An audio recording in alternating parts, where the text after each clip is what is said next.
I used to be just an older stay-at-home guy who was living a life of idleness and waiting for death in Jinyun City.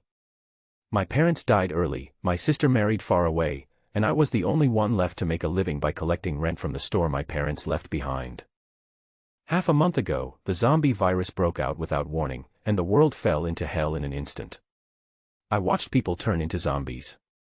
Their bodies and faces were still there, but they had no thoughts, only the instinct to eat. The city was quickly occupied by zombies, law and order were gone, the streets were bloody, and screams continued. I was lucky to escape, but I was also trapped at home. I witnessed my neighbors turning into zombies, blocking the corridor and frantically destroying my security door. Their desire for flesh and blood made them unwilling to leave. I knew that if you were bitten by a zombie or your wound was stained with its blood, you would be infected. The infected person would have a high fever and die within 3 days, and then turn into a zombie. I was so scared that I didn't know if I had been infected. I could only seal the doors and windows and hide at home. However, I had run out of ammunition and food, and the only way out was to rush out to find food. I lived on the 2nd floor, and there was a small vegetable garden on the platform. Those cabbages were my target. I observed zombies on the platform and in the corridor, and there were also a few waiting for me outside the door. I prepared a battle plan, found hemp ropes to tie to the windows and door handles, and made my own weapons with a triangular file. I took a deep breath and opened the door. The pungent stench of corpses hit me in the face. I tried to suppress my nausea and covered my mouth and nose with a scarf. A zombie stretched its claws in. I stabbed its eyes with my iron gun without hesitation. It fell down, but then 2 more hands stretched in. I fought hard and finally killed all the zombies outside the door. I rested for a while, pushed the corpse blocking the door, and walked to the platform. I first dealt with the zombies at the stairs, and then rushed to the vegetable garden. Just as I was desperately picking cabbages, a zombie I killed grabbed my ankle. I was terrified and thought I was dead, but fortunately I reacted quickly and dealt with it completely. I hurried home and locked the door. Before I could feel happy, my whole body suddenly convulsed and I was in excruciating pain. I thought I was going to turn into a zombie. The despair and pain made me worse than death. I even wanted to end my life. I don't know how long it took, but I miraculously woke up and found that I had not turned into a zombie, and my body had become stronger. I was so excited that I quickly cooked cabbage and ate it, and then I felt like I was alive again. Since then, I have continued to exercise every day to improve my physical fitness.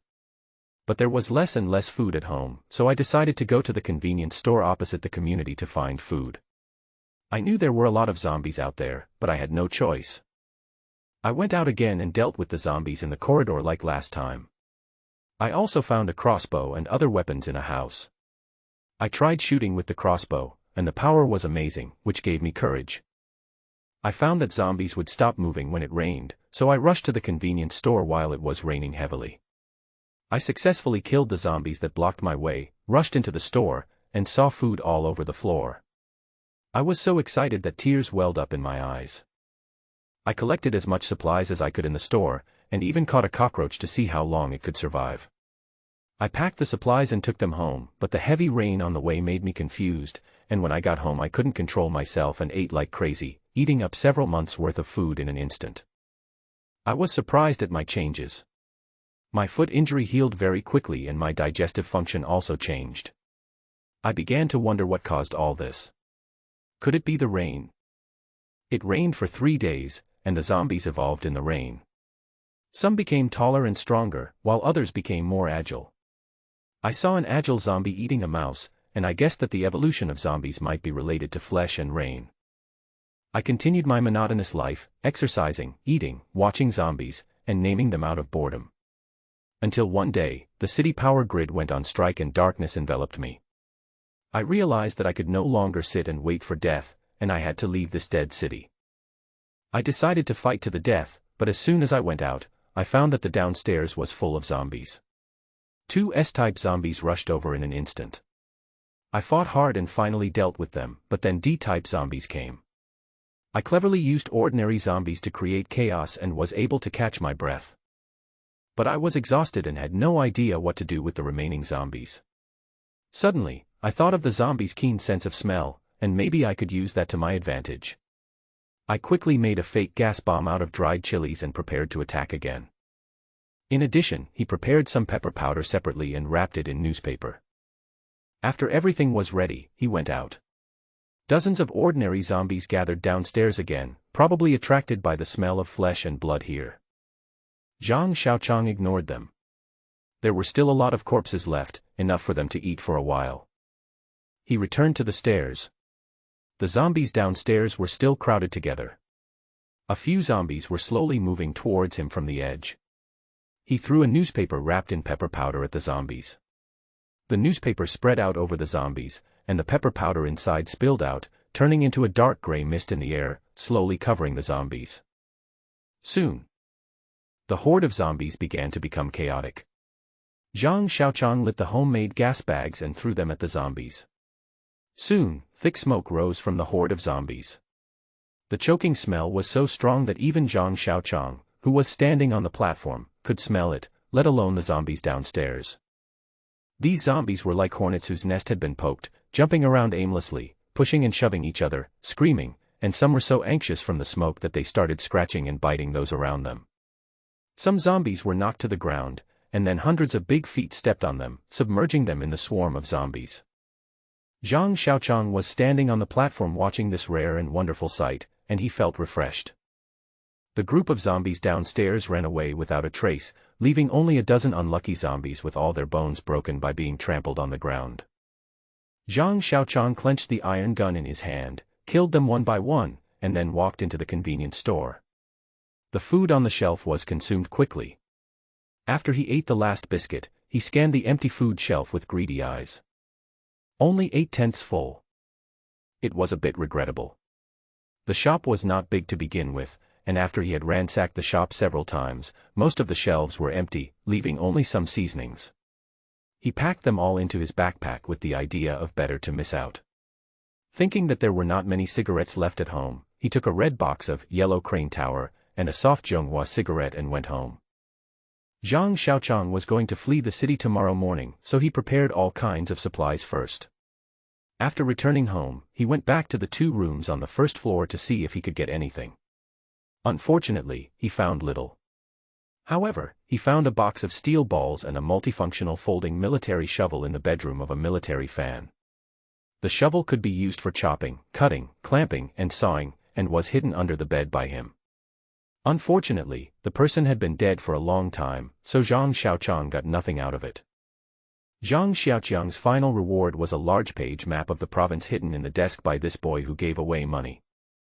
He packed all the edibles and took all the water. Thinking that the glass bottles of Lao Gan Ma and other condiments would increase the weight, he took out a few empty mineral water bottles and put the condiments in them. Finally, he broke up the few remaining cigarettes and put them into his backpack. After doing all this, Zhang Xiaoqiang found a large old-fashioned military water bottle from the storage room. This was the one his father used when hunting before. He washed it and filled it with water. He never had too much water. God knows if there are viruses in the water outside. Then, he found an old military satchel that could be used to carry the family's old aluminum lunchbox, which could be used to boil water and cook rice, and a small enamel cup, which were naturally left by his father. Zhang Xiaoqiang couldn't help but sigh. Although the things left by the old men are old, they are all treasures. He checked it one last time, thought about it, and put the 2 remaining bags of Longjing tea in the house into his bag. Now that the daily necessities are ready, it's time to check the weapons. Iron spear, saber, and repeated practice of sniper crossbow have allowed Zhang Xiaoqiang to find a trick to grind off the protective paint on the arrow path, which can reduce wear and tear and increase the stability of the arrow. Then, he applied some lubricating oil from time to time and inserted the military shovel into the backpack, and it was done. After thinking about it, he inserted an iron hammer and the military shovel together. God knows when it might be useful. When Zhang Xiaoqiang finished his preparations and it was getting dark, he went to the home of a resident on the first floor, brought back a few large imitation mahogany chairs, chopped them up and started burning them in the living room. The wind blew in through the open window, causing the flames in the living room to dance slowly, lighting the room up and down. The bright and dark light stimulated Zhang Xiaoqiang's thoughts. He recalled all the joys and sorrows in this house. This was his last night at home before leaving. Zhang Xiaoqiang woke up in the early morning and looked out the window. The sky was hazy and a chilly breeze blew across his face, stirring up a slight ripple in his heart. He has moved 3 times, and this is the place he has lived the longest. He has spent half of his life here, and thought the second half would be the same. Unfortunately, fate is against him, and today he has to give up. He packed his bags, checked his weapons, put on his clothes, and before leaving, he inspected the house for the last time, memorizing everything in the house firmly in his mind. He didn't know whether he would come back or not, and he didn't know what kind of difficulties he would face in the future.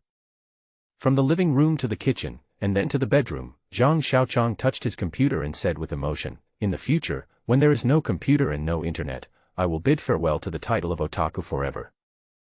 In the plastic bottle containing cockroaches next to the computer, the cockroaches were still pretending to be dead at the bottom of the bottle, seemingly unaware of what was happening outside the bottle. Zhang Xiaoqiang picked up the bottle and shook it gently. The cockroaches were shocked and crawled around looking for a way out. 2 months without food or water did not cause any effect on it. Zhang Xiaoqiang suddenly had some realization. The cockroach is so humble and so tiny, but it is so calm in desperate situations. It gathers every bit of its strength, reduces consumption to the minimum, and silently waits for the opportunity to escape at any time. Although this is the natural instinct of cockroaches, it is precisely this instinct for survival that makes him admire them. He suddenly feels hopeful about the future and is no longer confused. "I will take cockroaches as my role model and live like a cockroach in the apocalypse," Zhang Xiaoqiang said to himself. He unscrewed the lid and poured the cockroaches out. Watching the cockroaches quickly crawling to the corner, Zhang Xiaoqiang wished in his heart, "May you survive." Zhang Xiaoqiang opened the iron gate, took a last look at the house, and walked out. The security door was locked, and the key was put on a thin rope and hung around his neck, tightly against his chest. It would carry Zhang Xiaoqiang's future spiritual sustenance and would be his spiritual home. 1 month after the end of the world, Zhang Xiaoqiang left home and officially faced the future in the end of the world. On the platform, the corpses of zombies were lying in all directions on the concrete floor. Zhang Xiaoqiang was too lazy to pay attention to them and walked downstairs.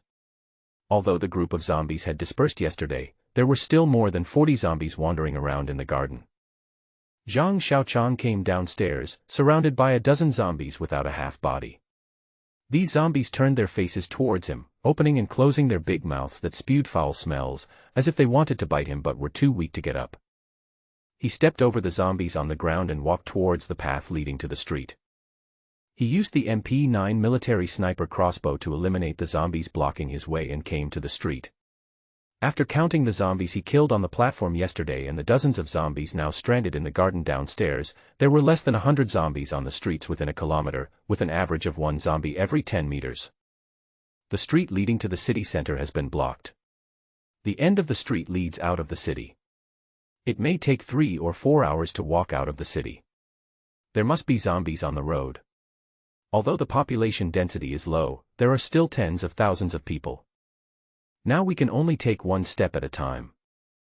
Zhang Xiaoqiang was in the center of the street.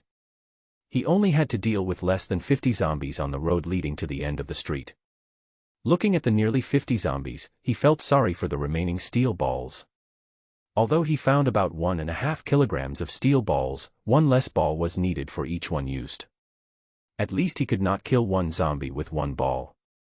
Zhang Xiaoqiang walked carefully along the street, sprinkling some white wine he found from a convenience store on his body, using the pungent smell of alcohol to cover up the human smell on his body.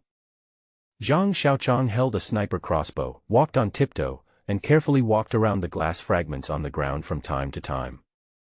The iron gun was inserted into the leather buckle on the side of the backpack, with the gun head facing upwards, and the tail of the gun hit his calf from time to time.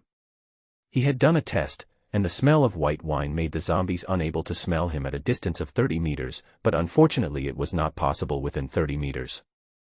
Zhang Xiaoqiang walked around the zombies one by one, being careful not to alarm them. It felt like a real-life version of the standalone game, Commandos. When he encountered a zombie that he couldn't avoid, he slowly approached it within 30 meters, waited for it to get close to Zhang Xiaoqiang, and then shot it at close range with a sniper crossbow. There was no telling how many zombies were waiting to eat him at the end of the street, so Zhang Xiaoqiang could only try to save every bit of his energy to prevent the unknown crisis. When Zhang Xiaoqiang shot and killed the 11th zombie and finally stood at the crossroads at the end of the street, he looked up to the sky and sighed, "It's bitter." He finally got here, but the scene before him made him want to cry but could not. Go straight ahead after crossing the intersection, and you will reach the main road leading out of the city. A heavy-duty Dongfeng dump truck carrying sand has overturned on the road. Behind the 8-meter-long body of the truck, countless large trucks of various types are blocking the road. The street on the left is full of building material warehouses, leading all the way to the development zone, where there are factories. Any factory has thousands of employees, and they must have all turned into zombies now. If Zhang Xiaoqiang dared to leave this dead city through this road, he would be walking into a tiger's mouth. As for the street on the right, there were all kinds of small restaurants, leading all the way to the container port company by the river. There were no fewer zombies on the street than the zombies behind Zhang Xiaoqiang, but at this moment, he had no choice but to bite the bullet and move towards the street leading to the river. The density of zombies here is much greater than before. Zhang Xiaoqiang has to walk with great difficulty. Sometimes he has to deal with more than 4 zombies at the same time. His technique of killing zombies has also become more skilled. He no longer waits for the zombies to get close to him. He shoots them from a distance and even kills 2 D-type zombies. Fortunately, he did not encounter any S-type zombies, which is a blessing in disguise. To be honest, he didn't take the power-type D zombies seriously because they were not fast, which gave him time to aim. But he was a little nervous about the S-type zombies because they were too fast and he might be hurt if he was not careful. Halfway through the walk, Zhang Xiaoqiang prepared to take a rest by the tall floor-to-ceiling window in front of him. When he passed by the various cars parked on the street, he couldn't help but think, what a pity. Why didn't I get a driver's license when I was in college? Zhang Xiaoqiang complained and secretly blamed himself for being so short-sighted. Even if he didn't get a driver's license, at least he knew how to step on the clutch and shift gears. After taking one last look, Zhang Xiaoqiang was ready to look away, but at this moment, he turned his head sharply and stared at the window of the Mercedes-Benz in front of him. Yes, although it's not very clear, I can see a figure inside. Zhang Xiaoqiang walked to the front of the car and looked inside through the windshield. He saw a man sitting in the passenger seat, staring blankly out the window. He had shoulder-length hair and his clothes were dirty and stained, and the original style and color could no longer be seen. Not a zombie. Zhang Xiaoqiang was very sure that he had never seen zombies so quiet, so he opened the car door and a foul odor hit him in the face. Even his nose, which had been tested by the stench of corpses for so long, could not stand it. Looking over, I saw that the person was wearing a skirt that had long been despised. His face was pale and a little malnourished, but the face was still clean, only his eyes were a little cloudy. Zhang Xiaoqiang suddenly became excited. A woman. She's still alive. Zhang Xiaoqiang stood outside the car looking at the woman, who was in a daze inside the car. Mud like pine mushroom silver. It had been a long time since he last communicated with anyone, and this was the first living person Zhang Xiaoqiang had seen in the apocalypse, so he was a little excited and his pronunciation was not very accurate. Ahem, who are you? Zhang Xiaoqiang was a little embarrassed. He cleared his throat and spoke again. No response. Zhang Xiaoqiang stretched out his hand and waved it in front of his eyes a few times. Still no response. Zhang Xiaoqiang pushed her shoulders several times, and the woman swayed with his pushes. Still no response. Zhang Xiaoqiang looked up and saw a few zombies appearing behind him. Time was running out. Bang. Zhang Xiaoqiang slapped her in the face. Wow, the woman wailed. Finally there's a response. Zhang Xiaoqiang breathed a sigh of relief. Who are you? Zhang Xiaoqiang continued to ask. Woo woo woo. Stop crying.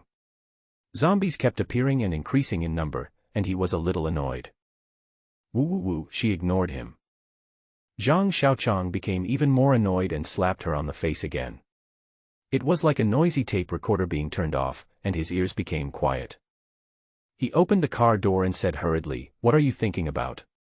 Drive away quickly." I don't know how. I've always wanted to learn but no one taught me, the woman said to him aggrievedly. The woman's words were like a bolt of lightning that struck Zhang Xiaoqiang hard on the top of his head, leaving him burnt on the outside and tender on the inside. Zhang Xiaoqiang opened the car door and got out without saying anything, preparing to run away immediately.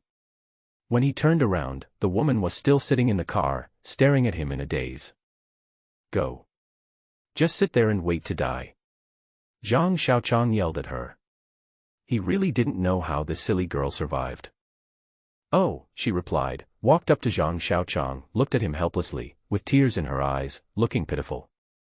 A vein popped out from Zhang Xiaoqiang's forehead. Follow me. But just when the two men walked to a tall floor-to-ceiling window, there was a loud crash, and the floor-to-ceiling glass was shattered. Along with the broken glass flying in the air, a tall D-type zombie jumped to the side of Zhang Xiaoqiang, and swung a huge right claw at him. He hurriedly lowered his head, and the claw drove the airflow over his head and hit the iron gun on his backpack. A huge force came from the gun body, and the powerful kinetic energy brought him to the ground with his back facing the sky. Then the D-type zombie bent down and swung its left claw at him. Zhang Xiaoqiang hurriedly pulled the woman to the side, and with a puff, his claws landed on the ground, picking up a cement brick on the sidewalk. The fine sand under the brick flew everywhere, and countless grains of sand fell on his head and into his collar. Zhang Xiaoqiang was stunned by this sudden zombie. He just kept rolling on the ground, the military water bottle on his shoulder clinking against the ground. He rolled behind the zombie, pulled out the iron hammer stuck in his backpack, and smashed it on the ankle bone of the D-type zombie with all his strength. Bang! A huge recoil force came, and the hammer was lifted high up and almost flew out of Zhang Xiaoqiang's palm. The muscles on his palm felt like they were torn and were burning. A big foot stepped towards him. Zhang Xiaoqiang didn't dare to deal with the Type D zombie anymore.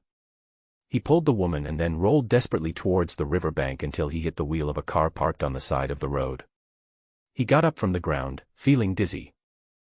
But at this moment, the D-type zombie was already walking towards him, and countless zombies jumped out from the broken floor-to-ceiling window behind it. At least 4 S-type zombies were running towards him, passing the tall D zombie. Sorry to bother you, bro. I'll take my leave now.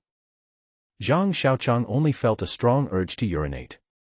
He screamed in fright and pulled the woman towards the river without looking back. But after running 3 or 2 steps, he found that countless zombies on the road ahead were slowly surrounding him. He speculated that it must be the woman's crying that attracted the attention of the zombies below, causing them to gather together and surround him. Zhang Xiaoqiang felt cold all over and looked around, trying to find an exit to escape. But at this moment, dense swarms of zombies kept approaching him from both ends of the street. He secretly blamed himself for being too careless. As he saw the zombies getting closer to him, he became more and more anxious.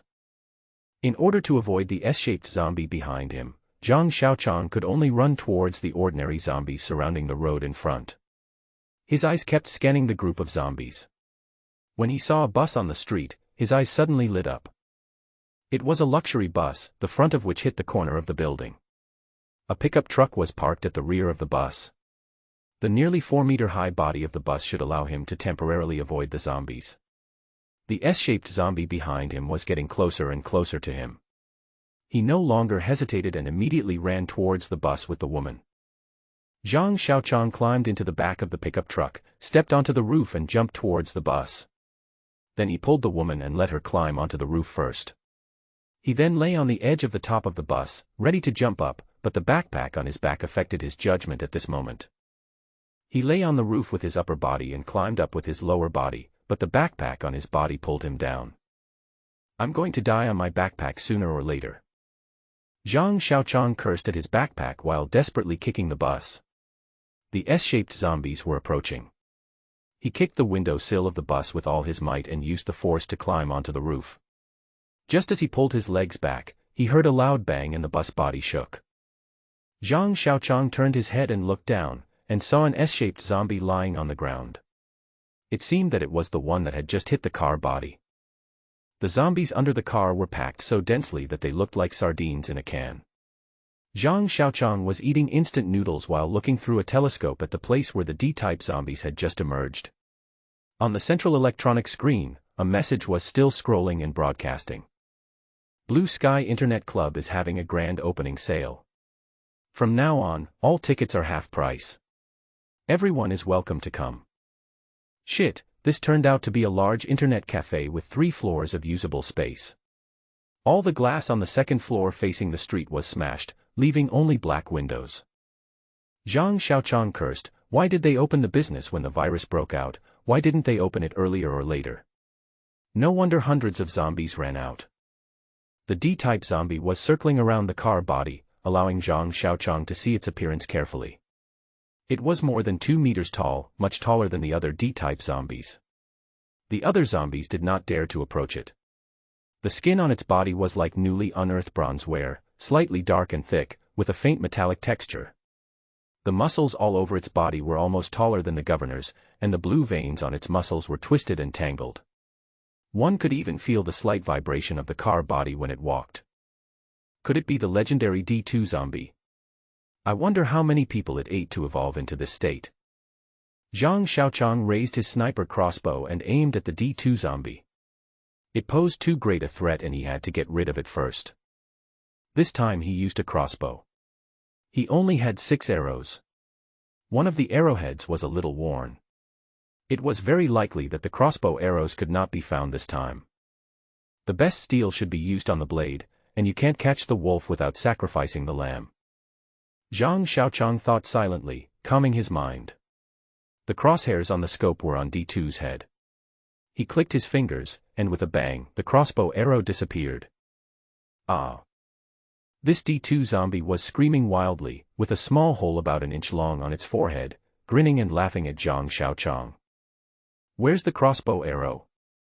Zhang Xiaoqiang looked around D2, and with a plop, an ordinary D-type zombie fell to the ground. A crossbow arrow pierced into it from under its right ear and exited from its left temple. In an instant, the dead D-type zombie was submerged by the swarm of zombies. Zhang Xiaoqiang looked at the crazy D2 zombie and wanted to cry, "Don't bully me like this, is that an armor plate growing on its head? It can even blast away a crossbow arrow." The sound of the crossbow arrows shooting exposed him. D2 rushed towards the bus, and the zombies blocking its way were knocked down one after another. With a bang, the bus screamed in pain.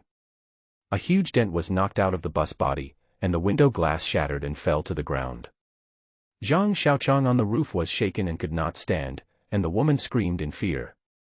You end up losing more than you gain. The bus was hit again and again, making a sound of pieces breaking apart.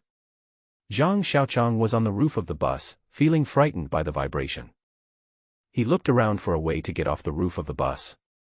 The bus was repeatedly knocked off the ground by the D2 and then fell down with a thump. With his hands clasped on the air vents of the bus, he moved up and down with the body of the bus, as if he was riding on the back of a mad bull. The car body kept moving and gradually left its original location. Many zombies were rolled under the moving car body and their flesh and bones were torn apart. Zhang Xiaoqiang was already in despair. Is there still a paradise in this world? He looked up at the sky, wanting to see it one more time before he died, but unfortunately the sky was blocked by the guardrails on the upper floor. It's the end of the world, what else is there to be afraid of being stolen? Wait for the guardrail. Zhang Xiaoqiang thought, maybe it's possible. The next moment, he untied the thin hemp rope on the backpack, threw the blanket tied to the backpack with the hemp rope off the roof of the car, and then tied the hemp rope to the handle of the iron hammer. The car body continued to vibrate, and the woman hugged him tightly, almost shaking the two of them away several times.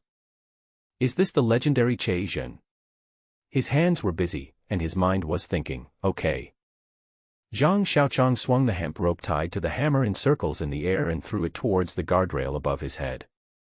The car body shook again, and the iron hammer flying in the air turned a corner and hit the head of the S-shaped zombie next to the car, knocking it to the ground. Don't worry. There are still several minutes before the car falls apart. Zhang Xiaoqiang encouraged himself and swung the hammer out again. Bang! The hammer hit the steel guardrail, and then flew back towards him at an even faster speed, hitting between his legs. Zhang Xiaoqiang reached for his crotch with his trembling left hand, and after a while, he let out a long breath. Almost, my buddy would have died. The violent vibration of the car body made Zhang Xiaoqiang keep swinging the hammer out again and again, risking being hit to death by himself. Ding! The hammer was finally stuck between the bars. He grabbed the rope and swung towards the wall. His feet were about to hit the wall, but the weight of the backpack on his back made him lose his balance.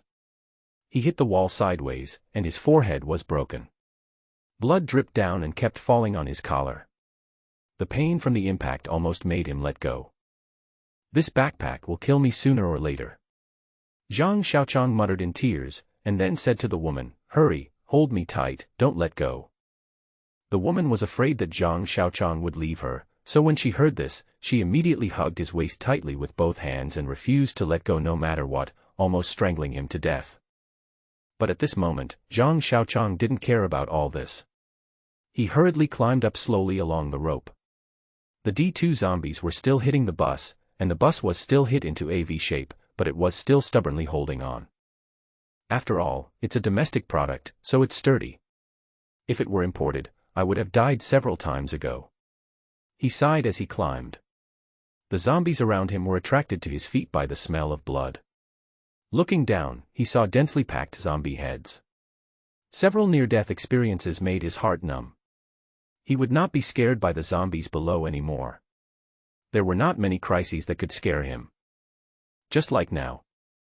The countless hits of the hammer caused the hemp rope tied behind it to loosen.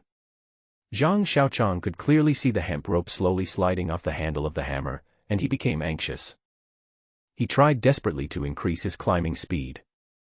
Finally, he grabbed the guardrail when the hemp rope was only 3 centimeters away from the hammer handle. Zhang Xiaoqiang put the woman down, stood on the guardrail and looked down. The zombies were still pushing and shoving below. D2 had dismantled the luxury bus into parts and was moving towards this side. I'm so unlucky today. Nothing goes right. I hope even the guardrail I'm standing on is going to fall down. Zhang Xiaoqiang looked at the steel nuts connecting the guardrail with lingering fear, and fortunately they were not loose at all, so he breathed a sigh of relief. Now stuck in midair, unable to move up or down, Zhang Xiaoqiang began to lament what had happened today. If he had offspring, Zhang Xiaoqiang would say to him, the closest I was to losing you was 0.01 centimeters. If he could find a woman who was willing to spend the rest of his life with him, Zhang Xiaoqiang would say to her, the farthest distance between me and heaven is only 3 centimeters. The D2 zombies downstairs were roaring at him. Zhang Xiaoqiang was hanging in the air, standing on the guardrail and looking at the group of zombies below. He felt resentful in his heart. He hated himself for not seeing the sign of the internet cafe clearly, and hated himself for choosing this road. Even going to the development zone to die was better than waiting to die here. He also hated himself for not burning paper for his parents before leaving. Now that they didn't bless him, he even hated that no one came to save him. As he thought about it, Zhang Xiaoqiang began to regret again. He regretted why he didn't run home. He regretted why he didn't just climb over the truck that was blocking the road. It would be better to climb over the truck than to be hanging in the air. He regretted why there were not 2 left of the poison gas bombs he made yesterday, even though he only made a few in total. Zhang Xiaoqiang stood on the guardrail, feeling angry and regretful at the same time, while the D2 under his feet was yelling at him. Oh my God! The woman beside me suddenly screamed. Bang! Bang! Bang! The glass window behind the guardrail was knocked down, and a figure was swaying on the screen behind the window. Zombies! Zhang Xiaoqiang became anxious again. He couldn't string the sniper crossbow now, and he couldn't control the iron spear with one hand. Was he going to fight with a saber? Unfortunately, Zhang Xiaoqiang couldn't kill it because of the iron bars, but it could hurt Zhang Xiaoqiang, and the damage exchange was much more disadvantageous than Zhang Xiaoqiang. This reminded Zhang Xiaoqiang of a movie clip he had seen before. A man fell into a hole, he grabbed a vine, and there was a bottomless abyss under his feet. There was a poisonous snake next to him ready to bite him at any time, and a mouse was gnawing at the root of the vine, and he also wanted to lick the honey on the leaves of the vine. He doesn't know what life and death is. This was Zhang Xiaoqiang's evaluation at the time, and now it's his turn. He has everything except mice and honey. I've escaped death many times today. Am I going to die here? The S-type didn't catch up with me, the D2 didn't kill me, but a little cannon fodder is going to take me down. When it really came to the last step, Zhang Xiaoqiang calmed down.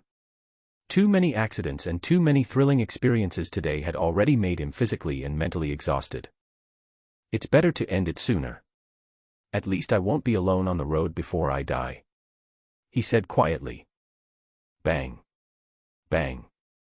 The impact sound still came, and the glass could break at any time. This zombie has never eaten meat, has never been exposed to rain, and is still a low-level rookie.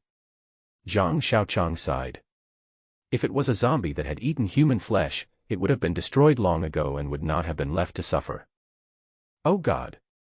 Keep playing with me. I'm not afraid of you. If you have the guts, send another mouse. The process of waiting to die made Zhang Xiaoqiang become hysterical and scream loudly, competing with D2 in the pitch of his voice. Mouse, mouse, come out quickly, come out and let brother hug you. Zhang Xiaoqiang neurotically hummed the song he made up and looked for the mouse everywhere. The mouse in the story was gnawing on the vines above his head, and Zhang Xiaoqiang looked up for the mouse. Ha ha ha ha ha ha ha. Zhang Xiaoqiang laughed wildly. He wanted to entertain himself before he died, but he ended up finding honey. There is a huge sunshade on the guardrail, blocking the way up. The awning has been used for a long time, and sometimes there are strong winds on the riverside, resulting in a long and narrow crack on the awning. Zhang Xiaoqiang climbed to the top of the guardrail, pulled out his tiger-tooth saber and started sawing with the back saw of the saber. The PC fibers fell off one after another. Soon an opening was cut out for people to go up and down. There were still rows of steel guardrails on the top. There was a person-high distance between the guardrails. If you were careful, you could definitely climb up. Zhang Xiaoqiang felt relieved after escaping death again. He carried the woman with him, climbing up the stairs one level at a time. Although it was inconvenient to carry a burden, the instinct for survival drove both of them, and neither of them wanted to die so easily. But when the two of them finally climbed to the 7th floor after much difficulty and were about to reach the rooftop. That wicked thing that happened to the guy who gave birth to a son without an asshole. What is the saying? I open a window for you and I close another window for you.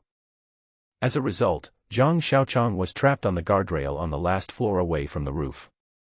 Zhang Xiaoqiang was sure that the householder was a unique person, a maverick, a person who was above vulgar tastes, and a good comrade, a good subordinate, and a good citizen who did his best for the country's steel industry. Damn, they actually used stainless steel plates to make a canopy. Is there really someone who can do that? Zhang Xiaoqiang poked it with his military knife, and it made a clanging sound. He then sawed it with his back teeth, but it didn't move at all. Looking down from here, the group of corpses downstairs seemed to have turned into a nest of ants, huddled together.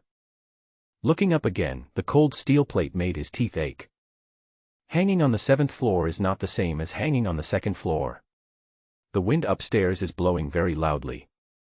Zhang Xiaoqiang thought sadly, if I put some more salt on it and hang it like this for 2 days, I will become bacon. Zhang Xiaoqiang kept chopping, cutting, sawing, and stabbing with his sword, but the steel plate was as tough as cowhide and remained unmoved. My fingers are getting stiffer, the wind is getting stronger, and my body is getting colder. Zhang Xiaoqiang knew that if he didn't go up before dark, he would become a dried corpse by tomorrow. The steel plate was too tough, and the saber was useless against it. The only thing that could be used now was a hammer. Zhang Xiaoqiang put the saber back, pulled out the hammer and smashed it with all his might, but each time it bent a little, it would bounce back.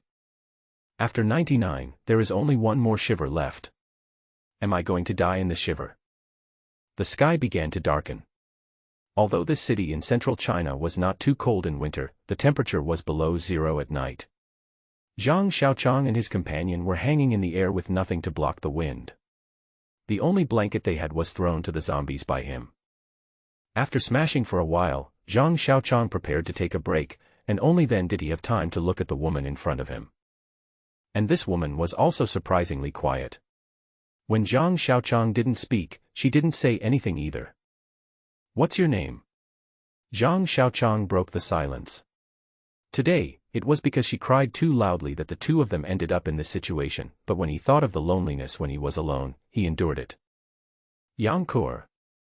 Her voice was muffled. Yang Kur. Zhang Xiaoqiang curled his lips, feeling a little contemptuous. Kur? What's Kur about? She smelled like shit and urine. It was unbearable. How did you survive these days? Zhang Xiaoqiang continued to ask. She looked up and reminisced. That day, my brother and I went shopping together.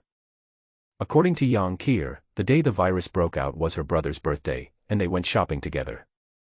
They bought food at the supermarket and went home to celebrate, but as soon as they drove here, the whole world changed. It's so scary. Everyone on the street has gone crazy, she said in a trance. 90% of the people on the street began to mutate.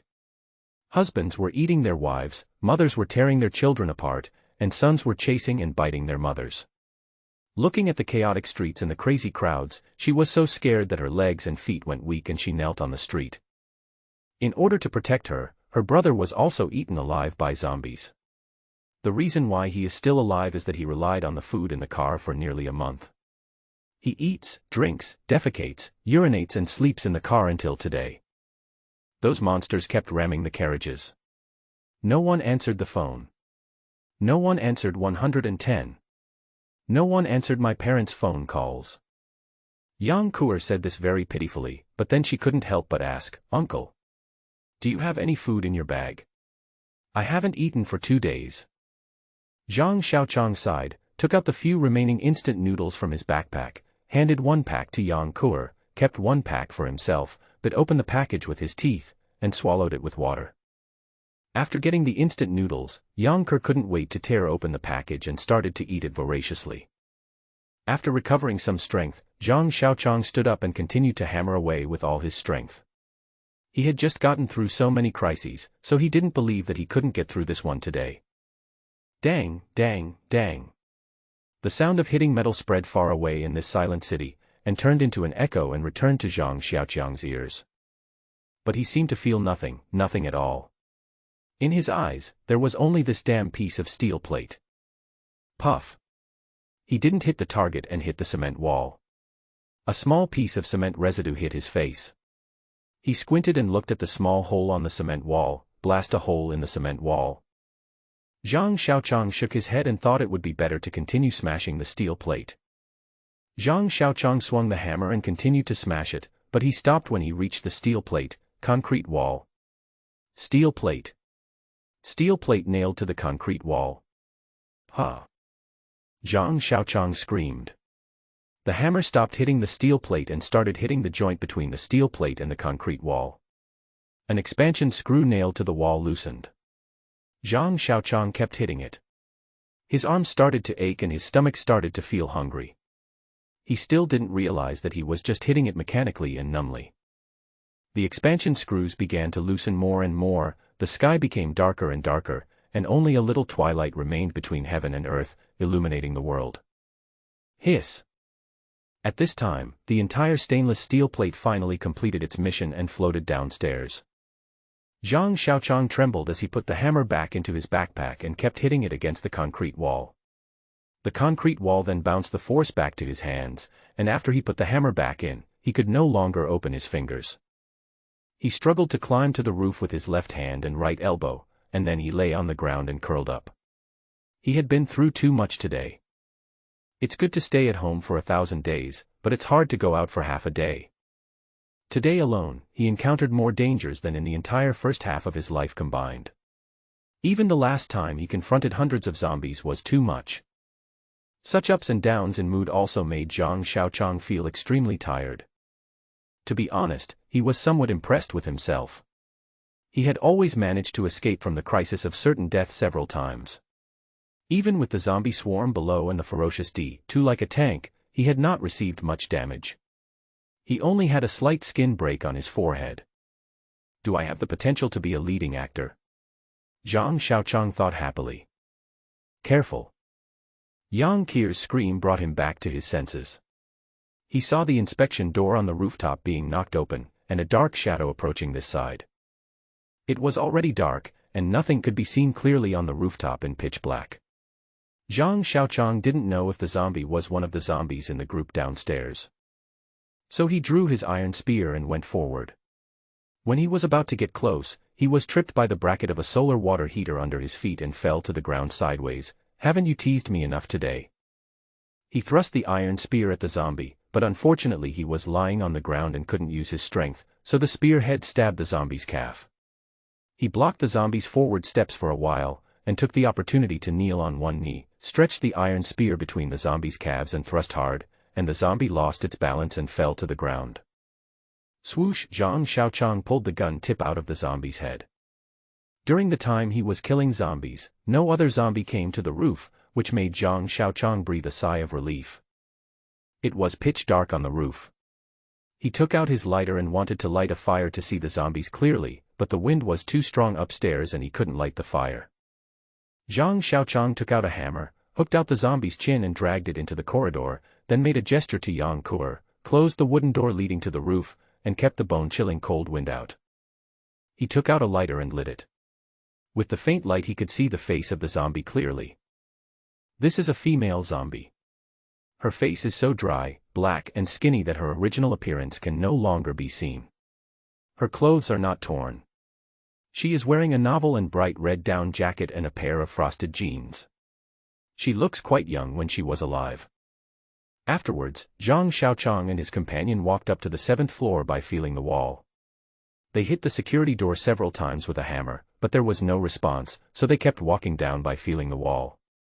He was not afraid of zombies in the stairwell. He had stayed upstairs for such a long time that the zombies should have been attracted upstairs by him. The bloodstains on their bodies were their navigation lights. When he reached the stairs to the 4th floor, his foot stepped on something soft. It was pitch black and he couldn't see anything. Zhang Xiaoqiang was so scared that his hair stood on end and he got goosebumps all over his body. It was precisely because he couldn't see that he was afraid. This fear of the unknown was greater than his fear of D2. Zhang Xiaoqiang took 2 steps back and tripped over the stairs, so he sat down on them. Someone took out a lighter and shone it on Zhang Xiaoqiang. The faint flame was dimmed by his rapid breathing, and he saw a milky white woman's small handbag lying quietly on the stairs. He breathed a sigh of relief, picked up the bag and started searching. A bunch of keys, a wallet, some foundation, lip gloss, mascara, and some cosmetics such as nail clippers and eyebrow pencils. I picked up the wallet and opened it, and inside there was an ID card, several bank cards, and several 100 yuan in bills.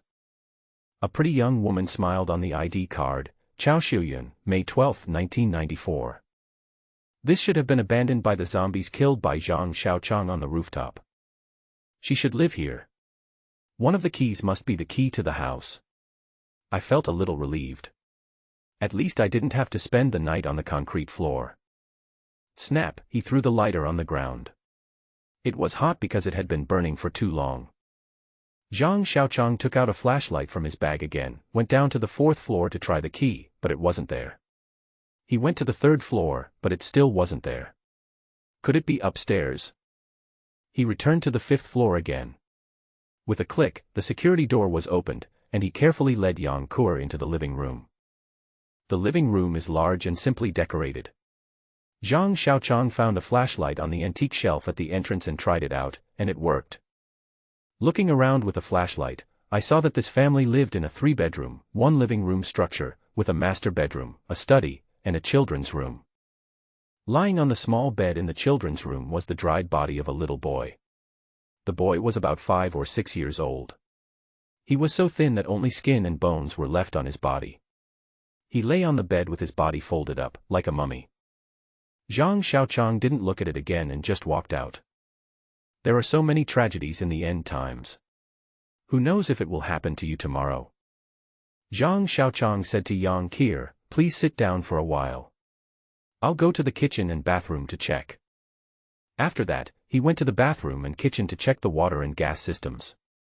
As expected, the supply of tap water and gas had been cut off, but Zhang Xiaoqiang found that there was still plenty of water in the hot water pipes, and the water temperature was very high. He was very surprised at first, but when he thought carefully about the current hot and cold water supply method in the community, he was immediately relieved. In today's communities, cold water pipes are still supplied by tap water, while hot water pipes are supplied centrally by large solar water heaters installed on the roof for energy conservation. This is energy-saving and environmentally friendly. The solar water supply system is an independent hot water system for residential buildings. It only needs to use a water pump to transport tap water to the solar water heater. Since the solar water heater is installed on the top of the building, it can transport hot water downwards without electricity. In addition, it is summer and the water temperature is around 70 degrees, which is very hot. I guess there must be enough water stored on the roof. The glass door of the bathroom was broken. Zhang Xiaoqiang cleaned up the broken glass on the floor, cleaned the bathtub, and filled it with hot water. He then went out and said to Yang Qir, who was sitting in the living room, "There is still hot water here. I have put it in. It is a little hot. You can wash in a while. The toiletries are all complete. The owner probably forgot to take them away." Yang Qir seemed a little embarrassed. She hadn't taken a bath for a long time, and she knew that the smell on her body was really unbearable. At this moment, she didn't even have the courage to look at Zhang Xiaoqiang. She just lowered her head and asked, "Uncle, can I not take a bath?" Zhang Xiaoqiang almost thought he had heard it wrong, and asked, "Don't take a shower?" Yang Qir's pretty face flushed, and she whispered, "There is something dirty in the water. I saw it with my own eyes that day." Half a month after the zombie outbreak, she was sitting in a car and saw with her own eyes a survivor who drank water from a pool in a roadside flower bed. Within 10 minutes, the men began to vomit violently.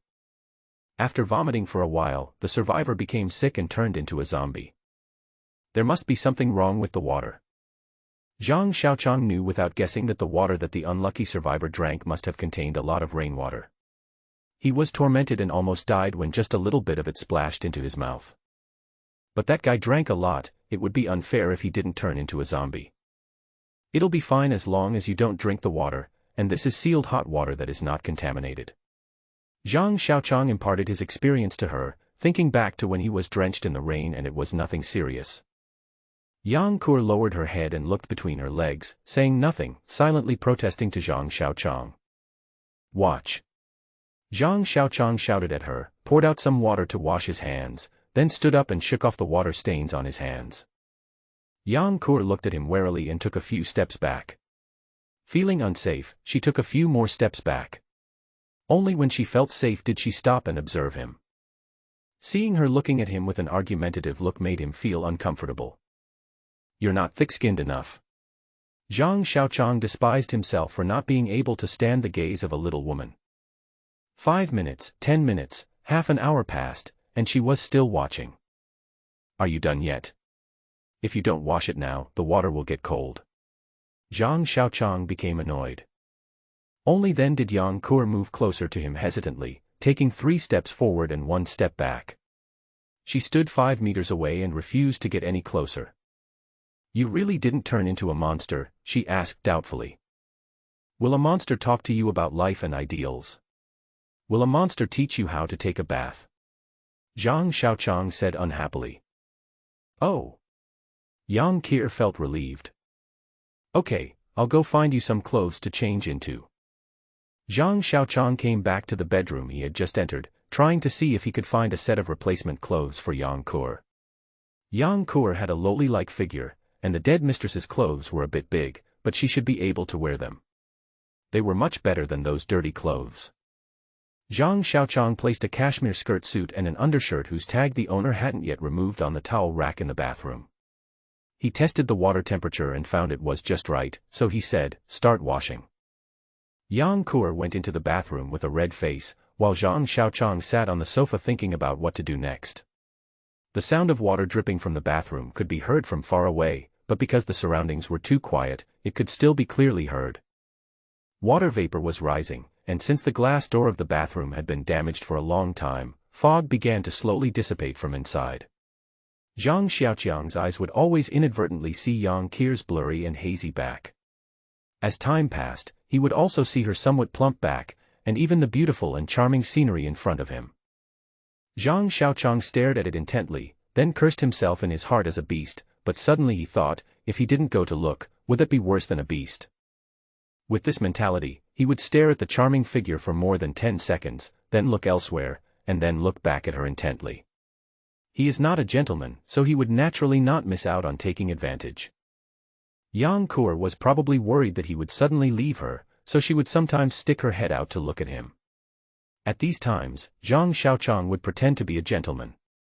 The sound of bathing continued for a long time until the bathroom door was opened and footsteps were heard. Zhang Xiaoqiang looked and saw the woman walking slowly into the living room. She was no longer the dirty and smelly girl. Her long black hair was casually draped over her exposed shoulders, with water droplets on it. Her face was as white as cream, a lowly face with a hint of blush between her cheeks, which made her look extremely beautiful. "Uncle, the clothes are a little big." Yang Kuer's cheeks were flushed, and she lowered her head and didn't even dare to look at Zhang Xiaoqiang. To be honest, she had never been dressed so revealingly in front of a man, which made her feel extremely uncomfortable all over. Zhang Xiaoqiang was a little distracted, and could even feel some changes in his body. He quickly adjusted his state and said helplessly, "Why don't you go to the closet and change into something more suitable?" Yang Kuer nodded gently, went into the room and came out again after a short while, and said awkwardly, "There is no suitable one. The mistress's size is too big, so she should wear this one for now, and then wash the clothes she changed." After that, Yang Kuer said, "By the way, uncle, I have refilled the water, you can take a shower too, and I will help you wash your changed clothes." Zhang Xiaoqiang stood in the bathroom, looking at himself in the mirror. He could hardly imagine that he had become like this now. The beard on his lips and chin had grown very long, and his face was dark. He did not look like a young man at all, but rather a decadent and old man. After taking off his clothes, Zhang Xiaoqiang found that his body was very different from before. The muscle lines were more prominent. He only had a few muscles before, but now he had all the muscles. His whole body seemed to be full of strength and in excellent condition. After the doomsday came, he hadn't taken a good hot bath for a long time because he had been saving water. Lying in the bathtub, he felt extremely relaxed. He had been busy for so long, but now he could lie in the bathtub and take a hot bath, experiencing the comfort that he had lost for a long time. After cleaning himself thoroughly inside and out, Zhang Xiaoqiang found an electric shaver from the bathroom cabinet and shaved his beard clean. His hair had grown a little longer, and after washing it, his bangs could even hang down to cover his eyes. His pants had become stiff and could still stand firmly on the ground even after taking them off. His upper body clothes were sour and smelly, so he found a suitable set of clothes and an unopened inner garment in the man's closet. After wiping his body clean, he walked out of the bathroom. Just like when Zhang Xiaoqiang saw Yang Kuer after she came out of the bath, Yang Kuer also saw Zhang Xiaoqiang's face clearly only then. Although he has an ordinary appearance, he is clean, especially his bronze skin and strong facial features. He looks more like a soldier than a college student. Moreover, this was the first time she saw him coming out of the bathroom after taking a shower wearing only shorts. The shorts were a little small, so some parts of his body stood out. Coupled with the strong muscles exposed on his chest, she inevitably looked a little embarrassed. Zhang Xiaoqiang walked up to Yang Kuer, holding a pair of common household scissors in his hand, and said, "Please help me cut my hair." "Ah." Yang Kuer waved her hand and said, "Uncle, I haven't learned this before. I'm afraid it won't look good." Zhang Xiaoqiang smiled and said jokingly, "At this time, who cares whether it looks good or not? Just cut it as short as possible, so it's neat." Yang Kuer hesitated for a moment, then nodded and said, "Okay, I'll try to make it look better for you." Zhang Xiaoqiang just wanted Yang Kuer to help him cut his long hair short, even if it was wavy or dog-chewed.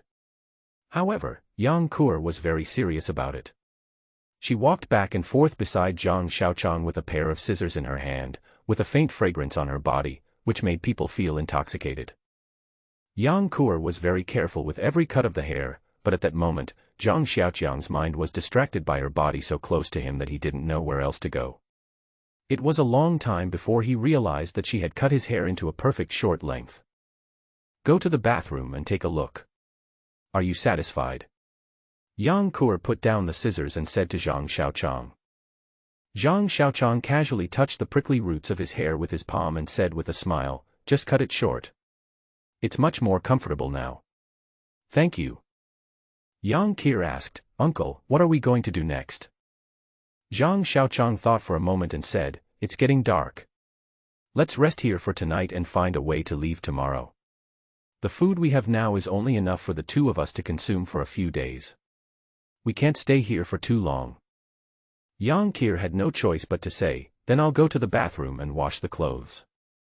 As night fell, Yang Kur washed their clothes and hung them on the balcony to dry, then sat next to Zhang Xiaoqiang. Zhang Xiaoqiang asked, "Do you have any relatives?" "Gone." Yang Kur said softly, "My brother is my only relative. He died after the zombie outbreak." Zhang Xiaoqiang said, "There are some things I need to make clear to you. I'm going to do everything I can to leave here and head south. I'm not looking for a safe zone, but to see if I can find my sister's whereabouts. I don't know how much hardship and danger there will be along the way. Are you sure you want to go with me? Of course, if we are lucky enough to find a safe zone along the way, you don't have to continue taking risks with me." After listening to this, Yang Kir said, "I'll go with you." Then, the light in Yang Kir's eyes dimmed again, and she whispered, "However, I am a woman, and I may be a burden to you. If you don't want to take me with you, I can understand." Zhang Xiaoqiang shook his head and said, "We can go together, and you can also use my supplies. I will never be stingy in this regard. But if I have to give up on you in an emergency, I don't think I will take risks for you. After all, my biggest goal is to stay alive and reunite with my sister." After that, the two talked for a few more words, and then Zhang Xiaoqiang went straight to the master bedroom, lay down on the large Simmons mattress and closed his eyes. That night, he slept in someone else's bed, and next door lay a dried corpse and a living woman. He did not sleep well that night. Since the end of the world, Zhang Xiaoqiang felt extremely insecure at night and slept very lightly. At the slightest sign of trouble, he would get up and patrol the surroundings with his spear. Only when he saw that there was nothing unusual would he go back to bed and continue sleeping. So when Zhang Xiaoqiang opened his eyes, he felt a little dazed, as if he was still lying in his own bed. When he saw the strange living room, strange curtains, and strange quilt, he remembered sleeping in a stranger's house, the dried corpse next door, and the times he had escaped death yesterday. Zhang Xiaoqiang got out of bed, feeling a dull pain in his body and his stomach growling, reminding him that he needed to replenish his energy. When I walked into the kitchen, the floor was covered with all kinds of snack packaging bags and yogurt bottles. Standing in the kitchen was like standing on a garbage dump. When I opened the refrigerator, I saw all kinds of food neatly arranged, but most of them had gone bad because they had been stored for too long. There was still a lot of frozen meat and sausages in the freezer below, and the power outage was not long, so the ice had not melted. Zhang Xiaoqiang also found a lot of rice flour, some corn flour, mung bean flour and other coarse grains in the kitchen cupboard. Children nowadays are so spoiled. When I was his age, I could already make fried eggs with rice. Zhang Xiaoqiang found it funny that the little boy starved to death while having nothing but rice and flour. This family uses natural gas. I tried but it didn't work. I think the gas must have been out of service. Zhang Xiaoqiang walked around the kitchen and found a small gas tank in the corner behind the cupboard. He opened the ignition source and with a snap, a blue flame started burning. After making a hearty breakfast with the remaining ingredients in the refrigerator, Zhang Xiaoqiang came to the second bedroom and saw Yang Kur still sleeping soundly on the bed. He found it even funnier. With this woman's personality, if she were left outside, she probably wouldn't be able to survive even a day. He walked to Yang Kir, woke her up, and said, "It's time to eat." Zhang Xiaoqiang and his friend ate up a pot of rice and all the dishes, enough for 7 or 8 people. After dinner, Zhang Xiaoqiang touched his forehead and found that the wound from yesterday had already healed. Zhang Xiaoqiang took a bath with the water from the bucket in the living room, changed into the man's clean clothes, then spread the flour in the kitchen into pancakes, cooked all the sausages and frozen meat, packed them in bags and put them in his backpack. After packing up, the two went out and went downstairs. When they reached the first floor, they saw densely packed zombies outside the public security door. The zombies smelled their scent and stretched their arms into the gaps between the fences and waved at them. The zombies outside the iron gate were pushed aside one after another, and a tall figure emerged. D2. Zhang Xiaoqiang shouted and hummed 2 words. Bang! The iron door was slightly deformed, and he turned and ran upstairs. The sound of people banging on the door continued to be heard. Zhang Xiaoqiang was furious. He felt around his body for a sharp object. When he touched a crossbow arrow, he pulled it out and scratched his hand with the arrowhead. Blood oozed out of his index finger. Zhang Xiaoqiang printed blood on all the iron doors from the 2nd to the 7th floor and returned to the house to think of a solution. I can't go to the roof. I have nowhere to run. I can't be trapped in the house either. The security door can't protect me from D2. Zhang Xiaoqiang walked to the window and looked downstairs. The downstairs was at the back of a residential building, surrounded by walls on both sides. There were not many zombies in a small open space, but the guardrail blocked the window tightly. If the guardrail is installed, someone will die, he thought with resentment. There was a constant sound of banging on the door downstairs. Zhang Xiaoqiang and Yang Kur were running around the house like headless flies. They rushed to the bathroom, saw the air vent on the wall, and gestured that it was just enough for one person to climb out. Use a hammer to remove the grill on the air vent and stick your head out. A bit high, the distance from the 5th floor to the downstairs is about 15 or 16 meters. He pulled down the curtains, pulled up the bed sheets, tore them apart and put them together, then lowered them down from the air vent. Not enough. Zhang Xiaoqiang rummaged through the drawers to find something that could be used as a rope. D2 had already reached downstairs. The vibration from the door banging had spread to the upstairs, and the photo frame hanging on the wall was swaying from side to side. What a pig brain. Zhang Xiaoqiang slapped his head, picked up the quilt and pulled off the quilt cover, then went to the children's room and pulled down the quilt cover on the little boy's bed. Don't blame me, don't blame me. I will burn paper for you during every festival. Zhang Xiaoqiang kept muttering. Bang. D2 had already started to hit the iron gate opposite. Zhang Xiaoqiang hurriedly let down the simple rope. After putting Yang Kur down, he threw down his backpack, shoulder bag, water bottle, and iron gun one by one. He stretched out his 2 feet first, and then retreated outwards with his whole body. Bang, bang, bang. D2 hit the door like hitting Zhang Xiaoqiang's heart, and he got stuck on the air vent. Bang. The door was knocked open and D2 walked in. Zhang Xiaoqiang kept breathing in and out, his body slowly moving backwards. Only shoulders are left, Zhang Xiaoqiang encouraged himself. His body retreated bit by bit, and his heart was lifted up bit by bit.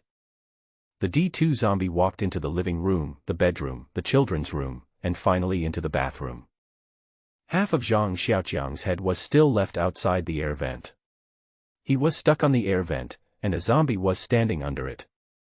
The bathroom was not big, and the air vents were not high. D2 was less than 1 meter away from him. Zhang Xiaoqiang did not dare to make a sound. He prayed for the blessings of the gods and Buddhas. D2 sniffed the air and waved its 2 claws around, trying to pull him out. One claw brushed across his forehead, and the airflow stirred up his hair, causing it to flutter slightly, and cold sweat broke out. The zombies couldn't catch him and became angry. They waved their arms even harder, and the wash basin and dressing mirror were torn into pieces. All kinds of fragments flew into the air and crashed everywhere. A tiny piece of broken porcelain scraped across his face, and soon a small drop of blood oozed out. D2 smelled the blood and clawed at Zhang Xiaoqiang's head. Zhang Xiaoqiang's mind was blank, and he only used his knees to push hard against the outer wall. The moment the claws grabbed his head, Zhang Xiaoqiang crawled out. Hearing D2's mad roar, Zhang Xiaoqiang slid down quickly, staring at the air vent for fear that D2 would also come out. The bed sheet tightened and loosened, and D2 broke the sheet fixed on the window sill. Zhang Xiaoqiang fell down. Bang. Zhang Xiaoqiang's back hit something. He didn't have time to think about it. He rolled on the ground for a few rounds to release the remaining strength and stood up. An ordinary zombie was hit by Zhang Xiaoqiang and fell to the ground. There was XX greening printed on his tattered coat, with his gun pressed down on his body, and he was struggling to get up. Zhang Xiaoqiang raised his foot and kicked the zombie on the head. With a click, the zombie's neck was broken and it could not move. He picked up the water bottle in his backpack and put it in order. He looked around and saw walls on both sides. A small house filled with flower pots and sundries was locked tightly. Outside the small house stood an aluminum ladder used for pruning trees. Afterwards, he placed the ladder against the wall and pulled Yang Kur to climb up the wall. Outside the wall was Binjiang Avenue. He jumped off the wall and looked around, and finally escaped. Binjiang Avenue was built not long ago, and the wide road is deserted. On the opposite sidewalk, through the fence, you can see countless containers neatly stacked together. Several gantry cranes stand in the middle. Zhang Xiaoqiang and his companion were walking on the lonely road. It was quiet all around, and there was not a single zombie to be seen. To be honest, he hated killing zombies. He had killed quite a few of them so far, including more than a dozen evolved zombies, but he hadn't even upgraded a level or half a level. Without profit, there is no wasted effort. No one would be willing to kill zombies without any benefit, Zhang Xiaoqiang thought. Next to the Port Authority is a green belt, and you can reach the riverside by following the green belt. The two walked in the woods, carefully avoiding the occasional zombies. These zombies are all elderly people who are exercising by the river, and they are not moving very fast. Soon they were standing on the river's edge. Looking at the broad Yangtze River, the river water flows slowly downstream. The Green River water is somewhat clear, without the pollution and emissions from the upstream cities. The water became clearer and the Yangtze River became more lively. Zhang Xiaoqiang and Yang Kur walked slowly along the river bank, and their moods began to relax. It didn't take long before Zhang Xiaoqiang was blocked by zombies. From a distance, more than a dozen zombies were wandering on the river bank. A row of fishing rods were placed around the zombies, facing the river. They were all ordinary zombies. Zhang Xiaoqiang didn't want to waste steel balls, so he stepped forward with his iron gun and told Yang Kur, "Find a place to hide." Zhang Xiaoqiang fought with zombies on the bank of the Yangtze River. The river flowed quietly, just like 1,000 years ago, carrying countless memories and pasts, witnessing the changes of the times. By the river, under the willows, on the embankment, there are zombies and him. He ran, leaped, shouted and yelled. The gun followed the shadow and his body moved like a dragon. When the last zombie fell, he became quiet. The zombies fell to the ground in a crisscross pattern. Jiang Feng slowly wiped away the sweat on Zhang Xiaoqiang's forehead. He felt excited when he saw that he could face more than 10 zombies alone. Back then, he was trapped in the room by 6 ordinary zombies and racked his brains, but today he has grown to this point. Zhang Xiaoqiang couldn't believe it. Then, he called Yang Kur and walked slowly along the river with her. The road along the river was not easy to walk on. From time to time, a sewage ditch would block the river bank, forcing him to take a detour and wasting a lot of time. We were only halfway there until dark. Zhang Xiaoqiang used a military shovel to dig a hole in the sand by the river, which allowed him to curl up in it for the night. He huddled in the sand pit, ate 2 pieces of bread and drank a sip of water. He shook out the thin silk quilt he had brought from the 5th floor and wrapped himself and Yang Kur tightly around it. The quilt was soft and smooth but could not block the wind. The two of them felt increasingly cold in the quilt. After an unknown amount of time, Zhang Xiaoqiang finally fell asleep while listening to the sound of the river water hitting the shore. Zhang Xiaoqiang was woken up by the cold river breeze in the early morning. The winter wind brought fresh air without the stench of corpses that was everywhere in the city. Zhang Xiaoqiang didn't want to open his eyes, and just quietly felt the rare peace and tranquility at this moment. Yang Kur was sleeping soundly in his arms. After taking a shower last night, this woman's face was finally clean, and the stench on her body was no longer noticeable. At this moment, a warm breath sprayed on his face. He opened his eyes and 2 huge dog heads appeared in front of him. The breath from his panting turned into white mist in the winter and hit his face. Xiaoqiang was so frightened that his whole body tensed up and he dared not move. These 2 big dogs were completely mutated species infected by the zombie virus and looked very majestic. The bigger one was 180 centimeters from head to toe, and the smaller one was at least 170 centimeters. Zhang Xiaoqiang didn't move, just stayed in the sandpit and let the 2 big dogs sniff around him. One D2 zombie had already caused him a lot of trouble. Now it seemed that this dog was more difficult to deal with than the D2, and there were 2 of them. Zhang Xiaoqiang felt bitter. I can't make it today.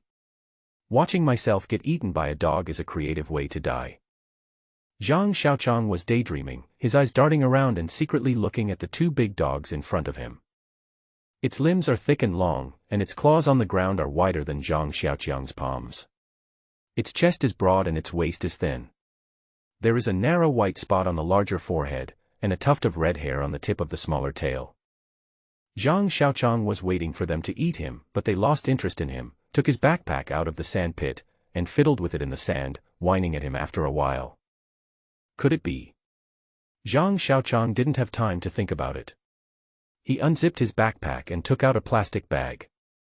The big dog with red hair on its tail immediately took the plastic bag from Zhang Xiaoqiang's hand, opened it with its claws, and started eating the cooked meat and sausages inside. Soon, the two big dogs had eaten it all. Zhang Xiaoqiang's heart was bleeding.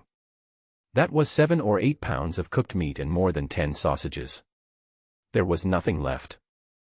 After the big red-tailed dog finished eating, he jumped and frolicked around the bigger dog, while the bigger dog continued to sniff at him. Is it not full yet? Zhang Xiaoqiang was desperate. The big dog sniffed Zhang Xiaoqiang's chest but did not take any further action, leaving him at a loss as to what to do. I have no milk.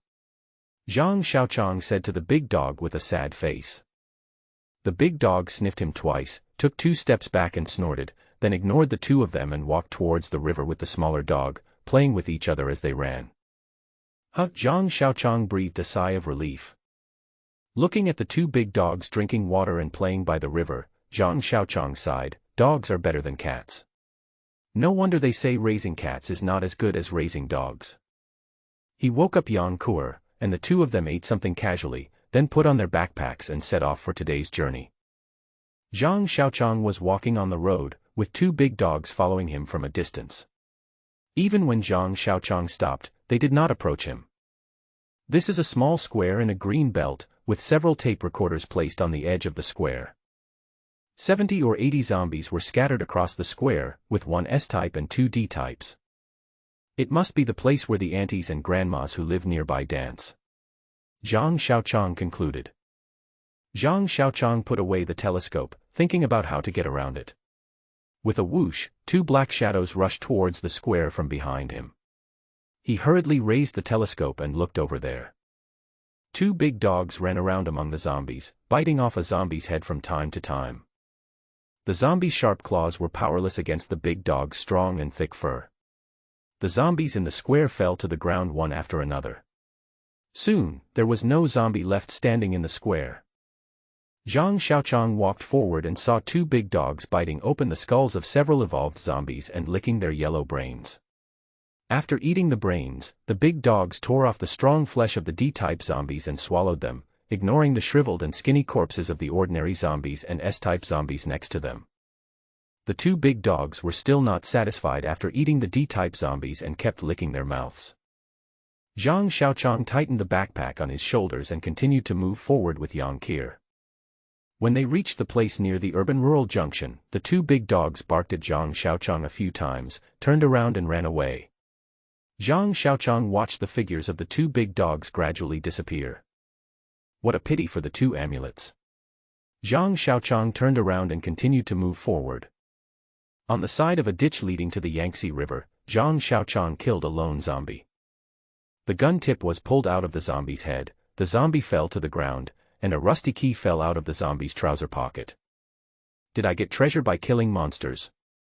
Zhang Xiaoqiang saw the key on the ground and subconsciously looked around for the legendary treasure chest. There was no treasure chest, but he found a 28-carrying bicycle in a nearby bridge tunnel. In the basket was a badly spoiled lunchbox, a teacup, and a portable kettle. On the back seat was a fish basket filled with fishing tools. It seems that the owner rode his bicycle here to fish before he mutated, and turned into a zombie as soon as he parked the bicycle. There was no air in the tire and it looked deflated, but Zhang Xiaoqiang found a portable foot-operated air pump in the fish basket. It seemed that the owner of the car was a careful person. The bicycle was in good condition and was parked by the owner in a bridge tunnel to avoid the rain that could corrode metal.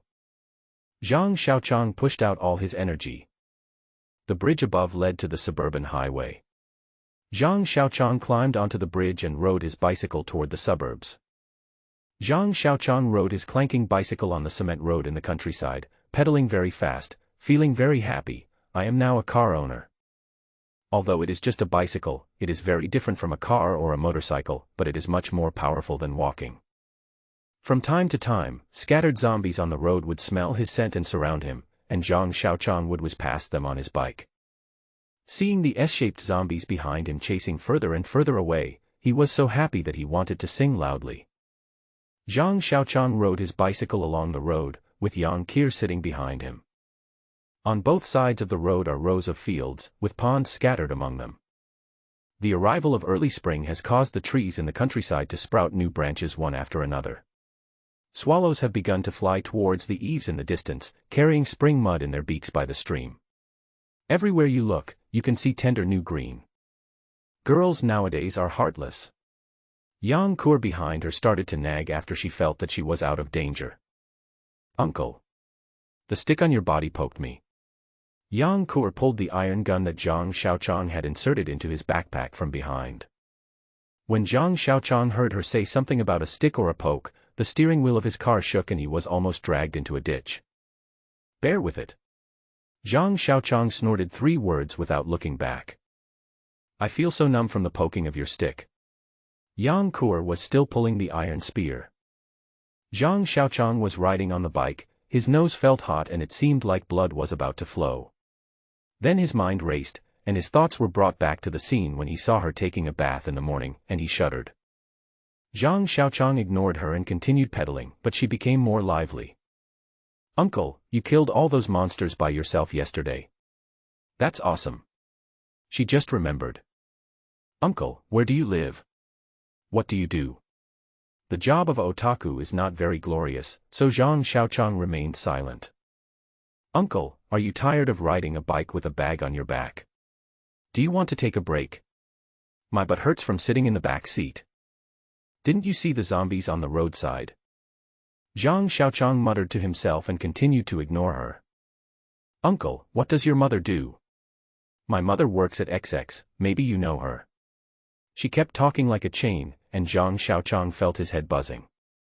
"Uncle, what does your father do?" "Help." Zhang Xiaoqiang inexplicably recalled the lines played by Sun Wukong in the movie, A Chinese Odyssey, that he had watched before. "He's like a fly buzzing in your ear, buzzing all the time and everywhere.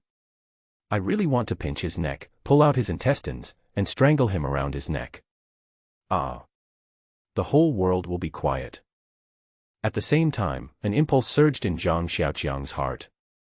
He kicked Yang Qir out of the car and strangled her to death by grabbing her neck. "If you don't want to die, shut up," Zhang Xiaoqiang yelled. The noise behind me disappeared and the world became quiet, but unfortunately it was only quiet for 3 or 2 minutes. "I'm so scared." "Sue," she began to cry loudly. The zombies in the distance were attracted by her crying. Zhang Xiaoqiang regretted that he shouldn't have saved her yesterday. She was just a brainless loli who couldn't understand the situation. She couldn't see the zombies on the roadside and just cried. Zhang Xiaoqiang wanted to abandon her and run away alone, but he didn't make up his mind in the end. He is a otaku, but he is not a murderer. "Sister, please stop crying." "I'm wrong, isn't that enough? If you keep crying, you'll attract the wolf." Seeing a passenger bus parked on the side of the road in the distance, surrounded by dozens of zombies, Zhang Xiaoqiang didn't want Yang Qir's crying to attract them over. Finally, Yang Qir was not completely stupid. She stopped crying and sobbed behind him. He rode his bike past the bus, with the zombies chasing after him. Crunch. Zhang Xiaoqiang stopped the car and put one foot on the ground. An S-shaped zombie rushed onto the road in front of him, blocking his way. "Run! The monster is catching up!" Yang Qir shouted anxiously behind him. The S-shaped zombie was too fast. If they tried to bypass it, they would definitely be pulled off the car. It appeared too suddenly, catching Zhang Xiaoqiang off guard. The zombies behind him were getting closer and closer, not to mention that there was a burden behind the car. "Get out of the car!"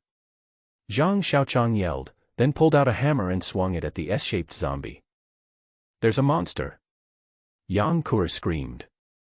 Zhang Xiaoqiang ignored her and jumped off the car first. Without even having time to draw out his lance, he drew out his saber and rushed forward. Bang! The sound of a bicycle falling to the ground was heard, and Zhang Xiaoqiang didn't care whether she was dead or alive.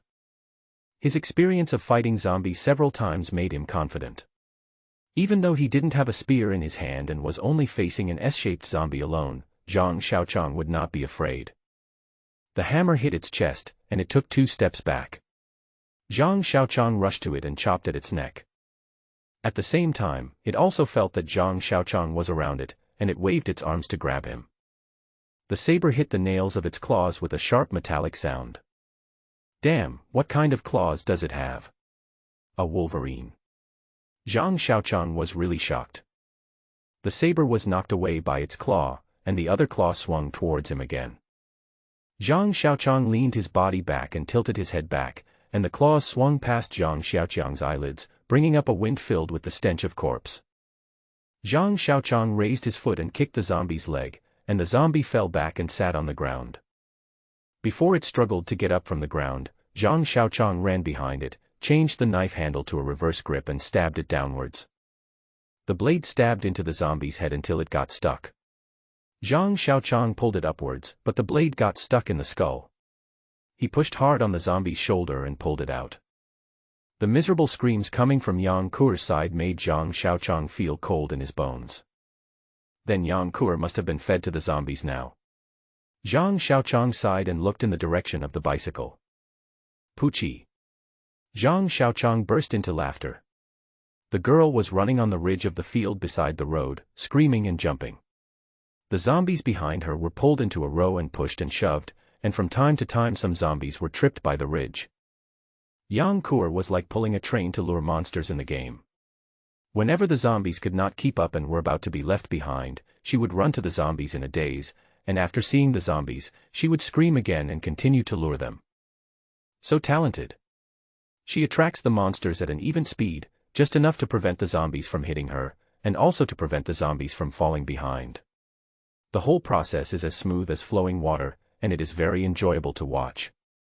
If I didn't know that she was so scared, I would have thought she was excited. Come here quickly. Zhang Xiaoqiang shouted at her. She no longer responded to the outside world, but just kept her head down, shouting, running, and jumping. Zhang Xiaoqiang parked his bicycle and ran to her and patted her. She waved her hands wildly, as if she didn't recognize him anymore. Zhang Xiaoqiang lifted her onto his shoulders and ran back. She frantically grabbed the backpack on his back. Zhang Xiaoqiang put her on the crossbar of the bicycle, set up the standing stand, and rode forward. Acres of fields slowly passed by her eyes. She also calmed down and sat in front of the moon in a daze. The sky began to darken and another night was coming. The bright bonfire warmed his body. Zhang Xiaoqiang sat beside the bonfire and leisurely sharpened his saber. Yang Kuer was wrapped tightly in a silk blanket, staring at the bonfire in a daze, her body trembling constantly, and she hadn't touched a single bite of the food in the lunchbox beside her. It seemed that she was very frightened. Zhang Xiaoqiang glanced at her from the corner of his eye and ignored her as he continued to sharpen the blade with the grindstone. The intensive use in the past few days had caused some damage to this high-end imitation tiger tooth sword, so he naturally had to maintain it well as it was a life-saving device. Apart from the crackling sound of the flames burning the firewood, the only sound of the grindstone sharpening the blade lingering in the night. Do you want to live? Zhang Xiaoqiang suddenly spoke, breaking the silence. She raised her head and stared at him blankly, somewhat confused. Do you want to continue living? Zhang Xiaoqiang spoke again. Her eyes became bright again and she nodded continuously. If you want to continue living in this apocalypse, you can only rely on yourself. Zhang Xiaoqiang recalled how he took out and put away his gun time and time again, and trained himself desperately at home. Rely on yourself. Yang Kuer was a little confused. From now on, you have to forget everything in the past. Zhang Xiaoqiang looked at her and said. You are no longer your parents' pampered daughter, nor your teacher's naughty student. You should even forget that you are a woman. Zhang Xiaoqiang suddenly remembered his happy life as otaku. You have to learn to observe zombies, face them, and kill them. Zhang Xiaoqiang preached with the tone of an experienced person. How do I kill him? Yang Kuer asked. You're very nimble and your speed is pretty good too. The scene of her pulling a train to attract monsters flashed through her mind. As long as you are not afraid, ordinary zombies can't catch you, but you have to be careful of evolved zombies. Zhang Xiaoqiang kept passing on his experience to her and told her some of his experiences. Yang Ke gradually gained confidence. "Uncle, thank you." Yang Ke thanked him. "Go to bed early and start exercising tomorrow," Zhang Xiaoqiang warned. "Oh." Yang Ke lay down wrapped in the quilt. "Uncle, what do you think of peeking at me taking a bath? Is it nice?" Yang Ke suddenly asked. What a loss. No breasts, no waist, no body shape. She has no figure at all. Zhang Xiaoqiang sighed subconsciously. Humph. Yang Ke turned over and ignored him. As the night deepened and the air became colder, Yang Ke unconsciously moved closer to the fire while sleeping. Zhang Xiaoqiang put a few pieces of firewood between her and the bonfire, fearing that she would accidentally roll into the fire. Zhang Xiaoqiang wanted to sleep, but he always felt that something would happen at night. This inexplicable feeling made him uneasy. He didn't know when it would come or when it would go away. Every time it appeared, it was always bad luck for him. The first time he was tortured by the rain, and the second time he was tortured to death by the mutant cat. This was the third time. Zhang Xiaoqiang didn't want to wake Yang Ke up. He didn't know when danger would appear or where it would come from. At least she was in front of him so he could take care of her. The night wind was blowing the flames like a fairy dancing, and the beautiful dancing posture illuminated the shadows around. The warm firelight could no longer make Zhang Xiaoqiang feel a trace of heat, and the strange and sinister feeling penetrated into his bones. Zhang Xiaoqiang picked up the sniper crossbow, strung it, and used the steel crossbow arrows that he usually didn't want to use. He checked the saber on his waist and the iron spear in his hand, but still felt a little unsafe, so he picked up the hammer and stuck it into his waist. Zhang Xiaoqiang silently waited for the unknown to come by the fire. As time passed, he became more and more nervous. Zhang Xiaoqiang hated this feeling, as if everything was controlled by God, and he could only be a small chess piece that could be stepped on at any time. Even if he had to face D2, he was unwilling to wait for this unknown danger. After an unknown amount of time, a tall figure appeared beside the fire, smashing through the night like an ancient beast. Zhang Xiaoqiang squinted and looked at it. The two thick and sharp horns on a huge head seemed to pierce the night. The horns spiraled upwards from the root and gradually became sharper, flashing a cold metallic light under the firelight.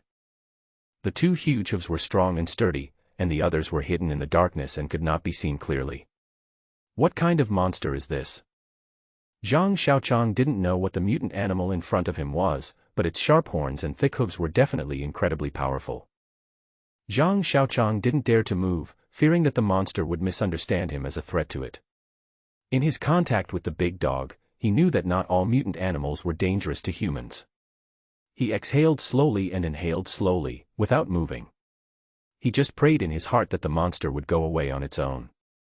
The monster took 2 steps forward and looked at the flames, with a bit of curiosity and fear, and a bit of evasion in his expression. Zhang Xiaoqiang, who was standing next to the campfire, was ignored by it. Zhang Xiaoqiang also looked at the monster. It was about 160 centimeters tall from head to toe, with mottled yellow fur and a thick body that looked like a wall. Looking closely, it looked a bit like a goat, but he was not sure. The goats he had seen had thick, short, and slightly backward horns, but the monster's horns were more like those of an African antelope, straight and long. Time passed slowly, and the monster slowly approached. Zhang Xiaoqiang became more alert, aiming the crossbow in his hand between its eyes. The atmosphere was a bit weird. The monster was interested in fire. He aimed at the monster. Yang Ke was sleeping by the fire and knew nothing. The monster seemed to lose interest in the flames and took a step back, preparing to leave. Pop! A spark burst out from the burning wood, and the monster was frightened and rushed towards the fire with its horns raised. Zhang Xiaoqiang didn't know that the monster's target was the burning bonfire, Shua. The crossbow arrow appeared on the monster's forehead, and the tail of the arrow trembled slightly. The monster stopped and pushed its head, still pierced by the crossbow arrow, towards Zhang Xiaoqiang again. Zhang Xiaoqiang felt bitter. What weapon could he use to deal with a monster that couldn't be killed even by crossbows? Zhang Xiaoqiang threw away the sniper crossbow and grabbed the iron spear. Let's go all out. There was no place to run now, and he would die faster if he escaped into the darkness. His eyesight was not as good as the monster's. The monster seemed to be in extreme pain. It shook its head and tried to throw the crossbow arrow away. When it failed, it took out its anger on Zhang Xiaoqiang. The monster dug its hooves a few times and rushed towards him, its two sharp horns pointed at him. The butt of the iron spear was inserted diagonally into the ground. Zhang Xiaoqiang leaned forward into a bow stance, pointing the spear tip at the monster's head, waiting for it to hit him. The monster rushed over. It was not as fast as the mutant cat, but its strength was no less than that of the D2 zombie. Zhang Xiaoqiang rolled to the side the moment he was hit by the gun. Bang. Snap. The first sound was the sound of collision, and the second sound was the sound of the spear head breaking. Zhang Xiaoqiang was lying on the ground and saw the iron spear break into two pieces. He felt very disappointed. The huge impact also hurt the monster, and it staggered a little. It shook its head as if trying to wake up. Zhang Xiaoqiang rushed forward and climbed onto the monster, grabbed its fur on the back of its neck with his left hand, and stabbed its neck with the saber in his right hand. Bang. The sound of the blade piercing the skin was like that of leather, and then it slipped away. The monster was very dissatisfied with Zhang Xiaoqiang riding on it and jumped up and down. Zhang Xiaoqiang threw the saber down, and held its neck with his hands clasped together, with only one thought in his mind: I will not come down even if you kill me. The monster was running and leaping around the campfire like a mad bull, and Zhang Xiaoqiang was being tossed around on its back. Wow! He spat out the rest of his dinner. He was dizzy on its back and lost his sense of direction. The fingers of his clasped hands were in pain. If it weren't for the reminder of the pain, he wouldn't have felt the existence of his arms. His legs felt like they were being gnawed by thousands of ants, stinging and swollen. After bumping again and again, his tailbone seemed to have been broken, and his waist and abdomen were just numb. While Zhang Xiaoqiang kept vomiting, only the bitter bile was left, and his mouth was bitter. He lay on the monster's back, his body rising and falling with its bumps and jumps, and his bones and joints seemed to be broken apart. He couldn't gather any strength, and just mechanically held its neck and clamped its waist. A fishy sweetness appeared in the bitterness of the corners of his mouth. Zhang Xiaoqiang clenched his teeth too hard and his gums began to bleed. He could hardly open his eyelids and felt dizzy. Zhang Xiaoqiang didn't know where the beast would take him, nor what fate awaited him. He was already on top of the beast and couldn't get off. Unable to bear the pain of the wind stabbing into his eyes, Zhang Xiaoqiang buried his face in the rough fur of the monster and let it run with him. He listened to the whirring sound of the wind and the sound of its running hooves, and felt the vibration and bumps coming from the bottom of his body. His mind was blank, he didn't care about anything anymore, and felt the final peace. After an unknown amount of time, the sky began to turn white. The monster began to slow down, and I felt the hair under its neck was a little wet. Until the sky turned completely white, the monster was panting and staggering. Opportunity. With a thought, he loosened his hands and grabbed the horns on the monster's head and pulled his body forward. Zhang Xiaoqiang sat on the monster's neck, with his legs tightly wrapped around its throat. Zhang Xiaoqiang grabbed its spiral horn with his left hand, and with his right hand, he pulled out the hammer from his waist and smashed it hard on its head. Bang! The monster let out a whine and shook its head wildly, trying to throw him out. Zhang Xiaoqiang began to feel dizzy again. Just like that, the monster calmed down for a while, and Zhang Xiaoqiang hit its head with a hammer. Every time he hit it, it shook its head. Zhang Xiaoqiang calmed down, but he didn't want to be thrown out, and waited for it to stop before hitting it again. After going back and forth, the monster was exhausted and Zhang Xiaoqiang was about to give up. Suddenly, Zhang Xiaoqiang leaned back, and the monster stood up, with its head tilted back, and took Zhang Xiaoqiang with it. Zhang Xiaoqiang grabbed its horn and waited for it to stand back up. It didn't take long, only about 10 seconds, before its front legs landed on the ground. During these 10 seconds, Zhang Xiaoqiang saw his chance and the crossbow arrow was firmly inserted into its forehead, neither too deep nor too shallow, just enough to nail the skull but not penetrate into the head, causing it to suffer unbearable pain but not fatal. Zhang Xiaoqiang saw hope, and mustered up his last bit of strength to sit firmly on its neck, waiting for his opportunity. The opportunity has come. It stood up again. Zhang Xiaoqiang stood up while holding the big horn, hooked his left foot on its chin, stepped on its shoulder with his right foot, and stood up. Dang! The hammer hit the tail of the crossbow arrow, ding. The crossbow arrow sank a few inches. Clang! The monster let out a loud whine again, making his ears buzz.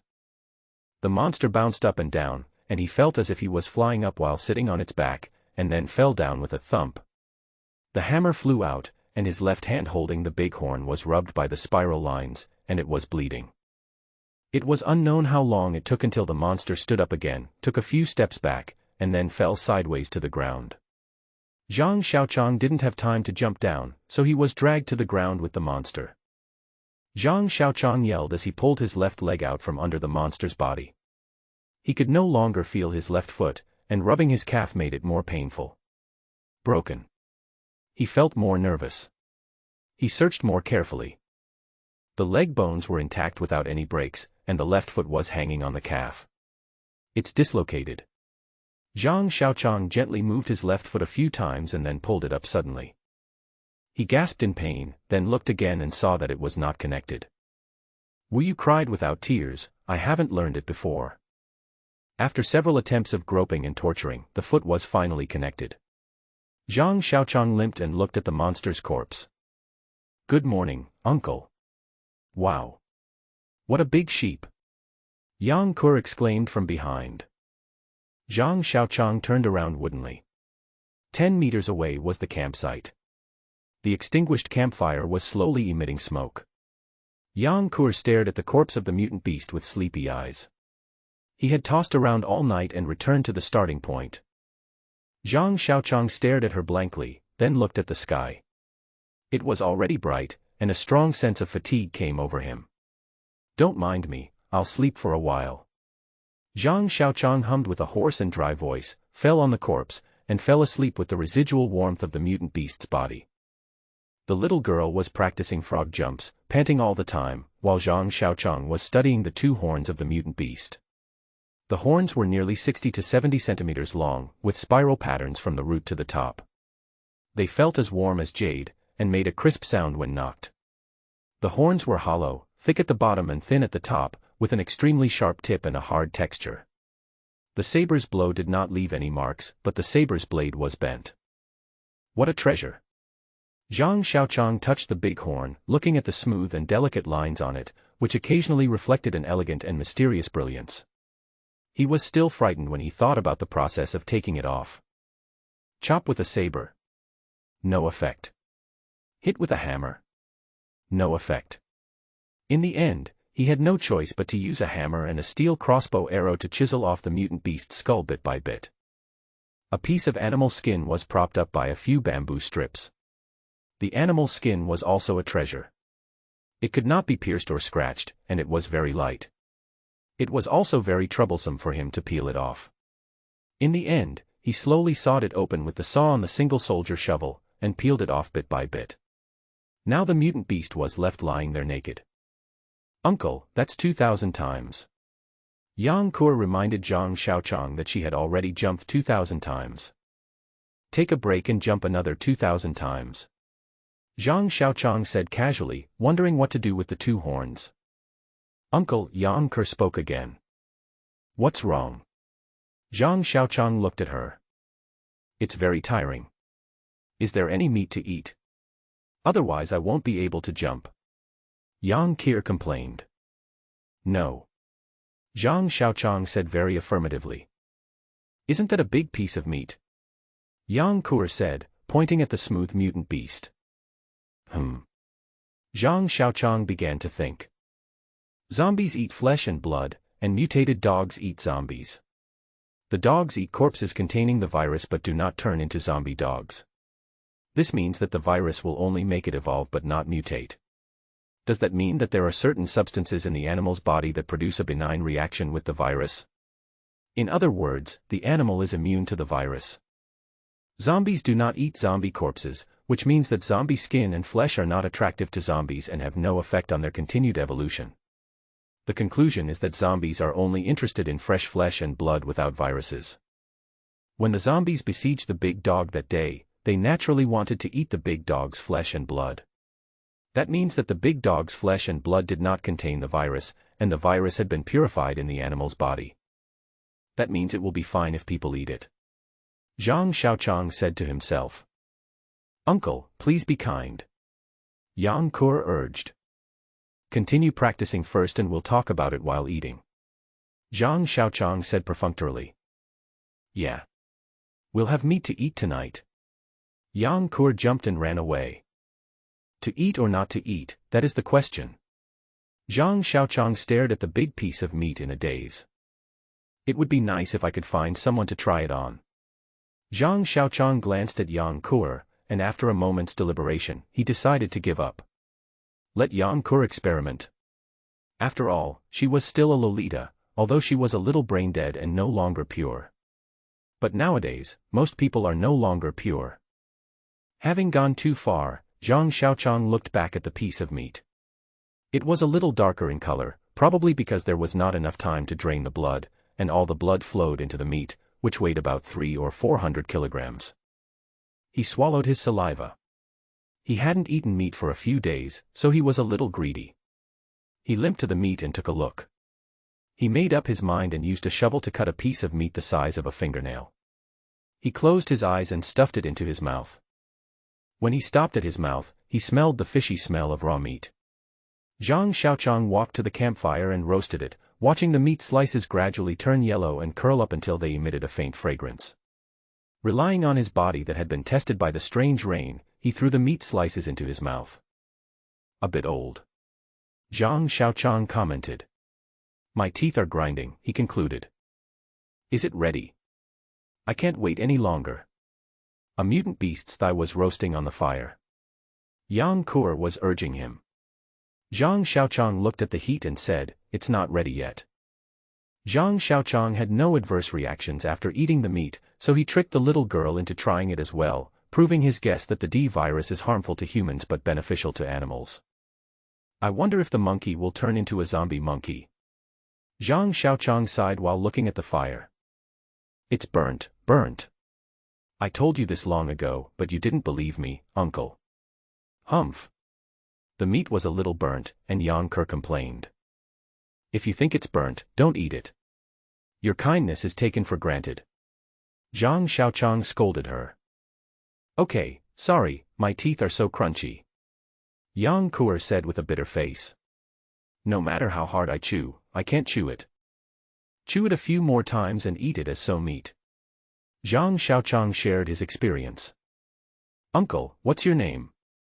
Yang Kur finally remembered to ask his name.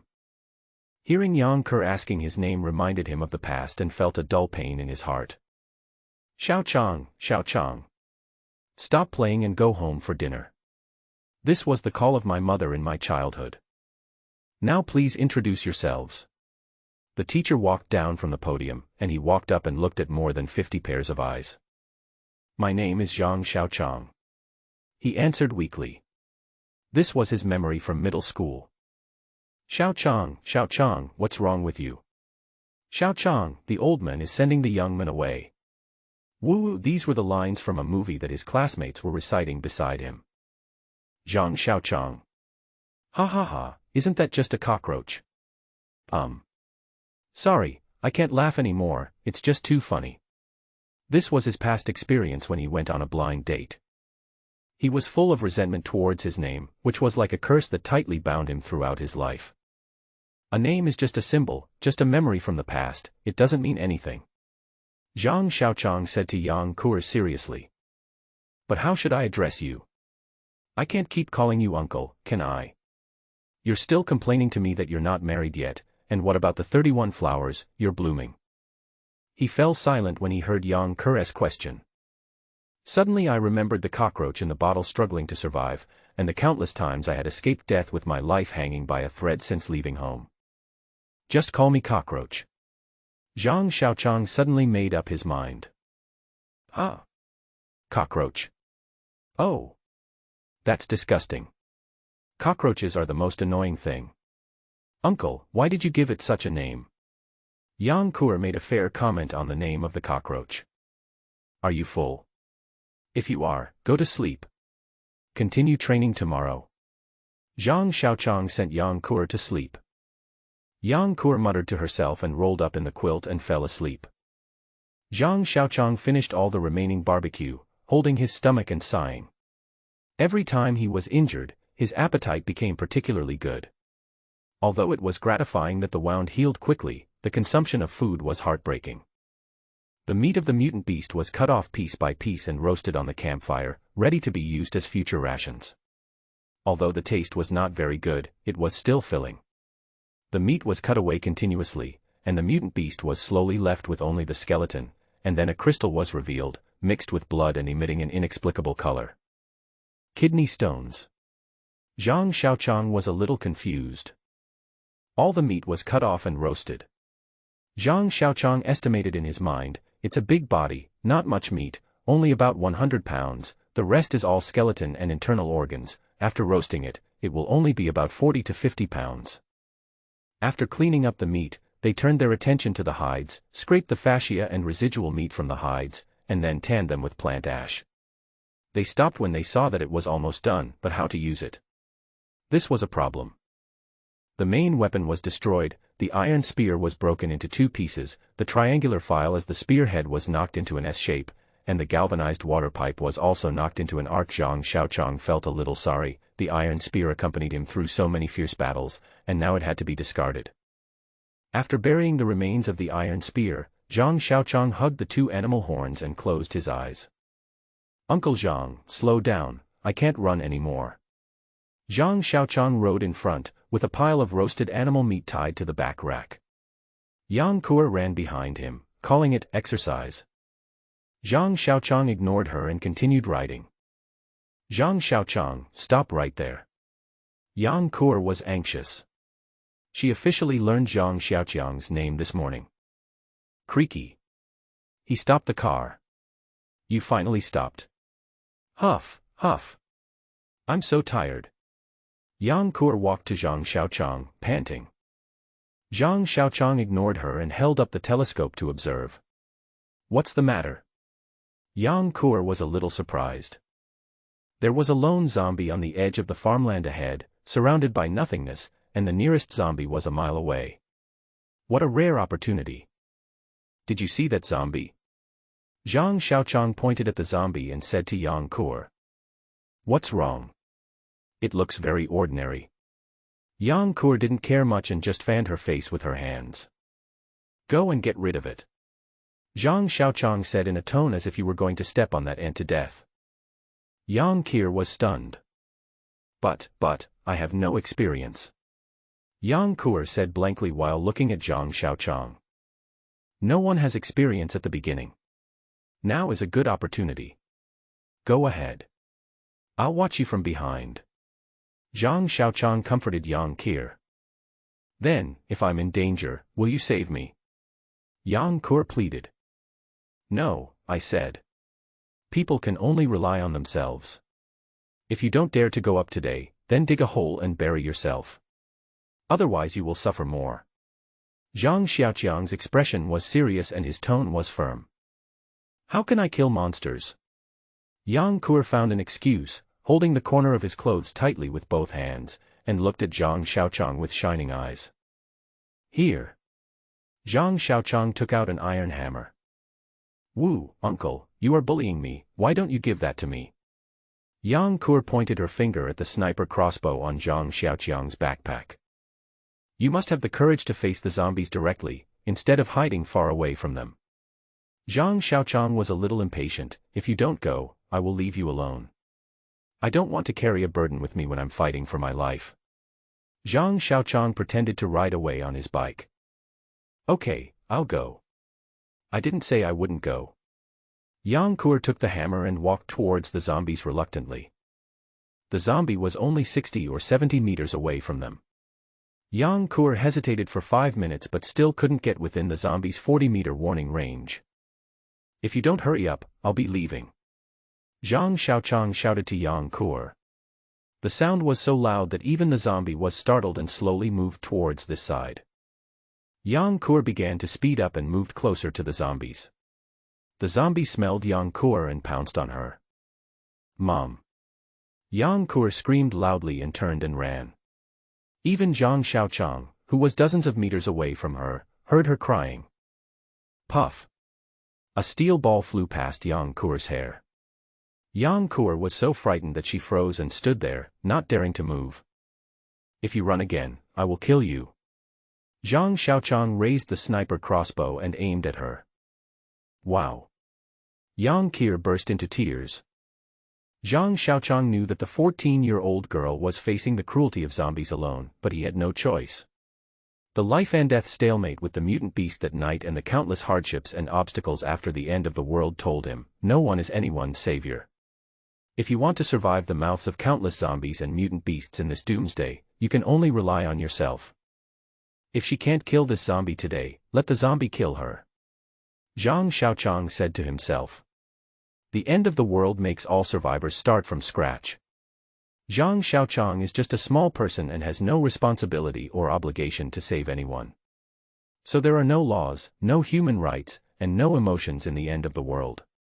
If you say these things, you will only die faster. Yang Kur sobbed as she looked at Zhang Xiaoqiang, who was aiming a sniper crossbow at her. After hesitating for a moment, she turned around and ran towards the zombies.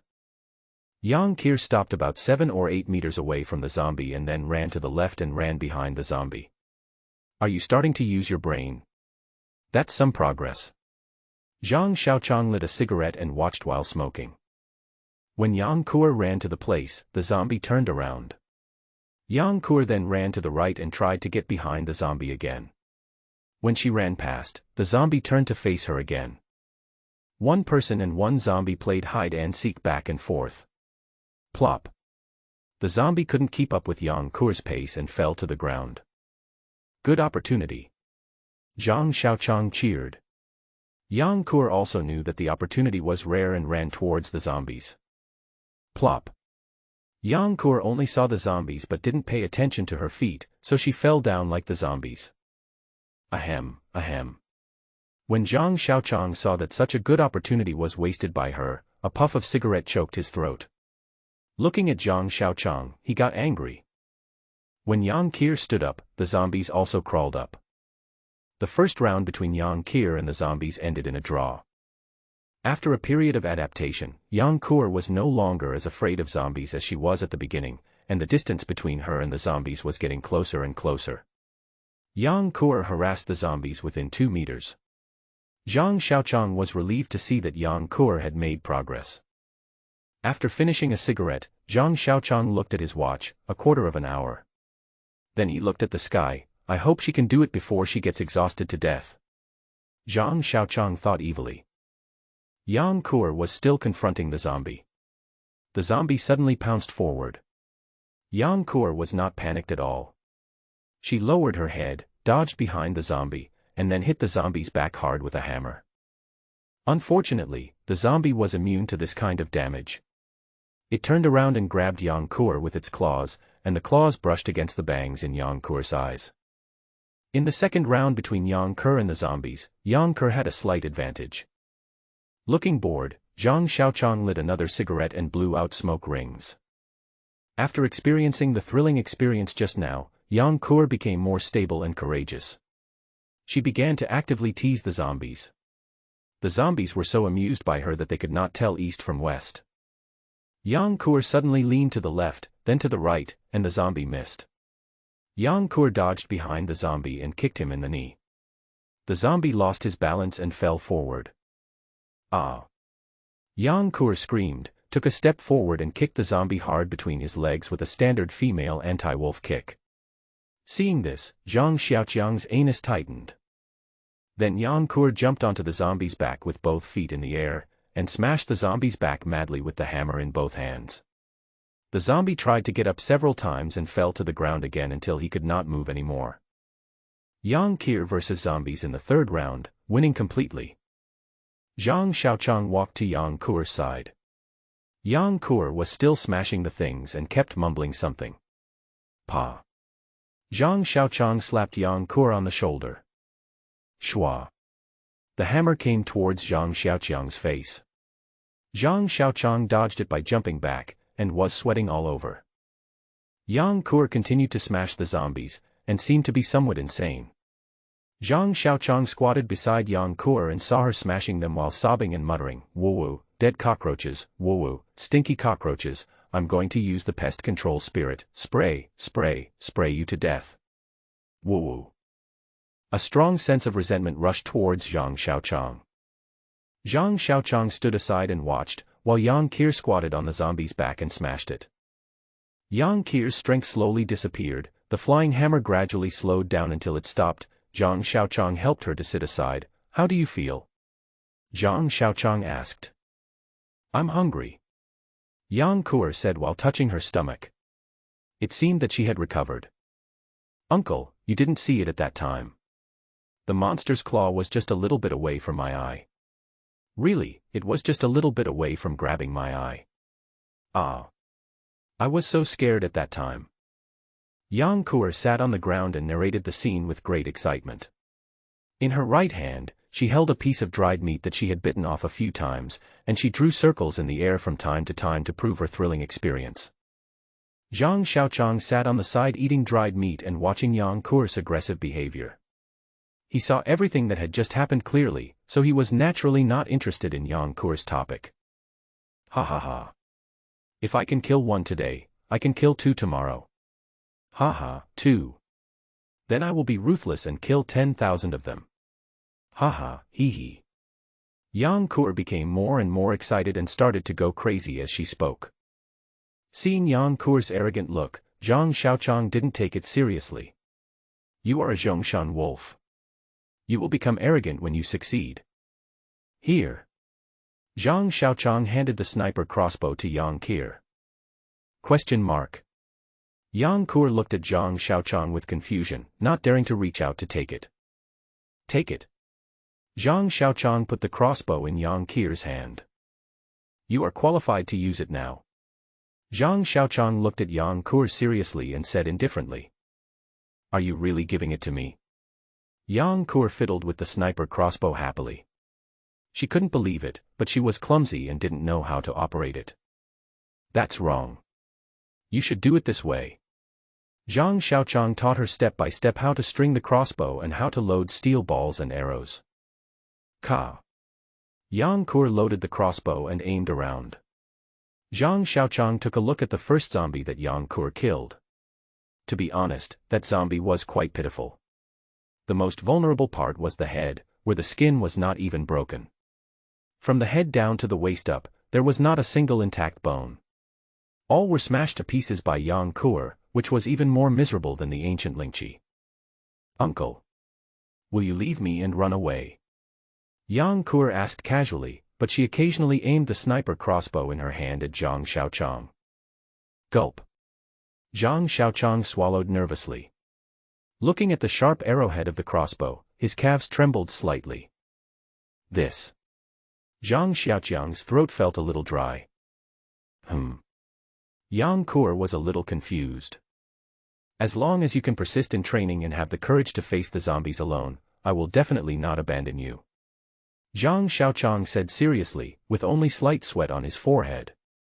Well, I will definitely keep working hard, Yang Qir smiled happily. Ha. Zhang Xiaoqiang let out a breath.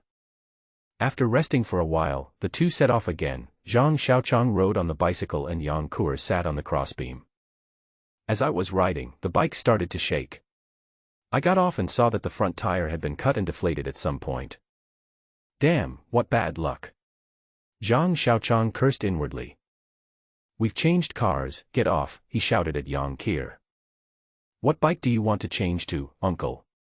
Yang Qir asked, sitting firmly on the crossbar of the bicycle. Route 11.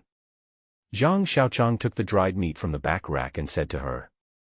Zhang Xiaoqiang was walking on a country road carrying dried meat on his back, while Yang Qir followed him with a sniper crossbow. In the distance behind them was a lonely bicycle. Zhang Xiaoqiang was panting while carrying the dried meat on his back, while Yang Qir was shouting that she was tired and wanted to rest. The sky was getting dark, and it was not far from night. A two-story villa sits alone on the edge of the farmland under a hill not far away. There are no obstacles around it, and naturally there are no omnipresent zombies.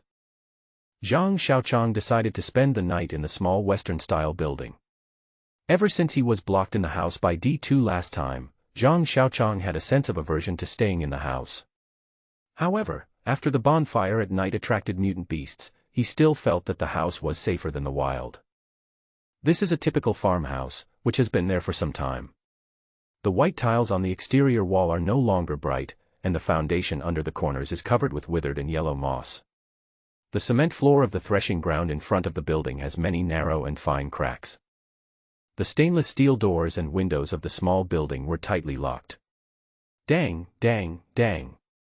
Zhang Xiaoqiang hammered on the door a few times, and then stuck to the iron door to listen to the movement in the room.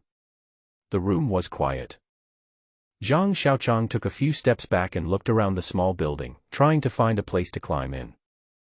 "Uncle, what are you looking for?" Yang Kur asked as she watched Zhang Xiaoqiang's actions. "Don't disturb me. Can't you see I'm trying to find a way to get in?" Zhang Xiaoqiang was a little annoyed. "If it doesn't work down there, try up there." Yang Kur pouted angrily at the second floor. Zhang Xiaoqiang looked towards the second floor. There was a balcony above the main door and a glass door behind the balcony. He couldn't see clearly from the first floor whether the door was locked or not. Even if it was locked, it didn't matter. Didn't he have a hammer? Zhang Xiaoqiang asked Yang Kur to climb up on his shoulders, go down to the first floor and open the door. "Uncle, there might be a monster in there." Yang Kur looked evasive. "Are you still afraid of zombies now?" Zhang Xiaoqiang asked back. "Yeah, I'm not afraid now." Yang Kur thought about the battle against zombies today and her victory. "Watch out, you're stepping on my face." "I'm sorry, it's just a little bit, it's really just a little bit."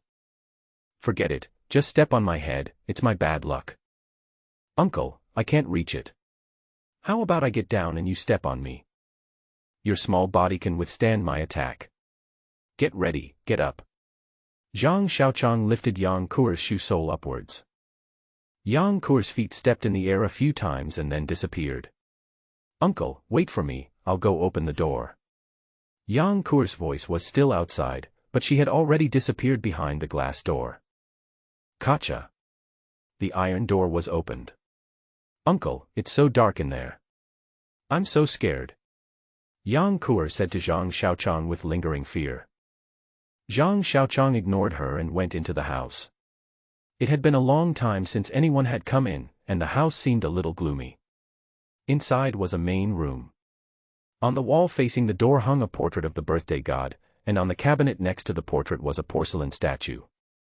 The decoration was very ordinary, and the white tiles on the floor had turned yellow. Zhang Xiaoqiang walked around the first floor and found the kitchen. Except for the full water tank, everything else in the kitchen was empty. There was no oil, salt, sauce, vinegar, or rice. It was so clean that even a mouse would cry if it came in. There was an aisle next to the kitchen, which led to the back of the building. There was a small courtyard behind it, with a few adobe houses on both sides. One was a carport with some tires and tools scattered in the corner, and one was a firewood room. The other two were a pig pen and a fire cage room. There was no smoked meat in the place where meat was smoked in the countryside. There was an iron gate in the courtyard that led to the back of the hill, and the iron gate was locked tightly. The homeowner escaped the virus and fled in a car with food and supplies, and still had time to lock the front and back doors. Zhang Xiaoqiang speculated. One of the rooms downstairs was the bedroom of the elderly, which was filled with old furniture and wooden beds. The other rooms had been used as warehouses, with a small amount of rice scattered on the floor.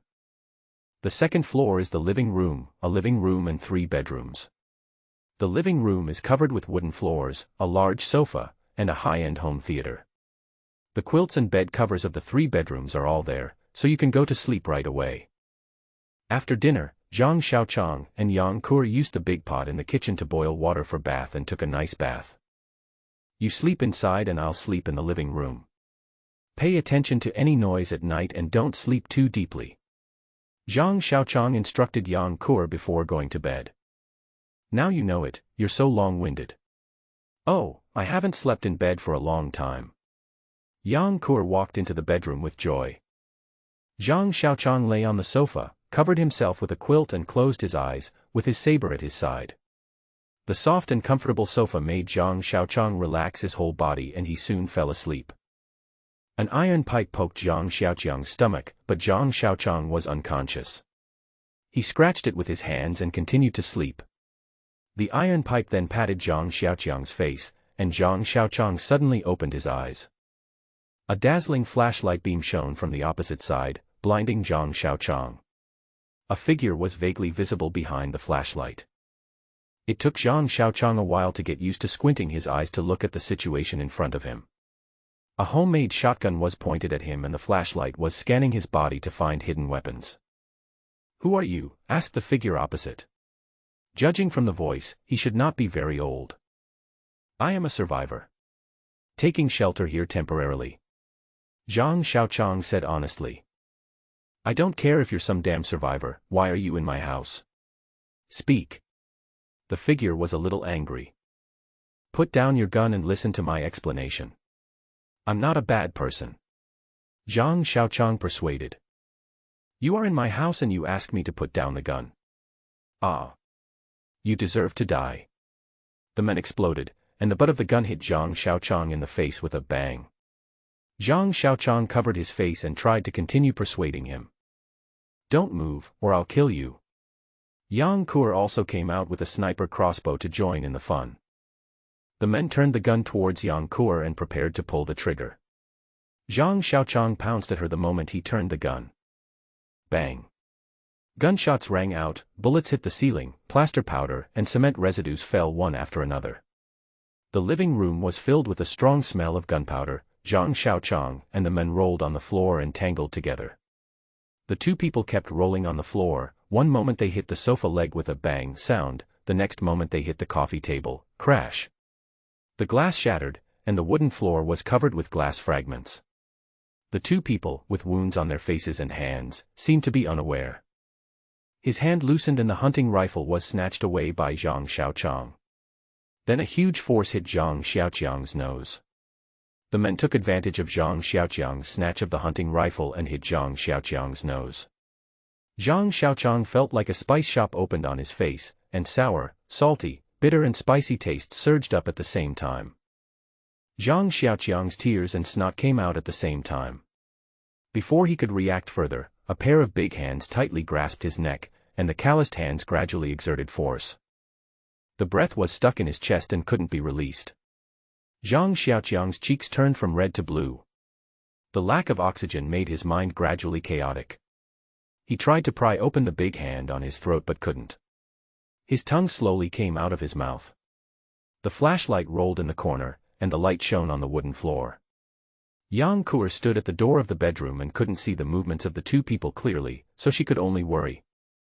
Intense dizziness continued to attack his brain. Zhang Xiaoqiang bent his right leg, stepped on the man's abdomen with his right foot, and kicked him out with a sudden force. Cough. Wheezing. Zhang Xiaoqiang sat up, rubbing his throat, coughing and taking deep breaths, trying to replenish the lost oxygen. Ah. The men pounced on him again. Bang. Zhang Xiaoqiang grabbed the barrel of the hunting rifle beside him and swung it, hitting the men with the butt of the rifle. Ah. The men screamed, turned around and ran downstairs. He was very familiar with the surrounding environment and disappeared in a few seconds. What are you in a daze for? Come and help me up. Zhang Xiaoqiang shouted weakly at Yang Kuer while slumped over on the wooden floor. Oh. Yang Kuer stopped being dazed and walked forward to help Zhang Xiaoqiang sit on the sofa. Zhang Xiaoqiang was confused by the attack just now. He looked at his watch with a flashlight. It was 5:20. He thought he couldn't sleep anymore. Who knew if that man would come back and do it again? Yang Kuer, the heartless little girl, went back to sleep, and Zhang Xiaoqiang sat on the sofa waiting for dawn. Is he the owner of the house? Does he think we are thieves? Zhang Xiaoqiang pondered. That's not right. Why doesn't he live at home? There are no zombies around, it's very safe. I was a little confused. He doesn't live at home but has to sneak back in the middle of the night. Is there some secret? He continued to think wildly. Good morning, uncle. Zhang Xiaoqiang raised his head. Yang Kuer rubbed her eyes and walked out of the bedroom. It was already bright outside the glass door. The stainless steel door of the main room on the first floor was tightly locked, and the light from outside shone into the room through the air vents on the door, adding some brightness. If it's not from here, could it be from this place? I followed the aisle beside the kitchen to the small courtyard behind the building. The iron gate of the courtyard was half open, and a big lock was hanging on the iron gate with an iron chain. After opening the iron gate, a small loess road leads to the back of the hill. The loess road is at the foot of the hill. There is not much vegetation on the hill. There are pine trees 2 or 3 people high scattered on the hill. Apart from the pine trees, most of the hills are covered with waist-deep bushes. Stay here and don't run around. Wait for me to come back. Zhang Xiaoqiang instructed Yang Kur while inserting the 2 spiral horns into 2 bamboo tubes that were pierced through. The 1-foot-long bamboo tubes could just fit about 2/3 of the horns. The 2 ends of the horns were exposed outside, so they would not fall out easily when carried diagonally on the back. Well, what if you can't come back? Yang Kur said with a pout. Then you'll die as far away as you can. Watch your bag. Zhang Xiaoqiang no longer paid attention to the crow's mouth. He put the animal horn on his back and walked along the loess road towards the back of the mountain with a sniper crossbow in hand. He walked on the hard path with a sniper crossbow, observing his surroundings from time to time and being alert to any movement around him. He walked for about a quarter of an hour. From a distance, I saw a cave at the foot of the mountain. The cave was surrounded by nothing but empty space. The cave was not the end of the loess trail. The trail bypassed the cave and disappeared along the foot of the mountain. The cave was about 6 or 7 meters high and 5 meters wide, with traces of artificial carving around the entrance. After putting a steel ball on the string of the sniper crossbow, Zhang Xiaoqiang walked into the cave carefully. The cave was very deep, and there was a faint cool breeze coming from inside.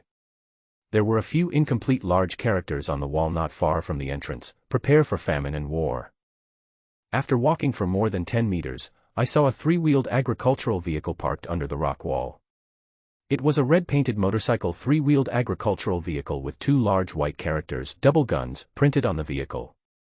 It looked to be about 80% new, and there was a key inserted in the huge fuel tank. Key. Zhang Xiaoqiang thought of it and walked forward to take a closer look. A huge force came from behind, and a big foot kicked Zhang Xiaoqiang hard on the back.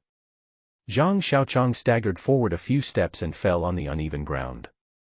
His finger accidentally pulled the trigger, and the steel ball whooshed into the darkness in front. Without thinking too much, Zhang Xiaoqiang fell to the ground and rolled to the side. Bang! A bowl-sized stone hit the ground where Zhang Xiaoqiang had fallen. Zhang Xiaoqiang stood up, pulled out the 2 animal horns behind him, and looked in the direction of the attack. A man was standing behind a farm vehicle. The light in the cave was a little dim and the man's appearance was not very clear. The man was pointing a kitchen knife at Zhang Xiaoqiang with a panicked and irritable look on his face. I knew it. You are here. Are you here to arrest me? The man shouted loudly to Zhang Xiaoqiang. Holding the animal horns tightly with both hands, Zhang Xiaoqiang took 2 steps forward and began to see the man's appearance clearly. He was very young, in his early 20s, and very strong. One hand was tightly holding a kitchen knife, and the other hand was clenched into a fist. His legs began to tremble and he seemed nervous and afraid. You, don't come over here, I don't want to do this, don't catch me. The man was a little excited when he saw Zhang Xiaoqiang approaching. He pointed the kitchen knife at Zhang Xiaoqiang and the vibration of his arms began to increase. Is he a psychopath? Zhang Xiaoqiang muttered to himself, brother, calm down. I'm just passing by. I'm not here to arrest you. Zhang Xiaoqiang tried his best to prove that he had no ill intentions. No, you lied to me. You are here to arrest me. You want to kill me. Ah! The man yelled and chopped at Zhang Xiaoqiang with a kitchen knife. Ding! Zhang Xiaoqiang used the animal horn to block the kitchen knife, and, bang, kicked the man's chest. The powerful impact made the man retreat nearly 10 steps back. Ah! The man swung the kitchen knife at Zhang Xiaoqiang and turned to run towards the cave entrance. Zhang Xiaoqiang crossed the animal horns in front of him to block, and then the kitchen knife hit the animal horns and fell to the ground. Oh no, little girl. Zhang Xiaoqiang was afraid that the men would harm Yang Kur in the small building, so he chased after him. As soon as he ran out of the cave, he saw a figure running up the mountain. Zhang Xiaoqiang followed closely behind until the men reached the top of the mountain and stopped on a cliff. There was a quarry below the cliff and there was no road. "Don't come over here. I don't want to do this. I don't want to kill them. It's not my fault," the men said as he backed away, all the way to the top of the mountain wall, with half of his body hanging in the air. Zhang Xiaoqiang was speechless. He was attacked by him in the middle of the night and had been waiting until dawn to guard against him. Now he had to watch him go crazy. Zhang Xiaoqiang didn't want to pay attention to him, but he was afraid that he would attack him from behind. He couldn't bring himself to kill him. "I did kill them. They are no longer my grandparents, my parents, my elder brother and sister-in-law. They are monsters. They ate Xiaohao right in front of me." The man had a ferocious look on his face and kept chattering. "Hey, brother. Take it easy, no one said you killed the wrong person." Zhang Xiaoqiang pretended to persuade him, but he didn't agree with it in his heart. This guy didn't go online, didn't know the end of the world at all, and thought he was a murderer. "Ha ha. Ha ha. You can't fool me. I know you are here to arrest me. I don't want to go to jail. You can't catch me." The men went crazy and jumped off the cliff after saying that. Zhang Xiaoqiang stood on the mountain and looked at the men at the foot of the mountain. The men fell on a huge rock and blood kept flowing to the ground through the cracks in the rock. Zhang Xiaoqiang commented, "Idiot. It's terrible not to know how to use the internet," Zhang Xiaoqiang commented on the whole world. We walked down the mountain along the path at the top until we saw a row of new graves: Father, Xiang Wei Ji's tomb; Mother, Wang Xiu's tomb; Brother, Xiang Wei's tomb; Sister-in-law, Chen Xiangyun's tomb, and then looking down, Nephew, Xiang Jia's tomb. There were a total of 7 new graves. On the day of the apocalypse, the man's family members began to become ill one after another, and finally ate his nephew Xiang Jiahao in front of him. The men killed all his family members who had turned into zombies, and became mentally stimulated and crazy. He lived in self-blame and fear for several months after the apocalypse. The man was afraid to contact the outside world, and even afraid to stay at home. He only went home to check at night, until he met Zhang Xiaoqiang. Zhang Xiaoqiang didn't know whether the final outcome was good or bad for the men. If he hadn't met Zhang Xiaoqiang, the men would not die, but he would continue to live in pain and self-blame. This is the damn end of the world. Zhang Xiaoqiang felt a sense of depression in his heart that could not be dissipated for a long time. After going down the mountain, Zhang Xiaoqiang remembered the 3-wheeled farm vehicle in the cave and turned back to the cave. Thump, thump, thump. The 3-wheeled farm vehicle drove out of the cave. Zhang Xiaoqiang was a little excited while driving the 3-wheeled vehicle. "Brother, I also got a chance to drive a motor vehicle today." After driving a few circles outside the cave, he stopped when he felt he had mastered it completely. Sitting in the front seat, I lit up a cigarette and took a deep puff. It eased my mood. Having a car is much better than walking. Although I have experienced so much since leaving home, the joy of having a means of transportation now seems extremely rare. I unscrewed the fuel tank cap and found half a tank of fuel left. I looked into the hole and wondered if I could find some diesel. The cave was silent and the passage was long and dark. Zhang Xiaoqiang walked into the cave with a flashlight. When he walked about 30 meters from the cave entrance, the passage began to narrow, but it could accommodate 2 or 3 people walking side by side. When he walked 50 meters, it suddenly became clear. In front of me is a huge cave with a high ceiling of about 30 meters. There is a long and narrow crack on the rock wall on one side. Light shines in through the crack, allowing people to see everything inside the cave clearly. After walking about 7 or 8 meters forward, you can see a staircase with more than 10 steps. There is a pool of water under the steps.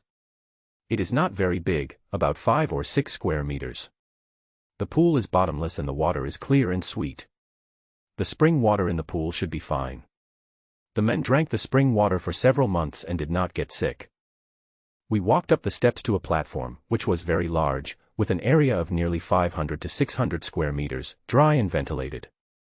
In the middle was a bed made of straw, with several cotton wool and quilts on top. Not far from the bed was a fire pit, on which a stove was built with a few stones, and on top of it was a large iron pot. Around the platform, you can see some jars and hundreds of full plastic bags. Zhang Xiaoqiang looked around and found that the cave was well stocked with supplies. Hundreds of plastic woven bags were filled with rice, corn, and other food. Each bag could hold 100 kilograms, so hundreds of bags could hold tens of thousands of kilograms. There was a lot of smoked meat hanging next to the food. At least 2 fat pigs had to be killed to get so much smoked meat. Nearly 1,000 kilograms of cabbage were found in the cave, neatly stacked, as well as more than 10 kilograms of pickled mustard greens, 2 jars of pickled vegetables, and even a dozen chickens, with a big rooster leading more than a dozen hens to forage for food in a corner.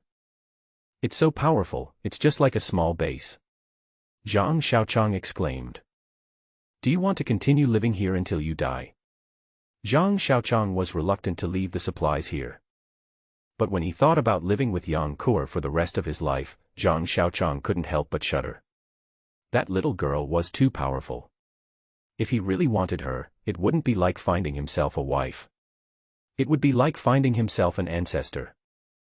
The tricycle swayed as it drove into the courtyard, making Yang Kur, who was exercising in the courtyard, look dumbfounded. Zhang Xiaoqiang, who was on the tricycle, looked down on him. You little brat, you've never seen anyone driving a tricycle so handsome, have you? Uncle, where did you steal the tricycle? Zhang Xiaoqiang almost fell off the tricycle after hearing this. Why do you care where I stole it? Go upstairs and pack your things. We are moving. Zhang Xiaoqiang shouted at Yang Kur. Zhang Xiaoqiang finally decided to rest in the cave for a while before heading to the provincial capital. After all, humans are social creatures. Facing the dangerous apocalypse, a group of people are always more powerful than one person. Yang Kur also needs to train for a while the little girl's body is not fully developed and she has strong plasticity, so that she can have more capital to save her life in the apocalypse. They moved 2 mattresses, several quilts, sheets, and other supplies down from upstairs and put them in the car, called Yang Kur and prepared to set off. Uncle, have you noticed anything different about me today? Yang Kur said in a strange tone, using her fingers to lift the hair by her ears. Zhang Xiaoqiang glanced at Yang Kur, who still had a shapely figure. I didn't notice any difference. Zhang Xiaoqiang said perfunctorily. Uncle, please take a closer look. Yang Kur walked in front of Zhang Xiaoqiang and said with her head tilted up. Yang Kur's hair was neatly combed, and her shoulder-length hair was tied into a playful ponytail beside her right ear. She had a colorful silk scarf tied around her neck, a light yellow women's mid-length windbreaker, washed-out jeans, and a pair of white women's hiking shoes on her feet. Yang Kur looked fresh and neat, and she washed herself clean yesterday. Her pale face was painted with blush, and her pale lips were painted with lip gloss. Her big eyes were like crescent moons, and her little nose was naughty and delicate. She looked cute and lovely, and she had the potential to be a young and invincible beauty. Zhang Xiaoqiang was tempted to do something, and had some small plans in his mind. But when he saw Yang Kur's figure again, all the impulses disappeared without a trace. At this moment, Zhang Xiaoqiang realized. He used to think that he was a Lolita fan and had the potential to be a weird uncle. But now, seeing the fake Lolita in front of him and her washboard-like body, he realized. It turns out that what I have always longed for in my heart is the turbulent waves. Zhang Xiaoqiang truly realized his own heart. What's so good about it? How long have you not brushed your teeth? Your mouth stinks. Zhang Xiaoqiang teased Yang Kur. Uncle, you are a big bad guy. Yang Kur made her final comment on Zhang Xiaoqiang. Yang Kur's clothes reminded Zhang Xiaoqiang that her clothes were a little dirty and ragged, with big holes in some places, so she should change her clothes. He went upstairs and opened all the wardrobes. He found a few clothes that fit him well, but the colors were too bright. If he wore them, the mutant beasts would probably see them from a distance. He searched a few more places and found a set of unopened lingerie. Should I let Yang Kur try it? Zhang Xiaoqiang thought evilly. Forget it. It would be a waste of this underwear to give it to her. Zhang Xiaoqiang shook his head. Going downstairs, Zhang Xiaoqiang was wearing a black-gray down jacket with a high-necked sweater underneath and old-fashioned blue military pants. I don't know what they are made of, but they are tough and suitable for all kinds of environments. They should have been worn by the man's father when he was working. They are still new and quite comfortable to wear. Zhang Xiaoqiang threw the spare clothes into the carriage, and shouted to Yang Kur, who was sitting in the carriage, "Hold on tight," and drove the tricycle towards the cave. Yang Kur was running around the platform. Zhang Xiaoqiang put a sharpened hardwood stick into the animal horn. It worked well after trying it. The animal horn was thin and light, yet extremely hard. After being made into an animal horn gun, it was much lighter than the previous simple iron gun. He performed a gun flower and danced a few circles. He was a little worried that the animal horn was not fixed properly because it was so light. Puff! He thrust the beast horn gun into the ground with his backhand. The gun head easily pierced into the ground. He shook the gun body and found that it was relatively firm. He found a few nails and hammered them into the connection between the beast horn and the gun body. Puff, puff, puff. As the hammer swung up and down, the beast horn spear kept falling down. After it was fixed, I found that the head of the beast horn spear had been nailed into the ground for more than 40 centimeters. I grabbed the gun body and shook it, but it didn't move at all. I pulled it up hard, but it didn't come out. Zhang Xiaoqiang leaned over and looked at the tip of the gun. The tip of the gun was firmly nailed to the ground, and the soil next to it had cracked and dented. He dug up the soil and took a look. Damn, that's a beast. The mud on the ground was only 2 or 3 centimeters thick. Under the mud was a huge rock plane with the animal's horns nailed firmly to the rock. It didn't take much effort. Zhang Xiaoqiang looked at the animal horn nailed into the rock worriedly, and grabbed another animal horn and stabbed it into the rock. Puff! The tip of the animal horn was inserted into the rock 2 or 3 centimeters. There is a way. Zhang Xiaoqiang used the other horn to dig the horn gun, looked at the rock floor that was dug into a big hole, and then looked at the horn gun in his hand. The gun head was not worn at all, the tip of the horn was still extremely sharp, and the whole horn was smooth and clean. The action just now had no effect on it, not even a trace of scratch. What a magical weapon! Zhang Xiaoqiang exclaimed while holding the beast horn spear, "I'm afraid it can even penetrate D2. The sky was still gray and gloomy, and the clouds were as dark and gloomy as usual. Zhang Xiaoqiang was driving a 3-wheeled car on a country road. Yang Kur was squatting in the car with some food and sundries piled around her. Which one? Zhang Xiaoqiang asked while driving. The third one. Uncle, why are you looking for so much more when we can't even finish all the food in the cave? Yang Kur was puzzled in the back of the car. Why do you care so much? Zhang Xiaoqiang ignored Yang Kur and buried his head in driving. Although they decided to go to W City to look for the gathering place of survivors, it does not mean that they should not leave a way out for themselves. That cave can be used as a secret base. Since it is to be used as a base, the more abundant and sufficient the supplies, the better. Now, during the rest period, they will take Yang Kur to search for supplies nearby. I searched 3 houses in the morning and found several thousand kilograms of rice, some corn cobs, and some other food, but it always felt like it was not enough. This was my second search today. The 3-wheeled farm vehicle was parked beside a small river. The river was about 6 meters wide and the water was not deep. You could see the sand and stones on the riverbed. The river channel was a bit narrow, and the rocky beaches on both sides were covered with weeds. Plastic bags of various colors, plastic bottles and glass bottles containing pesticides were scattered among them, making the river water a bit turbid. There is a cement bridge over the creek. There is a flat land opposite. Dozens of 2-story buildings of various shapes are scattered in the middle. There are vegetable plots around the buildings. There are no vegetables in the vegetable garden that has been abandoned for several months. Zhang Xiaoqiang parked the tricycle at the bridgehead and took Yang Kur to the other side, hoping to increase Yang Kur's experience in dealing with zombies, but he didn't encounter any zombies even after reaching the nearest small building. Something's wrong. Zhang Xiaoqiang raised his binoculars and looked around. The village was quiet and desolate, as if it had been deserted for a long time. The two of them continued to search forward cautiously. A small building that looked relatively new stood at the edge of the village, with 2 brick houses on each side. The small building was surrounded by hundreds of zombies, but there was no movement from upstairs. Is there anyone alive? Zhang Xiaoqiang made a judgment after looking at the scene in the telescope. To save or not to save? This question is very confusing. Zhang Xiaoqiang was very hesitant. This was the third survivor he was about to meet and the sixth one Yang Kur had met. Up to now, except for Zhang Xiaoqiang and Yang Kur, all other survivors had died for various reasons. The chances of survival for survivors in the apocalypse are too small. Zhang Xiaoqiang also longs to meet more living people, but the more than 100 zombies in front of him make him feel embarrassed. A few or a dozen is still something I can consider, but I have no choice now. Zhang Xiaoqiang finally decided to give up, and hoped to grab as much supplies as possible while the zombies were attracted. You wait here, I'll drive over. Zhang Xiaoqiang turned and said to Yang Kur. Uncle, look. Yang Kur said, pointing her finger behind Zhang Xiaoqiang.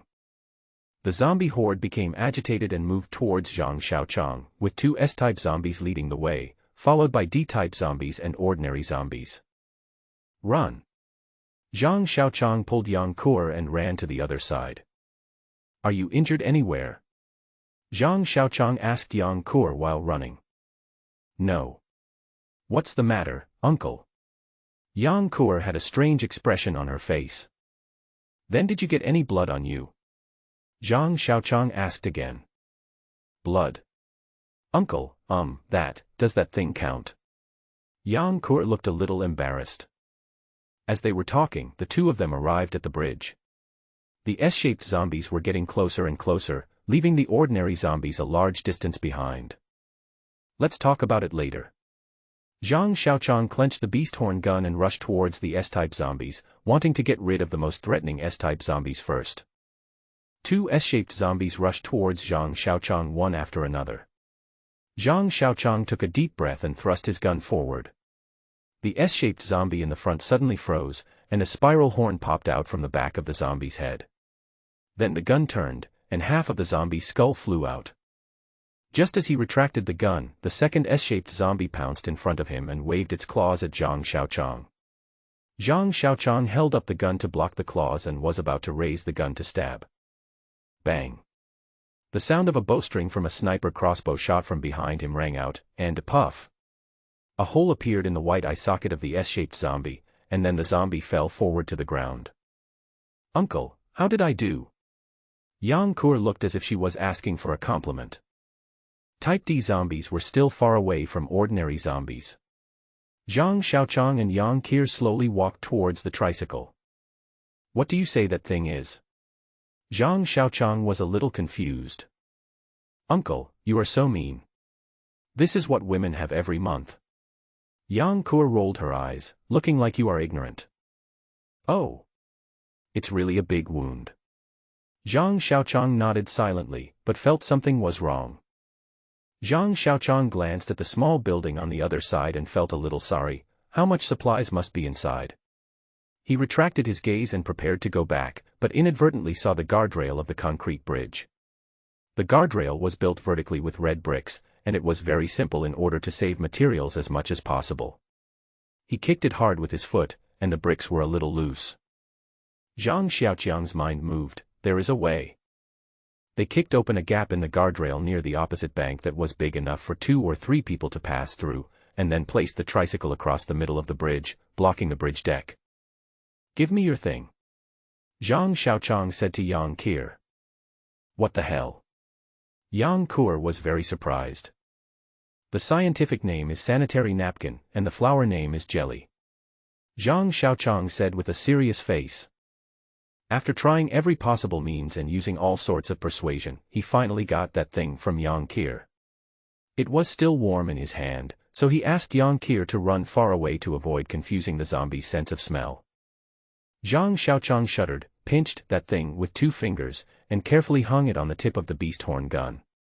The zombies were almost at the bridge head, and Zhang Xiaoqiang stretched the tip of the gun with that thing hanging on it out of the gap in the railing, waiting for the zombies to take the bait. The beast horn gun hanging with that thing looked like a flag of an island country fluttering in the wind, with a little red in the middle attracting the corpses to come and worship it. Zhang Xiaoqiang stood behind the tricycle, with the tip of the beast horn gun about 1.5 meters away from the gap, just out of reach of the zombies standing on the gap. The D-type zombies had already reached the bridge. The blood on that thing was fresh enough that the D-type zombies ignored me who was so close to them and rushed straight towards that thing. Plop. The D-type zombie stepped into the air and fell under the bridge. The remaining ordinary zombies smelled the bloody smell of that thing and became excited. They even walked faster and gathered at the gap, rushing to jump into the river like ducks. The D-type zombies under the bridge struggled to get up, but were knocked over by zombies one after another. The zombies under the bridge piled up layer by layer like a stack of monks. When all the zombies got under the bridge, more than 100 zombies had built a small pyramid. Arms were on the thighs, and the calves were on the heads. It was quite spectacular. Faintly, you could hear the D-type zombies at the bottom screaming. "Ha! This is so cool. I am so creative. Ha!" Zhang Xiaoqiang was so happy on the bridge that he stretched out his hand to call Yang Qir back. He threw that thing hanging on the tip of the gun onto the pile of corpses under the bridge and ignored the zombies, driving the tricycle towards the village. Zhang Xiaoqiang was driving the tricycle and humming a little tune happily, while Yang Qir was sitting in the car sulking. That D-type zombie died in such a unique way. He was seduced to death by jelly. Zhang Xiaoqiang felt happy. Jelly. He came to his senses. I heard that men will be in bad luck if they touch that thing. It can't be so weird, right? Zhang Xiaoqiang felt very upset. The tricycle stopped in front of the small building that had just been besieged by zombies. Zhang Xiaoqiang got off the car and looked at the environment. The owner of the small building was well off. The open space in front of the building was turned into a small garden, and the garden was surrounded by walls on both sides to form a small courtyard. It seemed that the owner was also a flower lover. He knocked on the iron gate, no response. Zhang Xiaoqiang shouted loudly, "No one is here, I'm here to save you." After a long while, there was still no response. Zhang Xiaoqiang climbed over the wall and went down to the small garden. No one had taken care of the garden for a long time and many flowers had died. The garden was not large, only about 30 or 40 square meters, with a well in the middle. The well mouth was blocked by an iron plate to prevent dirt from falling in. He walked to the door of the small building and turned the handle, and the door opened. There were only a few old-fashioned furniture in the room, which looked quite old and covered with dust.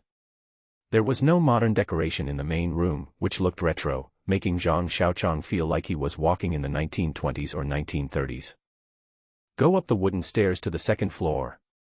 The decoration of the second floor is completely different from that of the first floor. It is decorated quite luxuriously and has a modern atmosphere everywhere.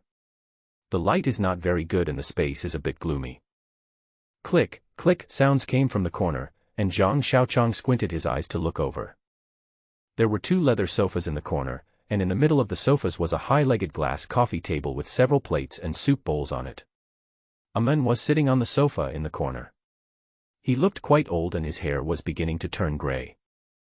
The man was so thin that he was just skin and bones, and looked more like a zombie than a zombie. He saw Zhang Xiaoqiang and was very excited. He wanted to speak but his words were incoherent and he only made a cluck sound. He wanted to stand up but had no strength, and he became more and more anxious. "Eat, eat," he finally said the 2 words clearly. Zhang Xiaoqiang took out a piece of meat from his pocket and handed it to him. The middle-aged man held it and started to chew it. He choked and rolled his eyes because he ate too fast. Zhang Xiaoqiang watched without saying anything. The middle-aged man ate very quickly, finishing it in the blink of an eye. Zhang Xiaoqiang knew the taste of the beast meat. The meat was firm and the fibers were rough, hard to chew, hard to eat, and hard to swallow. The only advantage was that it could satisfy hunger. A small piece would fill you up, comparable to compressed biscuits. The middle-aged man felt much better after eating and his speech became more coherent. "Is there any more? Give me some more." The man looked at Zhang Xiaoqiang expectantly. "You have been hungry for too long. You can't eat any more. Wait a while and eat in the evening." Zhang Xiaoqiang persuaded him. "No, I want it now. I'll give you money. I'll give you a lot of money, really. I'm not lying to you. Give me some more food." The men became anxious. "I don't want money. I have food, but I won't give you any more. If you want to give me anything, you have to wait until night." Zhang Xiaoqiang said quietly to the men. "You don't want money. You said, I will give you everything I have, everything. Please give me something to eat. The men begged Zhang Xiaoqiang. You will die if you eat more. It's not easy for you to survive until now. Zhang Xiaoqiang was still persuading. Ha. Death? Am I afraid of death? I've been waiting to die, waiting to be starved to death. Do you know that feeling? When I was waiting to die, my biggest wish was to be stuffed to death. The man was a little crazy. You don't have to die now. Come with me. I have endless food and I can feed you until you die of old age. Zhang Xiaoqiang wanted to take him away. No, I'm not going anywhere. This is my home. My wife is here. Wife. Woo woo woo, the men became hysterical. My wife has been with me for 30 years, a full 30 years. As the man told his story, Zhang Xiaoqiang learned about the man's experience. The man was very rich and had taken on many projects in W City. He usually lived in W City and would go back to his hometown to celebrate the New Year every year. Last year, the project ended early and he came back early. After the virus broke out, the couple were lucky not to be infected. Unfortunately, there was not much food at home.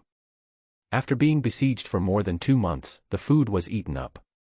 His wife, who was already in poor health, starved to death first.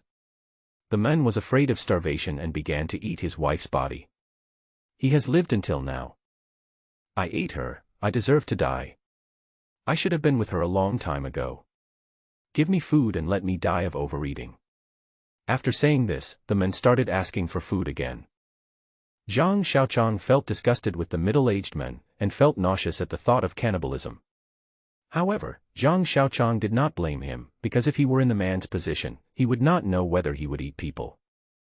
Do you have weapons? Do you have weapons? Zhang Xiaoqiang decided to fulfill the man's wish. The sooner he ends his life, the sooner he can escape from this damn apocalypse. Weapons.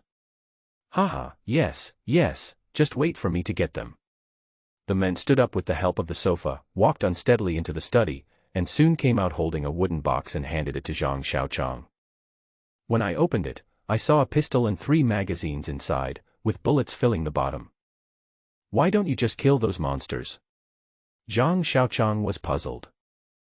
I tried, they are impossible to kill, the men said. Zhang Xiaoqiang was speechless. She went downstairs and took dozens of kilograms of rice and bacon from the tricycle and gave them to the men. The men locked the door tightly and never showed up again. Zhang Xiaoqiang was sitting in the driver's seat of a 3-wheeled farm vehicle with an open mahogany box on his knees. The pistol was shiny black and felt heavy in his hand. There was a black 5-pointed star engraved on the handle. It was a 54th type pistol, also known as the Black Star pistol in Hong Kong movies. Although the pistol is older than Zhang Xiaoqiang, the original owner had maintained it well and there were almost no signs of time. He pulled the bolt and pulled the trigger at the small tree in front of him. Click. The sound of the empty chamber was heard. Zhang Xiaoqiang was very satisfied with this unexpected gain. With this pistol, his life was more secure. However, he didn't have many bullets. There were about 50 bullets left after loading 3 magazines. After inserting the magazine into the gun handle, Zhang Xiaoqiang held the 54 type pistol and aimed everywhere. There is no man who doesn't like guns, especially for a gun novice like Zhang Xiaoqiang who had only ever come into contact with toy guns. It made him even more excited. Uncle, did you find this thing in there? Yang Kur looked eager to try. Children are not allowed to play with guns. Zhang Xiaoqiang said as he put the gun in his waist. Yang Kur became even more depressed. Rice, coarse grains, beans, vegetable oil, and bacon were loaded into the carriages and pulled towards the cave. The platform of nearly 500 square meters became crowded from being empty before. The harvest in the small village is quite good. Before the virus broke out, it was almost the end of the year and every household was slaughtering pigs and smoking bacon, which is now cheap for Zhang Xiaoqiang. When can we finish eating it? Zhang Xiaoqiang was worried as he looked at the pile of smoked pork in front of him. Nowadays, every household in the countryside raises pigs, and with the rising price of pork, a family has to raise at least 3 or 4 pigs, and some have to raise more than 10. Although some pigs will be sold before the new year, there are at least 1 or 2 pigs left for the new year. On average, every household has at least 150 kilograms of smoked pork, not to mention dried fish, air-dried chickens and ducks, air-dried rabbits and lamb legs, etc. 1 5 equals 5, 2 5s equals 10, 3 5s equals 15, 4 5s equals 21. Zhang Xiaoqiang felt numb as he looked at the dozens of smoked pig heads, hundreds of smoked pig trotters, and even more pork ribs and fat meat piled in front of him. He even got confused when he was doing the math. Finally, all the smoked meat and cured goods were counted. There were about 10,000 kilograms of smoked pork, and nearly 1,000 kilograms of other cured mountain products. People in the countryside rarely eat fresh meat, and usually eat their own bacon. They only go to the market town to buy it during weddings and funerals. The meat of more than 100 people for a year piled together is quite spectacular. Zhang Xiaoqiang calculated that he and the little girl could eat it for 100 years. But bacon and cured meat could not be stored for 100 years, and 2 years was a bit unrealistic. Towns were occupied by zombies, and animals gradually mutated. In the end times, supplies will only become more and more scarce in the future. Thinking of so much bacon spoiling and rotting, Zhang Xiaoqiang's heart began to bleed. Suddenly, the scene of visiting my grandmother's house when I was a child flashed in my mind. In the 1980s, the living conditions in the countryside were not good, and it was difficult to eat meat. My parents took Zhang Xiaoqiang and his sister to the countryside to visit my grandmother. My grandmother took out the smoked meat that she usually didn't want to eat to treat them. At that time, Zhang Xiaoqiang hadn't seen his grandmother for a long time, and wanted to get closer to her, so he kept following her until he saw her dig out a piece of golden smoked meat from the chaff. I once asked my grandmother why she hid the bacon in the bran. From her story I learned that the bacon stored in the bran can be preserved for a long time, even for 7 or 8 years. Some people even store it for more than 10 years, and it doesn't taste any different when you take it out and eat it. Haha, what a joke. Zhang Xiaoqiang thought of a solution. Let's go out for another trip while it's still early. Zhang Xiaoqiang said excitedly to Yang Kur. Uncle, you believe me. I am still too tired to stand up straight. Look, the skin on my hands is broken. Yang Kur spread out her hands with a sad face to show Zhang Xiaoqiang. You don't have to go. You won't have meat to eat from now on. Zhang Xiaoqiang used his ultimate move. Wow, you just know how to bully me. I'm not even an adult yet. Yang Kur complained as she followed behind. Not yet an adult. Damn, you minors have done everything that adults should and shouldn't do, and yet you're not yet an adult. Humph. Zhang Xiaoqiang thought sourly. The 3-wheeled farm vehicle drove to the village with a thump-thump noise. The zombies under the bridge had already stood up. Smelling human scent, they gathered under the bridge and pushed and shoved. Zhang Xiaoqiang ignored them. The riverbanks on both sides were high and steep enough that even normal adult men could not climb up. Not to mention these zombies who couldn't see anything. According to the established procedures, we parked the car, entered the door, and began to search, find the target materials, and move them. The bran was stored in the utility room or next to the pig pen, and farmers usually used it to feed pigs. Zhang Xiaoqiang moved them on the ground, while Yang Kur received and stacked them in the car. Uncle, Yang Kur called out to Zhang Xiaoqiang, who was about to turn around and move the things again. What? Zhang Xiaoqiang stopped, glanced at Yang Kur, took out a cigarette from his pocket and prepared to take a short break. Uncle, can I go upstairs? Yang Kur said, pointing at the small building. Where are you going? Zhang Xiaoqiang was very puzzled, because grain and smoked meat were usually stored in the kitchen or warehouse, so the two of them did not need to go upstairs. Yes, I'm running out of that thing, so I want to look for it in the bedroom upstairs. Yang Kur thought of something and looked at Zhang Xiaoqiang with an unfriendly look. Huh? What on earth is that? Tell me clearly. Zhang Xiaoqiang exhaled a puff of smoke, looking a little annoyed. You're so annoying, uncle. You're so mean. You used this stuff to catch zombies. Your expression was so disgusting. Yang Kur said shamelessly. Go. Find more, that thing is very important. Zhang Xiaoqiang's expression now was also very obscene. That's a powerful weapon. Looking at Yang Kur walking into the small building, Zhang Xiaoqiang began to recall the previous scene. What? What's his name? Kimed said, give me a fulcrum and I can lift the earth. I said, give me a sanitary napkin and I can make the zombies jump off the building. Zhang Xiaoqiang was quite proud. Of course it has to be fresh. Zhang Xiaoqiang made a wretched conclusion. Uncle, come quickly, there are good things. Yang Kir shouted from upstairs. Have we found a hidden treasure chest? Zhang Xiaoqiang walked upstairs. Going up to the second floor and looking at everything in front of him, Zhang Xiaoqiang thought he had walked into a labor protection supermarket. The living room on the second floor was about 70 to 80 square meters. Rows of shelves were placed under the walls, and the shelves were filled with all kinds of groceries. On the walls were hung all kinds of camouflage training uniforms, even old-fashioned green military uniforms and blue military pants. I think they were sold to farmers to wear when working in the fields. Walking into the living room, Zhang Xiaoqiang looked around carefully. Yang Kur was happily picking and choosing on the shelves. There were 9 shelves placed in the corners of the walls. One was filled with liberation shoes, which were also training shoes, and high-top rubber shoes. Another was filled with brushes, towels, soap, washing powder, etc. Another was filled with hardware, screwdrivers, switches, plugs, wires, light bulbs, electrician's knives, etc. Women's things and toilet paper, shampoo, etc. also occupied one shelf.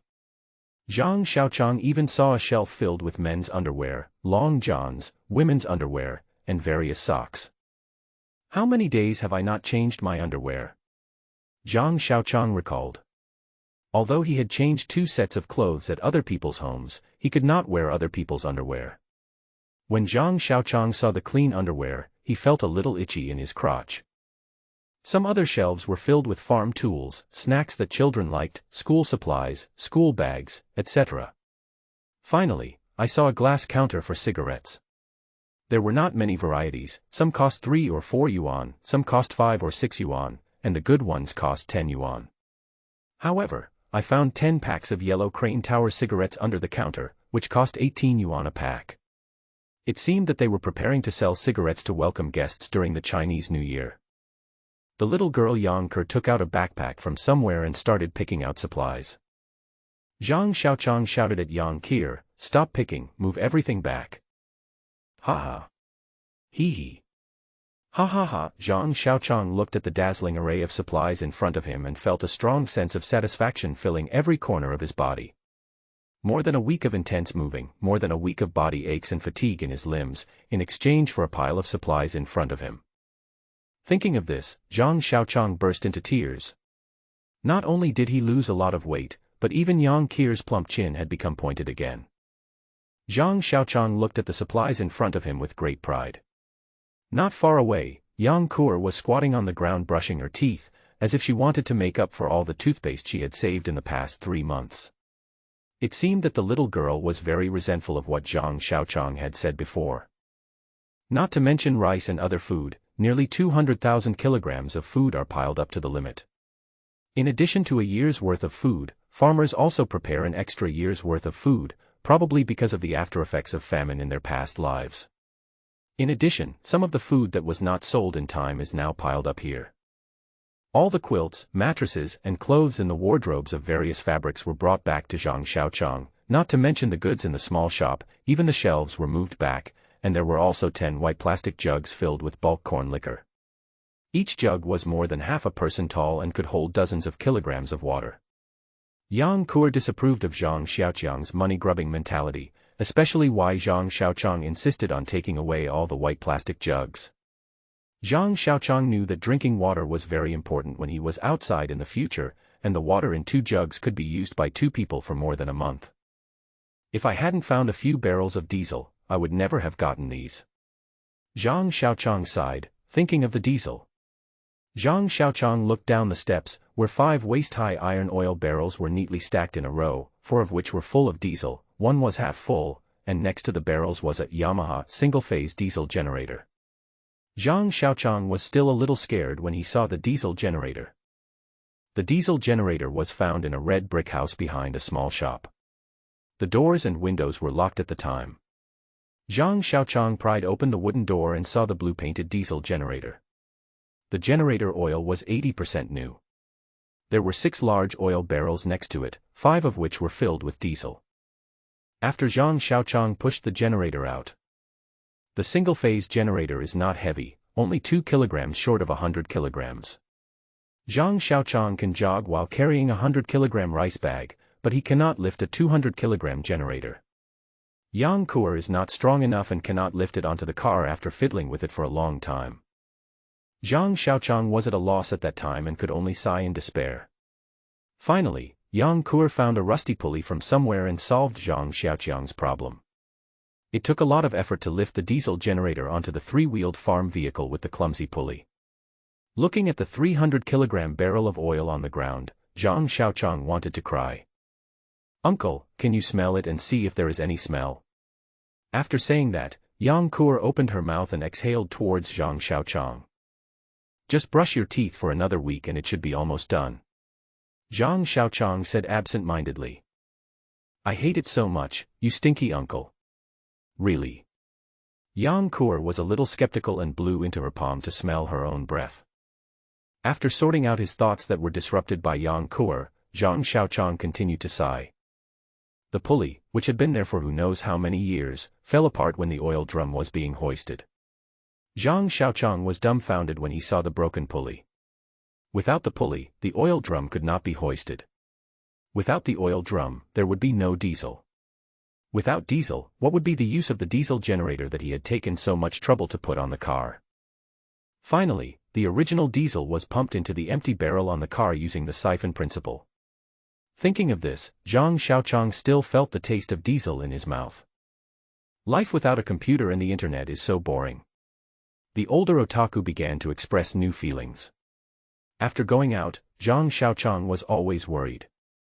When he arrived at the cave, he was too tired to move supplies and had no other thoughts. Now that he was at ease, his otaku heart began to revive. "Why didn't you think of bringing back a computer?" Zhang Xiaoqiang was very depressed looking at the generator, and suddenly remembered that he had found a PSP 3000 in a small building, which might have been left by the children of that family who worked outside the city. Do it when you think of it. Find a terminal block, connect it to the diesel generator, import diesel, and manually start the diesel generator.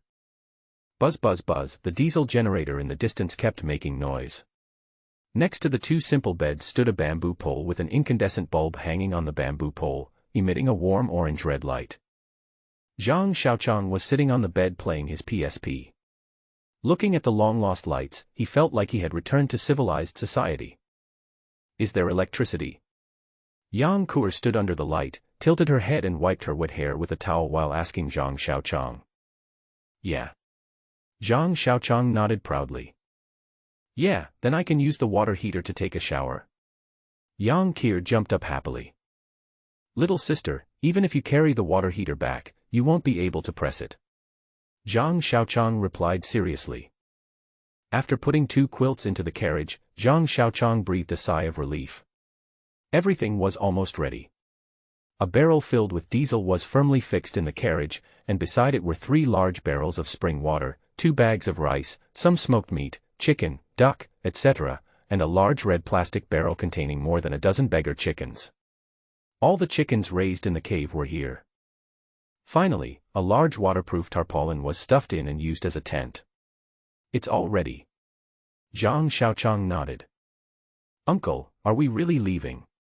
Yang Kuer said to Zhang Xiaoqiang while looking at the platform piled with supplies. Zhang Xiaoqiang nodded without saying anything.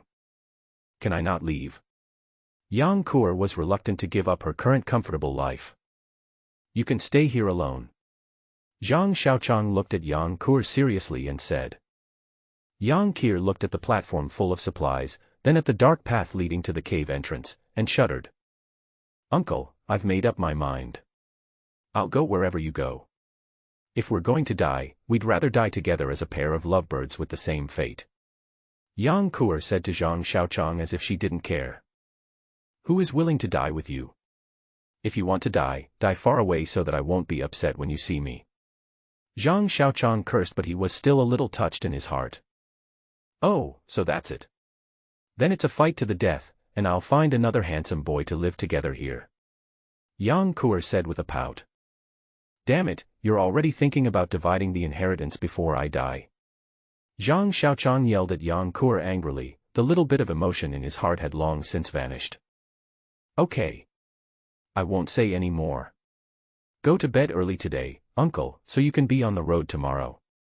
Oh, by the way, if you want to go to bed, give me the PSP to play with for a while. You've been playing with it for a long time. Yang Kur took the PSP 3000 carelessly and hid in the bed to play with it. I really saved an ancestor. Why did I become so obsessed with saving her? Zhang Xiaoqiang angrily lay down on the bed and looked at the ceiling of the cave. Boom. Spring thunder sounded outside, faintly reaching the cave. Haha. It's raining. We can't leave. Uncle, you take your time to think about it. By the way, give me the PSP to play with for a while. The ichthyosaur in the hunter thing yesterday was so hard to beat. I must kill it today. Yang Kur happily ran into the cave with the PSP, leaving Zhang Xiaoqiang staring outside the cave in a daze. The heavy rain continued to fall, and the dense rain curtain made it impossible to see 10 meters away. The rain flowed down the hillside to the cave entrance and accumulated into puddles of varying sizes. Countless raindrops fell on the puddles and formed countless bubbles. In the blink of an eye, countless bubbles were broken by the raindrops that continued to fall, until bubbles appeared again. The last time it rained heavily it lasted for 11 days, how long will it last this time? Looking at the downpour in front of him, Zhang Xiaoqiang felt a chill in his heart. The last time it rained heavily it made the zombies evolve and the animals mutate. What will happen this time? To Zhang Xiaoqiang, zombies that have not evolved are like sheep eating grass. Sheep gathering in groups may trample people to death, but it does not scare him. However, the evolved zombies are like carnivorous beasts. They will bite off your neck, tear open your chest and eat your flesh. It is hard to guard against. However, compared to mutated animals, zombies are nothing. Zombies only act on instinct, instinctively pursuing flesh and blood to allow themselves to evolve. But mutated animals are different. You don't know when and where they will appear. They are intelligent, and the hunting instinct is inherited in their blood. They know how to ambush, outflank, and even sneak attack. With the arrival of the apocalypse, various dangers also followed. It was not easy for every survivor to survive until now, and it would become more and more difficult as the apocalypse continued. Thinking of the survivors who died in front of him for various reasons, alas. Zhang Xiaoqiang sighed. If it rains, it will. If my mother wants to get married, let it be.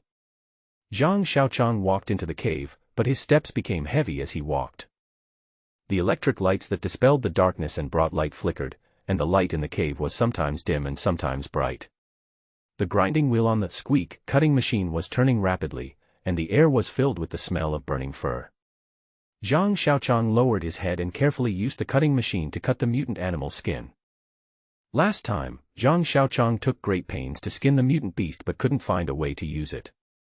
Zhang Xiaoqiang had nothing to do and remembered the cutting machine and electric drill he found in a roadside repair shop, so he prepared to process the skin into leather armor. Uncle, what are you doing? It stinks. Zhang Kur shifted her gaze from the PSP to Zhang Xiaoqiang. If you dislike the smell, just stay away. I'm busy now and don't have time to talk to you. Zhang Xiaoqiang didn't look up but just operated the cutting machine carefully. 3 or 2 minutes later. Uncle, my stomach hurts. Yang Kur said to Zhang Xiaoqiang while rubbing her stomach with her hands. Find a way yourself. I'm not a doctor, and I don't understand gynecology. Zhang Xiaoqiang still didn't look up. No, I just want to poop. Yang Kur was a little embarrassed. She lowered her head and spoke weakly. Then why are you staying here? Do you want to wait for me to clean up your mess? Zhang Xiaoqiang finally raised his head, with the corners of his mouth turned up, and his expression really asked for a beating. I hate it so much. Uncle, you are disgusting. Your thoughts are impure and too dirty. Yang Kur stood up with her hands on her hips and said angrily to Zhang Xiaoqiang. Humph. Compared to you middle school students, I'm really too pure. Zhang Xiaoqiang was also unhappy and felt a little sour. Zhang Xiaoqiang is a good comrade with traditional ideas. He was a virgin at the age of 27. After being dumped by his girlfriend and ending their short 3 or 4 months of sexual bliss, he never tasted sex again. He had been wandering around hair salons and nightclubs in Wenzhou countless times, holding the money in his pocket. The sweat on his palms kept soaking the money in his pocket, and he kept making up his mind to rush in. But when I thought of the syphilis and gonorrhea posters posted on the community bulletin board, it was like a spoonful of ice water was poured over my heart. With tears in my eyes, I walked home, looking back every few steps, and continued to be a monk and go home to chat with the 5th girl. I feel resentful. How many years have I not had sex? 7 years? Or 8 years? I can't remember clearly. Uncle. What do you think we should do? It's raining so hard outside. How can we go out like this? Yang Kur interrupted Zhang Xiaoqiang's single memories with a slightly anxious tone. Usually we have to go outside the cave to relieve ourselves, but today it's raining and we can't go out, so the toilet is gone. Find a place to solve it yourself. As long as it's not on the passage, not near the pool, and not near the supplies, you can go anywhere. Zhang Xiaoqiang emphasized the 3 no principles to Yang Kur.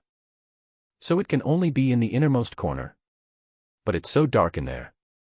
I'm a little scared. Yang Kur looked at the deepest part of the platform reluctantly. Then just hold it in. Zhang Xiaoqiang ignored Yang Kur and lowered his head to continue his work.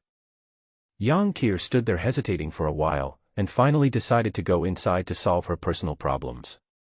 She found a flashlight, held the PSP, and headed deeper into the platform. Could it be that Yang Kur also has the potential to be a homegirl? Looking at Yang Kur walking slowly with her PSP in her arms, Zhang Xiaoqiang looked down on her in his heart. That's what I left behind. Uncle, please open it and have a look. Yang Kur shouted from deep inside the platform. Zhang Xiaoqiang was startled by Yang Kur's shrill scream and almost got his hand cut by the cutting machine. What's so good about your meatless butt? Bullshit. Zhang Xiaoqiang stood up and shouted angrily at Yang Kur. No. There is a door here. Yang Kur's voice came again. Door. Does the little girl want to seduce me? Zhang Xiaoqiang thought evilly as he walked towards Yang Kur involuntarily. A rusty iron door stood quietly in the corner of the rugged stone wall. The rust on the door was layered like the scales of a python. At first glance, it was hard to tell the difference between the door and the stone wall. I really don't know how Yang Kur saw this iron door. Ah. Uncle, you don't know, it was so dark here at that time. There were a lot of small stones on the ground, and it was very difficult to walk. I walked while holding the wall with one hand, and suddenly I felt rust on my hand, and then I saw it. I'm awesome, right? Yang Kur was showing off her achievements and even forgot the important matter of having to poop. I knocked on the iron door, and it made a muffled sound, with rust falling down like raindrops. The door was locked tightly with an iron lock, which had rusted together with the iron door, looking like a piece of iron. Bang! Zhang Xiaoqiang pried open the iron door with a tire crowbar, and a turbid and dull smell came out. There is no ventilation inside. Zhang Xiaoqiang thought. He grabbed Yang Kur, who wanted to rush in to see what was going on. After the air had circulated enough, Zhang Xiaoqiang walked in with a flashlight. Yang Kur followed him impatiently. After passing the iron gate and taking a few steps, we arrived at a huge space. The light from the flashlight shone on the stone wall in the distance, leaving a huge aperture. The space was very large, with an area of nearly 1,000 square meters. It was empty and there was nothing in it. Only some old slogans could be seen on the stone wall in the distance. Salute to the great leader Chairman Mao. All imperialism is a paper tiger. Dig deep holes and store up food. Yang Kur was muttering to herself. She had never seen it before and found it very novel.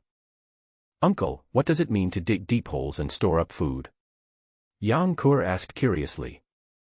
I just dig holes when I have nothing to do and drill holes when I have something to do. Zhang Xiaoqiang was a little absent-minded as he didn't find any benefit. Oh. It's been raining for 3 days. When will it stop? Zhang Xiaoqiang sighed as he watched the endless rain outside the cave. He didn't know what the outside would look like after the rain. But now, no matter how the zombies changed, they would definitely not all die at once. Zhang Xiaoqiang shook his head and went into the cave. As soon as I entered the cave, I saw Yang Kur doing something weird. She held a beast-horn spear in one hand and put it behind her back, with the other hand on her forehead, standing on one leg like Zhang Xiaoqiang. When she saw Zhang Xiaoqiang coming in, she hurriedly thrust forward with the spear. "Have you been slacking off again while I'm away?" Zhang Xiaoqiang angrily asked Yang Kur. "In the apocalypse, the more skills you have, the more chances you have of survival. Having talent is one thing, and having effort is another. Without effort, no matter how good your talent is, it's useless." "What?" "My hands were sore, so I took a short break." "It was really just a short while. Besides, you didn't even look at me when I was working hard. How would you know if I wasn't working hard or not?" Yang Kur stomped her feet and acted coquettishly to Zhang Xiaoqiang. Okay. Keep practicing, I'll be watching." Zhang Xiaoqiang felt goosebumps all over his body. The beast-horn spear in Yang Kur's hand was about 1.6 meters long, almost as tall as the little girl Yang Kur. Zhang Xiaoqiang felt unhappy when he thought of Yang Kur's height. She didn't grow where she should. She grew all the way up. I can't even see a pleasing sight. After the small beast-horn gun was made, it was a bargain for the little girl. Zhang Xiaoqiang was not a stingy person. Although Yang Kur was a little silly and heartless, she was not a bad person in general. She knew who was good to her and was a little mature now. But Yang Kur often tried to tease Zhang Xiaoqiang with her 3-no figure. The little girl's teasing was also a torture to Zhang Xiaoqiang. Every time the little girl teased him, he would think of secretly looking at Yang Kur's washboard figure when she was taking a bath, and then all his desire would disappear. It was not that he didn't want to, but he couldn't get hard while holding the washboard. Moreover, with Yang Kur following him, he didn't even have a chance to chat with the fifth girl. Tears welled up in his eyes when he thought about it. Lighting a cigarette, looking at the two simple leather armors in front of him, Zhang Xiaoqiang was very happy. He cut the 2 animal skins into strips and sewed them into the camouflage uniform. If it can't stop bullets, it should be able to stop the claws of zombies, right? Zhang Xiaoqiang thought silently, but the image of D2 dismantling the luxury bus into parts flashed in his mind, except D2. He decided to run away from D2 when he saw him in the future. "It's a bit big. It looks like I'm not used to it," Yang Kur said as she looked at the camouflage uniform with animal skins sewn on it. The camouflage uniform looked empty on Yang Kur, giving her the feeling of a little girl wearing her father's clothes. "It's a little big, yeah. Got it." Zhang Xiaoqiang found a belt from the pile of supplies and tied it around Yang Kur's waist. A cute and lovely little female soldier appeared before his eyes. Yang Kur straightened her chest and fiddled with the straps with her hands. "It's a bit tight," Yang Kur complained. "Just make do with it. It's your fault that you don't have a waist." Zhang Xiaoqiang rolled his eyes and said. Yang Kur was doing waist-stretching exercises, but Zhang Xiaoqiang felt that there was nothing to do. He smoked another cigarette and felt bored again. Suddenly he thought of something, and he walked out of the cave carrying a plastic bucket. The bucket beside the cave entrance was filled with rainwater. Zhang Xiaoqiang didn't know if his decision was right or not. He was tortured to death by the rainwater splashing into his mouth last time, and he didn't want to experience that feeling again in his life. However, he had escaped death many times after going out, was terrified by being blocked on the air window by D2, and had to leave everything to fate when riding on the back of the mutant beast. Thinking of these, Zhang Xiaoqiang longed for the power to control his own life and death, and was unwilling to pin his hopes on that inexplicable luck. Carrying the bucket to the platform, Yang Kur was clumsily altering the camouflage uniform with needle and thread under the lamp. It seemed that she was not very satisfied with Zhang Xiaoqiang's craftsmanship. Looking at the full bucket of rainwater, Zhang Xiaoqiang was also puzzled. Why did he take such a big bucket? Was it his greedy mindset that was causing trouble? Could he just take as much as he wanted if it didn't cost money? Picking up a ladle and scooping up a spoonful of rainwater, Zhang Xiaoqiang was struggling with his thoughts, should I drink it or not? This question was very tangled. Less, just drink a little. Looking at the full spoonful of rainwater, Zhang Xiaoqiang really couldn't swallow it. He found a cup and watched the rain dripping from the spoon into the cup. Zhang Xiaoqiang recalled the excruciating pain he felt that day. The burning heat and cold made him shiver. When he woke up, the cup was already 8/10 full. Looking at the 80% full cup, Zhang Xiaoqiang's courage that he had finally mustered also vanished. He casually placed the cup on the simple dining table beside the bed. Zhang Xiaoqiang sighed deeply, squatted on the steps with a cigarette in his mouth, and stared at the pool of water below in a daze. Gulp gulp. Ding. Behind him, he could hear Yang Kur drinking water and putting a glass on the dining table. Zhang Xiaoqiang felt something was wrong and turned around suddenly. The cup on the dining table was empty, and Yang Kur was walking towards her crib to continue her needlework. Wait. Zhang Xiaoqiang shouted to Yang Kur in an anxious voice. Yang Kur turned around and looked at Zhang Xiaoqiang in confusion. Why did you touch my cup without even asking? Zhang Xiaoqiang was very angry and blamed the little girl for not knowing how to live or die. Uncle, don't be so stingy. I don't mind, so why would you mind? Yang Kur said carelessly. Forget it. What's wrong with you now? Zhang Xiaoqiang asked again. Yang Kur was a little confused. She rubbed her belly, touched her cheek, scratched the back of her head, and said to Zhang Xiaoqiang, No. Of course there is. Feel it again. Zhang Xiaoqiang continued to ask relentlessly. No. I just feel a little sleepy. Yang Kur rubbed her eyes. Just want to sleep. I couldn't believe it. Uncle, did you put drugs in the water? You are so evil. Yang Kur said as she touched her little bed and got into the quilt. When Zhang Xiaoqiang wanted to speak again, Yang Kur had fallen asleep. Looking at the sleeping Yang Kur, Zhang Xiaoqiang watched over her anxiously, wanting to get rid of her the moment she mutated. I guess the little girl doesn't want to get in and turn into a monster. Zhang Xiaoqiang did not disturb Yang Kur again, but just watched her quietly from the side. After an unknown amount of time, Yang Kur suddenly moved. Zhang Xiaoqiang became nervous and held the beast horn gun in his right hand, ready to fire at any time. Yang Kur turned over, muttered something that made no sense, scratched her butt and continued to sleep. It was a false alarm, so Zhang Xiaoqiang felt relieved and continued to observe. Yang Kur slept soundly that night, but Zhang Xiaoqiang was very exhausted.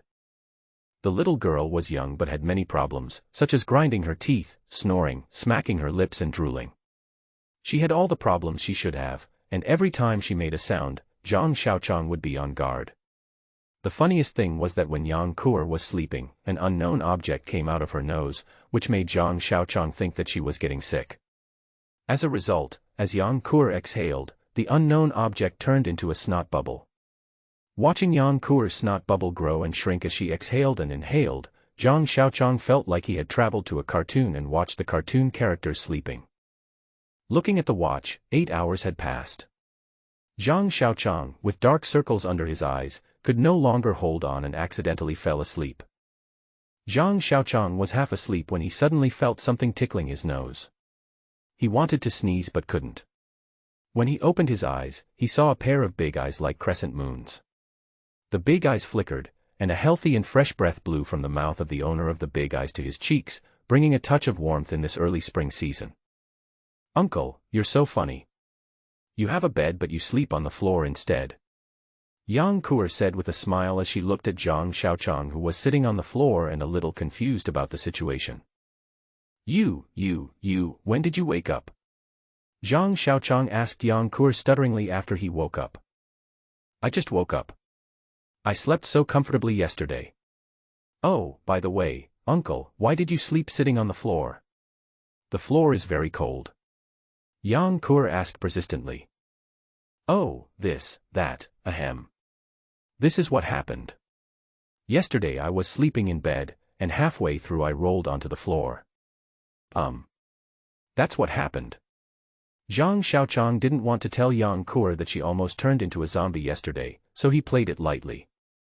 Yang Kur looked at the neatly folded bedding 5 meters away from Zhang Xiaoqiang, then looked at Zhang Xiaoqiang, who was still sitting on the ground, and was very confused. TSK.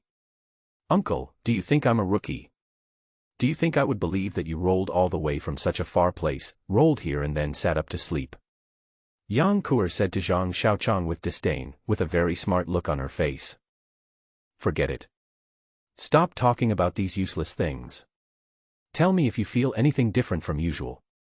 Zhang Xiaoqiang said a little nervously as he looked at Yang Kuer's little face. Different. Yang Kuer scratched her head and tilted her head to think. Zhang Xiaoqiang watched her carefully, not missing any details. Do you feel very hungry, so hungry that you can eat a cow? Zhang Xiaoqiang reminded. No. Yang Kuer looked at Zhang Xiaoqiang blankly. Do you feel pain all over your body? And the pain goes deep into your bones. Zhang Xiaoqiang still didn't give up. Still nothing. Yang Kuer didn't know what was wrong with Zhang Xiaoqiang and just cooperated subconsciously. Then did you feel a force constantly moving around you, able to release small fireballs, ice arrows, etc. with just a raise of your hand? Zhang Xiaoqiang felt that he was half dead. Was all the worry he had endured in vain? Uncle, did you dream about traveling through time last night? Do you want me to use a super forbidden spell to turn all the monsters in the world into ashes? Yang Kuer felt that Zhang Xiaoqiang was still asleep. Shit, is there something wrong with you? If not, then find something out yourself. Zhang Xiaoqiang was very angry, but he didn't know whether he was angry with Yang Kuer or with himself. He had to collect rainwater for no reason, and after collecting the rainwater, he tortured himself half to death. No means no. Why are you so angry? Well, does it count if I want to poop now? Yang Kuer said weakly. Zhang Xiaoqiang was completely depressed. Yang Kuer was solving her personal problems at the bottom of the cave.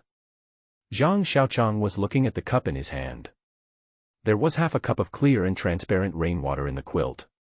The rainwater was very clean, without any suspended matter, and looked no different from a cup of purified water. Is it just a hypnotic effect? Zhang Xiaoqiang was a little skeptical and poured the rainwater in the cup into his mouth. A bit bland, and a little astringent. Zhang Xiaoqiang smacked his lips to comment on its taste. Why can't I sleep? Zhang Xiaoqiang was lying on the bed looking at the ceiling of the cave. The little girl wanted to sleep after drinking the wine, but Zhang Xiaoqiang couldn't fall asleep no matter what.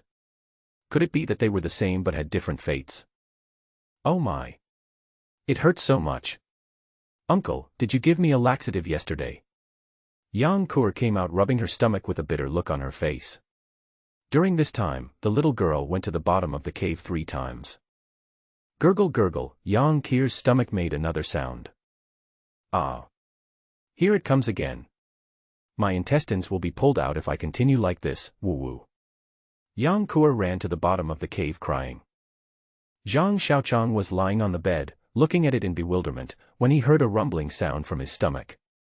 I got the prize too. Zhang Xiaoqiang jumped off the bed and grabbed a roll of toilet paper before he could think about it and ran after Yang Kuer. Ah! How can you be like this? Can't you see I'm here? Yang Kuer squatted in the corner with her back to the stone wall facing the cave entrance and screamed loudly. Help me, I have diarrhea too, just bear with me. Zhang Xiaoqiang untied his belt calmly and shamelessly, then squatted face to face with Yang Kuer. Kakik, but I'm a girl, can't you just do it outside? Yang Kuer said stammeringly with a blushing face. Do you want me to poop on your bed or on the rice? Zhang Xiaoqiang said with a specious voice, and then he exerted force, and his anus loosened like a floodgate. A strong stench filled the small space. Relaxed. Comfortable. Zhang Xiaoqiang seemed to have unloaded a heavy burden, and he felt refreshed all over, ignoring the stench around him. Humph. Yang Kuer ran out with her pants lifted up. Zhang Xiaoqiang didn't care about Yang Kuer's cold snort at all, he just thought, she didn't seem to wipe her butt when she went out. 3 or 5 minutes later, when Zhang Xiaoqiang was about to get up, he saw Yang Kuer rushing back and squatting opposite him. Don't you know there are men here? Zhang Xiaoqiang shouted at Yang Kuer, completely forgetting his shamelessness just now. Do you want me to pee on your bed or on the rice? Yang Ke learned quickly. Zhang Xiaoqiang ran to the platform with his pants lifted up. Uncle, you forgot to wipe your butt. Yang Ke called out from behind. When Zhang Xiaoqiang heard Yang Ke's cry, he fell to the ground with his pants held up. In this way, you finish singing and I take the stage. The two of us are in London at the bottom of the cave, until we can't pull any more, can't release any more, and the pain and numbness in our anus will not stop. The two of them sat on their respective beds exhausted. Yang Ke hesitated and seemed to have something to say. Zhang Xiaoqiang endured the occasional burning sensation from his anus and pondered, could it be that there is croton in the rainwater? Yang Ke's voice suddenly interrupted Zhang Xiaoqiang's thoughts. Uncle. That, you saw what happened to someone else, so you have to take responsibility. Yang Ke said to Zhang Xiaoqiang with a sad face while sitting on the small bed. Can't you see I was busy?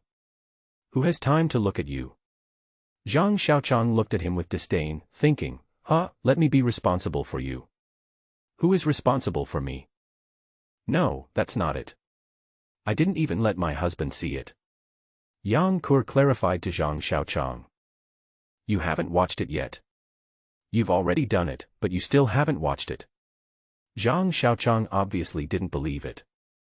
Really, when my ex-husband and I were in the car, I had to use my hands to help him orgasm. They say it hurts a woman when she's being fucked. Yang Ke squatted on the ground and drew circles, feeling aggrieved. They? Who are they? Zhang Xiaoqiang asked Yang Ke with some interest. They are my sisters who live with me, right upstairs from me. Didn't you say you were pregnant? Zhang Xiaoqiang asked in surprise. Well, they say that if a woman lets a man ejaculate that thing into her body, she will get pregnant, and that if she doesn't want to get pregnant, she should put it in a condom. That thing got on my hand, so I'm definitely going to get pregnant. Yang Ke seemed to have thought of something and was a little restless. Little sister. Have you never read the physiology and hygiene in your biology textbook? Zhang Xiaoqiang asked Yang Ke seriously. Her sisters didn't explain it clearly. I thought the pregnancy had no direct impact on the little girl's period. Zhang Xiaoqiang thought depressedly. Others say that biology won't show any points in the high school entrance exam, so you don't need to study it as it's not the key point. Yang Ke still didn't quite understand what the relationship was between pregnancy and biology class. Zhang Xiaoqiang was speechless. Lying quietly on the bed and looking at the ceiling of the cave, another day, how many days have I been away from home? Zhang Xiaoqiang thought a little bored, why did I have to drink that glass of water yesterday? Thinking of how he had pooped with Yang Ke yesterday, Zhang Xiaoqiang felt his anus tighten. Good morning, uncle. Yang Ke stood in front of the bed and greeted Zhang Xiaoqiang good morning with great energy. With the light coming through the cracks in the stone wall, Zhang Xiaoqiang squinted his eyes and looked at Yang Ke standing in front of him. Yang Ke seemed a little different from usual, and there was an indescribable feeling in that difference. Yang Ke's hair was tied in a side ponytail behind her right ear as usual. Her hair was fluffy and shiny black. Her two big eyes were curved like crescent moons, twinkling with mischief. Her delicate and small nose was slightly wrinkled, and behind her rosy lips were a row of small silver teeth as thin as porcelain shells, which were slightly exposed as Yang Ke smiled. There are two dimples on her smooth and shiny face. Her cheeks are not rosy, but they have two healthy and natural blushes. With her slightly tilted chin, she looks like a beautiful sunflower. She is wearing a camouflage uniform, and she looks like a heroic little military girl. Today, Yang Ke was as dazzling as a sunflower, making Zhang Xiaoqiang dizzy. You are useless. Zhang Xiaoqiang despised himself. After all, he was an old man who had watched 300 porn movies and was always thinking about old men when he saw a beautiful woman. How could he be bewitched by a little girl? Oh. Uncle, you seem to have become younger today. Yang Ke was a little surprised as she discovered a new world. Ha. Really? Zhang Xiaoqiang touched his chin happily, could it be that the rain has beauty-enhancing effects? Zhang Xiaoqiang pondered secretly. Really, you used to look as old as my father, but now you look as young as my uncle. Yang Ke said confidently, and to prove her words she looked around for a small mirror to look at for him. Zhang Xiaoqiang was deeply shocked. Now his title has been downgraded from uncle to uncle. I'm not a weird uncle. Zhang Xiaoqiang shouted in his heart. If you keep going, maybe you can become a brother from an uncle. Yang Qir added again. Brother. An old song flashed through Zhang Xiaoqiang's mind. Sister, go forward bravely. Keep going forward, don't look back. The road to heaven. 9,900. Sister, go forward bravely. Keep going forward, don't look back. The road to heaven. 9,900. Sister, go forward bravely. Keep going forward, don't look back. From now on, you will build the red embroidered building. Throwing red hydrangeas. It hit me on the head. Let me drink a pot with you. Red sorghum wine. Red sorghum wine. Sister, go forward bravely. Keep going forward, don't look back. Uncle, look. Yang Qir took out a small mirror from somewhere and shone it at Zhang Xiaoqiang, interrupting his fantasy. Hee hee ha ha, Zhang Xiaoqiang looked at the pretty face in the small mirror and grinned happily. Before the end of the world, when Zhang Xiaoqiang was still otaku, the person in the mirror saw was a fat boy with dull eyes, fat and weak. Now he is a young man about 27 or 28 years old with fair and smooth skin, a little handsome, and with stubble on his chin, he still looks somewhat manly. Zhang Xiaoqiang stroked his chin, looked in the mirror and sighed a classic line, "It feels so good to be young." Uncle, when are we going to eat? I'm hungry. Yang Qir interrupted Zhang Xiaoqiang's self-admiration again. Swish, swish, the spatula flew up and down in the iron pot, and the bacon and cabbage were constantly turned over in the iron pot. An enticing aroma came to the nose, and the glutton in the stomach began to call out. A pot of white rice and a large plate of bacon and cabbage were placed steadily on the simple dining table. Yang Qir quickly picked up the lean meat and ignored the fat. Zhang Xiaoqiang was very depressed watching and eating. I like to eat lean meat too. He cried silently in his heart. If you can't stand it any longer, then don't stand it any longer. Zhang Xiaoqiang put all the lean meat into his bowl and then tasted it slowly. Uncle, how could you do this? Yang Qir was very angry and furious. She looked at Zhang Xiaoqiang with a fierce look, as if a poor and lower-middle peasant had a deep hatred for the landlord class, and it seemed that she was going to step on Zhang Xiaoqiang to death as if he were a cockroach. Zhang Xiaoqiang, no matter how strong the wind, rain, thunder, and lightning are, I will remain unmoved until my face became hot due to Yang Qir's scorching eyes. Alas. You're still not thick-skinned enough. Zhang Xiaoqiang shook his head, picked up a piece of fat from the plate and put it in Yang Qir's bowl, and said lightly, children are not allowed to be picky eaters. You stingy guy, you miser, you shameless guy, I'm going to poke you to death. Yang Qir muttered to herself while poking the fat in the bowl with the chopsticks in her hand. Zhang Xiaoqiang remained unmoved and just buried his head in eating. A crisp crunch sound came from Yang Qir's hand. When he looked up, Zhang Xiaoqiang was stunned. A pair of chopsticks pierced through the fat, through the rice below, and the tips of the chopsticks came out from the bottom of the bowl. Yang Qir let go of the chopsticks and looked at her right hand stupidly.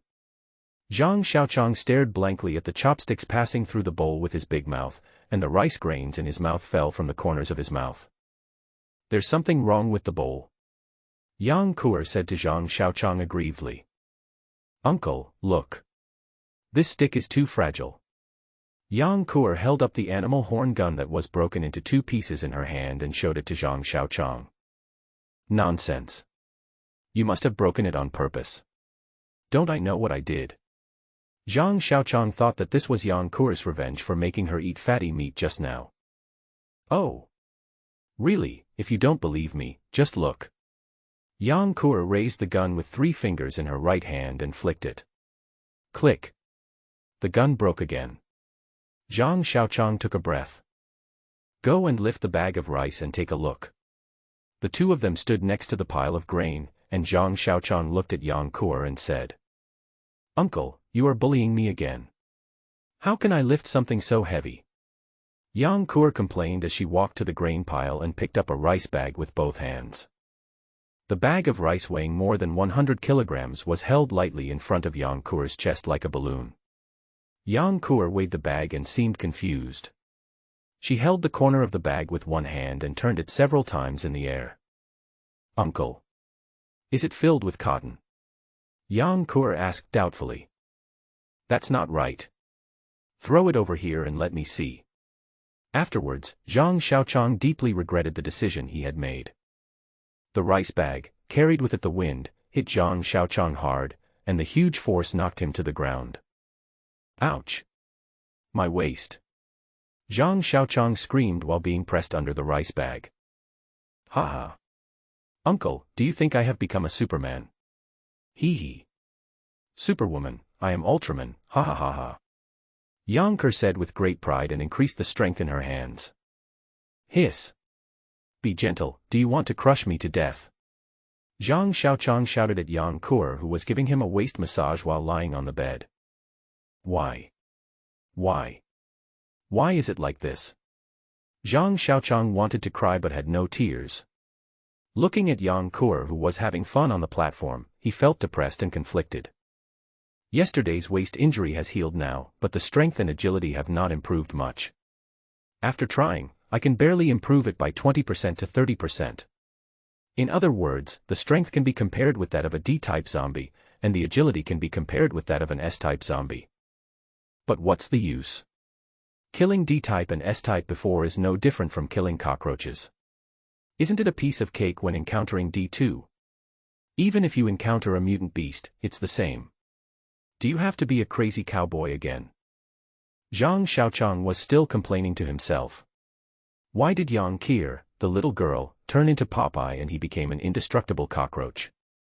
Why did the little girl get so much strength out of nowhere just by having a good sleep and going to the toilet a few times, while he became a cockroach after being tortured to death?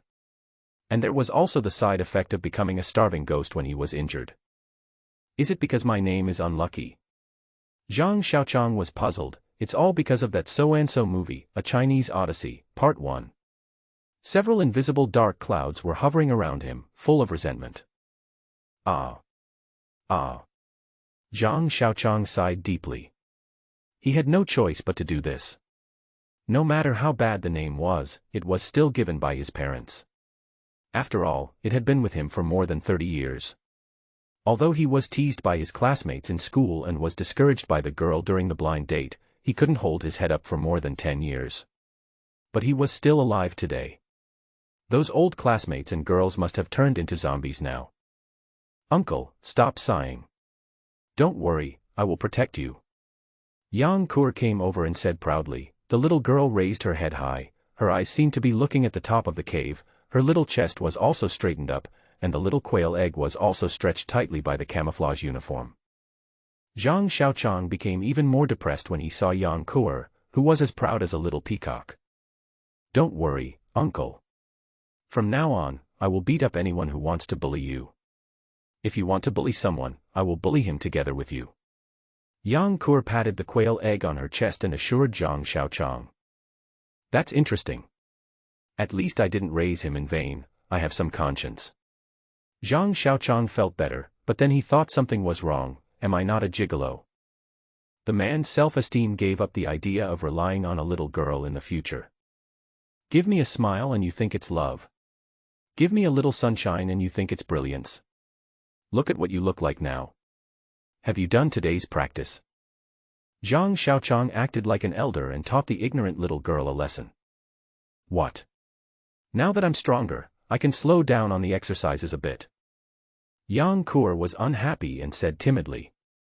Ants are stronger, but can they beat cats? What's your attitude now? Is your tail raised? Zhang Xiaoqiang scolded Yang Kuer, his face full of an expression of disappointment. Yang Kuer wasted no time in training, muttering, no matter how much an ant trains, it can never beat a cat. It's uneducated and it's too bad at using metaphors. What are you mumbling about? Don't think I can't hear you. Why don't you go quickly? Zhang Xiaoqiang suddenly yelled behind Yang Kuer. I didn't say anything. It's so annoying. Now you don't look like an uncle, you look more like an ant. Yang Kur waved the animal horn gun with a rebar body to practice assassination. Little guy, want to play with me? Zhang Xiaoqiang was a little proud. It seems that the saying that those who work hard with their minds are governed by others is still true. Then he began to feel depressed again. Men cannot hide under women's skirts. Men must be strong. Zhang Xiaoqiang encouraged himself and began to recall the details of the day before yesterday. The cup of rainwater that the little girl drank was 8/10 full. The cup I drank was only 5/10 full. Could it be that the amount did not meet the standard? Zhang Xiaoqiang thought he had found a reason and ran excitedly towards the bucket. Why is there no reaction? I don't want to sleep, I don't want to poop, I don't feel anything.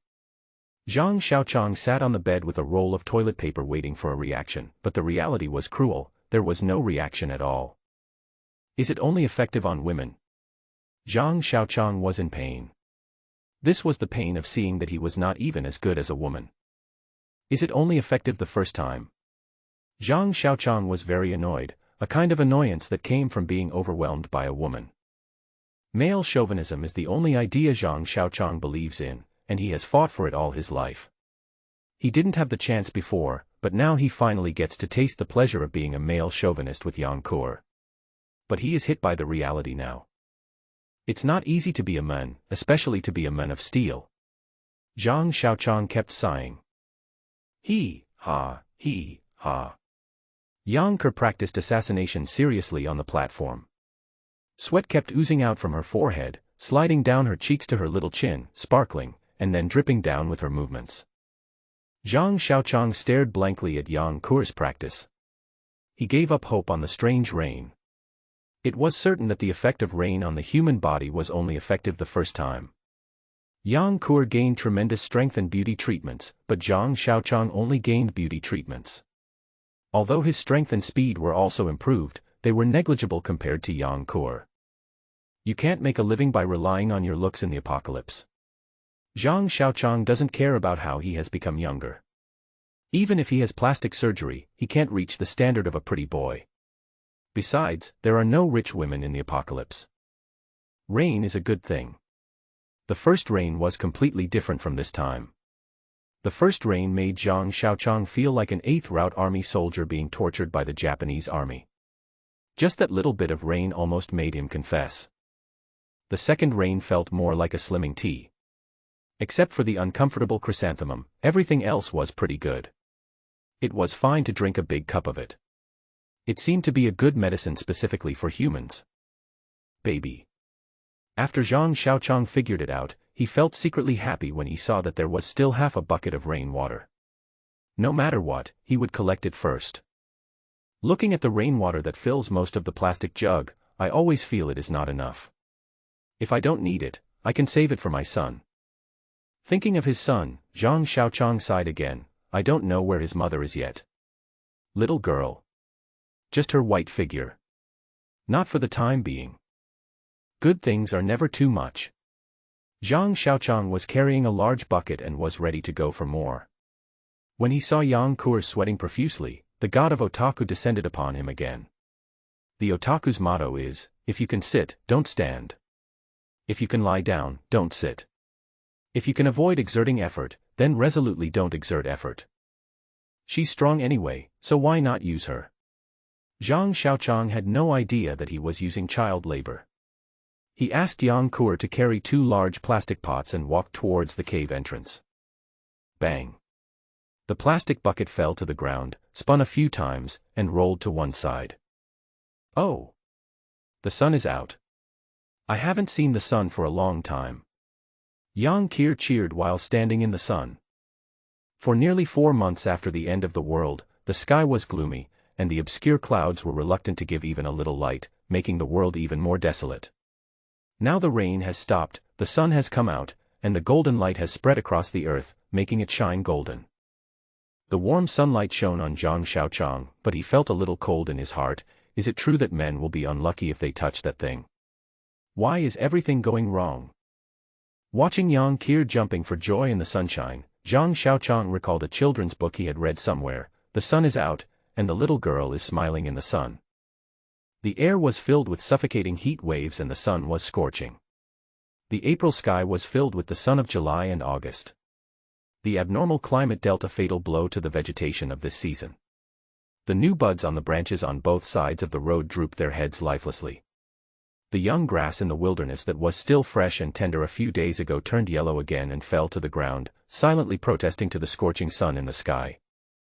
Zhang Xiaoqiang was driving a three-wheeled agricultural vehicle on the asphalt road, wearing a set of camouflage uniforms. From the collar to the cuffs, from the waist to the back, they were all wet with sweat. The hot wind blowing on his face did not feel any coolness, but only suffocation and oppression.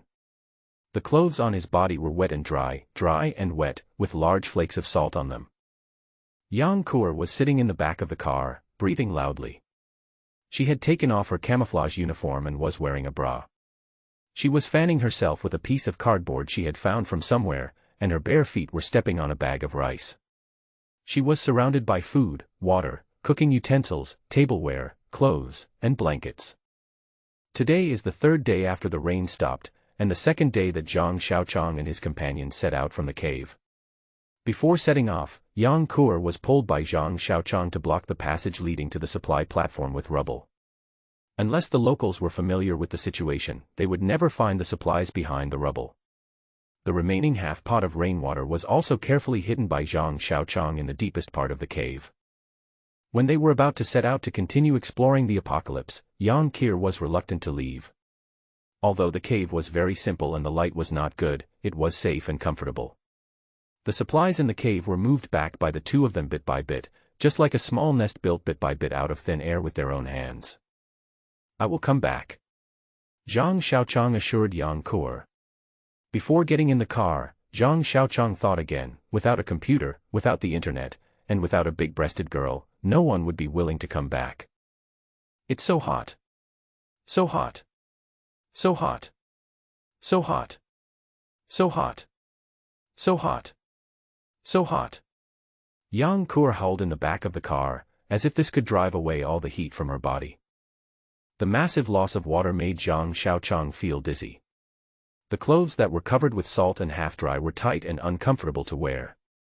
In addition, Yang Kur was making a fuss in the heavenly palace behind him, which made Zhang Xiaoqiang's ears buzz.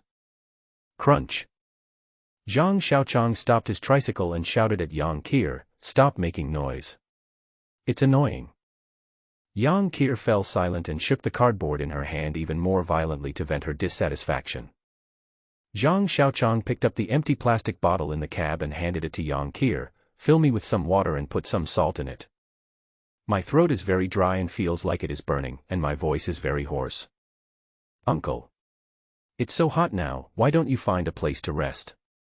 You're feeling hot too, okay?" Yang Kur didn't care at all that she was only wearing a bra. She shook her waist and acted coquettishly to Zhang Xiaoqiang.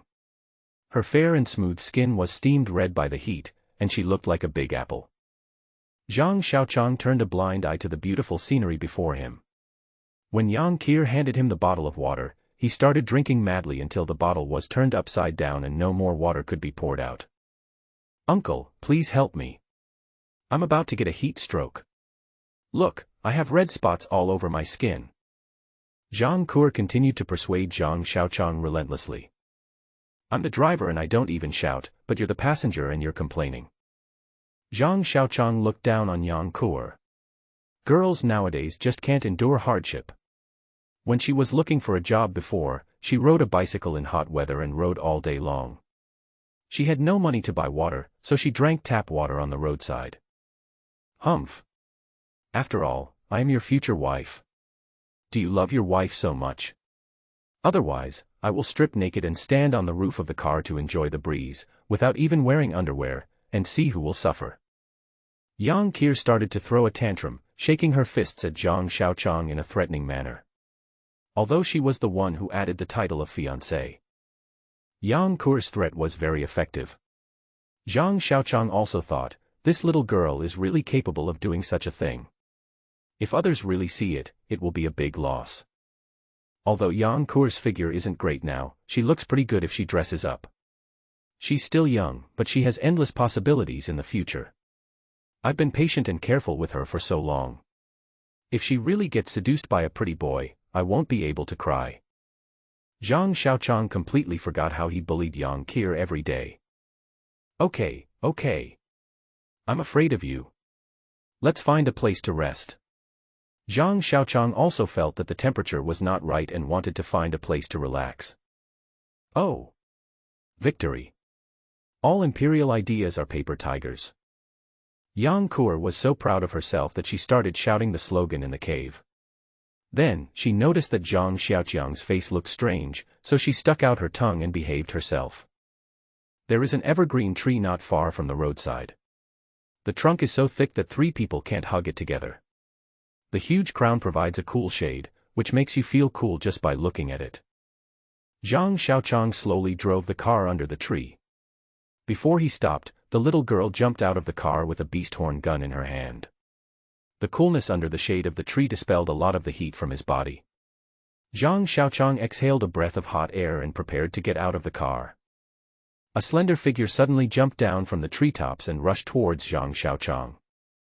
Zhang Xiaoqiang had just stood up, with 1 foot in the cab and 1 foot hanging in the air. He had no ability to react to the figure that was rushing towards him, when he saw a pair of red eyes and a mouthful of snow-white fangs biting towards his throat. His mind went blank, his whole body tensed up, and he couldn't even close his eyes. Pa! Yang Qir was quick-witted and swift-handed. She swung the beast horn spear with her right hand and smashed it at the figure with an afterimage. Bang! Just like a hammer hitting a watermelon, the creature's head was smashed open by the huge force of the beast horn gun, and eyeballs, brain matter, blood, and broken bones were scattered into the air. Before the thing landed on the ground and Zhang Xiaoqiang breathed a sigh of relief, another figure jumped down from the tree canopy and pounced on Zhang Xiaoqiang.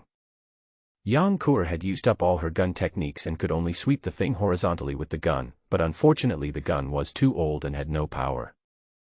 The thing dodged the beast's horn spear by moving sideways in the air, then it stepped on the beast's horn with its hind feet to correct its angle and continued to pounce on Zhang Xiaoqiang. Zhang Xiaoqiang had already reacted. Before the thing pounced on him, he pushed off the seat with his right foot and leaped backwards. Bang! Snap! Zhang Xiaoqiang and the thing fell to the ground one after the other. The huge shock almost made Zhang Xiaoqiang suffocate, and even breathing became difficult. The thing jumped up as if it was equipped with a spring the moment it landed and continued to bite towards Zhang Xiaoqiang's throat. Zhang Xiaoqiang was lying on the ground, and before he could sit up, the thing was already in front of him. Zhang Xiaoqiang raised his left arm to block his throat, and the only thing in his mind was, I must not let it bite my throat. As his left hand sank, the thing bit the cuff of his left hand. Zhang Xiaoqiang exerted force with his left arm and smashed the thing hard on the ground with the back of his hand facing down, then he pressed his whole body onto his left arm. Scarlet eyes, pale fangs, round head. Zhang Xiaoqiang came face to face with it and had a close contact with it. A strong stench of the animal rushed into his nose, making Zhang Xiaoqiang tearful. He pressed the thing with his whole body and punched it on the head with his right fist, again and again. Zhang Xiaoqiang didn't know how many times he punched it. His fist was covered in blood and the skin was torn, and the bones could be vaguely seen. The thing's head was also covered in blood and flesh and it was unclear what it originally looked like. Feeling that there was no movement beneath him, Zhang Xiaoqiang let out a long breath, lay on the ground, looking at the treetops and gasping for breath.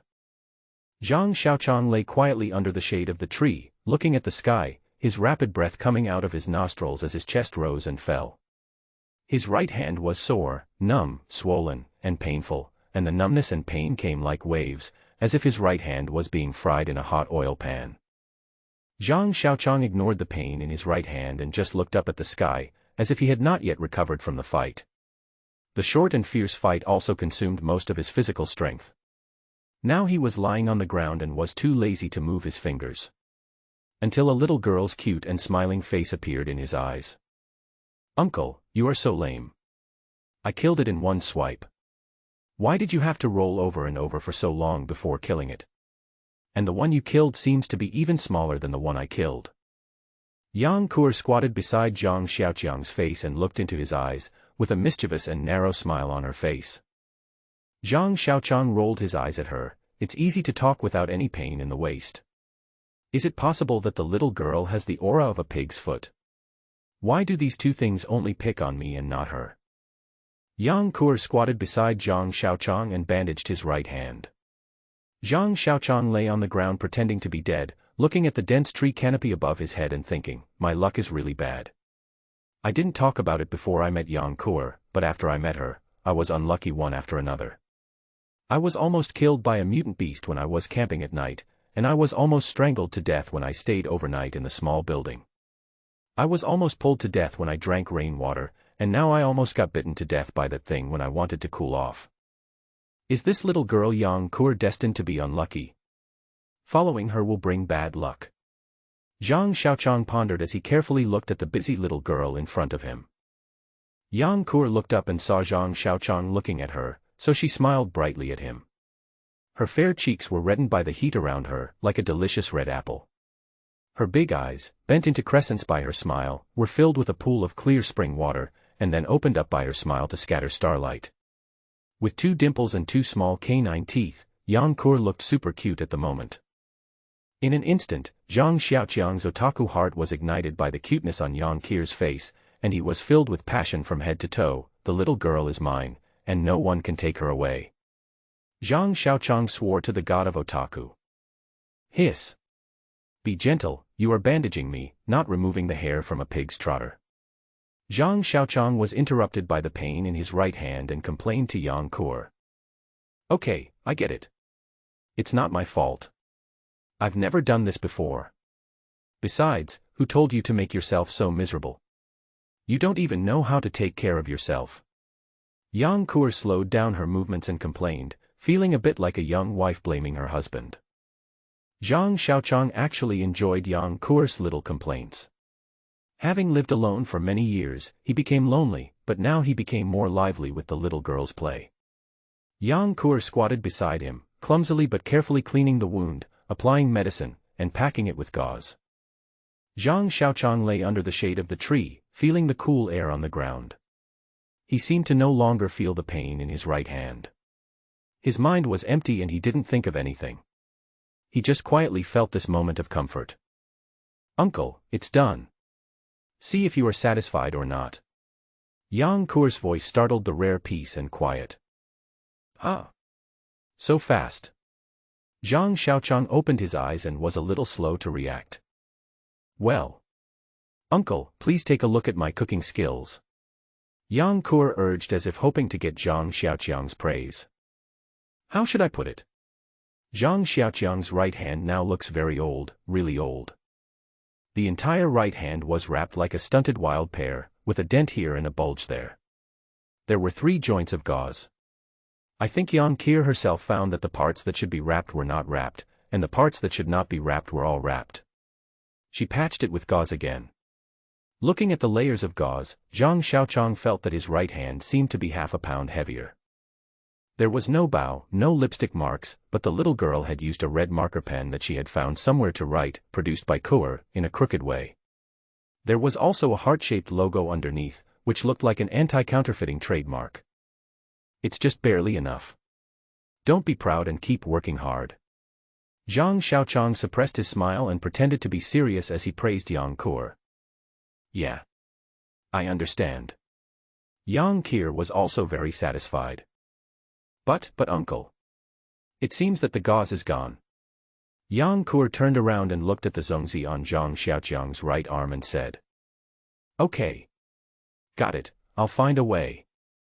Zhang Xiaoqiang promised expressionlessly, but he was wailing in his heart, that's more than a pound of gauze. Zhang Xiaoqiang felt that he had rested enough, so he stood up. The sleeve of his left hand had been bitten into a torn fishing net by the thing, and even the animal skin embedded in the sleeve was bitten into small holes everywhere. Seeing this, Zhang Xiaoqiang took a breath of cold air. The animal skin was not even damaged by the saber. If it was bitten directly on the body, the flesh and bones would not be able to cover it. I was secretly glad that I didn't take the trouble to inlay the animal skin on my clothes. I walked to the body of the creature and took a closer look. It was about the same size as a dog raised in the countryside, with a very slender body, a round and narrow body, short and thick limbs, and its legs and feet were out of proportion to its body, about 1:5, which looked very weird. One of them was smashed to pieces by Yang Kuo, leaving only its chin and neck connected. Another one was smashed to death by Zhang Xiaoqiang's fist, and its appearance could barely be seen. Its head was a bit round. Its tail was thick, long, and fluffy, reaching about half of its body, and it looked very much like an African weasel. "Uncle, what is this thing?" Yang Kuo poked the corpse with the animal horn gun with some curiosity. It looks very familiar. If it were a little smaller, it would look a bit like the weasel that likes to steal chickens in the countryside. It is also called Wang Tai Sin in some places. Zhang Xiaoqiang remembered the weasel skin hanging on the wall that he saw at his uncle's house when he was a child. "Is it edible?" Yang Kuo seemed to want to try the game. "I don't know, but it should be edible, right?" Zhang Xiaoqiang was a little uncertain. His father had never caught a weasel when hunting before. Do weasels bite people? Why are they on trees? Can weasels climb trees? Yang Kuo treated Zhang Xiaoqiang as 100,000 wise, and kept asking questions. Zhang Xiaoqiang was depressed. Yang Kuo was holding a small knife that she had found from somewhere. She didn't mind the smell of blood on the weasels and skinned them. It seemed that she had the potential to become a skilled housewife. Zhang Xiaoqiang's right hand was hung in front of his chest. He felt a little relieved when he saw Yang Kuo busy. However, he was a little surprised that Yang Kuo would take out some strange things from time to time like Doraemon. He didn't know where she usually hid them. Squeak! Something called out from the tree. Both Yang Kuo and Zhang Xiaoqiang were attracted by the sound. Yang Kuo held the beast horn gun, while Zhang Xiaoqiang hid behind it with an "I am injured" look. Squeak! The sound kept coming, calling out something, and it seemed a little anxious. Soon, 3 round little heads popped out from the tree trunk. 3 little weasels, slightly bigger than mice, showed up and looked at the tree with shining eyes. "Wow! So cute!" Yang Kuo screamed loudly. The 3 little weasels shrank back in fear at her scream. Could it be that they attacked us because we entered their territory? Zhang Xiaoqiang understood a little. What? They're so cute, why can't I take them with me? It's not like I can't keep them. Yang Kuo kept complaining in the trunk of the car about why Zhang Xiaoqiang didn't take the 3 little weasels away. Zhang Xiaoqiang drove the tricycle in the posture of a one-armed man. The tricycle was moving at a speed of less than 20 yards per hour. The posture was awkward and Zhang Xiaoqiang was not used to it. But there was no way to tell if there were other mutant beasts in that place. Southwest He had to drive with his injury. It's not that I haven't thought about letting Yang Kuo learn to drive, but since Yang Kuo became Popeye, she's full of confidence. Who knows if she can drive a 3-wheeler into a road race? There's no other way. I can only do more work for the capable, and go into battle myself with injuries. "Uncle, did you listen to me?" Yang Kuo asked when she saw that Zhang Xiaoqiang was just driving silently and ignoring him. Zhang Xiaoqiang still ignored Yang Kuo and drove the car. Driving with the left hand requires some skills, even though it is the simplest farm vehicle. Zhang Xiaoqiang. You've seen it. You've touched it. What? You don't admit it. Yang Kuo started to throw a tantrum when she saw Zhang Xiaoqiang ignoring her. Crack! Zhang Xiaoqiang stopped the tricycle and looked back helplessly. Yang Kuo was holding a telescope and watching him act weird. If I don't punish her for 3 days, she will tear the roof off the house. It looks like she needs to be punished. Zhang Xiaoqiang wanted to teach Yang Kuo a lesson, to let her know why the flowers were so red. His eyes were blazing with anger, his left hand clenched into a fist and then unclenched it repeatedly, his chest was puffed up high as if it was about to explode at the next moment. Seeing that Zhang Xiaoqiang was about to explode, Yang Kuo showed no weakness and just looked at him with the telescope. After a long while, his puffy chest deflated like a deflated tire. Now that he was half disabled, Zhang Xiaoqiang was no longer able to teach Yang Kuo a lesson. He felt angry but helpless. You said I saw it, okay. Even if I saw it. But when did I touch you? Since force was not enough, Zhang Xiaoqiang started to reason. How come it's not counted? Didn't you sprain your waist that day and ask me to give you a massage? I touched you for so long, so why doesn't it count? Yang Kur started to act like a rogue. Fuck, you mean I'm going to wash your feet to marry a girl? Zhang Xiaoqiang was really angry. How could he be unreasonable at such a young age? What would happen in the future? Yang Kur didn't say anything. She held the telescope in one hand and pointed at Zhang Xiaoqiang with the other hand, shaking her finger up and down. Why do you still want to fight with me? Come on, today I'll let you experience the Zhang family's rules. Zhang Xiaoqiang was determined to teach this ignorant little girl a lesson even if he got hurt again. No, not there. There are people there. Yang Kur pointed at Zhang Xiaoqiang's back and said with a little stutter. Zhang Xiaoqiang grabbed the telescope and looked in the direction Yang Kur pointed. The main road ahead is connected to a fork road. About 200 meters along the fork road is a small factory. The factory is surrounded by an outer wall and the general situation cannot be seen clearly. On the roof of a building that is higher than the wall, which is not sure whether it is a factory building or a warehouse, a person is waving a red banner to attract attention from this side. What do you think? Zhang Xiaoqiang began to seek advice from Yang Kur. Now he was a wounded man, and the only one who could save him was the little girl. Let's wait and see. Don't worry, I won't be seduced by a pretty boy. Yang Kur seemed to know Zhang Xiaoqiang's pettiness. The tricycle was parked more than 200 meters away from the factory gate. Zhang Xiaoqiang and Yang Kur were observing, one holding a telescope and the other holding a sniper crossbow. The small factory is not big, with only 3 workshops, 2 warehouses, and a 3-story office building. It seems that the office building also serves as a dormitory. Various clothes are hung on the windows to withstand wind and rain. A man wearing a suit whose color was unclear was standing on the warehouse, waving a banner vigorously, seemingly warmly welcoming the 2 people. Uncle. What should I do? Do you want me to rush in? Yang Kur was eager to try. Wait. Zhang Xiaoqiang held the telescope and spoke sparingly. Wait. Yang Kur was confused. Zhang Xiaoqiang raised his right hand which was wrapped like a zongzi and pretended to be sincere. Yang Kur seemed to understand, but also seemed not to understand. Seeing Yang Kur didn't react, Zhang Xiaoqiang reminded her, have you forgotten the last time I used your thing to lure the zombies into the river? Oh. Why are you talking about this? I'm so embarrassed. Yang Kur lowered her head shyly, then raised her head again with sparkling eyes.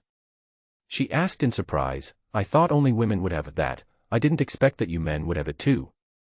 Zhang Xiaoqiang almost rolled under the car when he heard Yang Kur's question. He felt that he had nothing in common with the little girl. But a joke flashed through my mind, a man never grew a beard, and he was very distressed. He went to the hospital for surgery to transplant it. The doctor didn't have a ready-made beard, so he transplanted some hair from his wife's private parts to the man's face. Afterwards, the doctor came to visit him and asked him how he felt now. The man said, other things are fine, but I have nosebleeds a few days every month. My right hand is injured. The wound smells bloody, which will attract zombies. Zhang Xiaoqiang explained patiently, and sighed in his heart, I'm not afraid of opponents like wolves, I'm only afraid of teammates like pigs. Yang Kur really understood this time. She looked frustrated and kept muttering, why do only women do that? It's so annoying. As the 2 were talking, zombies came out of the factory one after another. An S-type zombie was running in the front, 2 D-type zombies followed behind, and at the end were 40 or 50 ordinary zombies. The S-type zombie seemed to be well fed and was almost developing into S2. It was about 1.4 meters tall, with arms as long as its calves, and looked like a gibbon. This S-shaped zombie was faster than any S-shaped zombie Zhang Xiaoqiang had encountered before. In a blink of an eye, it had left the other zombies far behind. Zhang Xiaoqiang stopped Yang Kur who was about to jump out of the car and kept reminding her, don't let the zombies hurt you. Yang Kur was now full of confidence. She nodded casually and jumped out of the car to meet him. However, Zhang Xiaoqiang had little confidence in Yang Kur. The S-shaped zombie was too fast, and Zhang Xiaoqiang himself was not sure if he could fight it. Thinking of this, Zhang Xiaoqiang gritted his teeth, pulled off the gauze on his hand, and punched the car wall. The wound that had just healed opened again, and bright red blood quickly oozed out. The S-type zombie smelled a fresh scent of blood before coming into contact with Yang Kuo, so it ignored Yang Kuo and pounced directly towards Zhang Xiaoqiang. Bang! The S-shaped zombie floated in the air like a light scarecrow, spinning and falling far away. When the S-shaped zombie passed by Yang Kuo, he was hit in the waist by the beast horn gun, and his upper body turned 180 degrees and flew out. Yang Kuo was not satisfied with her current results and took the initiative to run towards the D-type zombie. You are too impatient. You should wait for the zombie to come forward on its own initiative. Zhang Xiaoqiang commented from behind. Yang Kuo ran to the D-type zombies and swung her hands. The beast horn gun drew a circle and flashed between the necks of two D-type zombies. The gun body with the gun wind was retracted, and the two heads fell to the ground, and the two sturdy bodies slowly slid to the ground. Seeing this, Zhang Xiaoqiang felt relieved. The most threatening zombies had been dealt with, and the rest were cannon fodder. They had no speed and no strength. As long as he was careful not to be surrounded, there would be no problem. Oh my! You are such a grown-up, but you don't know how to take care of yourself. Look, the wound you just bandaged has opened again. While complaining that Zhang Xiaoqiang had torn her lovingly wrapped rice dumpling into pieces, Yang Kuo rebandaged it for Zhang Xiaoqiang. Behind Yang Kuo, there were dozens of zombies lying like in a slaughterhouse. None of the zombie bodies were intact. Some were missing a head or a thigh. The sun is about to set, and the afterglow of the setting sun shines on this doomsday battlefield, adding a bit of desolation. The setting sun cast a halo on Yang Kuo, and the little girl looked golden, like a little goddess. The little girl had just done strenuous exercise and the sweat was still there. A few beads of sweat were oozing out of her cute little nose, sparkling in the setting sun. Her bangs were stuck to her forehead by the sweat, making her look even more charming. The clear and bright big eyes looked intently at Zhang Xiaoqiang's right hand and applied medicine to him again. From time to time, a warm breath came out from the corners of her mouth and nose and sprayed on Zhang Xiaoqiang's right hand. Zhang Xiaoqiang's right hand no longer felt pain, only a tingling feeling of the little girl's breath spraying on his hand. Watching Yang Kuo carefully bandaging his wound, Zhang Xiaoqiang's thoughts flashed back to the scene when Yang Kuo was fighting before. Yang Kuo is very talented. To be more precise, her combat instincts are very sharp. She did not stupidly rush into the zombie horde and kill them all. Instead, she wandered around the zombies, taking advantage of the zombies' inflexible movements to knock them here and there. The zombie horde was like a big potato that was slowly peeled off by Yang Kuo. The horn gun she has should be called a horn stick. Zhang Xiaoqiang felt a little unworthy of Yang Kuo's use of the horn gun. Yang Kuo used the horn gun not to stab it, but to smash it with the tip of the gun. Some of the zombies were smashed with arms and legs missing, but there were also quite a few unlucky ones with their heads smashed and their bodies split into two. She casually inserted Yang Kuo's horn gun upside down on the ground. It was about 1.7 meters from the tip of the gun to the tail. Yang Kuo held it very easily. The gun body made of rebar and the horn are tightly connected. The horn of the horn gun is shining faintly when illuminated by the setting sun. It is not the kind of dazzling light, but a subtle and restrained halo, low-key and elegant. Gorgeous. The shiny animal horn has the characteristic of not being stained by dust or water. Dust and stains cannot adhere to it. The dirty blood and brain matter accidentally stained after killing the zombies quickly drips along the spiral pattern as the gun head is turned downwards and upside down. Fall until the horn is as clean as ever again. What a pity for this gun. Zhang Xiaoqiang shook his head as he looked at the beast horn gun that was ignored by Yang Kuo. Uncle, did you listen to me? Yang Kuo's eyes were wide open with a little flame in them, her delicate pink face was puffed up on both sides, and her rose-colored lips were pouting. She looked like a very angry little girl, which was super cute. Cough cough. Zhang Xiaoqiang indeed did not hear Yang Kuo's muttering. He covered it up by coughing, and then he thought of a topic to divert the little girl's attention. Well, I was thinking. Have we forgotten something? Zhang Xiaoqiang thought seriously. Question mark. Yang Kuo didn't quite understand and was wondering what she had forgotten. It seems we are here for that guy. Zhang Xiaoqiang glanced at the small factory and signaled to Yang Qir. Yang Qir looked up and saw the man still waving the banner on the roof, but his previous vigor had turned into a weak one. In the afterglow of the setting sun, a lonely and desolate figure was waving the red banner in a lifeless manner, which looked very artistic, a desolate artistic conception. TSK. We've been beating the monsters for so long. He still doesn't dare to come down. He looks like a very frustrated guy. I don't even bother to pay attention to him. Yang Qir obviously doesn't like the guy on the roof. Zhang Xiaoqiang saw that it was getting late, so he said to Yang Qir, "Let's spend the night there." As the tricycle approached, the small factory came into view. A wooden sign with a white background and red paint, XX Town XX Food Processing Factory, was hung on the right side of the gate. The paint on the sign was peeling and it looked very old. After entering the small factory, you can see all kinds of garbage everywhere on the ground, moldy and spoiled flour bags, tattered rags, various food packaging bags, and human bones scattered among them. An 8-meter-high warehouse, the big iron door on the top of the warehouse was dented and had a white paint saying, "Warehouse Restricted Area, no fireworks allowed." The walls of the warehouse were very solid, a product of the 1960s and 1970s. There was a row of old-fashioned wooden windows on the wall 5 meters above the ground, and a row of simple stairs sealed into the concrete wall with U-shaped steel bars led all the way to the roof. The man was on the roof, looking down, seemingly searching for remaining zombies. "Come down. It's safe." Zhang Xiaoqiang greeted him, but Yang Qir ignored the man. After making sure there was no danger below, the man went downstairs step by step along the simple steel stairs. "Oh. Big brother, thank you so much. You don't know, I have been trapped in the warehouse for 4 months. If you hadn't come, I don't know how I would have survived."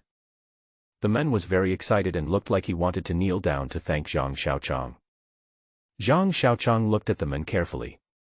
He was not very old, about 23 or 24. His clothes were dirty and gray. His face was clean but pale. His hair was a little long, covering his ears, very similar to the popular men's hairstyle in the 1980s. He had a square face, thick eyebrows, and big eyes. He gave a good first impression. "What's your name? How come you're still alive?" Zhang Xiaoqiang asked as he looked around while sitting in the small living room of the small factory which was specially used to receive guests. "Haha. My last name is Xie Yuan Shan. I'm the business manager of this factory. At that time, I was urging the goods in the finished product warehouse." Xie Yuan Shan began to tell the story. The food factory usually produces and processes some small biscuits. There are about 50 people in the factory, all of whom are villagers from nearby. The factory director is his uncle. He started working in the factory after graduating from a third-rate university. As the new year is approaching, the factory's business is very hot and people are urging for goods. He stayed in the finished product warehouse and took inventory with the warehouse manager to find more sources of goods, until the virus broke out and the people in the factory started to go crazy and bite and eat people everywhere. Xie Yuanshan is smart and courageous. He pulled the warehouse manager to lock the warehouse door and stayed inside without going out. Half an hour later, the warehouse manager seemed to be acting abnormally.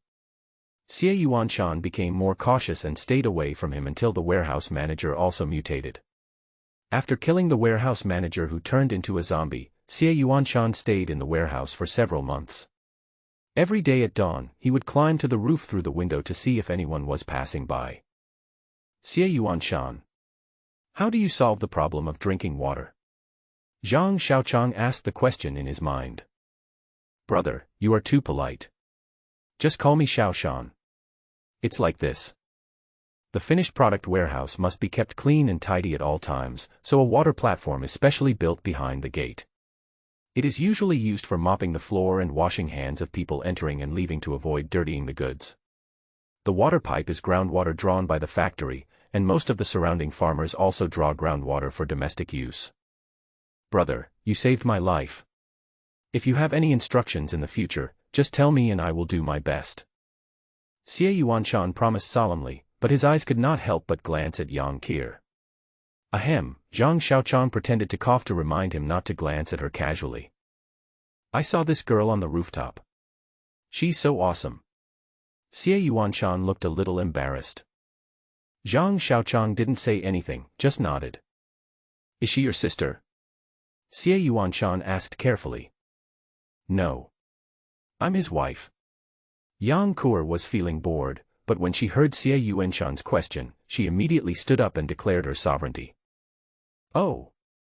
Big brother is so awesome, haha. Xie Yuanshan looked very sincere when he laughed, but Zhang Xiaoqiang always felt something was wrong. The big iron gate of the small factory was locked. Zhang Xiaoqiang and his colleagues made a bonfire in the open space inside the factory. It was not that they didn't want to sleep on the bed, but unfortunately the smell in the dormitory was not right and they couldn't bear it. I had to sleep outside. Fortunately, the temperature at night was not low, so I just felt like I was in summer.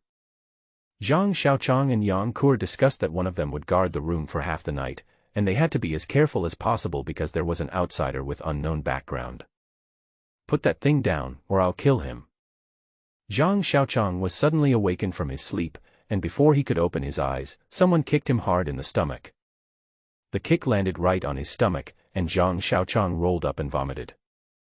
As soon as Zhang Xiaoqiang opened his eyes, he saw a crossbow arrow pointing at his forehead. Before he could see clearly, he was kicked in the stomach. The severe pain made him speechless. He could only lie on the ground holding his stomach and gasping for breath. Why are you kicking him again? Yang Kir's voice came with a crying tone. Throw away what you have in your hand. Zhang Xiaoqiang now clearly heard that it was Xie Yuanshan's voice. Before he could react, Xie Yuanshan kicked him on the right hand again. Zhang Xiaoqiang couldn't help but scream. The white gauze wrapped around his right hand quickly turned red and the wound burst open again. Don't hit him. What are you going to do? Yang Kur screamed with a crying voice. What do I want to do? Ha ha ha. Of course I want to fuck you. Xie Yuanshan laughed crazily. Haha, you said it yourself, the world is destroyed, the country no longer exists, and there is no law. I can do whatever I want. Xie Yuanshan continued with an unsatisfied look. You are ungrateful.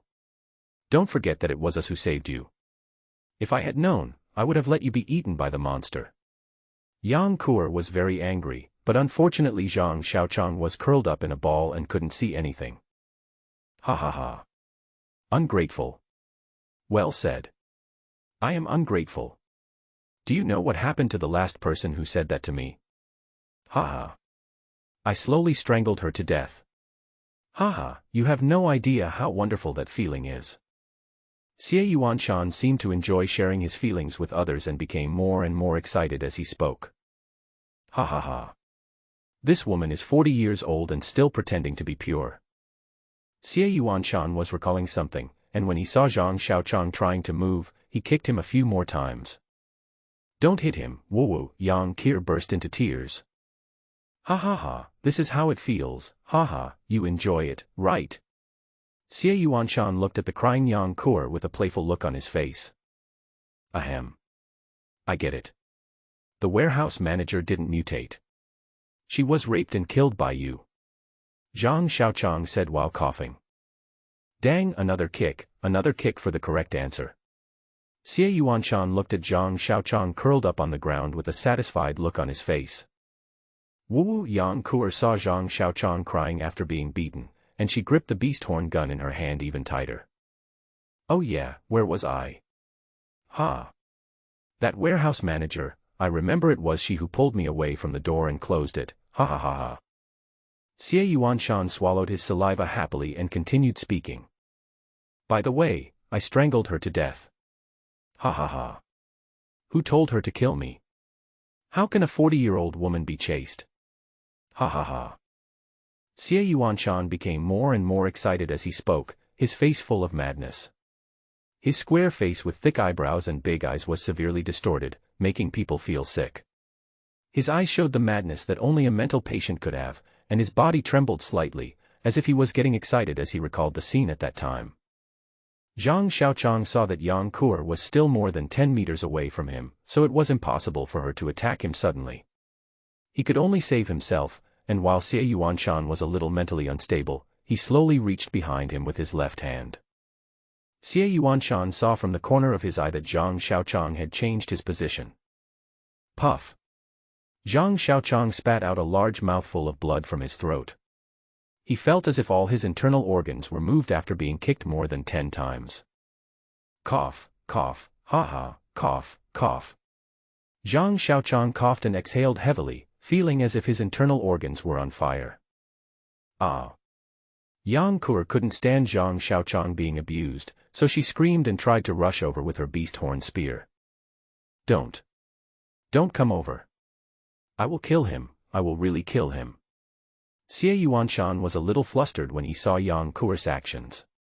The sniper crossbow in his hand was pressed against Zhang Xiaoqiang's head, and the crossbow left a deep mark on Zhang Xiaoqiang's face. Huh. What do you want? At worst, I will avenge my husband. Yang Kur was driven crazy by Xie Yuanshan. Calm down. I won't do anything to him.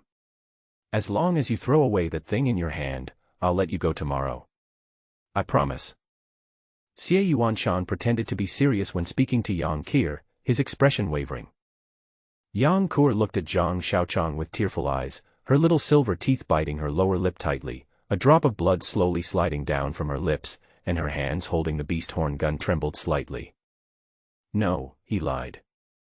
Zhang Xiaoqiang opened his mouth to tell Yang Kur that Xie Yuanshan could not be trusted, but before he could finish his words he was kicked in the chin. Don't hit him anymore, I'll listen to you. Yang Kur became anxious when she saw Zhang Xiaoqiang being beaten again. Dang! The beast horn gun was thrown to the ground, and Yang Kur reached for the zipper on her collar. When Xie Yuanshan saw Yang Kur throw away the beast horn gun, he relaxed his vigilance and moved the sniper crossbow in his hand away a little. When he saw Yang Kur starting to take off her clothes, his attention was all focused on Yang Kur.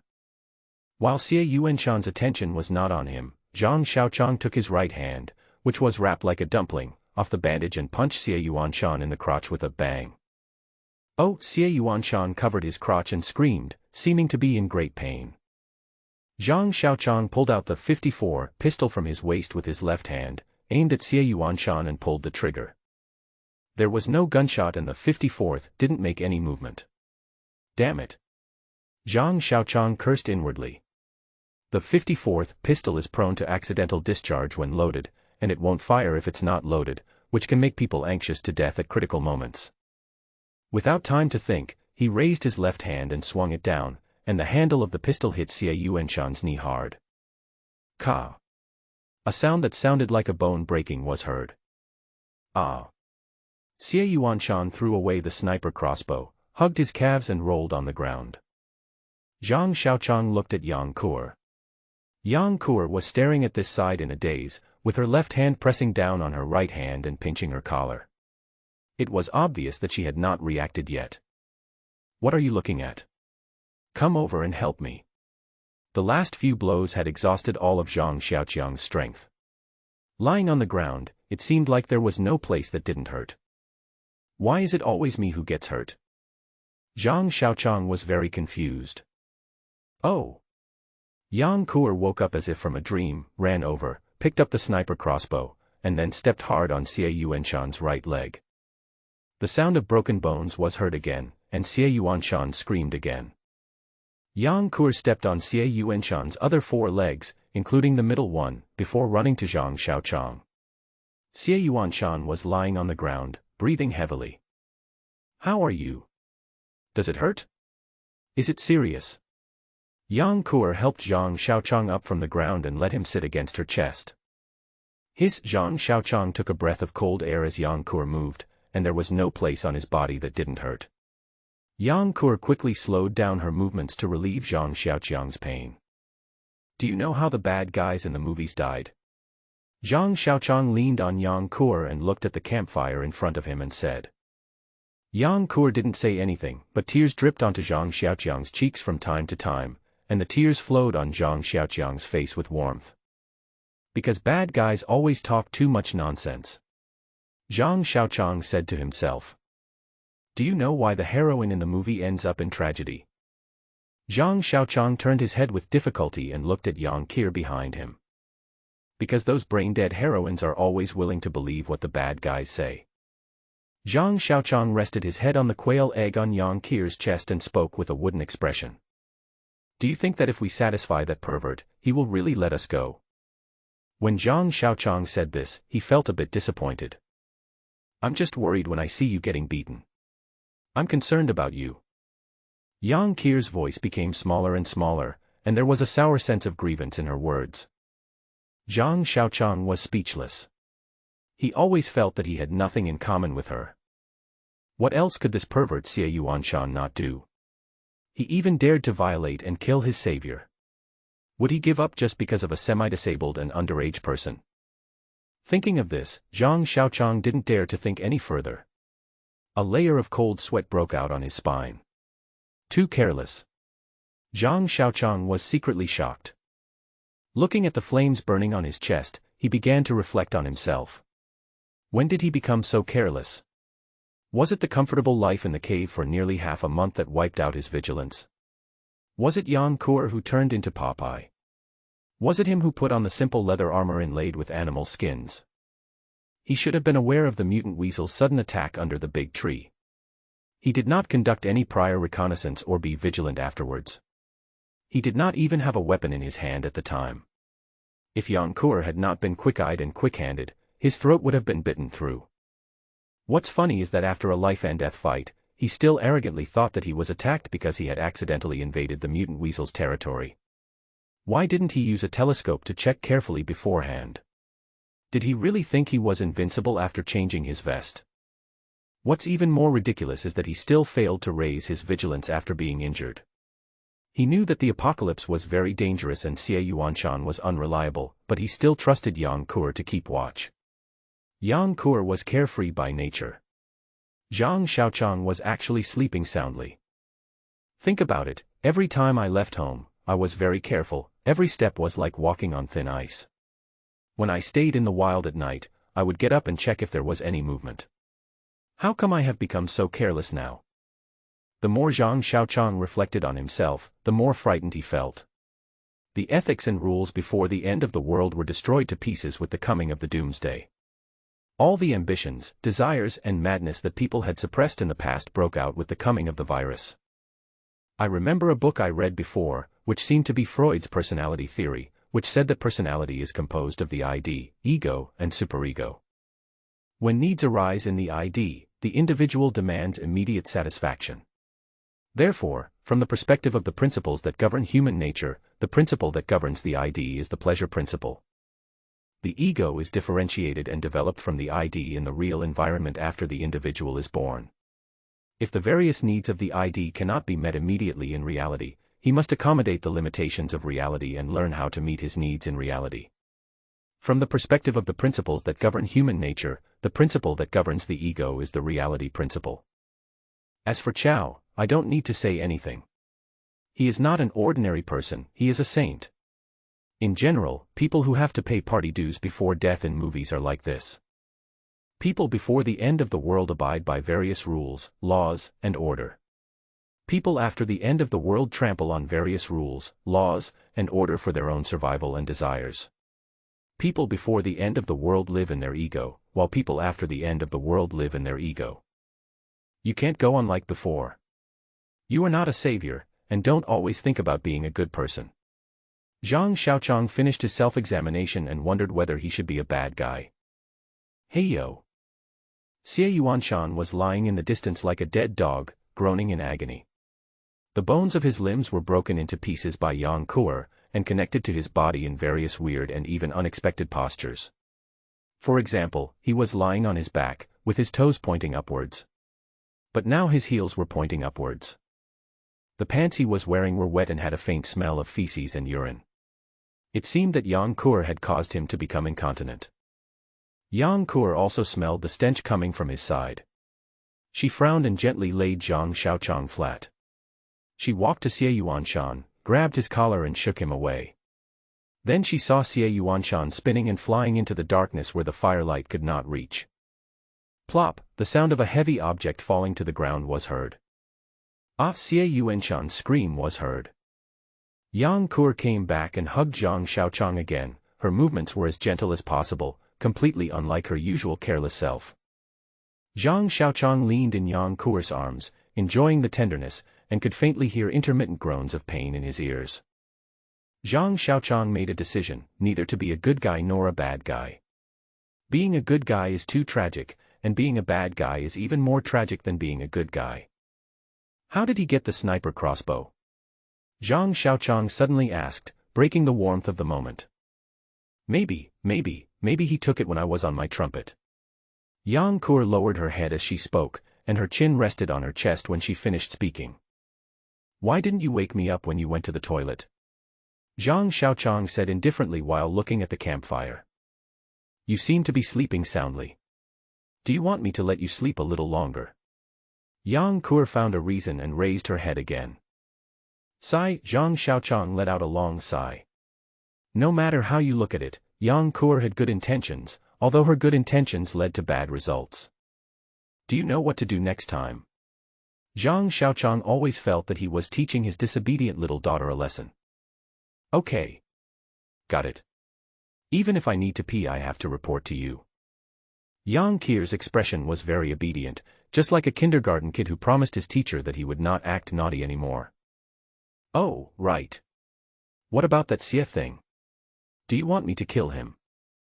Yang Kuer remembered that Xie Yuanshan was still lying in the distance, and asked Zhang Xiaoqiang for advice on how to deal with the situation. Forget it. Killing him will dirty your hands. Just feed him to the zombies tomorrow. The otaku never knew what the 4 words, repay evil with kindness, meant.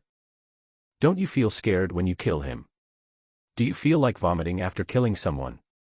Zhang Xiaoqiang asked Yang Kuer curiously. Are girls nowadays so brave? No. I felt so good after I killed my first monster that day.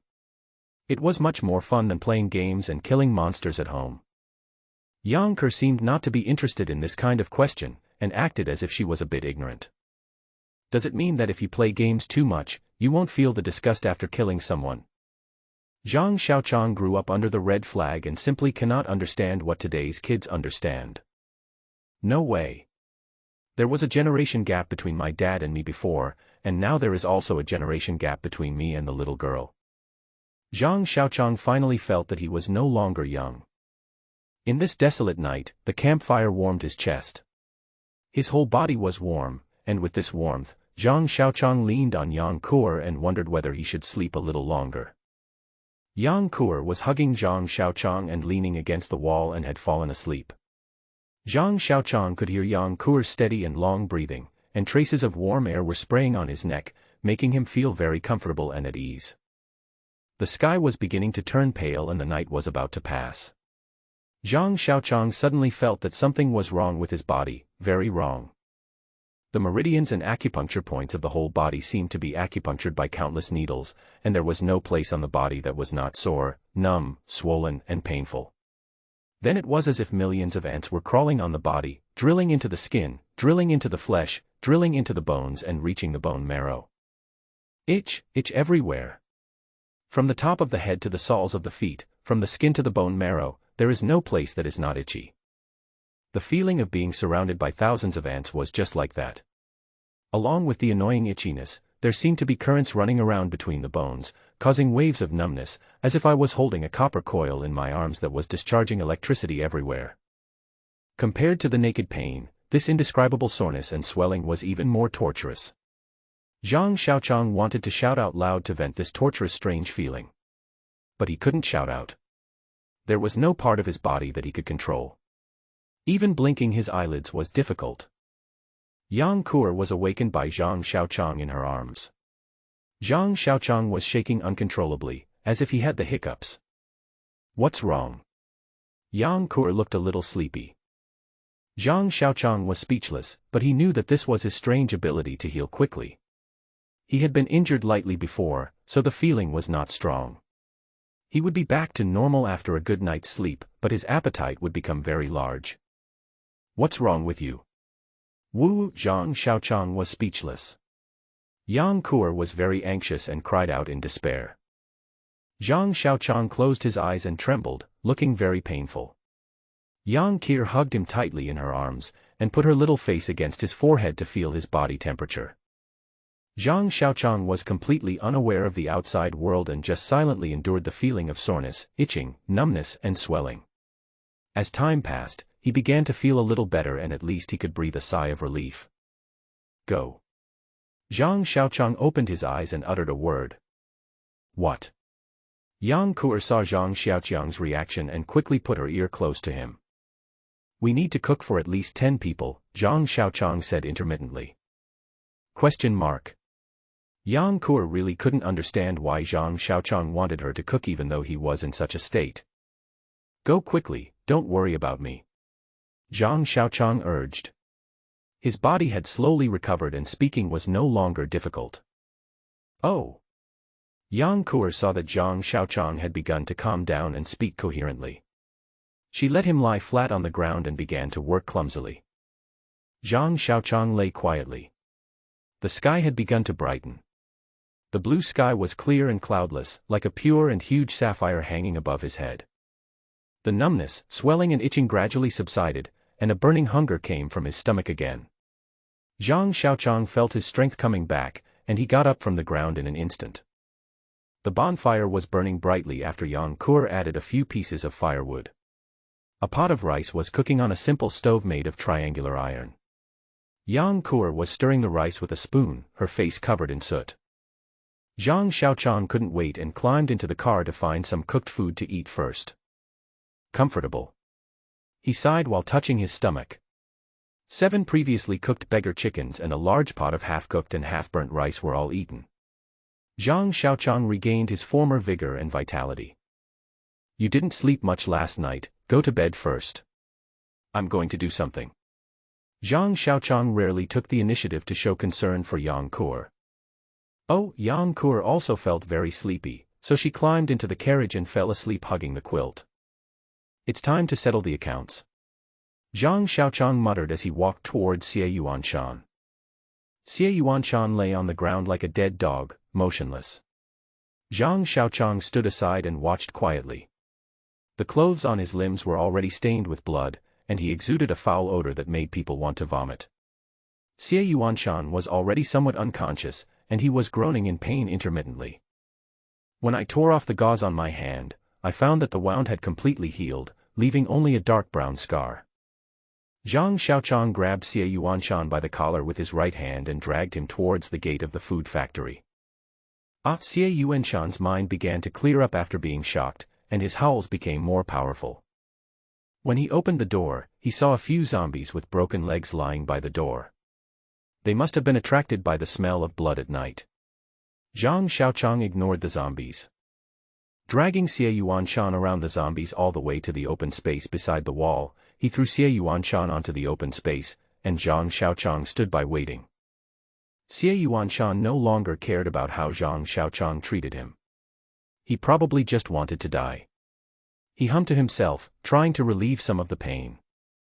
The sun came out and slowly rose higher, the golden sunlight slowly spread out, and the light spot moved towards this side at a speed visible to the naked eye. When Zhang Xiaoqiang was bathed in sunlight, the zombies with broken legs came to him. Xie Yuanshan also saw the zombies and became excited. He looked at Zhang Xiaoqiang and opened his mouth to speak. The words "kill me now" took a lot of effort on his part, and he gasped after he finished speaking. Zhang Xiaoqiang just stood aside and watched, saying nothing and doing nothing. The zombies were only a few meters away from him. He was terrified and panicked. His body was wriggling backwards like a giant maggot, and beads of sweat as big as soybeans kept dripping from his forehead and then falling like raindrops. Finally he was caught up. A zombie crawled in front of his legs, grabbed his left calf with its 2 claws, and bit it through his trouser leg. The last outburst before death made all his potential burst out, and his screams were full of energy and long. A zombie grabbed his head and tried to bite his ear, but the zombie pulled it away gently, and the ear was torn off by the zombie's teeth. Zhang Xiaoqiang squatted on the ground and vomited violently. The food he had eaten in the morning had long been digested by his black hole-like stomach. Now he could only vomit bitter water. Xie Yuanshan was not dead yet, and screams could be heard. Hearing his screams, Zhang Xiaoqiang seemed to remember the scene of zombies eating him, and he squatted on the ground and started vomiting again. Xie Yuanshan finally stopped making any sound, and Zhang Xiaoqiang took a long rest before he recovered. This time, feeding Xie Yuanshan to the zombies, he didn't know whether it was to torture him or himself. Anyway, he couldn't bear to watch that scene, and he admired Yang Qi a little. She didn't vomit when she saw her boyfriend being eaten. Could it be that I have reached a certain level by watching horror movies? A small scene. Zhang Xiaoqiang was puzzled. After getting rid of those zombies with broken legs, Zhang Xiaoqiang returned to the tricycle. Yang Qi was sleeping soundly wrapped in a quilt with a slight smile on her face. I guess she was having a good dream. Early morning is always the best time of the day, and it is no exception in the apocalypse. Zhang Xiaoqiang drove a three-wheeled agricultural vehicle on the road, and his destination would be Jinyun City.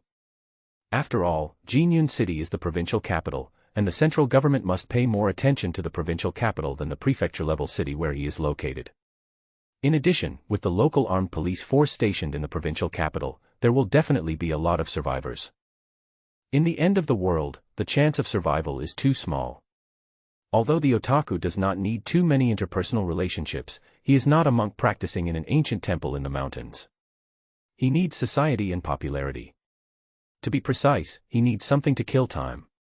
The reason why the otaku stays at home is that he is always empty and always wants to stand out from the world. He always feels that he is out of tune with this world. He does not care about other people's eyes. He just wants to find a space that belongs to him in this materialistic market. Otakus watch everything happening around them from the perspective of an observer. They may not look good or be unknown, but they have their own life orientation and thoughts. These thoughts are not imposed by others, because otakus have their own world. They don't care about the authoritative thoughts and they can criticize everything. Because they have their own culture. It is a pity that they are independent of the world but cannot be separated from it. Most of them can only live in a closed and small space and endure the strange looks of others. Why do people in the world disagree with otakus and otaku girls, but the number of otakus is increasing instead of decreasing? It is because otakus always have a free heart and are unwilling to be bound by the secular world. They may not be able to live out a big self, but they can live out a small self. The sun in the early morning was not scorching, and there was a cool breeze in the air. The morning breeze blew on her body and face, bringing a refreshing feeling. Yang Qi slept soundly in the car like a pig, and the bumps caused by the driving of the car could not affect her sleep. Thinking about the little girl's performance last night, she's brainless. Zhang Xiaoqiang thought to himself, but with a smile on his face. After all, Yang Qi was very considerate, and it was not in vain to raise her. No wonder some otaku seniors always yearn for development games. Something's happening. Zhang Xiaoqiang stopped the car when he saw what was happening ahead, then raised his binoculars to observe. About 300 to 400 meters ahead, there was a small river with a cement bridge across it. The bridge was not very big, about 10 meters long and 8 meters wide. A long-distance bus hit the guardrail on the left side of the bridge at an angle, and the bus and the guardrail formed a human shape. There was a 3 or 4 meter gap between the right guardrail and the rear of the bus, just enough space for a small car to pass through. Unfortunately, it was now filled with dozens of zombies. According to his previous thoughts, Zhang Xiaoqiang would definitely call Yang Qi to wipe out the zombies together. However, after experiencing 2 risks that he shouldn't have experienced, Zhang Xiaoqiang became cautious. He got out of the car and walked to a small mound in front, lying on the ground and observing carefully. Zhang Xiaoqiang lay on a small mound of earth and looked at the bridge with a telescope. Because of the angle, he could see more clearly. The bus was a 12-meter-long King Long bus with a bright red paint. The front of the bus hit the bridgehead on the opposite bank and a large piece was dented. There were nearly 50 zombies scattered on the bridge, but it seemed that there were no evolved zombies. There are signs of SZ City, J City on the bus. We should reach J City soon after crossing the bridge. I think it is the King Long bus that comes down from the highway and goes to J City from here. Zhang Xiaoqiang was also depressed when thinking about the highway. The day before yesterday, Zhang Xiaoqiang drove his tricycle onto the highway and wanted to experience the feeling of driving a farm vehicle on the highway. However, he arrived at a highway entrance after driving only a dozen miles. Zhang Xiaoqiang felt like he had arrived at a scrapyard in a Western movie. All kinds of luxury RVs, high-end sports cars, large trucks, and small passenger cars were squeezed and collided with each other like a pot of mushy 8 treasure porridge. In the highest place, the cars were piled up 7 or 8 meters high. Some of them were burned together with only empty shells left. Zombies and bones could be seen everywhere. It was a true doomsday scene. There is no other choice but to follow the old lane. Zhang Xiaoqiang felt relieved when he saw this. As long as there were no evolved zombies, there would be no problem. When he was about to get up, he found something wrong. Near the bridgehead on the highway, 4 or 5 cars collided with each other, and the bodies of each car were twisted into a knot. However, all the car doors were torn off and thrown to the side, with the farthest one thrown more than 10 meters away. Ordinary zombies definitely don't have such great strength. The temperature gradually rose and sweat began to seep out of his forehead. He lay there for too long and his chest began to feel stuffy. Zhang Xiaoqiang did not dare to be careless and observed carefully. If he knew the way, there would be only one way to get to the provincial capital on the map. Zhang Xiaoqiang would definitely take a detour. He had survived so many hardships and dangers, and he didn't want to end up in this small ditch. The zombies on the bridgehead on the other side were a little agitated. They were avoiding something and moving the front of the car forward. A tall D2 zombie appeared from the front of the car. Zhang Xiaoqiang was already halfway down when this D2 zombie came out. The last time he came into contact with D2 was a nightmare he didn't want to recall. Zhang Xiaoqiang would never forget the fear of being on the top of the bus as the bus shook. He also couldn't forget the fear of being stuck on the air vent and coming into close contact with D2. Zhang Xiaoqiang turned around and wanted to run. He was very scared. For him, D2 was like facing a fully armed main battle tank with bare hands. The sniper crossbow that could penetrate steel plates would only break the skin on D2's head. He had no confidence that he could defeat it, not even with the beast horn gun that could pierce rocks. D2 walked to the bridge and stopped. Zhang Xiaoqiang saw through the telescope that it sniffed the air and roared. Zhang Xiaoqiang could hear it even from more than 200 meters away. Oh no! Zhang Xiaoqiang was shocked. He was in the upwind position and the wind brought his breath to D2's nose. D2 had already sensed his presence.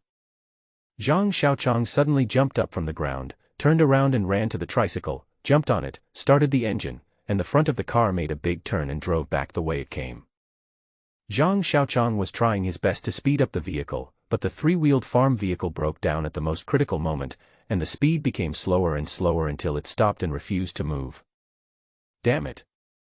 Zhang Xiaoqiang remembered that he hadn't refueled since he came out. He used to refuel when he was transporting supplies, and now the retribution has come. Zhang Xiaoqiang woke up Yang Kur, who was sleeping soundly, and ran to the fields by the roadside while pulling Yang Kur with a beast horn rifle and a backpack. "Uncle, what are you hiding from?" Yang Kur was a little confused as Zhang Xiaoqiang was pulling her to run. Zombies. Zhang Xiaoqiang did not look back to see if D2 was chasing him, even though he was now at least 2,000 meters away from it. TSK. "Uncle, what are you afraid of those things? Let me deal with them." Yang Kur didn't know the situation and stopped, wanting to turn around to fight. Zhang Xiaoqiang was not as strong as Yang Kur and was freed in an instant.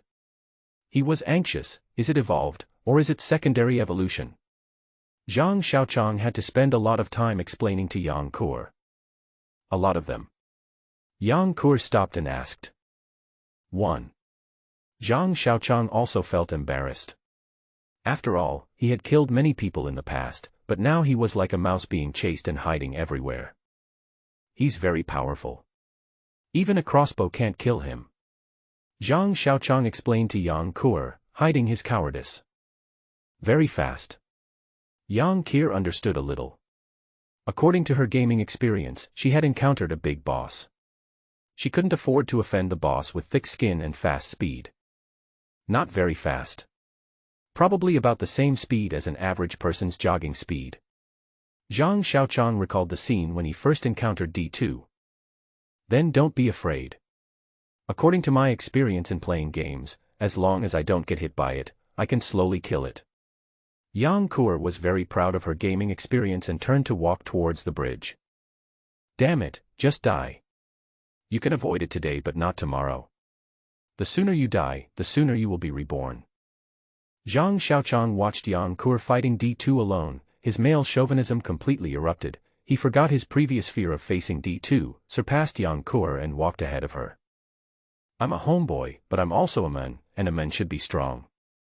Zhang Xiaoqiang kept saying this to himself, as if this would help him forget the fear of facing D2. Zhang Xiaoqiang and Yang Kur stood by the tricycle waiting for the arrival of D2, which reminded Zhang Xiaoqiang of the bloody movie he had seen before. The hero waited silently. He was not afraid of anything, he just waited quietly, waiting for the upcoming decisive battle. He died, he and the devil who destroyed the world died together. People will remember him forever. Will anyone remember me after I die? Zhang Xiaoqiang laughed at himself. He turned to look at Yang Kur beside him. Yang Kur was not nervous at all, but rather very excited, the kind of excitement before fighting a boss in a game. Yang Kur seemed to think that D2 was coming too slowly, and she kept tapping the ground with the forefoot of her right foot. The beast horn gun in her hand followed the rhythm of her tapping the ground, and the butt of the gun also hit the yellow ground beside her feet at the same time. Now a small hole as big as a bowl has been smashed out. Seeing Yang Kur's relaxed expression, Zhang Xiaoqiang was no longer nervous. He watched a small black dot in front of him slowly moving towards him. It seems to be the Marseillaise. Zhang Xiaoqiang came to his senses after listening to the rhythm of Yang Kur's footsteps. Shall we sing some March of the German Armored Forces? Zhang Xiaoqiang watched D2 slowly approaching and tried to relax himself as much as possible. Wow! What a stylish monster! Even more stylish than the governor. Yang Kur looked at D2 in surprise. She didn't expect that the thin zombie she saw every day could grow so strong. Don't be startled. Get ready, it's coming. Zhang Xiaoqiang took the 54 pistol in his hand, checked the ammunition in the magazine, click, loaded the chamber and aimed at D2. Zhang Xiaoqiang held the gun in his hand but felt unconfident. God knew if the bullet could hit the target. It was already within the maximum range of the pistol, but Zhang Xiaoqiang didn't dare to shoot. He didn't have the confidence that he could hit the zombies at 50 meters. He really didn't have many bullets and was reluctant to waste them. D2 was about 2.5 meters tall, taller than the one I had seen before. His head was completely bald without a single hair, unlike the other zombies who had a few hairs. His eyelids were tightly closed and the whites of his eyes could not be seen. His shoulders were strong and broad, and he looked like a wall. The zombie steps were not very fast, because ordinary people could only keep up with them at a jog speed because their steps were too big. The muscles from the thighs to the calves were tight, and the dark skin looked like a piece of steel plate, which kept changing shape as it moved forward. Bang! When the D2 zombie approached to 30 meters, the 54 in Zhang Xiaoqiang's hand rang. Zhang Xiaoqiang ignored the recoil from his wrist and looked towards D2. D2 just paused for a moment and continued to move towards this side.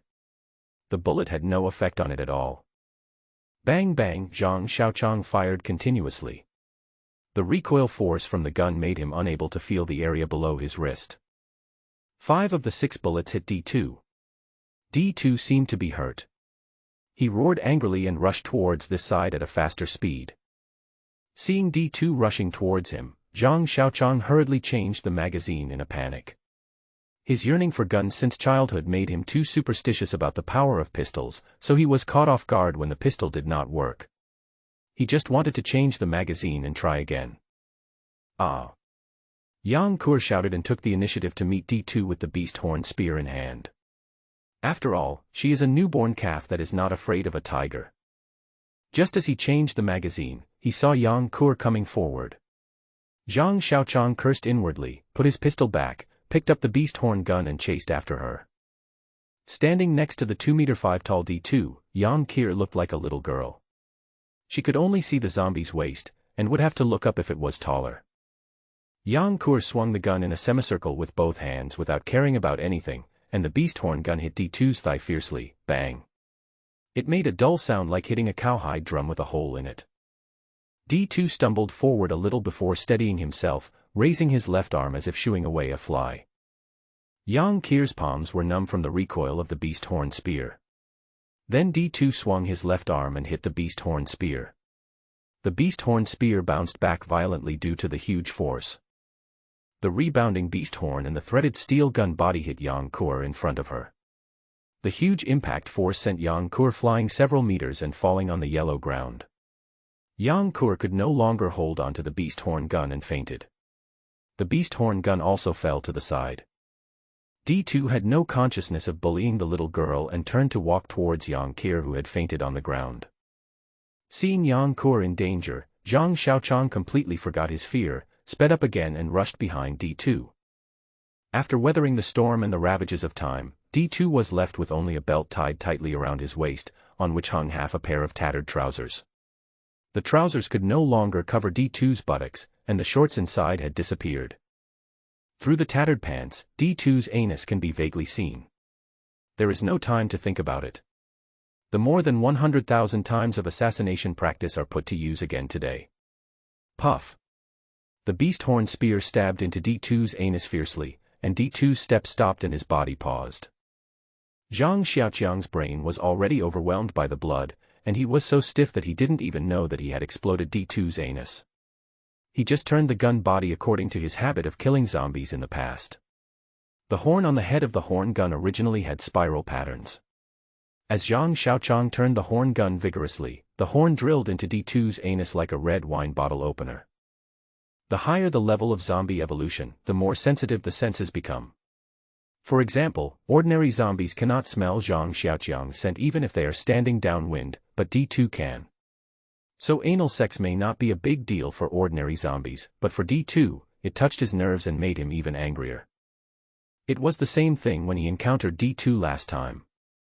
D2 only had a little skin broken on its head, but it kept biting Zhang Xiaoqiang.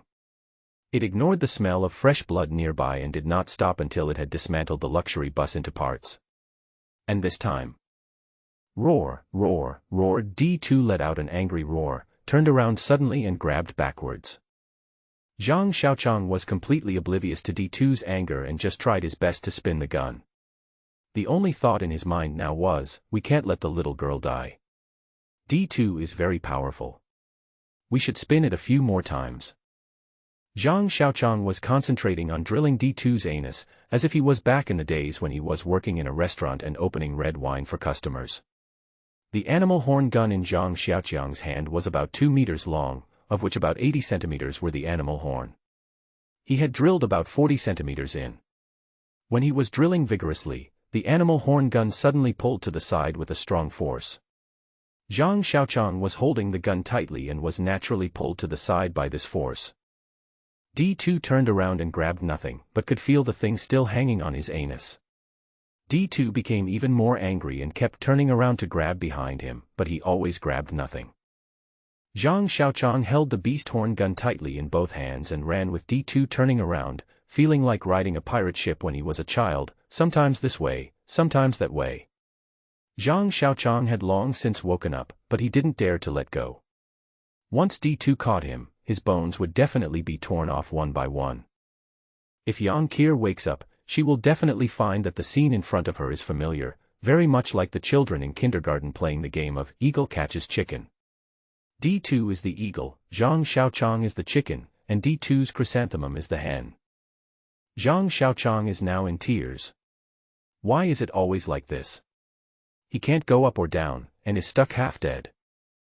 The skin on his hands, which were tightly gripping the gun, began to break. His palms felt hot and the pain intensified with the constant friction, just like applying chili oil to a wound that was already bleeding. Zhang Xiaoqiang was constantly being driven by the D2 and was already dizzy. He didn't know how long he could hold on. Yang Kur lay there motionless, and he didn't know how serious her injury was. 5 minutes, 10 minutes, 20 minutes, 1 hour. Zhang Xiaoqiang was yawning out of boredom. D2 stopped again, and Zhang Xiaoqiang started to do some strange things. As the gun body vibrated, Zhang Xiaoqiang continued to run along the force transmitted from the gun body. Everything would be okay as long as he maintained the current condition. At first, it was painful, numb, and torturous for Zhang Xiaoqiang. As the saying goes, long-term illness makes a doctor, and Zhang Xiaoqiang found out the trick after dealing with D2. You don't need to hold the beast horn gun with both hands, just one hand will do, and don't use too much force. Just feel the force coming from the gun and jog in the direction. Zhang Xiaoqiang feels like he is walking a dog, and the beast horn gun is the dog's rope. As time went by, D2 became slower and slower. Zhang Xiaoqiang even had time to look at Yang Kuer, who was lying on the ground, her life or death unknown. After all, zombies are humans. They are not like machines that can run continuously as long as there is power or fuel. Although they are strong, their physical strength begins to decline as they move continuously and drastically. In the end, they even ignored Zhang Xiaoqiang behind them and stopped to rest. Zhang Xiaoqiang was afraid that if D2 had a good rest, he would be in trouble. Every time D2 stopped, Zhang Xiaoqiang would do something strange. And every time D2 sensed something, it would move again and continue the game of eagle catches chicken. Ah. Zhang Xiaoqiang yawned again. He didn't sleep well yesterday. The intense exercise an hour ago also consumed a lot of his physical strength. Although he has recovered now, he began to feel extremely tired since he no longer had that sense of imminent crisis. So, he yawned one after another. D2 stopped moving again, and Zhang Xiaoqiang started again, no movement. There was no movement from the gun body, and it seemed that D2 didn't care about Zhang Xiaoqiang's behavior anymore. The corkscrew started working again, and the horn went in a few more centimeters. D2 screamed and turned around to grab the moon. "Little guy, can I kill you?" Zhang Xiaoqiang curled his lips and continued running. Another 15 minutes passed, and this time D2 was completely motionless. No matter what method he used, it was useless. Seeing D2 refusing to move, Zhang Xiaoqiang was a little dumbfounded. Finally, he gritted his teeth and stomped his feet. He became ruthless and shook the gun with both hands, shaking it desperately like the wheel handle on an old-fashioned rural well. D2 let out the most tragic scream in history, making Zhang Xiaoqiang's ears buzz. He tightened his hands and started running in circles again. This time D2 did not stop, and kept holding on to Zhang Xiaoqiang. Zhang Xiaoqiang was no longer relaxed and carefree, and ran frequently and violently. A man and a zombie were confronting each other in a strange way. Yang Kuer was still lying on the ground, her life or death unknown. Zhang Xiaoqiang didn't know if his eyes were blurry. Yang Kuer's posture seemed to be different from before. D2's steps began to stagger, and his legs were not as strong as before. Zhang Xiaoqiang also became breathless and his calves became swollen and painful. The gun in his hand felt a force again, and Zhang Xiaoqiang ran to the left along with the force, but D2 suddenly got an idea and twisted it to the left, then to the right halfway. The two opposite forces made Zhang Xiaoqiang lose his grip on the gun and he let go. Finally coming face to face with D2, Zhang Xiaoqiang looked at D2 that was rushing towards him. "Oh my God!" Zhang Xiaoqiang shouted and turned around and ran. Zhang Xiaoqiang and D2 were running and chasing each other in the fields in spring. Zhang Xiaoqiang used touching, crawling, rolling, and flipping in the fields, and he used all his tricks to escape from D2's big claws time and time again. D2 also hated Zhang Xiaoqiang very much. The man and the zombie passed by Yang Kuer more than once. D2 had no interest in Yang Kuer and just focused on Zhang Xiaoqiang and chased after him. "There was once a chrysanthemum in front of me, but I didn't grasp it well. I regretted it after I lost it. If God can give me one more chance, I will never let go. If God must give me more chances, I hope it will be 10,000 times." Zhang Xiaoqiang was running for his life while feeling deep regret. D2 was about to become a dead fish, but because of his own carelessness, he was chased like a rabbit again. Zhang Xiaoqiang was running across the fields, with D2 chasing him closely behind, occasionally raising its claws as big as a palm fan to grab Zhang Xiaoqiang. Zhang Xiaoqiang had thought about using obstacles to block him, but unfortunately they were in an open field and there were no obstacles except the ridges between the fields. D2 was tall and had long legs, so even if he was tripped by a ridge, he would only stumble a little, then stand up again and chase after him. As he ran, he was not far from Yang Kuer. Hearing the sound of wind behind him, Zhang Xiaoqiang jumped into the air without thinking, did a standard front flip, landed on the ground, rolled around, stood up and continued running, holding the beast horn gun with a threaded steel body that he had just picked up in his hand. Zhang Xiaoqiang wanted to throw away the beast horn gun as soon as he picked it up. It was too heavy. It weighed more than 10 kilograms, and he didn't have Yang Ku's strength. It was fine to hold it normally, but it would be dangerous to run away with it. In the end, Zhang Xiaoqiang did not throw it away. His beast horn gun was still on D2. The pistol was useless, but he still felt confident holding the beast horn gun. Suddenly, Zhang Xiaoqiang caught a glimpse of an irrigation ditch not far ahead. The ditch was about 2 meters wide and too far to see its depth. Now he had no choice but to give it a try, as D2 should not be able to cross a distance of more than 2 meters. Zhang Xiaoqiang led D2 towards the irrigation ditch, and when he reached the ditch, he stood up and jumped. Zhang Xiaoqiang jumped into the air to the other side of the ditch, but he jumped too hastily and landed unsteadily. He dropped his beasthorn spear and rolled on the ground. He rolled several times before he resolved the impact. Before Zhang Xiaoqiang could stand up, he heard a bang sound behind him. Turning around, I saw D2 had fallen into the pit. D2 roared again as he saw the prey escaping from his mouth. Zhang Xiaoqiang has become immune to D2's roar. He didn't know how many times he heard it roar while walking the dog just now. It was incredible that every time it roared it was so loud and so long. Zhang Xiaoqiang walked forward carefully and got a clear view. The ditch was paved with cement and was about 1.8 meters deep. There was not much water but a thick layer of mud. Only half of D2's body was exposed, and his body below the calves was sunken in the mud. D2 was trapped in a small space and became very irritable. It waved its arms and used its claws to destroy the concrete wall in front of it. Concrete blocks of various sizes, broken bricks, and clods of dust and dirt flew everywhere, making it look like a violent demolition and reconstruction. In the blink of an eye, he dug a big hole in the concrete retaining wall in front of D2, and the hole gradually got bigger as he scratched and dug randomly. Seeing this, Zhang Xiaoqiang's heart was lifted again.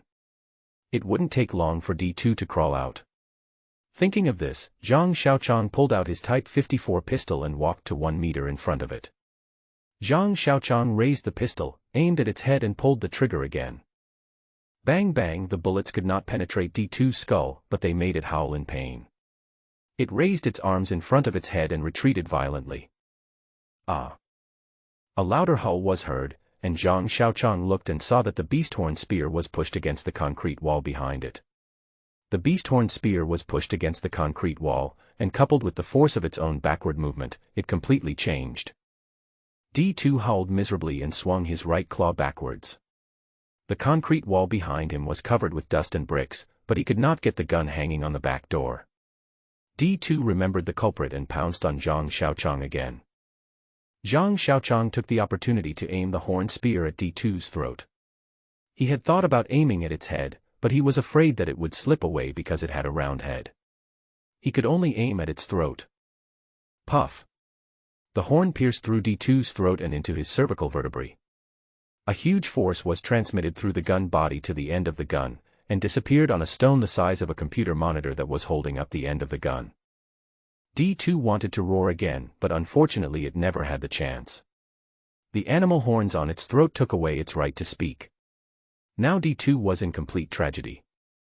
The chrysanthemum spear from behind and the throat spear from the front made it unable to move forward or backward.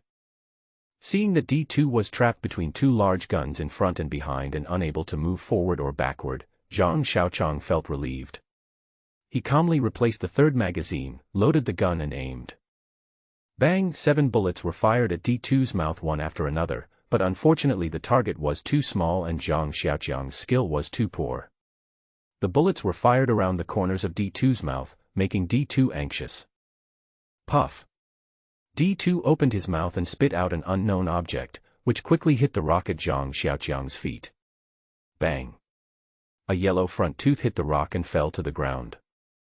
The front teeth were broken by the bullet, causing D2 to explode again. It swung its arms from bottom to top and smashed the beast horn gun with a threaded steel body. Boom!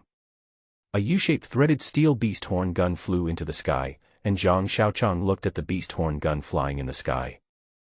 The U-shaped beast horn spear was spinning and rolling in the sky, with a large and smooth head flying to one side. The eyes that had been tightly closed from beginning to end were now open, and the white and blue whites in the eye sockets seemed to be questioning something, as if it had died with its eyes open. The beast horn gun and D2's head fell to the ground at the same time. The beast horn gun bounced on the ground and stopped moving, but D2's head kept rolling until it rolled to the side of Zhang Xiaoqiang's feet. Its bluish-white eyes stared at Zhang Xiaoqiang's right foot as if it wanted to take a bite. Zhang Xiaoqiang felt that all the strength in his body had been drained away. He sat on the ground in a daze for a while, not yet recovered from the previous scene. D2 was originally stuck by two big guns, and the pistol was useless. Zhang Xiaoqiang had no way to hurt D2 anymore. I thought that was it. D2 was trapped in the canal. Zhang Xiaoqiang got rid of the danger, and then they walked separately. But D2 was too powerful. The huge force of his arms bent the rebar, and at the same time, the force was applied to its cervical vertebrae along with the gun body. The beast horn was lifted up along with the bent gun body, and D2's cervical vertebrae were torn apart at the same time. D2's head was also broken off and flew into the air together with the beast horn gun. D2 was killed by its own strength. Southwest it refused to close its eyes. D2's head stood at its feet, and its huge headless body lay on the concrete guardrail, with its upper body lying in the pit it had dug itself. There was a chrysanthemum gun standing behind it, and at first glance, one would think it had been killed by a chrysanthemum shot. Zhang Xiaoqiang sat on the ground and slowly adjusted his breathing until his heart stopped beating. Looking at D2's body, a strong sense of pride filled his heart. Whenever he saw D2, the first thing he wanted to do was to run away. He had been woken up by dreams of D2 more than once. D2 was so strong and had protection like an armor plate that he had no idea where to start. He never thought he could kill a D2 one-on-one. Now he did it. He was alive, and D2 was dead. Looking at D2's body lying not far away, Zhang Xiaoqiang looked a little dazed, and felt light and fluttery, as if he was having a beautiful dream. He pinched his leg hard with his fingers, and Zhang Xiaoqiang woke up. Zhang Xiaoqiang got up from the ground with some strength in his body. He looked at the D2 head lying there like a football. Go to hell. Zhang Xiaoqiang raised his foot and shot. D2's head rolled along the ground into the ditch. Oh shit. Zhang Xiaoqiang felt like he had kicked a large shot put. He held his right foot and screamed and cursed. Zhang Xiaoqiang, limping on one leg, was a little amused and helpless. In the previous fight with D2, he didn't even get a scratch on his skin, but now that the dust had settled, he was injured. It seemed that his luck in the fight with D2 had run out. He went down the pit that D2 had dug to D2's body, and stepped on its skin that looked like a minecart tire to its waist. He held the beast horn gun, shook the wooden gun body and pulled hard, but the gun body did not move. The gun head might be stuck on D2's pelvis. Zhang Xiaoqiang tried several more times but still could not pull it out. Zhang Xiaoqiang no longer cared about the beast horn gun. He picked up the deformed rebar beast horn gun on the ground and walked towards Yang Kur, who was lying there, unknown whether she was dead or alive. Looking at Yang Kur lying on the ground in the distance, Zhang Xiaoqiang felt very uncomfortable. If it were when he first met her, Zhang Xiaoqiang would not bother to care about her life or death. A little girl who can do nothing and understands nothing can die. But now it's different. Although Yang Kur sometimes likes to act a little bit naughty and sometimes is not very reasonable, in Zhang Xiaoqiang's opinion, she still cares about him at critical moments. Although he is a homebody and a little dull, he is not a heartless person. Besides, she is young now, but she is kind and considerate, and she always regards herself as his wife. Although Zhang Xiaoqiang doesn't care, he feels quite comfortable in his heart. When he thinks that the cute and cheerful little girl may leave him, Zhang Xiaoqiang feels like a huge stone is pressing on his heart. With a heavy heart, Zhang Xiaoqiang walked to Yang Kur. Yang Kur was lying quietly on the ground, her camouflage uniform slightly wrinkled, her right arm stretched forward, her left hand resting on her right arm, resting under her face, looking like a picture of a beautiful woman sleeping.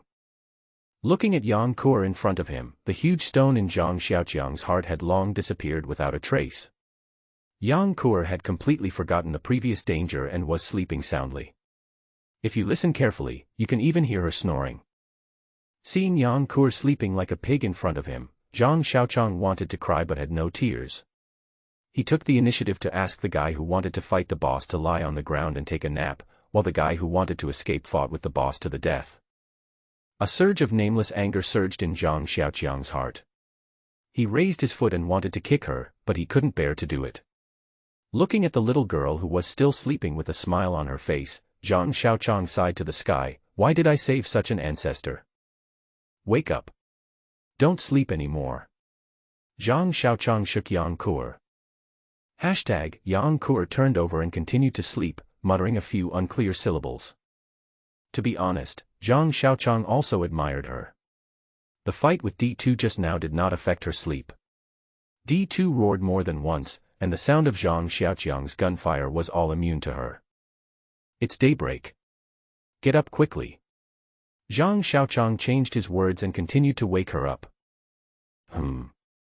Okay, sleep a little longer and call me when you eat." Yang Kuer still didn't want to open her eyes. "It's time to eat. Get up."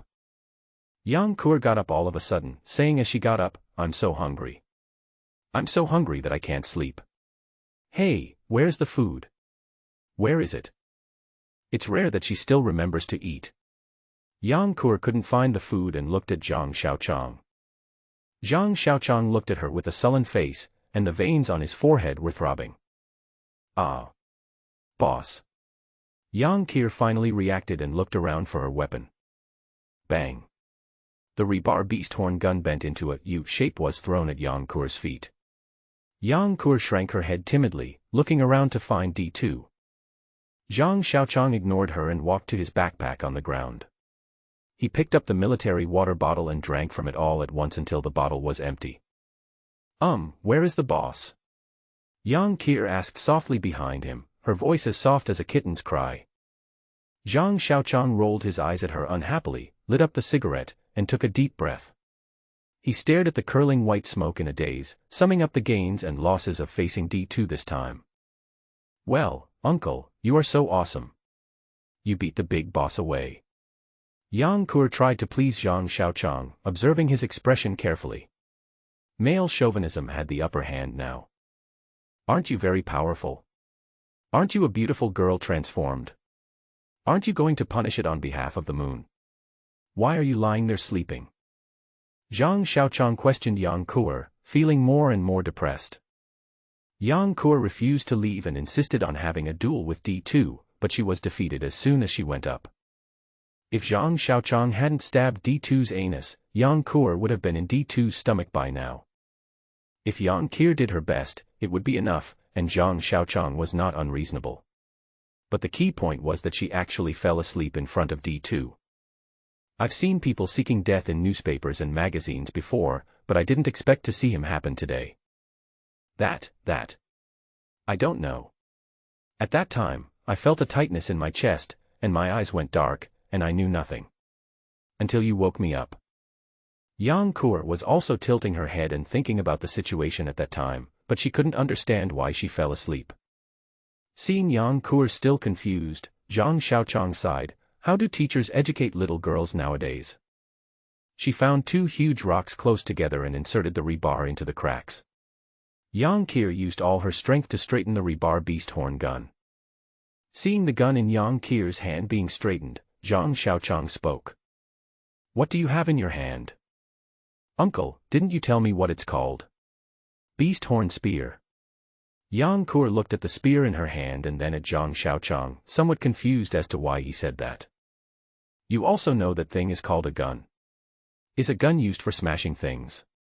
Zhang Xiaoqiang was very angry. He worked so hard to make a beast horn gun for her, but she used it as a wolf-tooth club.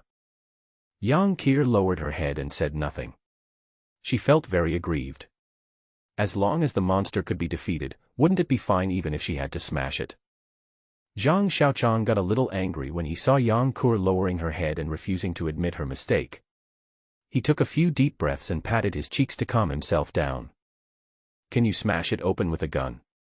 Zhang Xiaoqiang pointed at the huge rock next to him and said to Yang Kuer. Yang Kuer looked at the rock that was as tall as her, then looked at the thickness of the rock which was just as thick as its height. She stuck out her tongue, looked at Zhang Xiaoqiang and shook her head. "Poke it with the horn gun and see how it goes," Zhang Xiaoqiang said calmly. Yang Kuer looked at him in confusion without saying a word, then raised her hand, raised the gun and stabbed at the rock. Just like chopsticks poking into tofu, the 80-centimeter animal horn easily penetrated 40 centimeters. Yang Qir was very surprised and looked at the gun in her hand with some disbelief. "Do you understand?" Zhang Xiaoqiang asked Yang Qir as he watched the beast horn spear being pulled out from the boulder, leaving a hole as big as a bowl on the stone wall. Yang Qir still looked confused. She didn't understand what Zhang Xiaoqiang wanted to say. Pressing his thumb hard on his temple, he said to himself, calm down, calm down. When you were her age, you were still catching loaches and fishing for frogs. You need to calm down." After a long while, Zhang Xiaoqiang let out a sigh of relief, looked at Yang Qir who was still confused and said, "So far, there is nothing that the gun in your hand cannot penetrate. Especially the spiral patterns on the horns can destroy the wound more thoroughly. If you had not smashed D2 just now, but stabbed its knee joint with the horns and crushed its bones, D2 would have been lying on the ground and being trampled by you." After saying all this in one breath, Zhang Xiaoqiang blushed a little. These were just what he thought of. However, even if he knew it earlier, he did not have the strength of Yang Qir and could not penetrate so deep. "Yeah." Yang Qir nodded. She really understood now. "But, you were the one who asked me to smash it in the first place." Yang Qir's voice came, interrupting Zhang Xiaoqiang's pride as a temporary educator. "Huh? When did I ask you to smash it?" Zhang Xiaoqiang was confused. "That was when I killed the first monster. You gave me a hammer." Yang Qir's words deeply hurt Zhang Xiaoqiang's heart. "You will suffer the consequences if you do evil." Zhang Xiaoqiang no longer argued with Yang Qir about whether to stab or smash. He greeted Yang Qir and walked towards where the body of D2 was lying. "Wow. Uncle, you are so awesome. You even killed such a big boss."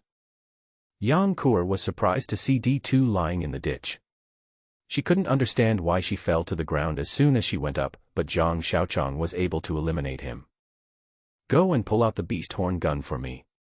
Zhang Xiaoqiang pointed at the chrysanthemum gun on the back door of D2 and said to Yang Qir, "Hey! How disgusting! Uncle, you are too disgusting. Where can you insert it like this? It's so dirty." Yang Qir was very resistant to Zhang Xiaoqiang's order and was reluctant to pull it out. "It's okay if you don't go. Next time I see D2, I'll stab him with your gun." Zhang Xiaoqiang threatened Yang Qir. "All right. Just go, why are you talking so disgustingly?" Yang Qir complained as she slowly walked towards the iconic chrysanthemum gun that was inserted into the back door of D2. "Your tears. Weak and wounded. Pale crescent moon. Hooking the past. The night is too long and condensed into frost. Who is in the attic, cold and desperate? The rain is gently falling. Vermilion window. My life is blown by the wind on paper. Dreams in the distance. Turn into a scent. Your appearance drifts away with the wind. Chrysanthemums withered and covered with frost. Your smile has turned yellow. Flowers fall and people are heartbroken. My thoughts flow quietly. The north wind blows in the night. Your shadow can't be cut off. I am left alone on the lake. Flowers are already in the evening. The brilliant. On the withering world. Unbearable fate. Don't worry about crossing the river. Autumn heart split into two. I'm afraid you won't be able to get ashore. Shaking for a lifetime. Whose kingdom? The sound of horse hooves. My military uniform. Howling vicissitudes. It's getting light. You sigh softly. A night of melancholy so subtle. Chrysanthemums withered and covered with frost. Your smile has turned yellow. Flowers fall and people are heartbroken. My thoughts lie quietly. The north wind blows in the night. Your shadow can't be cut off. I am left alone on the lake. Chrysanthemums withered and covered with frost. Your smile has turned yellow. Flowers fall and people are heartbroken. My thoughts lie quietly. The north wind blows in the night. Your shadow can't be cut off. I am left alone on the lake. Yang Kuer was singing Chrysanthemum Terrace on the side, while Zhang Xiaoqiang was holding the chrysanthemum spear in his hand. The spear tip was still as smooth as new, and under the sunlight, the patterns on it flashed from time to time, just like a living thing. Zhang Xiaoqiang always felt uncomfortable looking at the glittering animal horns. Although he rinsed them with water several times and disinfected them with white wine, Zhang Xiaoqiang always felt that something was not right. There was nothing he could do because the place where he had stabbed them was too disgusting. After refueling and starting the engine, the three-wheeled farm vehicle came back to life and drove towards the bridgehead. After confirming again and again that there was no hidden boss, the two men walked towards the bridgehead with spears in hand. Just as Yang Kuer was about to move forward with her gun to kill him, she was stopped by Zhang Xiaoqiang. It's fun to kill now, but later the ground will be covered with corpses. How will the cars pass? Are you going to move the corpses? Zhang Xiaoqiang scolded Yang Kuer, but Yang Kuer pouted and said nothing. See the empty space near the bridge? Just wait there. I'll lure the monsters out. If there's one, kill it. If there are two, make a pair. Don't rush in again, ah. Zhang Xiaoqiang was giving many instructions, but Yang Kuer looked impatient. Seeing Yang Kuer's impatient look, Zhang Xiaoqiang remembered that his father also liked to teach him a lesson, and he also looked impatient. Is this the rebellious psychology of young people? Am I starting to get old? Zhang Xiaoqiang didn't dare to think about it any further and walked towards the zombies. Just as expected, as soon as Zhang Xiaoqiang approached, the zombies pounced on him without thinking. Zhang Xiaoqiang led the zombies in groups of 3 or 5 to the open space. He was having a lot of fun luring the monsters. Yang Kuer behind him was shouting and scolding, and it seemed that she was enjoying the killing very much. When about 20 or 30 zombies were attracted, Zhang Xiaoqiang turned around and prepared to cooperate with Yang Kuer in the battle. As soon as he turned around, he saw the zombies lying on the ground, and only 2 or 3 kittens were still standing. Yang Kuer was like a valkyrie possessed. The rebar beast horn gun in her hand was danced like a wheel. The zombie that was spinning and waltzing in the air had been shot in the spine by Yang Kuer. The zombie without a head that was spinning on the ground like a headless fly had its head smashed into the chest by Yang Kuer. Seeing the zombies flying and jumping in front of him, Zhang Xiaoqiang was depressed again. Yang Kuer didn't listen to what he said just now. She smashed, picked, and whipped them, but none of them were pierced. In a blink of an eye, the open space was clean. Yang Kuer looked at Zhang Xiaoqiang and seemed to feel unsatisfied. Oh, Zhang Xiaoqiang felt like a failure. Why were other people's Lolas so well-behaved and cute, while his own were so disobedient? Forget it, just let her be. I don't want to care about it, and I can't care about it. Zhang Xiaoqiang thought about it sourly for a while and then stopped thinking about it and turned around to continue his mission of luring the monster. Zhang Xiaoqiang basically didn't intervene in the 50 zombies, and they were all taken care of by Yang Kuer. Looking at the zombies lying on the ground, Zhang Xiaoqiang was not jealous. No matter how many zombies he killed, they were just the lowest level cannon fodder, not like a brother at all. Either don't do it, or kill the boss when you do it. The bridge surface had been cleared, and Zhang Xiaoqiang drove a 3-wheeled farm vehicle to the other side. As soon as he reached the other side, Zhang Xiaoqiang stopped the car, jumped out, and walked towards the King Long bus. What's going on? Are there any more monsters? Yang Kuer watched Zhang Xiaoqiang get out of the car and she followed him out, holding her beloved gun in her hand. Zhang Xiaoqiang carefully walked around the scattered human bones on the ground and looked at the red bus in front of him. The left front of the bus was flattened and fused with the driver's seat. The driver had long disappeared. Only the white seat cushion that was torn into strips of cloth remained with black bloodstains. The entire body of the car was basically intact, and the black sealed glass windows were not damaged. Only the big door close to the bridge deck was knocked open by something and was half hanging on the body of the car. Thinking about the upcoming harvest, he was in a good mood and took the initiative to joke with Yang Kuer, "You don't pick up items after killing monsters in the game. Uncle, are you having a fever? Those monsters aren't even wearing clothes, how could they drop anything?" Yang Kuer did not approve of Zhang Xiaoqiang's money-grubbing behavior. Haha.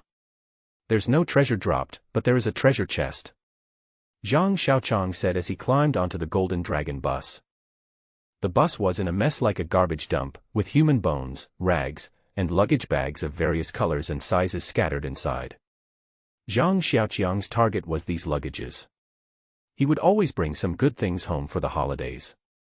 Yang Kuer was sitting in the tricycle, with a pile of snack bags on the left and a pile of shampoo, conditioner, facial cleanser, hand cream, foundation, lip gloss, eyebrow pencils, eyelash curlers and countless other small items on the right.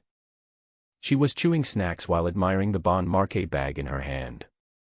Zhang Xiaoqiang ignored women's bags so he didn't know what brand it was. Sigh. Zhang Xiaoqiang always felt that he sighed too much today. All he gained today were some snacks, cosmetics, and the bag that Yang Kuer wouldn't let go of when she saw it.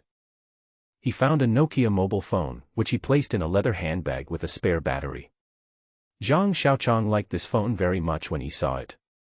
The original one was not comparable to his own copycat one. Moreover, it was a new model released in October 2012. The price online was 8,888. At that time, Zhang Xiaoqiang was still sighing that he could assemble 3 computers with one mobile phone. Although he didn't know what the mobile phone in the end times would be used for, he still put it on his body. At least I can also charge money. I replaced the spare battery and pressed the power button. A burst of music sounded, the China Mobile logo appeared, and then a little girl appeared on the phone background. The little girl looked about 12 or 13 years old. She held a pair of chopsticks in her right hand and gestured to the camera. She had a quirky smile on her face. Her smile was very sweet, and her appearance was also very sweet. She looked like a little fairy. The little girl on the phone has big, bright eyes, a pink face, and a deliberately funny smile. It makes people feel comfortable and sad at the same time. Zhang Xiaoqiang sighed as he looked at the photo of the little girl. To be honest, the little girl was very pretty and cute. She was much better than the two-dimensional beauties in those island games. Yang Kuer, a big loli, was even more incomparable to that little girl. Yang Kuer can only be considered above average, and has the potential to become a beauty in the future, but that little girl already has the aura of being stunningly beautiful. Zhang Xiaoqiang shook his head. If this top-notch loli hasn't been eaten yet, she will probably become a zombie loli. Yang Kuer hadn't put down her bag yet, as if she never got tired of looking at it. Zhang Xiaoqiang was playing with his phone out of boredom. So many things had happened today, and it was getting late. He tidied up the living room and made do with it for the night. When he opened the message box, there was a row of unread messages signed by his wife. Zhang Xiaoqiang found the unread message at the bottom and opened it. December 31, 2012, 10:40 a.m. Where have you been, husband? Come back soon, the people outside are going crazy. December 31, 2012, 13:21. Where are you, husband? I'm so scared, the crazy people outside are starting to eat people. December 31, 2012, 19:50. Honey, are you hurt? The crazy people outside are banging on the big iron door. Meow Meow and I are hiding in the bedroom and are safe. January 1, 2013, 10 a.m. Honey, why don't you reply to my letter? I'm so worried.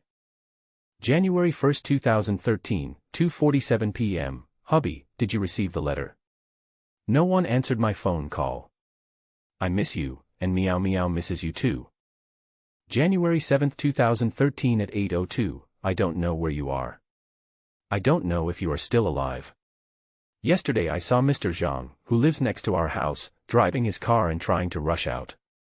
I watched his car being surrounded and he was pulled out of the car. I watched him being eaten.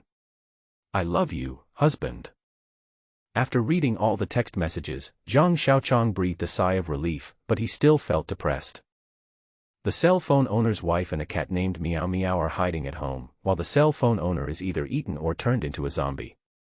His wife is hiding at home and fantasizes about him going back to save him, but unfortunately her husband will never go back. Ding ding ding. Zhang Xiaoqiang was awakened by the long-lost cell phone alarm. He stood up, stretched, and put his hands on his hips to stretch his muscles.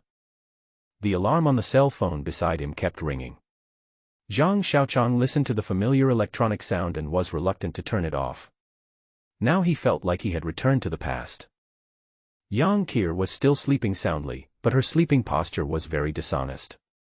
The quilt fell to the ground, she tilted her head, and the saliva from the corner of her mouth hung on her thighs. The sparkling saliva connected the corner of her mouth and thighs together like a spider silk. One of her smooth pink thighs was stretched forward, while the other one was resting on the cushion with her foot bent. She was wearing a set of lace sexy lingerie, which was very loose on her body. The oversized bra did not completely cover her breasts, but instead some of them were exposed. While Zhang Xiaoqiang picked up the quilt and prepared to cover her with it, he looked at Yang Qiao, who was exposed, with shining eyes. Wait. Zhang Xiaoqiang looked at the black sexy lingerie on Yang Qiao and felt that it looked familiar. Shit. Isn't this the one I found last time? I said it was a waste to give it to Yang Qiao, so I put it at the bottom of my backpack hoping to use it with a busty girl. How come it was stolen by a little girl and worn by her now? Zhang Xiaoqiang was very angry. Why did Yang Qiao wear it on him without even asking? It was her personal collection. The cell phone was still ringing, and Yang Qiao was also disturbed. She covered her ears tightly with her two small hands and closed her eyes and shouted. Mom. Turn off the alarm and sleep for 5 more minutes. You're late for school. Zhang Xiaoqiang turned off his phone and shouted next to Yang Qiao's ear. Yang Qiao sat up suddenly, shouting, "Oh no, oh no." Yang Qiao stared blankly at Zhang Xiaoqiang, who looked unhappy, and then looked at the cup in his hand. She felt a chill on her body. When she looked down, she saw the 2 little treasures on her chest were exposed. Ah! Yang Qiao screamed loudly, covering her little baby with her hands, muttering. It's terrible. I've been seen. I'm too embarrassed to face anyone. Bang. Zhang Xiaoqiang threw the quilt in his hand onto Yang Qiao's head, and the quilt spread out to wrap her tightly. Tell me, where did you get those underwear? Zhang Xiaoqiang asked from the side. Yang Qiao was muffled in her quilt and was talking, that. She seemed to have no reason to give. In a flash, she pulled the quilt under her chin, revealing her head and smiling awkwardly at Zhang Xiaoqiang. Uncle. You are so perverted. You actually hid women's underwear in your bag. Don't worry. I won't tell anyone. This set of underwear is hush money. Yang Qiao spoke confidently, with a shameless look on her face. Zhang Xiaoqiang looked at the little girl who was making unreasonable arguments and sighed to the sky. After finishing the issue of sexy lingerie, Zhang Xiaoqiang walked to the car to prepare breakfast. Thinking of the breakfast that Yang Qiao had made yesterday morning, his stomach began to churn. I pulled out the steel bar stuck behind the car door and kicked it open. Fresh air came towards me, and I felt refreshed breathing in the fresh air in the morning. The sun was shining warmly on his body. Just as he was about to get off the car, he caught a glimpse of something shiny out of the corner of his eye. Zhang Xiaoqiang turned around to look. After the windshield at the front of the car was hit, it hung on the window sill like a spider web. Below the windshield was the driver's seat, and a key, shining golden in the sunlight, was hanging there. Zhang Xiaoqiang's eyes lit up when he saw the key. As long as he found the key after going out, good things would usually happen. He hoped that this would be the same. Bang. The luggage compartment was opened, and a row of large travel bags and suitcases were neatly stacked. The first big bag was opened, revealing countless mobile phone boxes filled with various copycat phones. He took out a good battery and turned it on, and the battery compartment was full. Seeing that the battery was compatible with Nokia, Zhang Xiaoqiang calculated that using the copycat phone battery as a replacement could last until next year. After removing all the universal batteries and putting them away carefully, Zhang Xiaoqiang opened the second large bag with reluctance. Zhang Xiaoqiang looked at the things in the bag with tears in his eyes. How does the saying go, when God closes a window for you, he will open another one for you? Looking at the women's underwear of various colors, styles, sizes, cute, conservative, open and sexy in the bag, Zhang Xiaoqiang was so excited that he couldn't calm down for a long time. Looking at Yang Qiao who was playing games on her mobile phone, Zhang Xiaoqiang calmly put the sexiest and most beautifully packaged lingerie and underwear in his bag, which were obviously the kind of erotic lingerie and underwear that cost nearly 10,000 yuan for a palm-sized piece of cloth. Come here. Choose your things yourself. Take some in different sizes, in case you have no underwear to wear when you grow up. Zhang Xiaoqiang called Yang Kur to choose her own underwear. When Yang Kur saw the underwear in the bag that looked like the flags of all nations, she cheered and dived into the bag. The first one sells mobile phones, the second one sells underwear, and the third one should not be selling porn movies, right? Zhang Xiaoqiang opened the bag while thinking wildly. It really felt like opening a treasure chest in a game. This big bag was normal, with only some men's clothes in it. After taking out the clothes and throwing them casually on the ground, Zhang Xiaoqiang suddenly felt a pile of thick things, which he took out one by one and piled on the ground. There were 20 neatly wrapped newspaper packages in total. I picked up one and tore it open.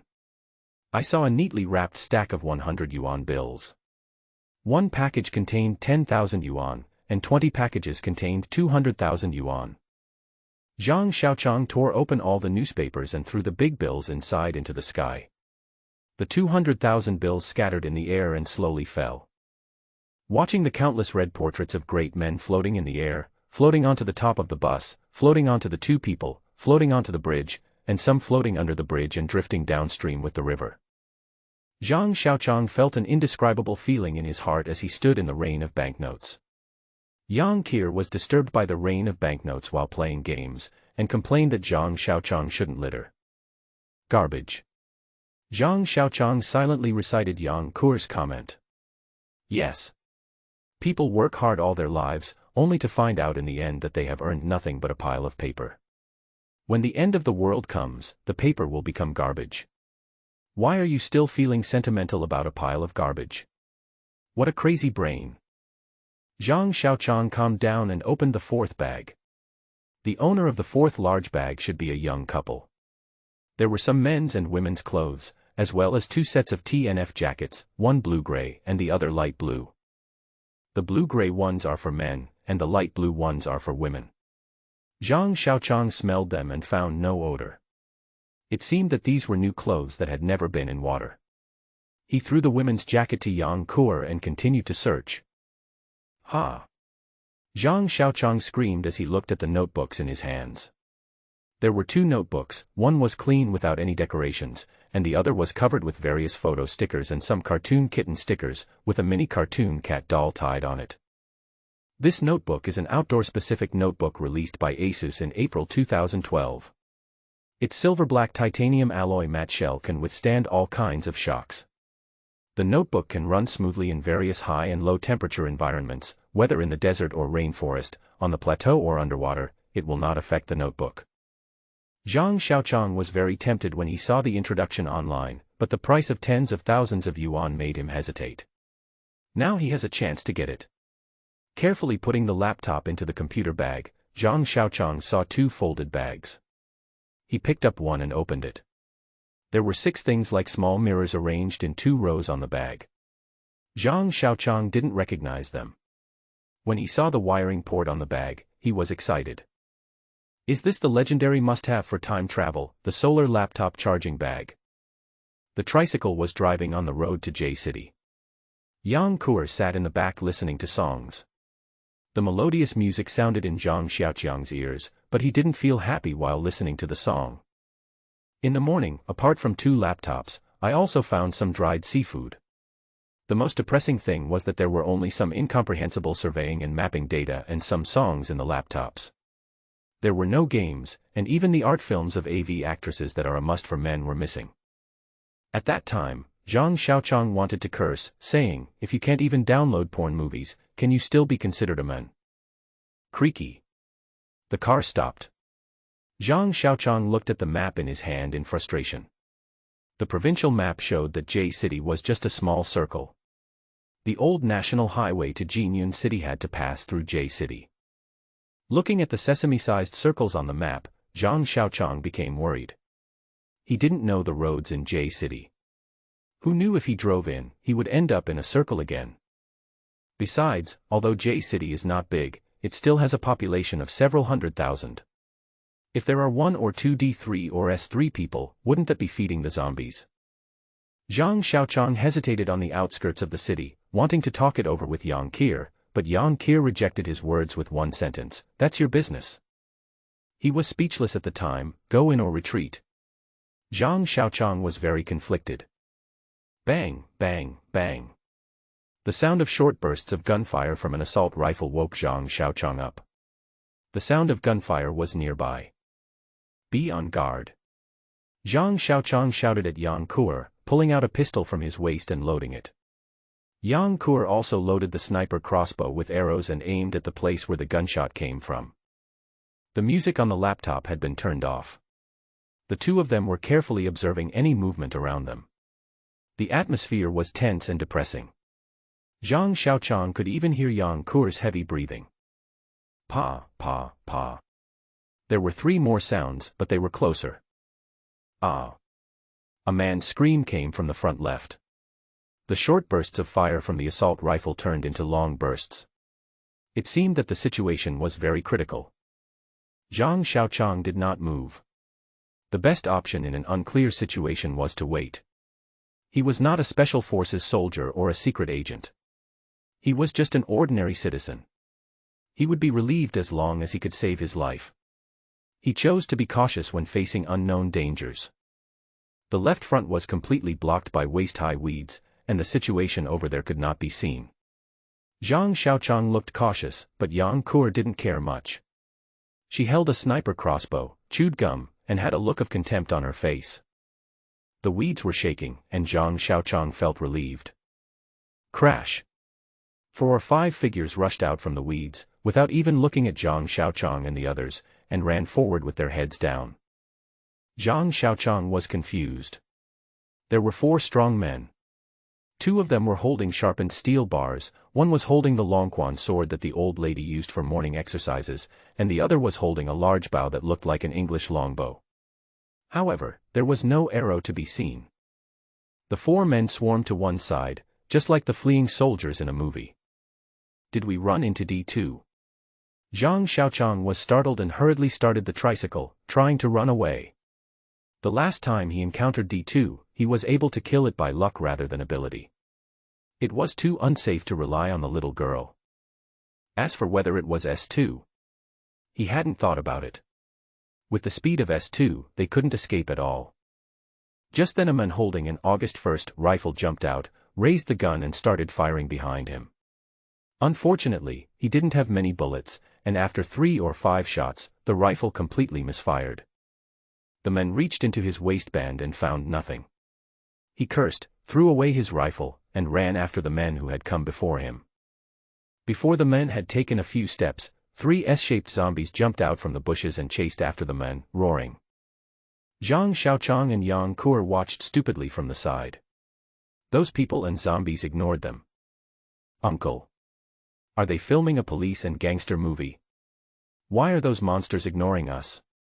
Yang Kuer asked while watching the chase in front of her.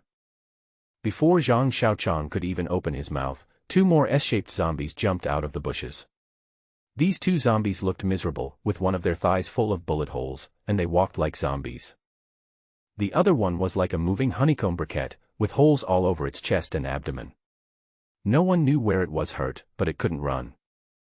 This time, the 2 injured zombies smelled the scent of the 2 men and came closer.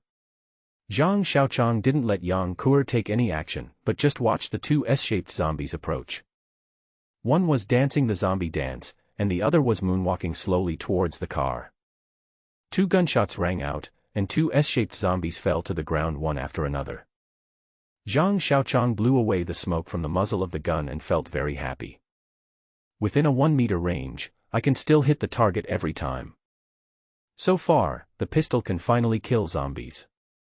Zhang Xiaoqiang stroked the pistol and sighed. Looking at the discarded Type 81 rifle on the ground, I wondered whether I should pick it up now or wait until those people were dead. Although there were no bullets, owning a rifle was my dream when I was young. As for the men who were performing the life and death race, he didn't consider them. They weren't big-breasted girls, so he didn't care whether they lived or died. Zhang Xiaoqiang doesn't care about other people's life or death, but that doesn't stop Yang Kuer from watching the show. After experiencing the Xie Yuanshan incident, Yang Kuer has become indifferent now, of course, to outsiders, but she is still very caring to her own people. Look, look. Uncle, look, that guy with the gun is running to the front. Ha. We're about to be caught. You're so stupid, it won't be long until you throw away the thing in your hand. Isn't it, uncle? They really caught up with him. One of them was bitten to death. Ah. Why did only one of them stop to eat him?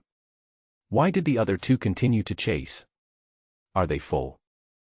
Yang Kur was watching through the scope of a sniper crossbow, speaking venomously without a single sympathy in her voice. Zhang Xiaoqiang ignored them and just looked at the Type 81 lying on the ground. The more he looked at it, the more he liked it. He was a homeboy, but he was also a traditional Chinese man. Taking something without asking is stealing. Although he collected a lot of things along the way, those things were ownerless. So I can wait until you die before picking it up. Zhang Xiaoqiang decided to be a hypocritical gentleman. Uncle. They are running over here. They must have heard the gunshots just now. Yang Kur reminded Zhang Xiaoqiang, holding the beast horn gun in one hand and eager to try.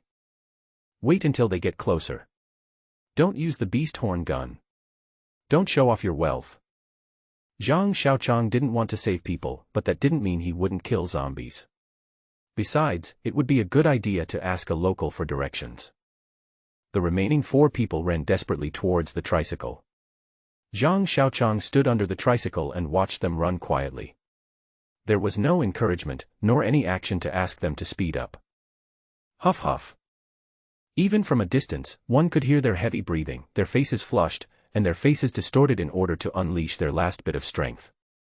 They looked a lot like the little ghosts in front of the King of Hell's palace in Fengdu.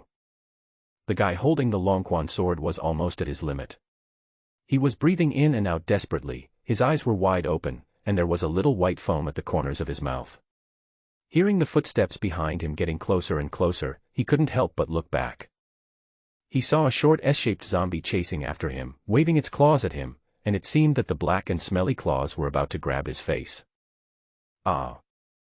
He let out an earth-shattering scream and waved his arms with all his might to increase his speed. It seemed that he had long forgotten about the Longquan sword in his hand.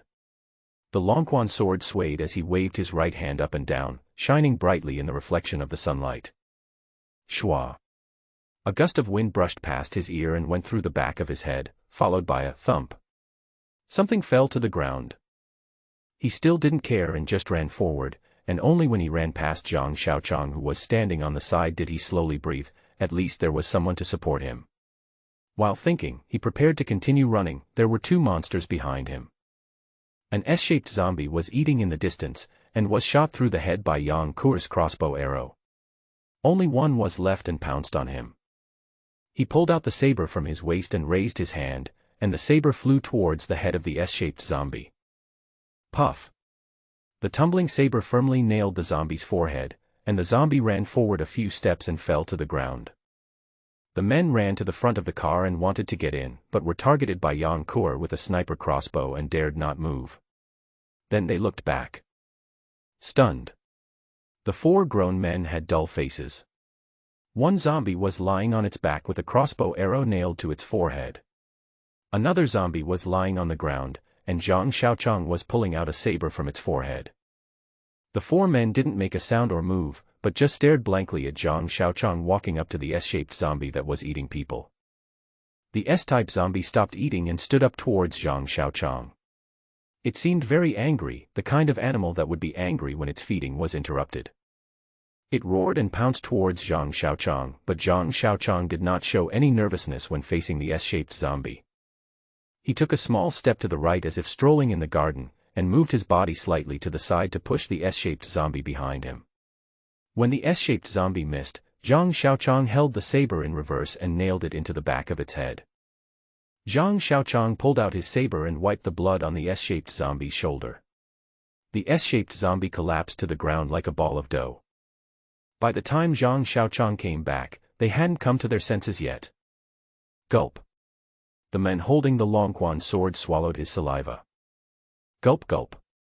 The remaining 3 people finally reacted and swallowed their saliva in unison. Brother is such a cool man. Zhang Xiaoqiang was very proud. In order to practice his flying knife skills, the whetstone was almost worn through. The 4 men looked at Zhang Xiaoqiang, as if they couldn't believe that he had dealt with those mutant zombies so easily. Zhang Xiaoqiang coughed and looked at the 4 men. The one holding the longbow had already been fed to the zombies. The men holding the Type 81 rifle looked to be about 25 or 26 years old. He was wearing a set of dirty clothes whose color could not be seen clearly. He had a fierce face and looked like the kind of person who stirs up trouble. Of course, he was very honest now. He looked at Zhang Xiaoqiang with his eyes wandering around, and no one knew what he was thinking. The other 2 looked very ordinary, with common faces that would be unrecognizable in a crowd. They all looked to be in their 20s or 30s. They stood in front of him very timidly, glancing at the fierce-looking one out of the corner of their eyes. It seemed that the one holding the Type 81 rifle was the leader. The man holding the Longquan sword is the oldest, with a face full of wrinkles and looking to be in his 40s. He looks like a very honest and dull man. Who is the leader among you? Zhang Xiaoqiang wiped his saber with a rag and put it back into his waist. He looked at them and asked questions. Yang Kuer's sniper crossbow was vaguely aiming at them. The honest and dull-looking man didn't react much. He just stared at the saber on Zhang Xiaoqiang's waist in a daze. The other 2 ordinary-looking men looked at the man holding the Type 81 and said nothing. Haha, I'm their temporary team leader. What instructions do you have for me, Master Brother? The man holding the Type 81 tried hard to smile and look as kind as possible, but his appearance was too unique, and the smile looked fake on his face. Zhang Xiaoqiang is no longer the kind of person who judges people by their appearance. At first, Xie Yuanshan smiled very sincerely, as if he was willing to go through fire and water for nothing. But later he discovered that he was just a heartless person. Oh. What's your name? Zhang Xiaoqiang's heart moved. None of the 4 people had backpacks, so it seemed that they lived nearby. And the men said that he was the team leader of 0 Hour, so some of them were still living there. Haha, my last name is He Wenbin. What's your last name, Master? He Wenbin nodded and bowed to Zhang Xiaoqiang. Call me Cockroach. Zhang Xiaoqiang didn't want to tell him his name. Zhang Xiaoqiang was worse than Cockroach. At least it sounded like he was out there. Oh. Brother Cockroach. I wonder if Brother Cockroach has any instructions for you. You saved our lives, so just tell me what you want. He Wenbin picked up the Type 81 while speaking. Seeing the Type 81 return to its original owner, Zhang Xiaoqiang's heart was bleeding. Forget it, just learn from Lei Feng. Zhang Xiaoqiang was too embarrassed to ask for the gun, so he could only pretend to be fat. How come you are being chased by these zombies when you have guns and swords? Zhang Xiaoqiang was very surprised. He thought that the S-type zombies were not that powerful and were far inferior to the D2. Killing one by himself was no different from crushing an ant. Brother Cockroach is good at fighting, we can't compete with him. That thing is fast, and it's useless to hit anything except the head. 10 people came out today, and now only 4 are left. He Wenbin's face turned grim when he said this. 60% of the damage was too severe. Is there any gathering place nearby? Zhang Xiaoqiang asked indirectly, trying to get some information out of the woman. I haven't heard of it. I haven't seen anyone else except our group of more than 40 people. He Wenbin said hesitantly. Zhang Xiaoqiang also got the news he wanted to know. Brother Bin, didn't you receive a message when you listened to the car radio last time? A common-looking man next to him reminded He Wenbin. Oh. I remember now. The radio said there's a gathering place for survivors around a town near Jinyun City. He Wenbin told Zhang Xiaoqiang the latest news he knew. How many people are there? Is the administration still there? Zhang Xiaoqiang asked hurriedly. As long as the management is still there, the order will still be there. Zhang Xiaoqiang doesn't want to live in troubled times, and he doesn't have much confidence in himself now. I don't know, probably about 100,000. Anyway, the radio called us over, and Brother Long said it's better to do it ourselves than to listen to others. At least we don't have to be cannon fodder. He Wenbin also doesn't know the specific details. Zhang Xiaoqiang took a deep breath.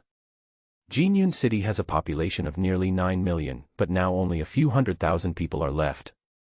With a 90% infection rate, there are nearly 1 million survivors in Jinyun City. Doesn't that mean the real chance of survival is only 1%? Who is Brother Long? Zhang Xiaoqiang was a little interested in this Brother Long. He had some ability to help 40 or 50 people survive in the apocalypse. It was Brother Long who led us out of the trading room. He Wenbin is now speaking without reservation. It seems that he has recognized the situation and knows that he is no match for his opponent. Zhang Xiaoqiang knew that there was a labor camp nearby and that one of his relatives was still in there, his fate unknown. Do you know Kai Kuan-yong? Zhang Xiaoqiang asked He Wenbin with hope. It would be good to find a relative. I don't know him. I'm a serious criminal in solitary confinement. He Wenbin thought about it for a while and really had no impression. He turned to the dull-faced guy and asked, Honest man, do you have any impression? The honest-looking man was actually called the Honest Man. The Honest Man thought for a moment and said woodenly, You are not allowed to use names in there. You are usually called by numbers. If you are not in the same room and have no reputation, you won't know who is who. Did many people escape at that time? Zhang Xiaoqiang held on to the last glimmer of hope. The big cells that held more than 10 people were the first to get in chaos. I used to be a thief, and I was standing at the door. I saw something wrong, so I poked the lock and escaped. I didn't see anyone escape from other big cells. The government guards also turned into monsters, so I ran to the single room and released those who hadn't turned yet, and then I escaped with them. The Honest Man recalled and said, It seems that he is the savior of all the living prisoners. Zhang Xiaoqiang gave up. He looked at the men in front of him and asked, Who is the local? A common man said cautiously, It's me. What can I do for you? Are there any other ways to get to Jinyun City besides passing through J City? Zhang Xiaoqiang decided to go to Jinyun City, as he would feel safer with more people. Drive east from here all the way to Shihu Village, then north to Gujiaba, and then west along the road to bypass the city center. That's how some coal trucks go. After finishing his words, the common face hesitated a little, as if he had something else to say. What's the problem? Zhang Xiaoqiang naturally wanted to ask clearly. Since it concerned his own life, he had to be cautious and careful. There was a broadcast in Jinyun City earlier. Many people drove to Jinyun City. Then a very powerful guy showed up there. 8 out of 10 people who went there died, and one was scared to death. The common face paused for a moment before continuing. I heard from those who survived that the area was blocked by all kinds of cars. The monster was very powerful and could tear apart buses. Many people died at its hands. After the common face finished speaking, he looked at Zhang Xiaoqiang and waited for him to speak. Is there any other way to get around it? Zhang Xiaoqiang's heart was in his throat, staring at the common man's mouth, waiting for his answer. The common-looking guy didn't say anything else, just looked at Zhang Xiaoqiang and shook his head. Zhang Xiaoqiang suddenly felt that he had lost his target and didn't know where to go. Should he go back to the cave with Yang Kuo and live in hiding? He Wenbin looked at Zhang Xiaoqiang's dejected face and felt something in his heart. Brother Cockroach, how about you stay with us first? Then go to Jinyun City when you have the chance. He Wenbin spoke to Zhang Xiaoqiang carefully, fearing that he would be unhappy and take his anger out on him. Zhang Xiaoqiang thought about it and decided to go and take a look first. Although Brother Long was not a good person, he was not made of clay. He saw everything clearly when he killed the S-type zombies. Besides, didn't he have Yang Kuo, the ultimate killer? Zhang Xiaoqiang agreed to go with He Wenbin to take a look. He Wenbin quickly called a few people to lead the way to the destination. Brother Bin, Sanzi, and the others are still trapped in the small building over there. They might still be alive now. What do you think? The honest man suddenly spoke up and reminded He Wenbin. He Wenbin looked at the old, weak, sick and disabled people, touched the empty Type 81 rifle, and turned his gaze to Zhang Xiaoqiang. Zhang Xiaoqiang looked at the grown men looking at him with hopeful eyes, and he suddenly felt a headache. Is this how heroes are made? Zhang Xiaoqiang asked Yang Kuo to guard the car, and He Wenbin walked back to the way they came. He Wenbin and his group followed Zhang Xiaoqiang carefully, observing the slightest movement around them from time to time. They seemed to have become frightened birds. After passing the weeds, they saw an S-shaped zombie eating a corpse. Looking at the corpse, He Wenbin and the others' faces began to turn blue.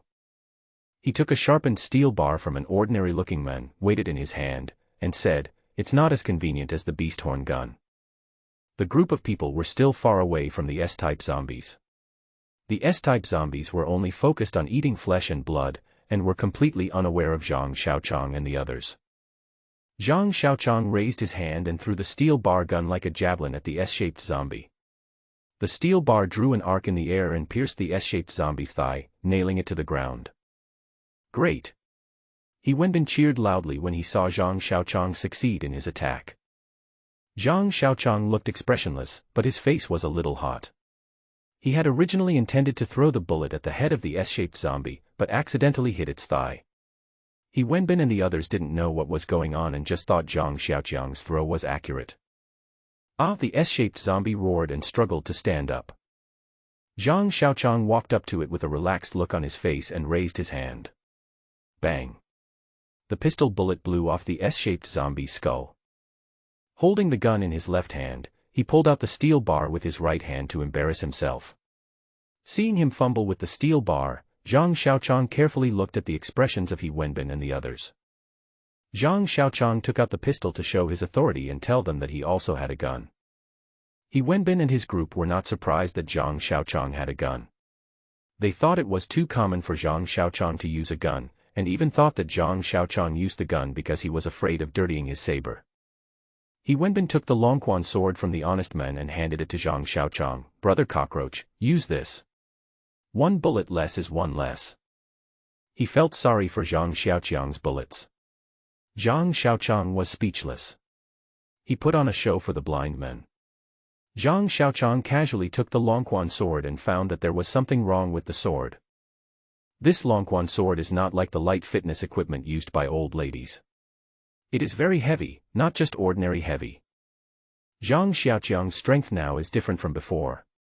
It is much higher than when he was otaku. Especially after drinking the rain water for the second time, his strength is increasing every day. Just now, the steel bar as thick as my thumb felt so light in my hand, and now holding this sword feels just right. "Brother Cockroach, look, there is an inscription here," He Wenbin said, pointing to the sword near the hilt. Zhang Xiaoqiang looked at the steel patterns on the sword that looked like thousands of waves. There were two small seal characters engraved near the hilt, Jingwei. The entire sword body looks very ordinary, except for the 1,000 forging patterns on the sword body which look decent, but the rest of the sword is useless. The blade is plain and looks like it has never been sharpened. The hilt is in the shape of a brass ingot. The brass looks dull in color with a hint of rust. The hilt is just a piece of wood. Holding it in the hand, the wood texture feels comfortable. In short, this sword is not as good as a stainless steel Longquan sword. Zhang Xiaoqiang was holding the Jingwei sword and looking at He Wenbin, a little confused. He Wenbin saw Zhang Xiaoqiang's confusion and hurried to explain. This time they came out to look for supplies and found a secret room in an old house, which was filled with calligraphy and antiques.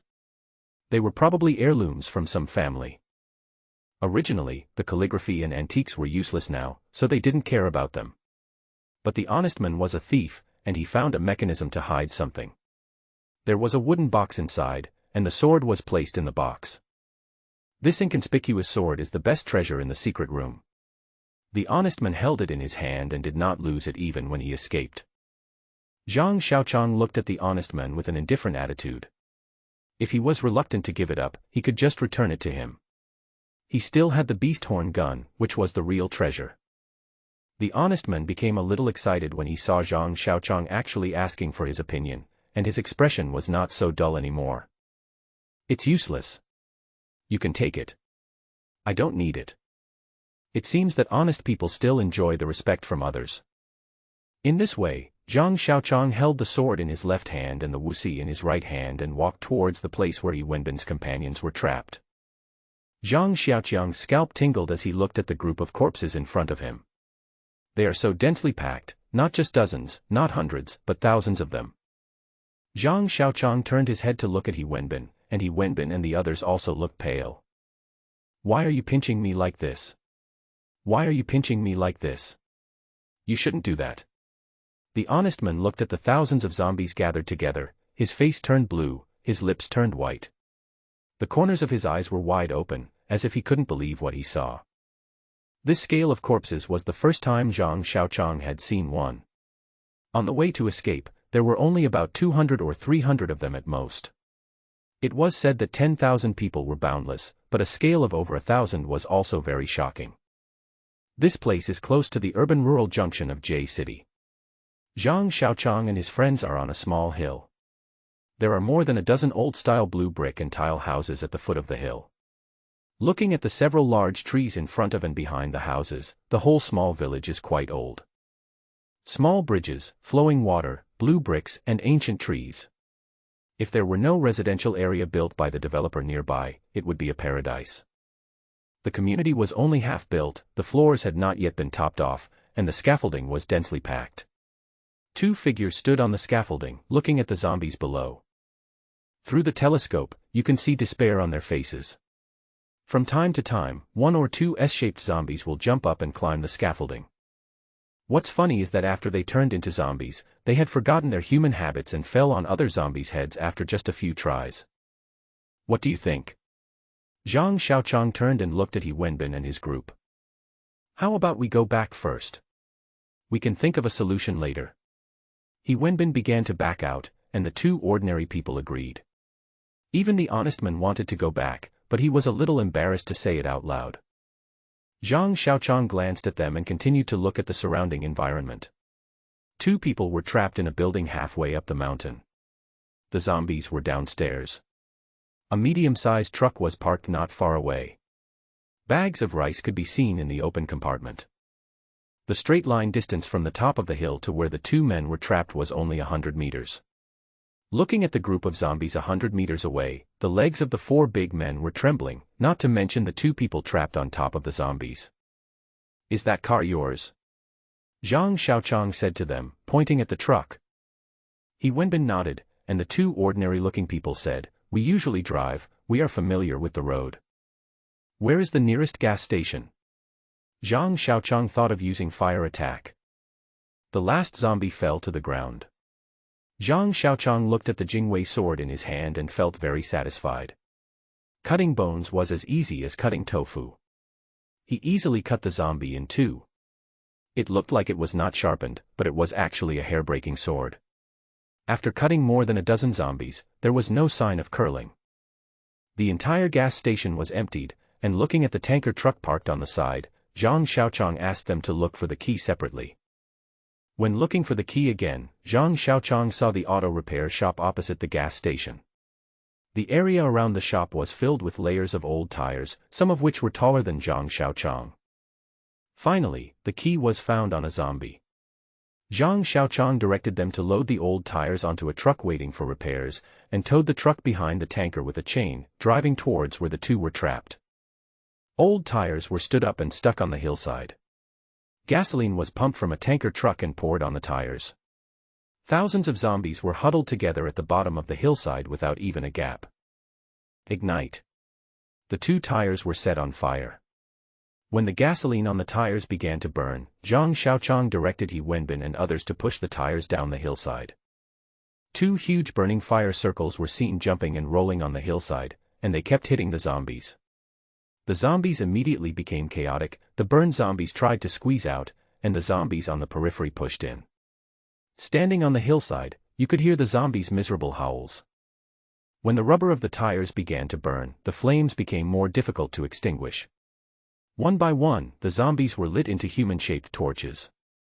They ran around and then brought the flames to other zombies. Zhang Xiaoqiang stood on the hillside and smelled the stench of burnt barbecue coming from the foot of the mountain, his heart churning. He shouted to the stunned He Wenbin, "Continue." He Wenbin and his men immediately became excited as if they had taken a little blue pill. They took off their shirts, exposed their chests, poured gasoline on the tires, and looked excited. Flaming tires rolled down one by one, and sometimes some of them fell over on the road. Looking at the scene in front of me, I felt like I was back on an ancient battlefield. The zombie swarm was in complete chaos, with countless zombies on fire running around, even the D-type and S-type were no exception. The fleeing zombies directed the fire to everything around them that could burn. There were flames everywhere at the foot of the mountain, and even some scaffolding began to burn. Come with me to bring them back. Zhang Xiaoqiang said to He Wenbin. He Wenbin was very hesitant as he looked at the zombies scattering everywhere at the foot of the mountain. Zhang Xiaoqiang did not urge him. Anyway, he had done everything he could, which was enough to serve as his token of loyalty. If it weren't for the various smells below, the zombies would have lost their greatest asset. Zhang Xiaoqiang would never go down there, as the burning rubber was much more powerful than the homemade poison gas bombs he had made before. Let's do it. I'll do whatever Brother Cockroach says. He Wenbin looked ready to sacrifice himself. Then he nodded and said, Of course, I don't have such good skills as Brother Cockroach, so please take good care of me. Zhang Xiaoqiang glanced at him without saying anything, then walked down the mountain, even putting the Type 54 pistol back into his waist and holding the Jingwei sword in his hand.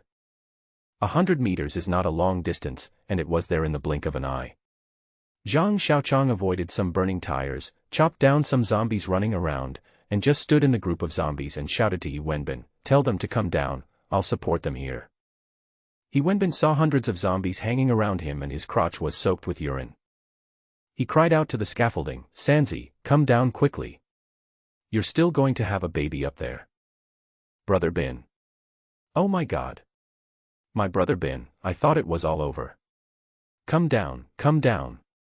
Don't run. I will burn incense for you. I heard the people on the scaffolding shouting incoherently while climbing down. This man was nimble and quick, and he got to the ground in the blink of an eye. Looking at the zombies running around like headless flies, his hands and feet began to feel weak again. Zhang Xiaoqiang chopped down a zombie that bumped into him and asked, Isn't there another one up there? Sanzi wanted to leave as soon as possible, so he quickly said, Cheesy. He was so scared that he just wouldn't let go of the iron pipe and wouldn't listen to anything I said. No matter how I pulled him, he didn't respond. Zhang Xiaoqiang nodded without saying anything, turned around and walked up the mountain. He Wenbin followed closely behind him like a tail, not daring to take a wrong step. When the three of them reached the top of the hill, the three who stayed behind were also very excited. Pa! He Wenbin slapped Sanzi on the back of his head and shouted fiercely, What are you standing there for? Hurry up and thank Brother Cockroach. If Brother Cockroach hadn't insisted on saving you, we would have gone back to sleep long ago. The third son is very young, probably not even 20 years old, but his face doesn't look childish and it seems he is a man with a story. Thank you. Thank you, Brother Cockroach. You are my real father. The third son bowed as he spoke, and before he bowed to the third person, Zhang Xiaoqiang stopped him. I'm not dead yet. There's no need to bow 3 times now. Pa! He Wenbin slapped Sanzi on the head and cursed, I told you not to study hard, you are so damn uneducated. When Yang Kuer saw Zhang Xiaoqiang and the others coming back, she jumped up and kept saying that she was bored. Brother Cockroach. Who is this? Asked the third son. Ha! You can call me Sister Cockroach from now on. Yang Kuer replied with a cocky look on her face. The honest men, the ordinary-looking men, the mistress and other 4 people squeezed into the tanker truck to lead the way. He Wenbin followed behind in a tricycle. Zhang Xiaoqiang and Yang Kuer sat in the car. Yang Kuer was reading the diary of the former mistress on the computer notebook, while Zhang Xiaoqiang was leaning on the quilt and smoking. It's so comfortable. Zhang Xiaoqiang was very happy that he didn't have to drive. The cab of the 3-wheeled farm vehicle was very bumpy, and every time he got off the vehicle he felt like his bones were being shaken apart.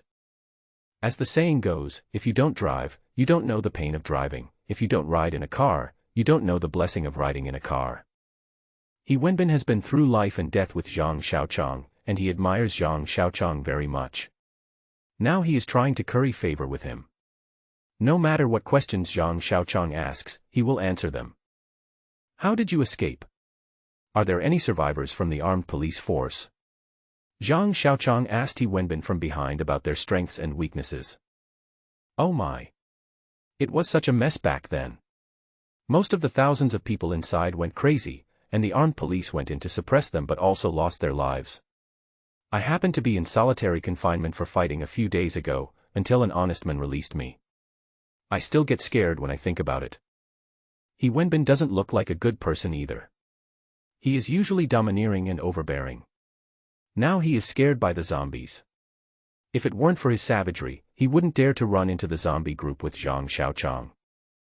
How many people rushed out in total? The Type 81 looks good, where did it come from? Zhang Xiaoqiang handed over a cigarette from behind. He Wenbin took it with one hand, put it in his mouth and continued driving without lighting it. More than 20 people rushed out, including 2 prison guards. They found their guns on the ground, but they didn't have many bullets. They wanted to find some at the ammunition depot, but unfortunately the squad guarding there turned into monsters and took 6 people in at once. He Wenbin probably remembered the first time he saw zombies eating people, and his face looked very unhappy. He paused and continued. Oh my God. It was such a mess. There were those things everywhere, and no one knew when one would jump out from some corner and bite. Fortunately, most of them were locked up in the cells and couldn't get out. He Wenbin spoke slowly and Zhang Xiaoqiang listened quietly. He Wenbin's family was poor when he was young, and his mother ran away with someone very early. The old man had a bad temper and liked to teach him a lesson. After every lesson, he couldn't find a good piece of meat on him. In addition, he didn't like to study, so he dropped out of school before finishing the first grade of junior high school and hung out outside. He was brave and aggressive, and he also made a little name for himself. He had been a slacker for 10 years. His old man had ascites and was lying in bed waiting to die. He went home to take care of the old man. Before he died, the old man held his hand and asked him to study hard. What kind of job could a semi-illiterate person who hadn't even finished junior high school find? After hitting a wall several times, his former friends asked him to go back and continue to live a life of idleness, but he was determined to take the right path. He Wenbin was very sad when he said this. Later, he was introduced to a boss as a bodyguard. His previous connections were all there, and the gangsters also gave him face, and no one bothered the boss's business. Life was pretty good until... At this point, He Wenbin's face was filled with resentment. Don't let me meet him. If I meet him again, I will definitely blow his asshole. In addition to the 2 furniture stores, the boss also runs some other businesses privately. He Wenbin doesn't know what he is doing privately. One day, the boss took him to a hotel to discuss business with someone. As soon as he entered the door, he received a phone call. After the call, he handed him the suitcase and asked him to deliver it to the store. He Wenbin did not suspect anything, took the suitcase and went down the elevator. As soon as he got out of the elevator, he was pinned to the ground by 4 or 5 men, with several pistols pointed at his head. The boss was a drug dealer. He smuggled Hai, Luo, and Ian back from the border using logs for furniture. When he was preparing to deliver the goods that day, he received an internal call. A person switched the identities of drug dealers and turned them into He Wenbin. He used his own money and connections to get away with it. The heroin in the suitcase got He Wenbin sentenced to life imprisonment. I thought my life was over, but who knew it would be the end of the world again? At first, the honest men released more than 30 people, and then met 2 prison guards. They picked up a few Type 81 rifles and rushed out of the door. On the way, several iron doors of the cells near the exits were opened, and dozens of zombies scattered them. While the zombies were eating people, they rushed to the gate. Unfortunately, the gate is an electric door, and there is an electric fence on the wall, so I have to go back and look for the control room. After dealing with a few scattered zombies, the bullets were all used up. Then I went to the ammunition depot, but 6 of them died and I didn't get a single hair. In the end, an honest man poked open the iron door of the armed police duty room and found some ammunition. After they escaped, there were only 20 people left. After the prisoners were safe, some wanted to kill the prison guards, but not all of them wanted to kill them. Some of the prisoners' families had spent money in prison and had never suffered any loss. They were unwilling to do so. In the end, all the survivors were divided into 2 groups. 2 prison guards took 7 or 8 people with whom they had a good relationship and found another way. The remaining group, led by Brother Long, rescued some survivors and gathered into a small settlement. The tanker truck in front slowly stopped, and He Wenbin stopped his car immediately afterwards. Before getting off the car, he warned Zhang Xiaoqiang, "Be careful of a guy named Chen Yi. He broke into a house and killed 8 people before entering the cell. He was sentenced to death. He doesn't usually obey Brother Long and has a vicious heart." Now he is under Brother Long, and he is likely to cause trouble for Brother Cockroach. Zhang Xiaoqiang was secretly alert and nodded to indicate that he understood. He Wenbin thought for a moment and said, if Brother E wants to cause trouble, Brother Cockroach must not show mercy. Zhang Xiaoqiang looked at He Wenbin carefully and thought he was really good. Take it. Zhang Xiaoqiang threw a pack of yellow Crane Tower cigarettes to He Wenbin to express his gratitude. He Wenbin expressed his gratitude repeatedly and carefully hid the cigarette in his clothes. The tanker truck was parked at the entrance of a medium-sized chicken farm. The chicken farm was surrounded by a 4-meter-high wall on all sides. Fatty Zhang's chicken farm was written in red paint on the white lime coating on the wall. A rusty iron gate was locked tightly. Not far from the gate there was a pile of garbage, mainly chicken feathers and chicken bones. Bang, bang, bang. Xiao Sen knocked hard on the iron gate and shouted, "Everyone inside is dead." After a while, a voice came. "Damn, it's you from the sound of your voice, the guy who never speaks human language." A figure emerged from inside and walked to the door and unlocked it. The man was in his 30s and was not dressed very well. Although He Wenbin and his gang's clothes were a little dirty, they still looked neat. The man was wearing a black mid-length windbreaker with no buttons and it was open. He was wearing a colorful wool sweater that looked like a woman's sweater, and a pair of tattered jeans. His red long johns could be seen through the rips in his jeans. He was wearing a pair of hiking shoes, and the black and mottled bloodstains on the shoe surface had not been wiped off yet, which looked very disgusting together with the stains. His hair was very messy, and there was some white stuff on it, and no one knew what it was. He was carrying a Type 81 rifle on his back, and the gun was also dirty, with white spots on it. It had never been cleaned since the owner got it. "Old Russian, are you getting into a woman's crotch again?" He Wenbin teased the old Russian. "Ha ha. I just finished my meal and lay on that woman for a while, but before I could move, Sanzi knocked on the door." The old Russian didn't care about He Wenbin's teasing and just smiled happily. "Fuck, you can still get hard with that old woman. She's over 40 years old but looks like an old sow. She's got so much fat on her body, it's disgusting just to look at her." The third son commented on the aesthetics of the old Russians. Yang Kir jumped off the tricycle at this time, holding a laptop in her hand. The old Russian saw Yang Kir's eyes light up, and glanced at He Wenbin again, but didn't dare to look at him carefully, just glanced at him secretly. "Where are you looking at? If you keep looking at me, I'll dig out your eyeballs." He Wenbin saw that the Russian man's eyes were not honest, so he warned him with a fierce look on his face. The Russian didn't say anything else. He just opened the iron gate and waited aside. The tanker truck and tricycle drove into the chicken farm and stopped in the open space in front of a small building. The Russian is also a serious criminal because he raped and murdered a young girl. He was originally a guy waiting to eat peanuts, and we all don't like him. He Wenbin explained to Zhang Xiaoqiang on the side. Zhang Xiaoqiang felt very uncomfortable after hearing this. This kind of person is the public enemy of all otakus. When he thought about such a cute and tender little Lolita being raped by that kind of person and then being brutally killed, it was simply intolerable. A 4-story Western-style building stands in the middle of the chicken farm. It should be only a few years since it was built. It looks very new, and the dark green glass looks very bright.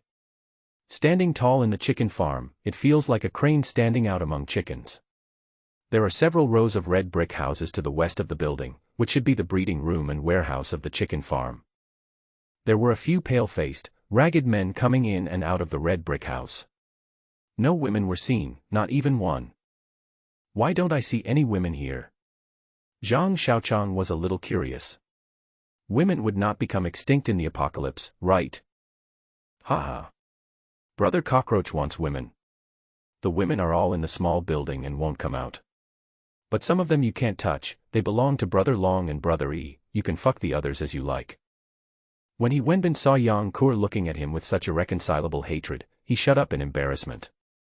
The iron door of the small building was opened, and a tall and strong man came out.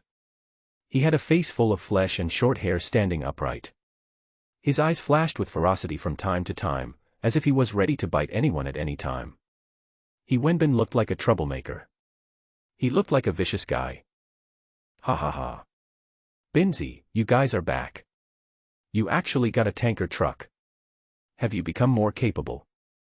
Brother E, I brought 2 people back. He Wenbin reported to Chen Yi respectfully. Chen Yi didn't listen carefully. Looking at the 5 people including Sanzi, his face didn't look very good. Only you guys came back, everyone else is dead. Chen Yi asked in a deep voice with a gloomy expression on his face. Unlucky, we ran into a group of guys who were very fast and hard to aim at. We are lucky to have a few of them come back. He Wenbin was very honest. He described the situation in detail. The ordinary-looking and honest man also nodded as a witness. Haha. That's fine too. Just think of it as a few less freeloaders. Chen Yi's expression suddenly turned from gloomy to bright, and he glanced at Yang Kur who was standing aside watching the fun. Not bad, you actually brought back a little girl. Little girl, follow me from now on, and I guarantee you will be popular. As Chen Yi spoke, he reached out to Yang Kur until Zhang Xiaoqiang's Type 54 pistol was pointed at his forehead. The smile on Chen Yi's face froze, his hands were raised in the air, unable to move up or down, and he glanced at He Wenbin and the others. He Wenbin looked embarrassed, and the others all looked at their toes, as if they saw nothing. Zhang Xiaoqiang did not say anything either, with a half-smile on his face. He held the pistol steadily in his hand, with the black muzzle pointing at Chen Yi's brow. Brother E, I haven't finished speaking just now. It was this cockroach brother who saved us. He killed 6 superfast monsters by himself. He Wenbin explained. Chi Zi and I were surrounded by thousands of monsters on the scaffolding. It was Brother Cockroach who brought Brother Ben to rescue me from the monster pile. The third son added on the side. Haha. Binzi, you are wrong. Why didn't you say it earlier? Haha. Brother Cockroach, right. Don't be so rude. We are all one family.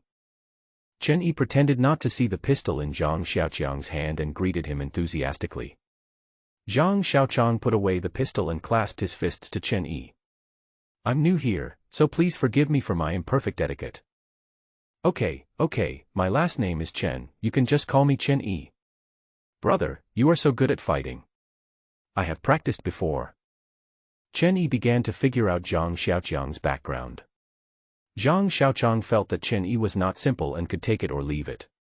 This kind of person is the most sinister, and you never know when he will bite you in the back. I haven't had any systematic training, I'm just practicing blindly. Zhang Xiaoqiang was vague and pretentious. Brother E, do you think we should invite Brother Cockroach in? He Wenbin reminded. Chen Yi slapped his forehead and said, look at my memory. Please come in. Chen Yi led Zhang Xiaoqiang to the living room and sat him down. He took out a pack of cigarettes and invited Zhang Xiaoqiang to smoke. Zhang Xiaoqiang took a look and found that it was the kind of double happiness cigarettes that cost 7 yuan a pack. Chen Yi took it calmly and shouted to the upstairs, the damn woman upstairs, a distinguished guest is coming, come down and make tea. He turned around and smiled at Zhang Xiaoqiang and continued, Brother Cockroach, you are kidding. Can you defeat 6 monsters by practicing blindly? I have encountered such a thing before, and it took 7 or 8 rifles to kill one. That kind of thing is easy to fight, it's just a matter of speed. I killed dozens of them in total. All you need is courage. Zhang Xiaoqiang said lightly. At this time, 4 young women came down from upstairs. They were dressed in fancy clothes and had light makeup on their faces. One of them placed tea for Zhang Xiaoqiang and the others, while the other 3 knelt at Chen Yi's feet and massaged his legs. Brother Cockroach, do you like any of them? Just tell me, they are nice for warming the bed at night, Chen Yi said to Zhang Xiaoqiang with a nonchalant look on his face. Zhang Xiaoqiang looked at the women carefully. They looked good, unlike the pale faces of the men outside. Their looks could be considered above average. The woman was also secretly looking at Zhang Xiaoqiang, with no expectation or fear, just a numb look on her face. Although Zhang Xiaoqiang was not used to interacting with people, he could still see Chen Yi trying to win him over.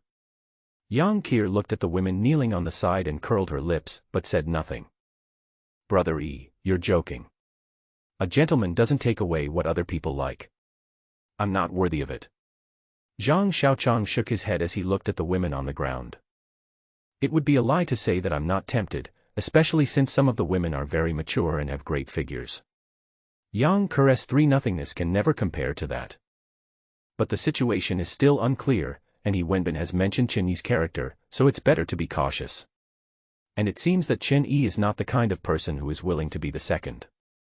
He may give you a woman today, and ask you to pick up a knife to kill Brother Long tomorrow. Chen Yi kicked a woman in red at his feet and started to curse. You stinky bitch, how can you be so ignorant?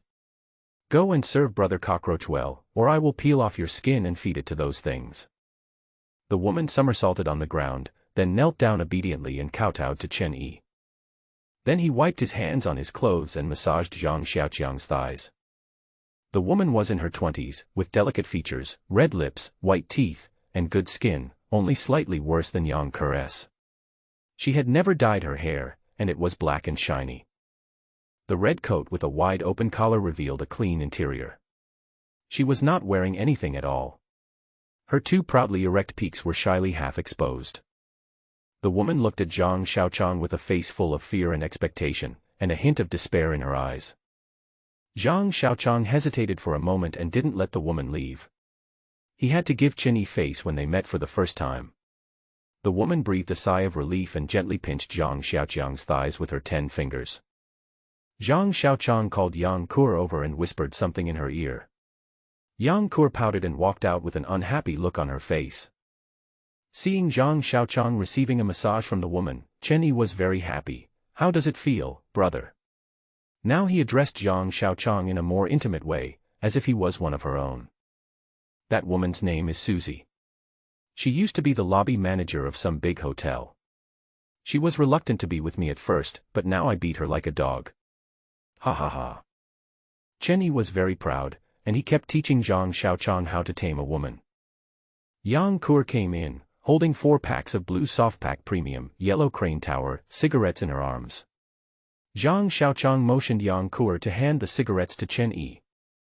Seeing the women around Chen Yi taking the cigarettes, Zhang Xiaoqiang said, "It's our first meeting, so this is just a small token of my appreciation. Please don't despise me, brother Yi." Chen Yi was very satisfied with Zhang Xiaoqiang's attitude. He took a pack and tore it open horizontally. He gave 1 pack each to He Wenbin, Xiao San, and the honest men. The 2 ordinary-looking people stayed outside and did not come in. Several people nodded quickly to express their gratitude. Chen Yi took a pack, opened it and lit one, and asked a woman to carry the rest upstairs. Chen Yi looked at Zhang Xiaoqiang and smiled, "I'm sorry to have made you laugh, it's not easy right now. We are short of everything." Listening to Chen Yi complaining constantly, Zhang Xiaoqiang was very surprised. In the apocalypse, only 1 in 100 people survived, and supplies were everywhere. As long as you had the strength, you could move them anywhere, right? Susie's hands were soft and flexible, and the strength of her 10 fingers was just right, pressing her thighs to make them numb. Zhang Xiaoqiang was thinking while enjoying Susie's massage. I thought my abilities were ordinary and there must be a lot of ruthless people out there. But who would have thought that even a guy with 8 lives on his shoulders would have such a miserable life? Especially when they met He Wenbin, the several strong men were chased like rabbits by the S-shaped zombies, and they didn't even have the courage to turn around and fight with weapons in their hands. Are they too weak? Or am I too strong? A pair of bare hands gently touched the base of his thighs, and gently rubbed the ammunition depot through his pants. Xiaoqiang was almost about to split up and become independent, but Susie's hands interrupted Zhang Xiaoqiang's concentration. Zhang Xiaoqiang took a deep breath and suppressed Xiaoqiang. Before he could catch his breath, Susie unzipped his zipper and grabbed Xiaoqiang. Zhang Xiaoqiang almost jumped up. How could he have experienced such a thing before? I'm not used to doing this in front of others. Zhang Xiaoqiang said to Susie with a determined look. Susie's face turned pale in an instant, and she looked at Zhang Xiaoqiang with despair in her big eyes. Chen Yi, who was sitting on the side, also began to look ugly, staring at Susie with a pair of fierce eyes.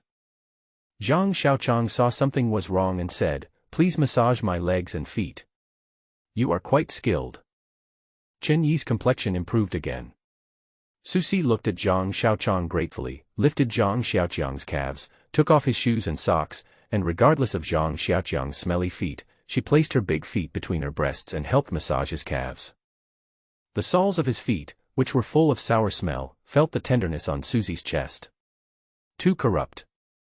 Zhang Xiaoqiang sighed, and then asked Chen Yi, "Brother Yi.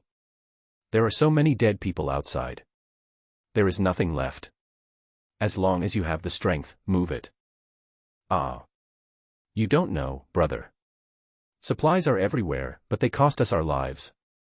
We don't have many bullets to begin with, and once the gunshots are heard, those things will surround us.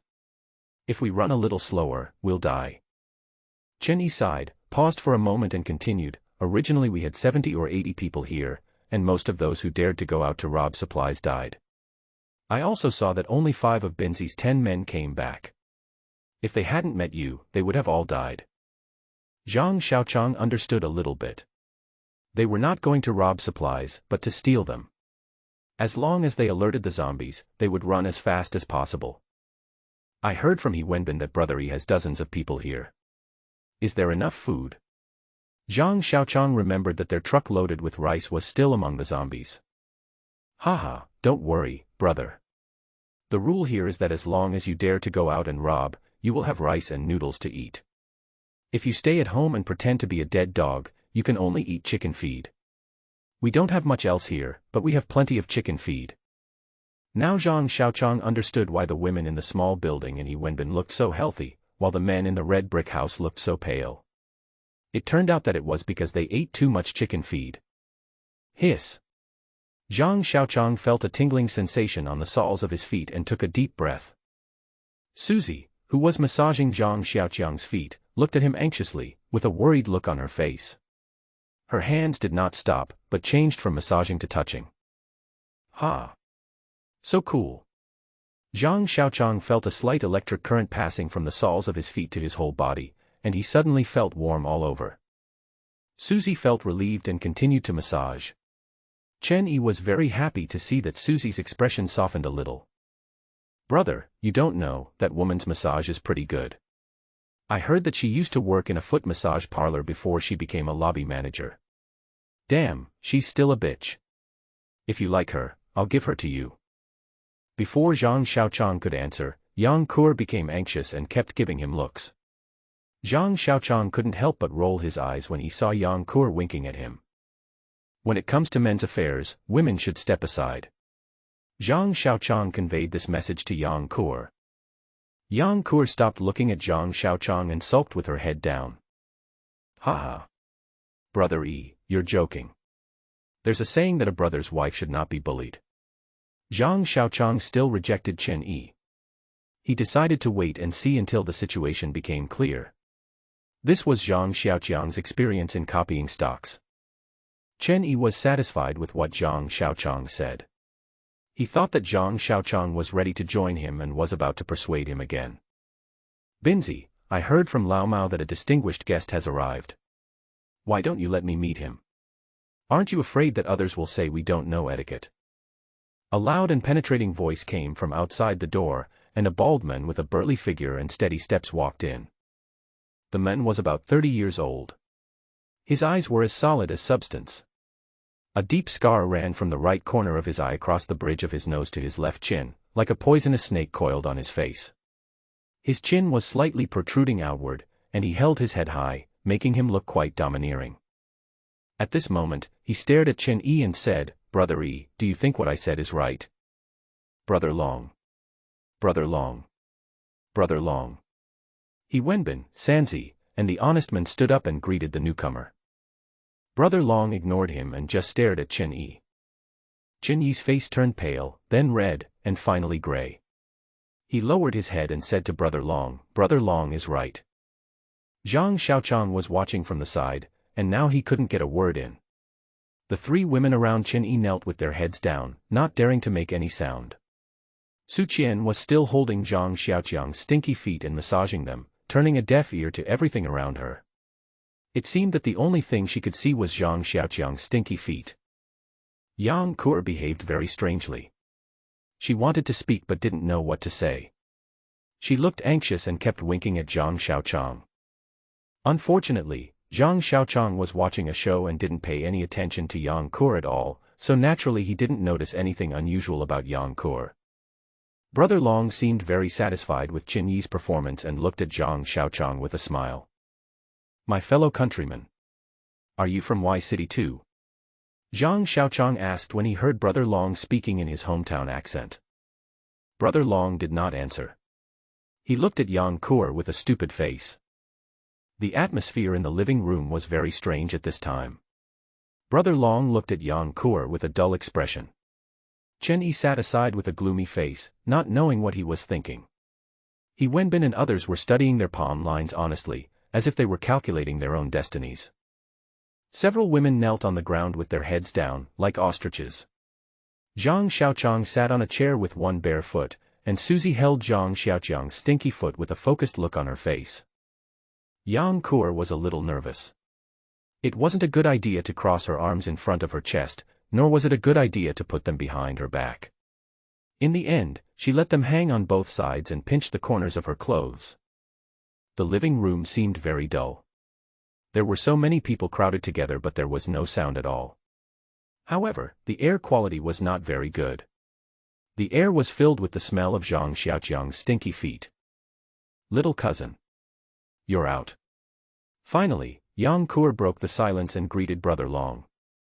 When Zhang Xiaoqiang heard Yang Kur calling Brother Long cousin, he almost kicked Susie in the face and almost fell to the ground. "I sang a little tune in my heart, I have so many cousins in my family." Brother Long seemed to have just woken up from his dream. He walked up to Yang Kur and looked her over carefully. "Are you Brother Cheng's daughter?" "You are Kur?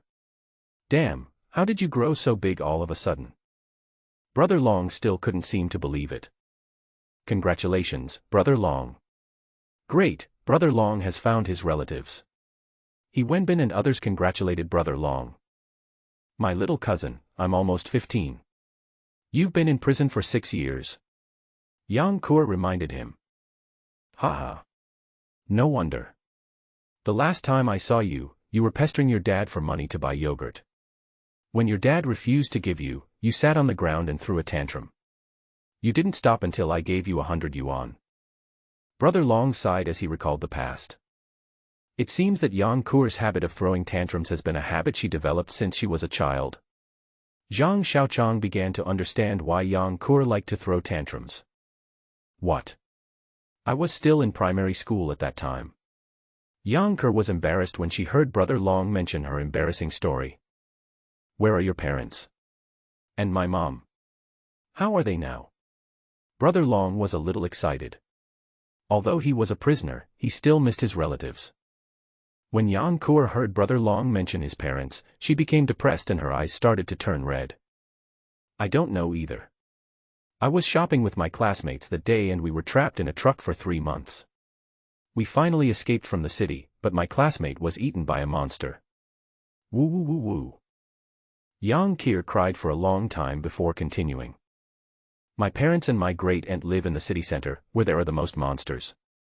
If I hadn't been saved by the cockroaches, I would have been eaten. Woo woo woo. Thinking of the uncertain life and death of her parents and meeting her relatives, the pain that had been suppressed in Yang Kur's heart burst out and she cried her heart out. Listening to Yang Kur crying loudly, Brother Long was also in a bad mood, and his eyes were a little red. He Wenbin and the others also lowered their heads and were sad, and they didn't know whether their family members were alive or dead. Even Chen Yi thought of his family and sat in a chair with his head in his hands. The women around him buried their heads and their expressions could not be seen clearly. There were only water stains dripping on the smooth floor tiles. Zhang Xiaoqiang felt a few drops of hot water dripping on his feet. He turned around and saw Susie had stopped massaging, holding his stinky feet to her chest, staring at his trouser legs with lifeless eyes, tears constantly falling from her eyes and dripping onto his stinky feet. Zhang Xiaoqiang's parents passed away early, so he didn't feel the pain. He always believed that his sister would be fine. He, a homebody who didn't exercise, survived, so his sister, who was much stronger than him, should be fine too. So Zhang Xiaoqiang could study other people's expressions leisurely like an outsider. Brother Long wiped his eyes and said, "Don't say those depressing words. Today is a happy event, a big happy event." He turned to look at Zhang Xiaoqiang, who stood up immediately. "Hello, Brother Long. Brother Long is also from Y City. Zhang Xiaoqiang stood on the ground with one bare foot. After all, it was someone else's territory and he couldn't act like a master. Besides, he was still Yang Ke's relative. Ha ha ha, fellow countrymen. Sit down, sit down, sit down. You're welcome. Brother Long asked Zhang Xiaoqiang to sit down, and he also sat down on a leather sofa in the middle of the living room. He touched the armrest of the leather sofa and asked Zhang Xiaoqiang, "What's your name, brother?" After drinking the rain water, Zhang Xiaoqiang looked younger and more like he was in his 20s. In addition, he had never been hungry since the end of the world and he had exercised well. He looked very energetic, with sufficient blood and rosy complexion, which made people think that he was not very old. "Ha! Brother Long, you are too polite. I have a nickname called Cockroach. Let's not mention my previous name." Zhang Xiaoqiang was very resentful about his name. "Haha, brother. In today's world, as long as you have ability, people will call you grandpa even if you are called a bedbug. Ha ha ha." Brother Long didn't take Zhang Xiaoqiang's words seriously and looked very arrogant. "You saved Ker and raised her to be plump and white. That's real ability. How's your skill, brother?" It seems that Brother Long doesn't know that Zhang Xiaoqiang was once a great killer. Brother Long. Brother Cockroach is really capable. Last time, it took 7 or 8 rifles to kill the monsters for a long time, but Brother Cockroach killed 6 of them by himself. He saved us all. He Wenbin was waving the flag for Zhang Xiaoqiang. "Yeah. Brother Long, you don't know. Chi Zi and I were trapped on the rooftop by thousands of monsters, and it was Brother Cockroach who killed them 7 times before bringing me back. Before that, I thought I couldn't get through, and Chi Zi was so scared that he's still hanging there." The third son was also building momentum for Zhang Xiaoqiang. "Haha. Xiao San, you're exaggerating. I just set a fire first to make those things messy before I went down to rescue people." Zhang Xiaoqiang became humble instead. "Brother Long, didn't you see? I followed Brother Cockroach closely from the outermost of the 1,000 monsters, killing one by one to the innermost. I saw Brother Cockroach chop down hundreds of monsters by himself. Don't worry about you laughing at me, my crotch is still wet." He Wenbin was exaggerating Zhang Xiaoqiang's achievements. Zhang Xiaoqiang only chopped down a dozen or so at most along the way, and that was just the ones that bumped into him. "Yes, Brother Long, I saw it clearly on the rooftop, and it was Brother Bin who called me down." The third son was not willing to be left behind. Even the honest man with a dull face wanted to say something, but he really didn't know how to express himself. He just stood aside and looked at Brother Long excitedly and nodded. Brother Long was very surprised to see this scene, but then he was overjoyed. Ha ha ha.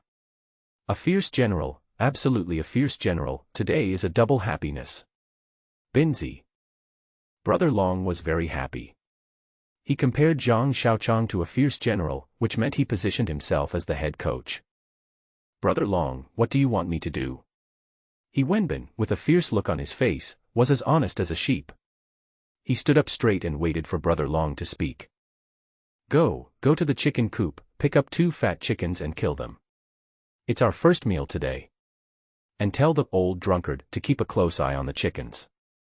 If he misses a single feather, I'll skin him." "Okay." He Wenbin turned around and left after receiving the order, hurrying to the chicken coop. "Haha, you've made a fool of yourself.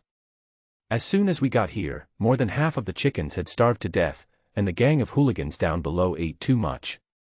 By the time Sanzi said the chickens could lay eggs, there were less than 100 left. I was afraid they would die out, so I asked someone to keep an eye on them." Brother Long was afraid that Zhang Xiaoqiang would say he was stingy, so he started to explain. Susie put on the sock on Zhang Xiaoqiang's left foot, put on his shoes and tied the laces, then began to massage the other foot. Yang Ke stared at him and muttered something. Seeing Susie taking off the sock on her right foot, he felt something in his heart. Chenny had 4 women, and Brother Long should have no less than him, at least 4. Together they made up 10 people, including himself and Yang Ke, plus Wenbin. There were 20 of them in total. 20 people eating 2 chickens was indeed a bit scary. "Brother Long, I'm new here, so I don't have anything special to offer. I hope you won't despise me for the several hundred kilograms of rice and smoked meat. Zhang Xiaoqiang decided to stay here temporarily and was ready to hand over his stock. He ate bacon every day but now felt like vomiting when he saw it. Yang Qiao didn't eat fatty meat, so he might as well do him a favor. Haha, brother, you are so straightforward.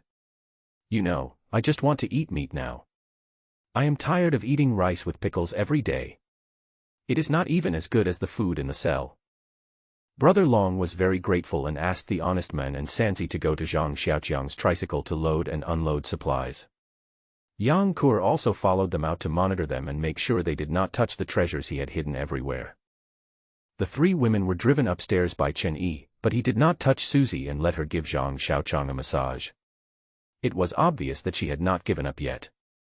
The three grown men were chatting in the living room, each lamenting the current state of the world. Yang Qiao walked in holding a blue soft, yellow crane tower, and a soft, yellow crane tower, and handed them to Brother Long. Seeing that Brother Long only got two, Chen Yi felt more comfortable, his face looked better, and he talked more. Zhang Xiaoqiang's heart was bleeding. He sold 6 cartons of cigarettes in one day, especially the pack of Luandao that cost 50 yuan, but he only found 2. Brother Long picked up the on Taoism and opened it. He threw a pack to Chen Yi, lit one and took a sip. Brother, are you doing well? Alas. It's hard to survive in this world nowadays. Yang Qiao seemed to have something to say, but was scared back by Zhang Xiaoqiang's look. She then made the excuse of being upset and walked outside. Naturally, Zhang Xiaoqiang would not let Yang Qiao reveal his secret base. The supplies inside were moved back bit by him and Yang Qiao. He did not want to follow the example of Lei Feng and give up his hard-earned money. He had always thought that the cave was his retreat. If he couldn't make it outside, he still had a home. Soon, Wenbin came in and said that the meal was ready, and the group got up and walked towards the restaurant. The restaurant was nicely decorated.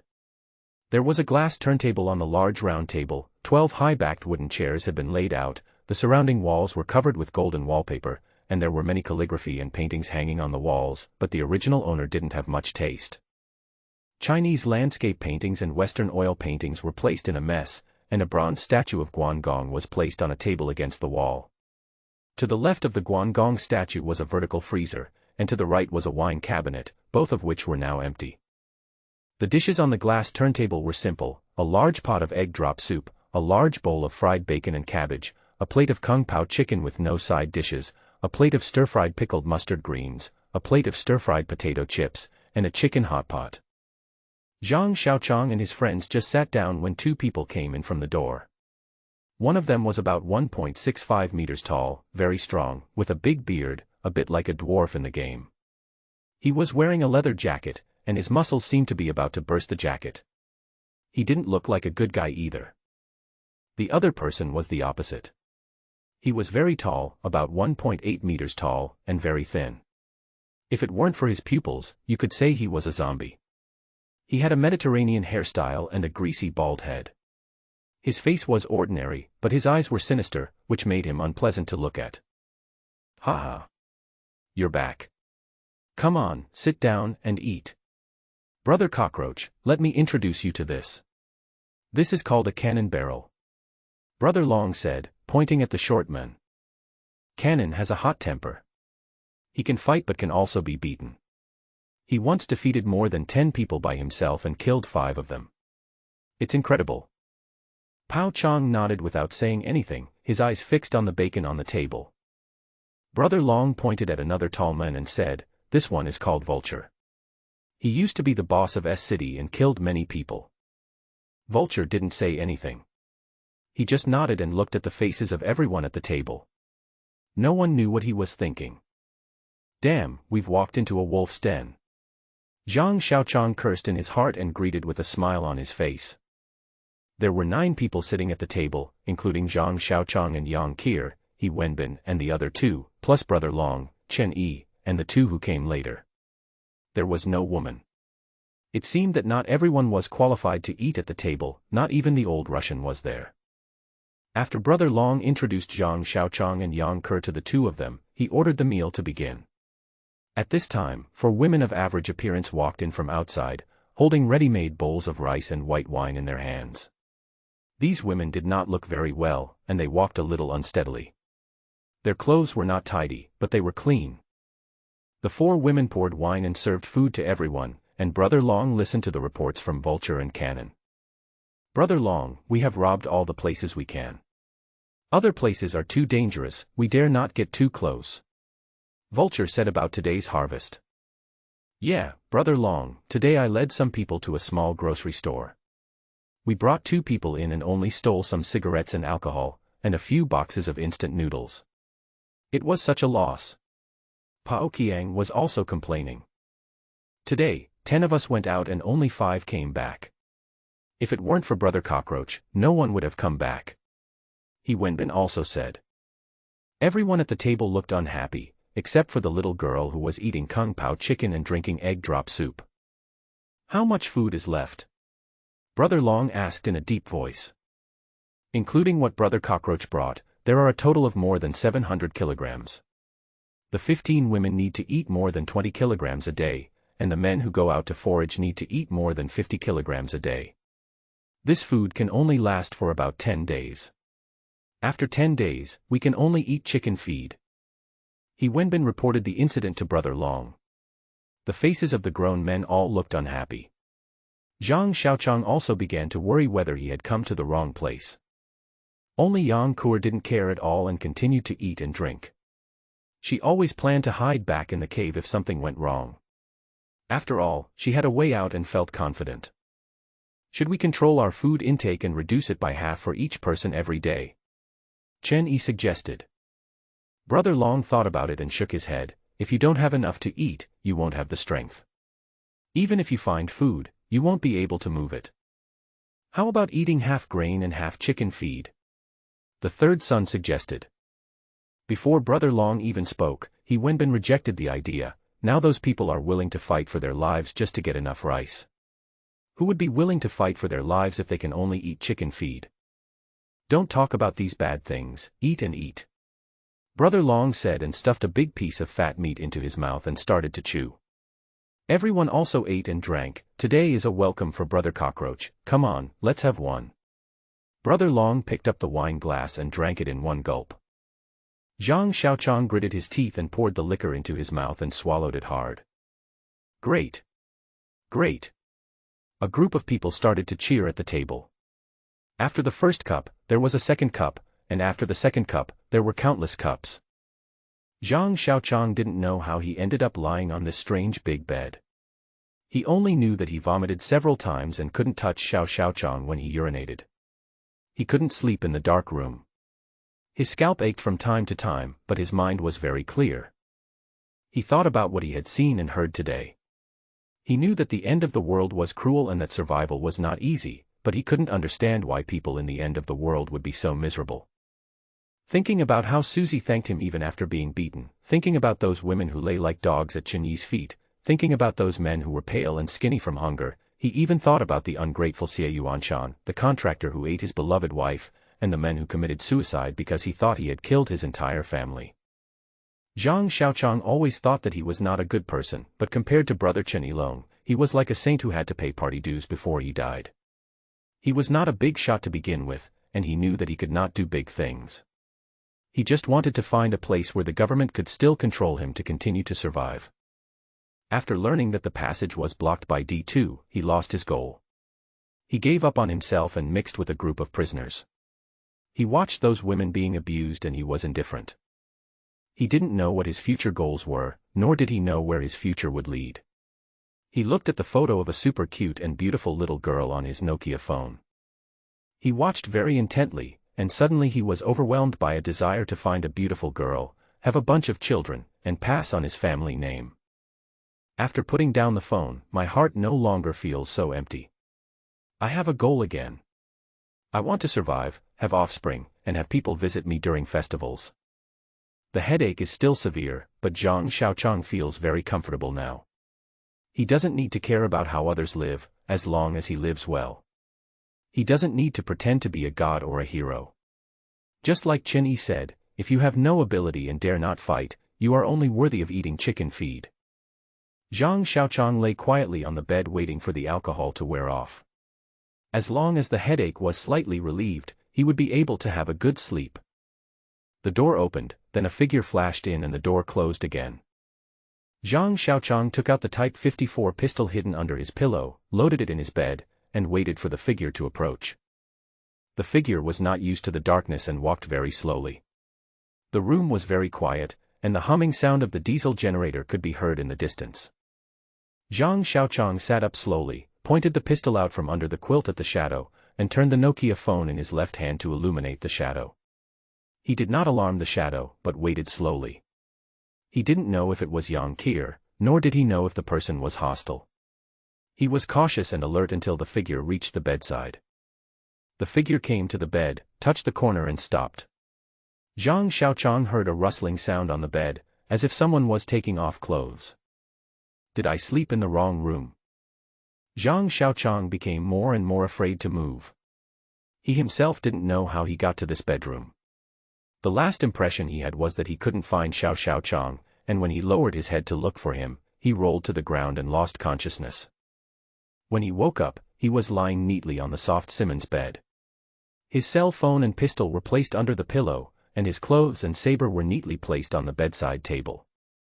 Only after seeing the pistol and the saber did Zhang Xiaoqiang feel relieved to wait for and ran to fall asleep in this unfamiliar environment. Brother Long was Yang Qiao's uncle, so he naturally didn't have to worry about whether Yang Qiao was doing well. Besides, that heartless little girl was not without the ability to protect herself. If she was willing to use her brain more, Zhang Xiaoqiang might not be her opponent. Of course, this is useless. Yang Qiao's usual attitude is, "That's your business, it has nothing to do with me." As long as there is food, drink and fun, Yang Qiao doesn't care if you lead her into a ditch. Maybe she will jump into the pit herself when she sees you fall into it. No more gossip. After the figure took off her clothes, Zhang Xiaoqiang smelled a woman's sweet fragrance. A warm and soft slender hand touched Zhang Xiaoqiang's hairy thigh. Then the woman climbed onto the bed and lowered her head to get into the quilt. When the woman got into the quilt, Zhang Xiaoqiang felt his body getting hot. He took a deep breath, imagining that the woman must be a fat woman who was 1.5 meters tall and weighed 180 grams. As the old saying goes, be careful before you know the situation. Who knows if this will be a trap? The woman lowered her head to the root of Zhang Xiaoqiang's thigh. Before she could take the next step, a cold iron pipe was pressed against her forehead. Her body suddenly stiffened. Then a beam of silver-white light dispelled the darkness in the bedroom and shone on her face. She closed her eyes due to the dazzling light and did not dare to move at all. She stretched her neck and waited for Zhang Xiaoqiang's action. Zhang Xiaoqiang pressed a Type 54 pistol against the woman's forehead and turned on the flashlight of his Nokia phone. Stunned. Zhang Xiaoqiang now has a dull look on his face. Amazed, would Zhang Xiaoqiang, who has seen 300 actresses, also feel amazed? The woman in front of him was naked, with her eyes closed, lying motionless and allowing herself to be doomed. Her jet-black, shiny shoulder-length hair emitted a mysterious blue halo under the strong light. Her clean and delicate face had no flaws, and her willow-leaf-thin eyebrows had no traces of trimming. Was she born like this? There are 2 blushes on the eyelids, which are not added by makeup, but slowly seep out from under the skin, giving a kind of charm of a girl's home in the water towns of the south of the Yangtze River. The bridge of her nose was high and straight but not rough, just like an ancient Greek artist's careful sculpture. Her slightly thick lips made her face look even sexier. She leaned over and crawled between Zhang Xiaoqiang's legs. You couldn't see her below the neck, only her back was exposed outside the quilt. Her skin was delicate and smooth, and her body was well proportioned. She looked very delicious. Who are you? In this unfamiliar environment, Zhang Xiaoqiang was doubly careful. He didn't know what was behind this woman who came to him on her own initiative. This woman was very beautiful, but Zhang Xiaoqiang had been a monk for 7 years and had no problem with endurance. He was not young anymore, so he was naturally past the age of thinking with his lower body. Brother Long asked me to serve you. My name is Yuan Yi. Her voice was cold, but the tone was gentle and pleasant. Her standard Mandarin sounded like a young girl reciting poetry. Yuan Yi gradually adapted to the light of the flashlight and opened her eyes. Her glass-like pupils were full of numbness, the kind of numbness that had no hope for the future. She lay naked in front of Zhang Xiaoqiang without any shyness. She just quietly looked at the cold muzzle of the gun, waiting for Zhang Xiaoqiang to make a choice. You go back. I just want to have a peaceful sleep and tell Brother Long that I thank him for his kindness. Zhang Xiaoqiang rubbed his aching forehead and said in a muffled voice. In fact, Zhang Xiaoqiang was also very moved, especially because Yuan Yi had a cold temperament, which was very unique, like a plum blossom standing proudly in the snow. Her delicate face was like a fairy who was not of this world. And the most exciting thing was that this seemingly otherworldly fairy was doing what a lady loved to do.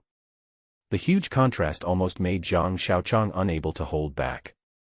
Unfortunately, Zhang Xiaoqiang saw the confrontation between Brother Long and Chen Yi. Although Brother Long was Yang Kuru's uncle, although Brother Long was from the same hometown, and although he did not like Chen Yi, Zhang Xiaoqiang did not want to get involved in the feud between the two. After the Xie Yuanshan incident, Zhang Xiaoqiang realized that people's hearts are unpredictable. Brother Long and Chen Yi both escaped from the prison, as did their subordinates. If Brother Long kills Chen Yi, then the subordinates will be saddened and their hearts will be scattered. In the apocalypse, especially in the apocalypse, there are crises everywhere and you can lose your life if you are not careful. If the remaining humans do not stick together and engage in internal fighting, they will be eaten by the zombies without leaving any residue. The same is true for Chen Yi. He can disobey Brother Long, but he cannot kill Brother Long. If he does, the people below will not obey him, and he cannot kill those who disobey him. There are not many living people in the end times, and the death of one is a huge waste. At this time, Zhang Xiaoqiang became important. First of all, he was an outsider, and had no major relationship with all the people here. He was also quite skilled. If he was used to kill the opponent, all the prisoners would not gossip about him, and at least it would save face. Then, they would kill an outsider like Zhang Xiaoqiang in the name of revenge, just like the line, the whole world is quiet. As the saying goes, when the cunning rabbit dies, the running dog is cooked, when the flying birds are gone, the bow is broken. Zhang Xiaoqiang is not Yang Kur. He is not stupid. He has seen a lot of those boring pigtail dramas and palace fighting secrets. He can see the calculations of those two people. He doesn't want to be a running dog and be cooked. Therefore, being a third party outside the two of them is the most beneficial to Zhang Xiaoqiang. He has a lot of experience in dealing with those zombies. Even if he encounters D2, he can run away. And He Wenbin and the others were also saved by him. They still respect him. They know how powerful he is and dare not stab him in the back. After all, not everyone is as perverted as Xie Yuanshan. Zhang Xiaoqiang is also helpless now. He is very moved when he sees the beautiful woman that Brother Long called, but he can only recite silently. When Avalokitesvara Bodhisattva practices deep prajnaparamita, he sees that the 5 aggregates are empty and overcomes all suffering. Shariputra, color is not different from emptiness is not different from color is emptiness is color, feeling, thought, action and consciousness are also like this. Shariputra, it is all dharmas. Zhang Xiao pretended to be a gentleman, looking at Yuan Yi, who was lying naked on him, with an expression like Lu Xiaohui. Yuan Yi did not move. She looked at Zhang Xiaoqiang and said coldly, "Go ahead and shoot me. If you are worried about dirtying the sheets, you can shoot me outside the door. Brother Long will not blame you." Zhang Xiaoqiang's face turned blue. He was very angry. Ever since Xie Yuanshan threatened Yang Kur with a sniper crossbow, he swore that he would never let anyone threaten him again. And this woman in front of him actually threatened him. "Get lost. Get as far away as you can. I don't want to see you again." Zhang Xiaoqiang yelled at Yuan Yi. He hated Yuan Yi for threatening him with death. Even if it was to force him to do that, it was unacceptable. Yuan Yi did not roll away, nor did he move. His expression remained calm, and there was no emotion in his eyes. He just looked at Zhang Xiaoqiang blankly. Seeing that Yuan Yi didn't move at all, still lying on top of her, and didn't even take her hand away, she became even more annoyed. She had never seen such a shameless woman. Zhang Xiaoqiang bent his right leg and wanted to kick her off the bed, but just when his right leg was half bent, he remembered something and stopped. "I remember when I was in junior high school, a girl slapped me, but I didn't hit her in the end. That's because my father once warned me that men can only vent their anger on other men, and never hit women. You can't hit women for any reason, any excuse. If a man hits a woman, he doesn't deserve to be called a man. Zhang Xiaoqiang still remembers this clearly. Before his father warned him, he was beaten up by his father with a belt because he pushed his sister on the buttocks while fighting for something. After being beaten, he still didn't understand why he was beaten until he heard what his father said. Even when he wanted to teach Yang Kur a lesson last time, he mostly used threats. Zhang Xiaoqiang felt very painful when he saw this shameless woman lying on him. Do you want to die? Zhang Xiaoqiang asked in a strange tone, just like a weird uncle asking a little girl if she wanted a lollipop. Yuan Yi looked at Zhang Xiaoqiang seriously and nodded. He seemed to be relieved, his stiff body relaxed, and the hand holding him loosened. As Yuan Yi's hand loosened, Zhang Xiaoqiang also breathed a sigh of relief. See? It's just a tiger-tooth saber, very sharp. You know those man-eating monsters, right? This saber has killed no less than 10 of them. Now I'll lend it to you. Take it and walk outside the door. Pull it on the vein, and you'll feel something spurting out. Then you'll feel no strength in your body, and then your wish will come true. Go, take the knife and go out. Remember to close the door, thank you. Zhang Xiaoqiang wanted to send Yuan Yi away. His headache had gotten much better now, so it was time to have a good sleep. But Yuan Yi didn't move again. She glanced at the saber, thought for a moment, and shook her head. If I dared to commit suicide, I would have done it long ago. Do you think I like living a life without a future, without hope, and worse than death? She became very excited, her cold face became lively, and her big eyes filled with despair became moist. Zhang Xiaoqiang looked at her helplessly. He was exhausted after a whole day and was drunk all day. His headache was finally relieved and he wanted to have a good sleep, but this bastard woman who he couldn't beat or kick messed up everything. Yuan Yi slowly calmed down. His excited expression disappeared completely. He became cold again, and his big eyes began to show numbness. You'd better kill me. I'll be grateful to you, really. Just be kind and let me go. Yuan Yi began to beg again, it seemed that she really wanted to die. Zhang Xiaoqiang began to feel a headache again, this time it was not because of the alcohol, he had no choice but to look at Yuan Yi who could not be beaten or scolded away. He did not care about killing people, the fact that he could feed Xie Yuanshan alive to the zombies proved that he was not a soft-hearted person. It's the same old saying, he is a otaku, but he is not a murderer, he kills people because others provoke him. Yuan Yi has no grudge against her and she is so beautiful. If it weren't for Brother Long's appeal to him, he might never have the chance to have close contact with such a beautiful woman in his life. But he can't just kill Yuan Yi just because she disturbed his sleep, right? You'd better give up. I won't kill you. If you don't leave, I'll have someone kick you out. Zhang Xiaoqiang decided to remove himself from the conflict between Brother Long and Chen Yi. I can't afford to provoke them, but can I not hide from them? No. Yuan Yi screamed. She seemed to care about Zhang Xiaoqiang kicking her out, and hugged Zhang Xiaoqiang's waist tightly. This time, their skin was completely in contact, without a single gap.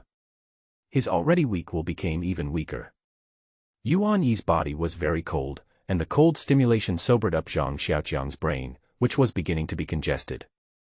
Zhang Xiaoqiang pushed Yuan Yi away from him like an octopus and wrapped himself tightly with the quilt. He looked at Yuan Yi and thought to himself, damn, beauty is a disaster. I almost became cannon fodder. After being pushed away by Zhang Xiaoqiang, Yuan Yi did not pester Zhang Xiaoqiang again. She just knelt naked on the bed. She looked at Zhang Xiaoqiang and said, either you kill me or take me. Otherwise, I will not leave. Zhang Xiaoqiang didn't look at her again. He got off the bed without caring that he would be seen clearly. He picked up the clothes on the bedside table and put them on. Yuan Yi saw that Zhang Xiaoqiang was a little at a loss when he was getting dressed. He didn't know what to do. His cold temperament was broken again. He held the corner of the quilt tightly in his hand and bit his lower lip with his teeth so hard that it almost bled. Zhang Xiaoqiang put on his clothes and walked out the door. If you want to stay here shamelessly, then stay here. I won't serve you anymore. I'll go outside and sleep on the floor. This is how I've been living these days anyway. Seeing Zhang Xiaoqiang putting on his clothes and walking towards the door, Yuan Yi jumped off the bed like a frightened cat, ran barefoot to Zhang Xiaoqiang, knelt on the ground, holding his legs and refusing to let go. Zhang Xiaoqiang tried to pry her hands apart, but Yuan Yi's hands were like the mouth of a turtle that would not let go. Zhang Xiaoqiang tried his best but couldn't move her hands away. He was completely exhausted. He had no other choice. Today, he finally met a woman who was even more shameless than Yang Kur. When he thought that Yang Kur might become as shameless as this woman, Zhang Xiaoqiang felt a chill in his heart. Looking at Yuan Yi, Zhang Xiaoqiang was very depressed. He suddenly felt that zombies were so cute. Even D2 was much cuter than Yuan Yi. Zhang Xiaoqiang would rather have sex with D2 again than get entangled with Yuan Yi. Are women more dangerous than zombies? What on earth do you want to do? I'm telling you, I won't kill a woman. I won't kill an 80-year-old woman or an 8-year-old woman. This is my principle. Zhang Xiaoqiang looked at Yuan Yi, who was like an ostrich, and said helplessly, feeling that he had not mentioned something, he continued, "Don't expect me to have sex with you. I have mysophobia and I don't like to use other people's leftovers." Zhang Xiaoqiang said with a determined look, looking at Yuan Yi with an unpleasant look, as if he was looking at a piece of waste. Yuan Yi didn't say anything and didn't make any extra movements. She just hugged Zhang Xiaoqiang's legs tightly. Seeing that Yuan Yi remained unmoved, Zhang Xiaoqiang's pretended momentum was deflated like a deflated tire. "If you don't let go, I'll call for help. Don't blame me if someone sees you like this." Zhang Xiaoqiang was really at a loss. He thought of calling for help, secretly hoping that there was someone nearby. Yuan Yi suddenly raised his head, looked at Zhang Xiaoqiang with pitiful eyes and said, "Please, Brother Long said that if I don't serve you well, I will be fed to those monsters. Brother Long can do it. I want to die, but I don't want to die like this. I have seen how those monsters eat people. I am afraid, I am really afraid." Now Zhang Xiaoqiang was speechless and had no idea what to do. He knew that Brother Long was not a good person and he could do anything. Especially in this period of food shortage, one less person would mean less consumption. Zhang Xiaoqiang could of course choose to ignore it and let her be fed to zombies by Brother Long, but what was the difference between this and killing her with his own hands? Beep, beep, the Nokia phone's battery ran out and the alarm started, and then the room returned to darkness. The two people faced each other in the dark. Soon, the idle moon outside the window came to join in the fun. The bright moonlight poured in from the window, lighting up the dark bedroom with a cold light again. The temperature was a little low at night, and Yuan Yi was naked, so he felt the night chill and shivered slightly. A creak interrupted the eerie silence in the bedroom. A charming figure flashed into the bedroom and was stunned when she saw the two people in a stalemate. Zhang Xiaoqiang and Yuan Yi looked at the men who came in with surprise. Under the moonlight, everything in the bedroom became poetic. Yuan Yi, kneeling on the ground and hugging Zhang Xiaoqiang's legs, looked like a jade beauty statue. Her smooth and delicate skin looked elegant and mysterious under the moonlight. Zhang Xiaoqiang was hugged by Yuan Yi in camouflage uniform, just like a newlywed wife who was reluctant to leave her husband who was on an expedition. The men who came in looked at them silently, as if he was deeply moved by the scene before his eyes. Zhang Xiaoqiang looked sideways at the person who came in and felt like banging his head against the wall. One woman already made him so horny, and now there were two of them.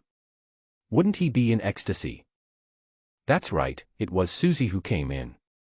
Susie had her long hair tied up high, light makeup on her face, and a long tulle dress on her body.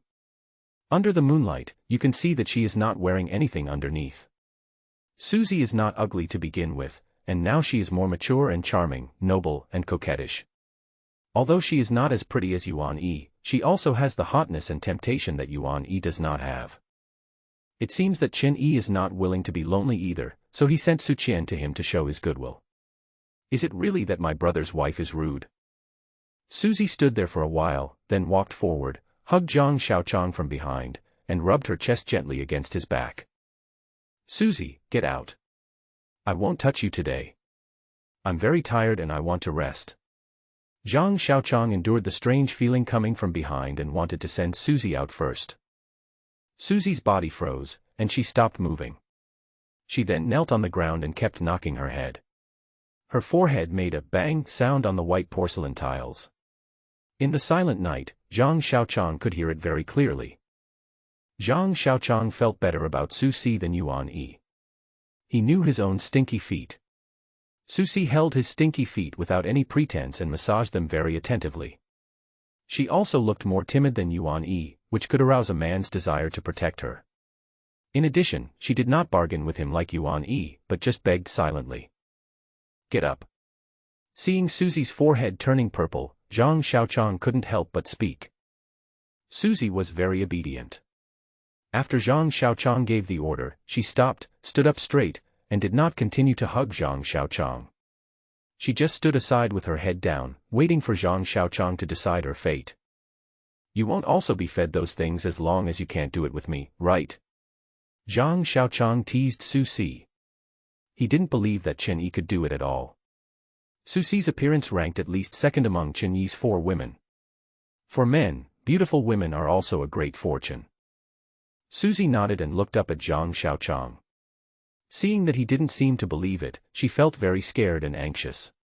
She said the first sentence she said after entering the room. "Really, it's true. Brother Long and Brother Yi rescued a pair of twin sisters last month. They are very beautiful. I have never seen such beautiful girls, but they have bad tempers and are a little spoiled. Brother Long and Brother Yi each have one." The sisters were very reluctant to follow Brother Long and his friends, and they would curse at them at any time. Brother Long tied up the elder sister's hands and feet and fed her to the monster. Brother Yi saw Brother Long doing this and fed the younger sister to the monster as well. We were all watching from the side, and no one dared not to look. Brother Long and his friends were staring at us, and anyone who didn't look would be fed to the monster by Brother Long. Yuan Yi, who was kneeling on the ground, was shaking violently. It seemed that she also remembered those horrific scenes. She hugged Zhang Xiaoqiang's legs tighter with her hands again, and buried her forehead in Zhang Xiaoqiang's thighs. Zhang Xiaoqiang was really undecided. Was he really determined to ignore them? He couldn't make up his mind. Should he take the women with him to kill Brother Long and Brother Yi? That was nonsense. Even the rapist guarding the gate was carrying a Type 81 rifle. How many nails could his small sampan have? But he was even more unwilling to join the conflict between Brother Long and Chen Yi. Who would want to suffer the fate of "the dog is cooked after the rabbit dies, and the bough is hidden after the bird is dead"? Looking at Su Si, who was standing aside with her head lowered, and looking at Yuan Yi, who was holding him stubbornly and refused to let go, Zhang Xiaoqiang weighed the pros and cons, and a light bulb went off in his head. I got it. No matter if it was Brother Long or Chen Yi, they both wanted to win me over. If I accepted Brother Long's kindness, I would offend Chen Yi. If I accepted Chen Yi's benefits, I would offend Brother Long. If I accepted benefits from both of them at the same time, I might offend both of them, but I might also not offend either of them. Because the two of us were standing on the same starting line, no one got any benefits alone. Thinking of this, Zhang Xiaoqiang felt relieved. Since everyone wanted to curry favor with him, he would just take advantage of everyone. It didn't matter if he offended 2 people at the same time. They were still fighting each other and didn't have time to care about him for the time being. He would just take it one step at a time. "Yuan Yi, get up.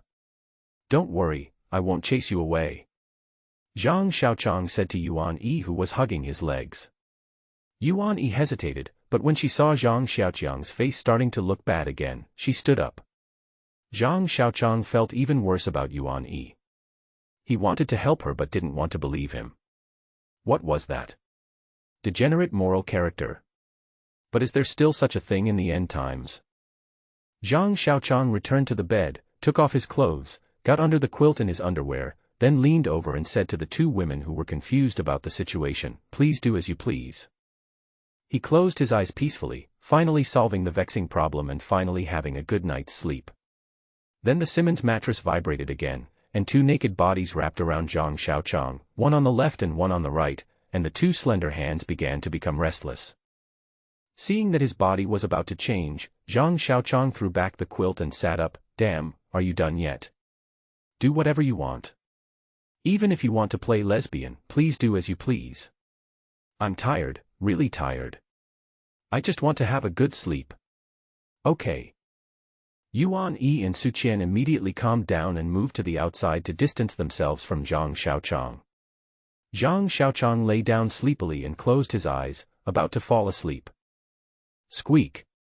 The door opened again, and a white-skinned woman walked in using a knockoff cell phone as a flashlight. Uncle. You're having an affair behind my back. Are you being worthy of me? I've worked so hard to follow you everywhere. Is it easy for me? Oh. Uncle, you're so perverted. You're having an affair with two people at the same time behind my back. Yang Kur was obviously worried about Zhang Xiaoqiang and came to check on him. Zhang Xiaoqiang's drowsiness was startled away by Yang Kur. He looked at Yang Kur, who was standing aside and making a scene, and at Yuan Yi and Su Qian, who were hiding their heads under the quilt on the left and right. He couldn't help but groan. 4 of us got together. Are we playing mahjong? Today is another sunny day. The morning sun shines through the window onto the Simmons bed. A ray of light just hits Zhang Xiaoqiang's eyelids. The scorching light wakes Zhang Xiaoqiang up. He opened his eyes and stared for a long time before coming to his senses. Yang Kur hugged Zhang Xiaoqiang tightly like a koala, making his arms a little numb. The little girl tilted her head to the side of his face, and the warm and fragrant breath kept spraying on his face. Smelling the breath from Yang Kur's mouth, Zhang Xiaoqiang was sure that the little girl now insisted on brushing her teeth 3 times a day. The last teasing was firmly remembered by the little girl.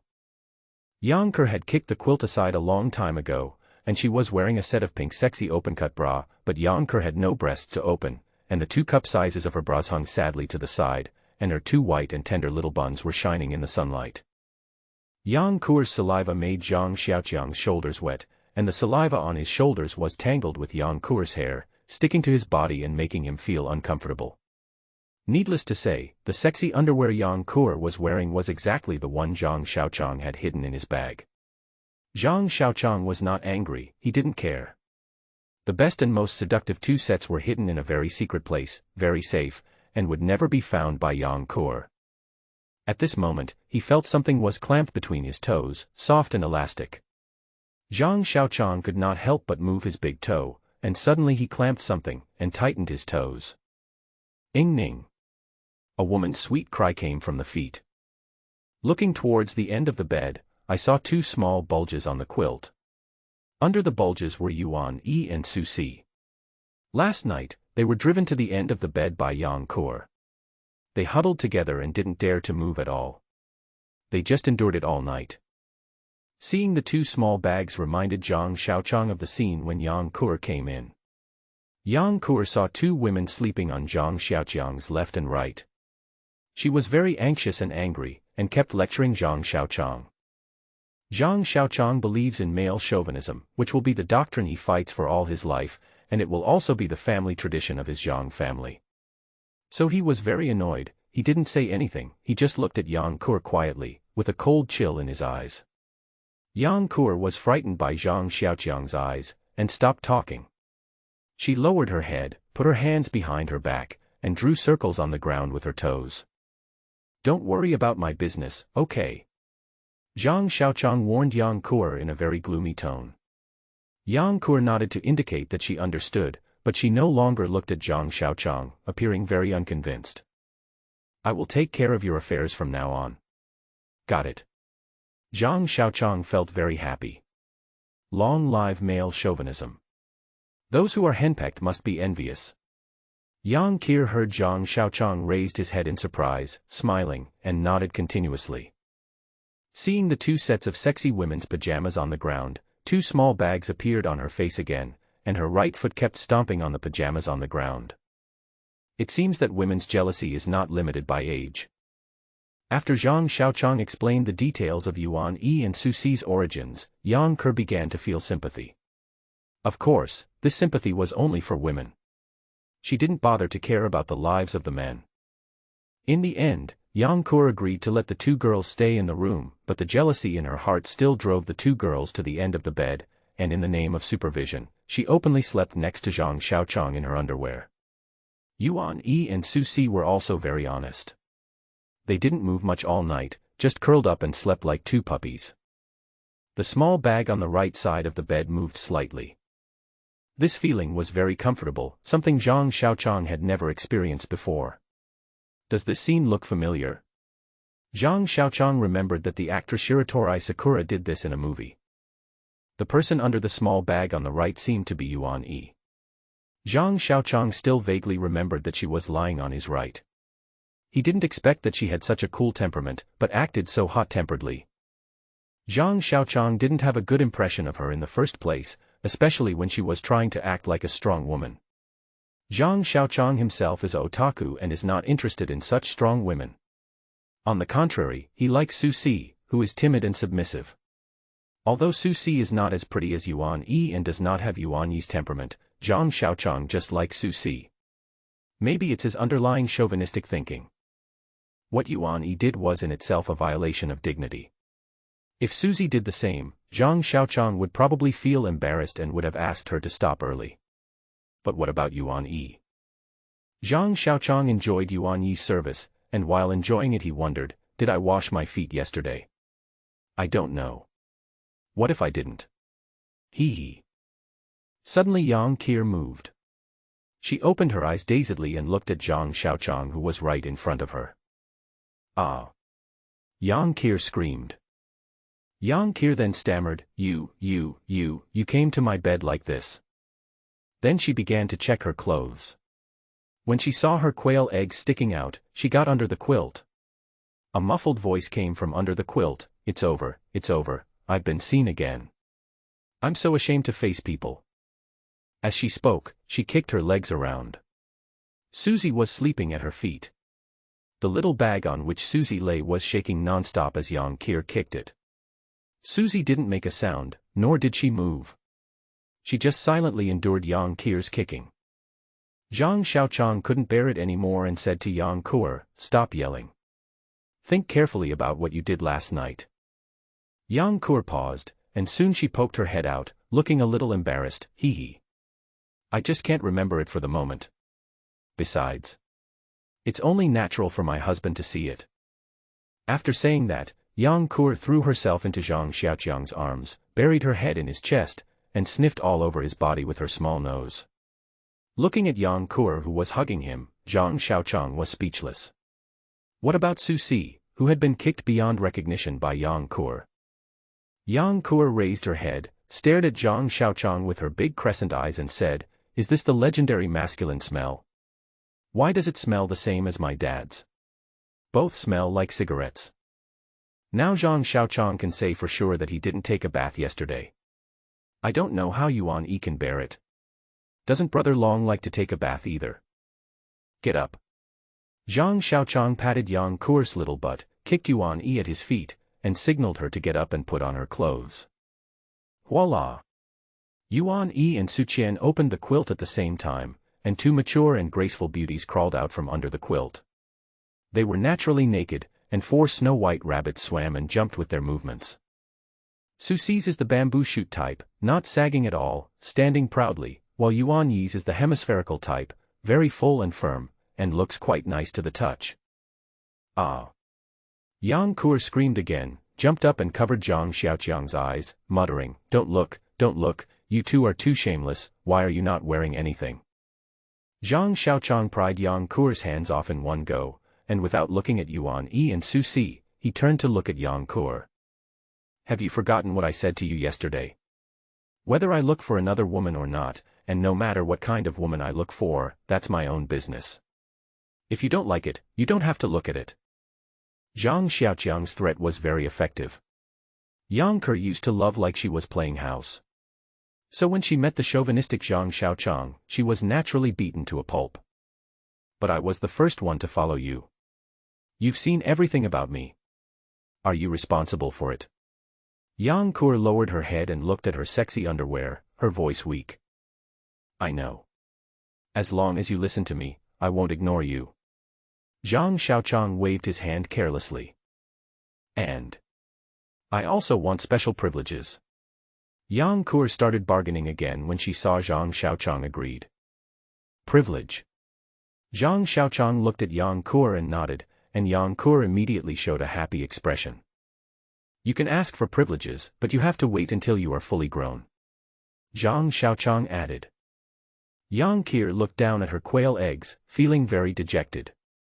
At this time, Yuan Yi and Su Si had already put on their clothes and were standing aside waiting for Zhang Xiaoqiang's instructions. Zhang Xiaoqiang's eyes almost popped out when he saw them. Susie was still wearing that nude tulle outfit, so he could see them more clearly during the day. Yuan Yi was wearing a little more, with a small black cloth strip about the width of a finger wrapped around her chest, with her first and last quarter moons exposed. She was wearing a pair of jeans that only reached her thighs, exposing her two tall, slender, snow-white and crystal-clear thighs. Zhang Xiaoqiang's eyes kept scanning the two women. He was sleeping on the first floor, so the exit of the room should be the living room. Judging from what happened yesterday, there were still many people coming in and out of the small building. Maybe Sanzi and Lao Shuren were sitting in the living room. The women were dressed like this, so they would be seen naked as soon as they went out. That would be embarrassing for Brother Long and Brother Yi, so they had to find a way to cover them up more tightly. Zhang Xiaoqiang searched the wardrobe in the room, hoping that the original owner might have left a few pieces. When he opened the wardrobe, it was empty except for Zhang Xiaoqiang's backpack. Zhang Xiaoqiang's eyes lit up when he saw the backpack. Zhang Xiaoqiang's backpack was filled with supplies ready for escape at any time, including cigarettes, mineral water, various types of food, and of course, spare clothes. There were several sets of camouflage training uniforms in it, which could be given to them to wear. Zhang Xiaoqiang opened his backpack and took out the messy supplies one by one. The food was placed on the top. There was a medium-sized transparent plastic bag, which contained cooked smoked pig ears and pig tails. There was also thinly sliced pork belly. Zhang Xiaoqiang took it out and placed it on the desk to the side and continued to take out. Below was some fried wheat and baked bread. These staple foods were easy to preserve and would not go bad for a while. Gulp. Gulp. Zhang Xiaoqiang was digging hard when he heard two sounds of swallowing saliva. Looking up, he saw Yuan Yi staring at the plastic bag on the desk, swallowing saliva while looking at the smoked pork in the plastic bag. Su Qian next to him didn't dare to stare at him, but just secretly glanced at him with the corner of her eye, and the speed of swallowing saliva was no slower than Yuan Yi. Zhang Xiaoqiang was very interested in watching, even though the end of the world had come. But Zhang Xiaoqiang had never lacked meat to eat, that is, when he met Yang Kur asked him for meat to eat, and later he solved the problem of eating meat by killing the mutant beasts, and then he got tens of thousands of kilograms of smoked meat, and even Yang Kur disliked the fat meat.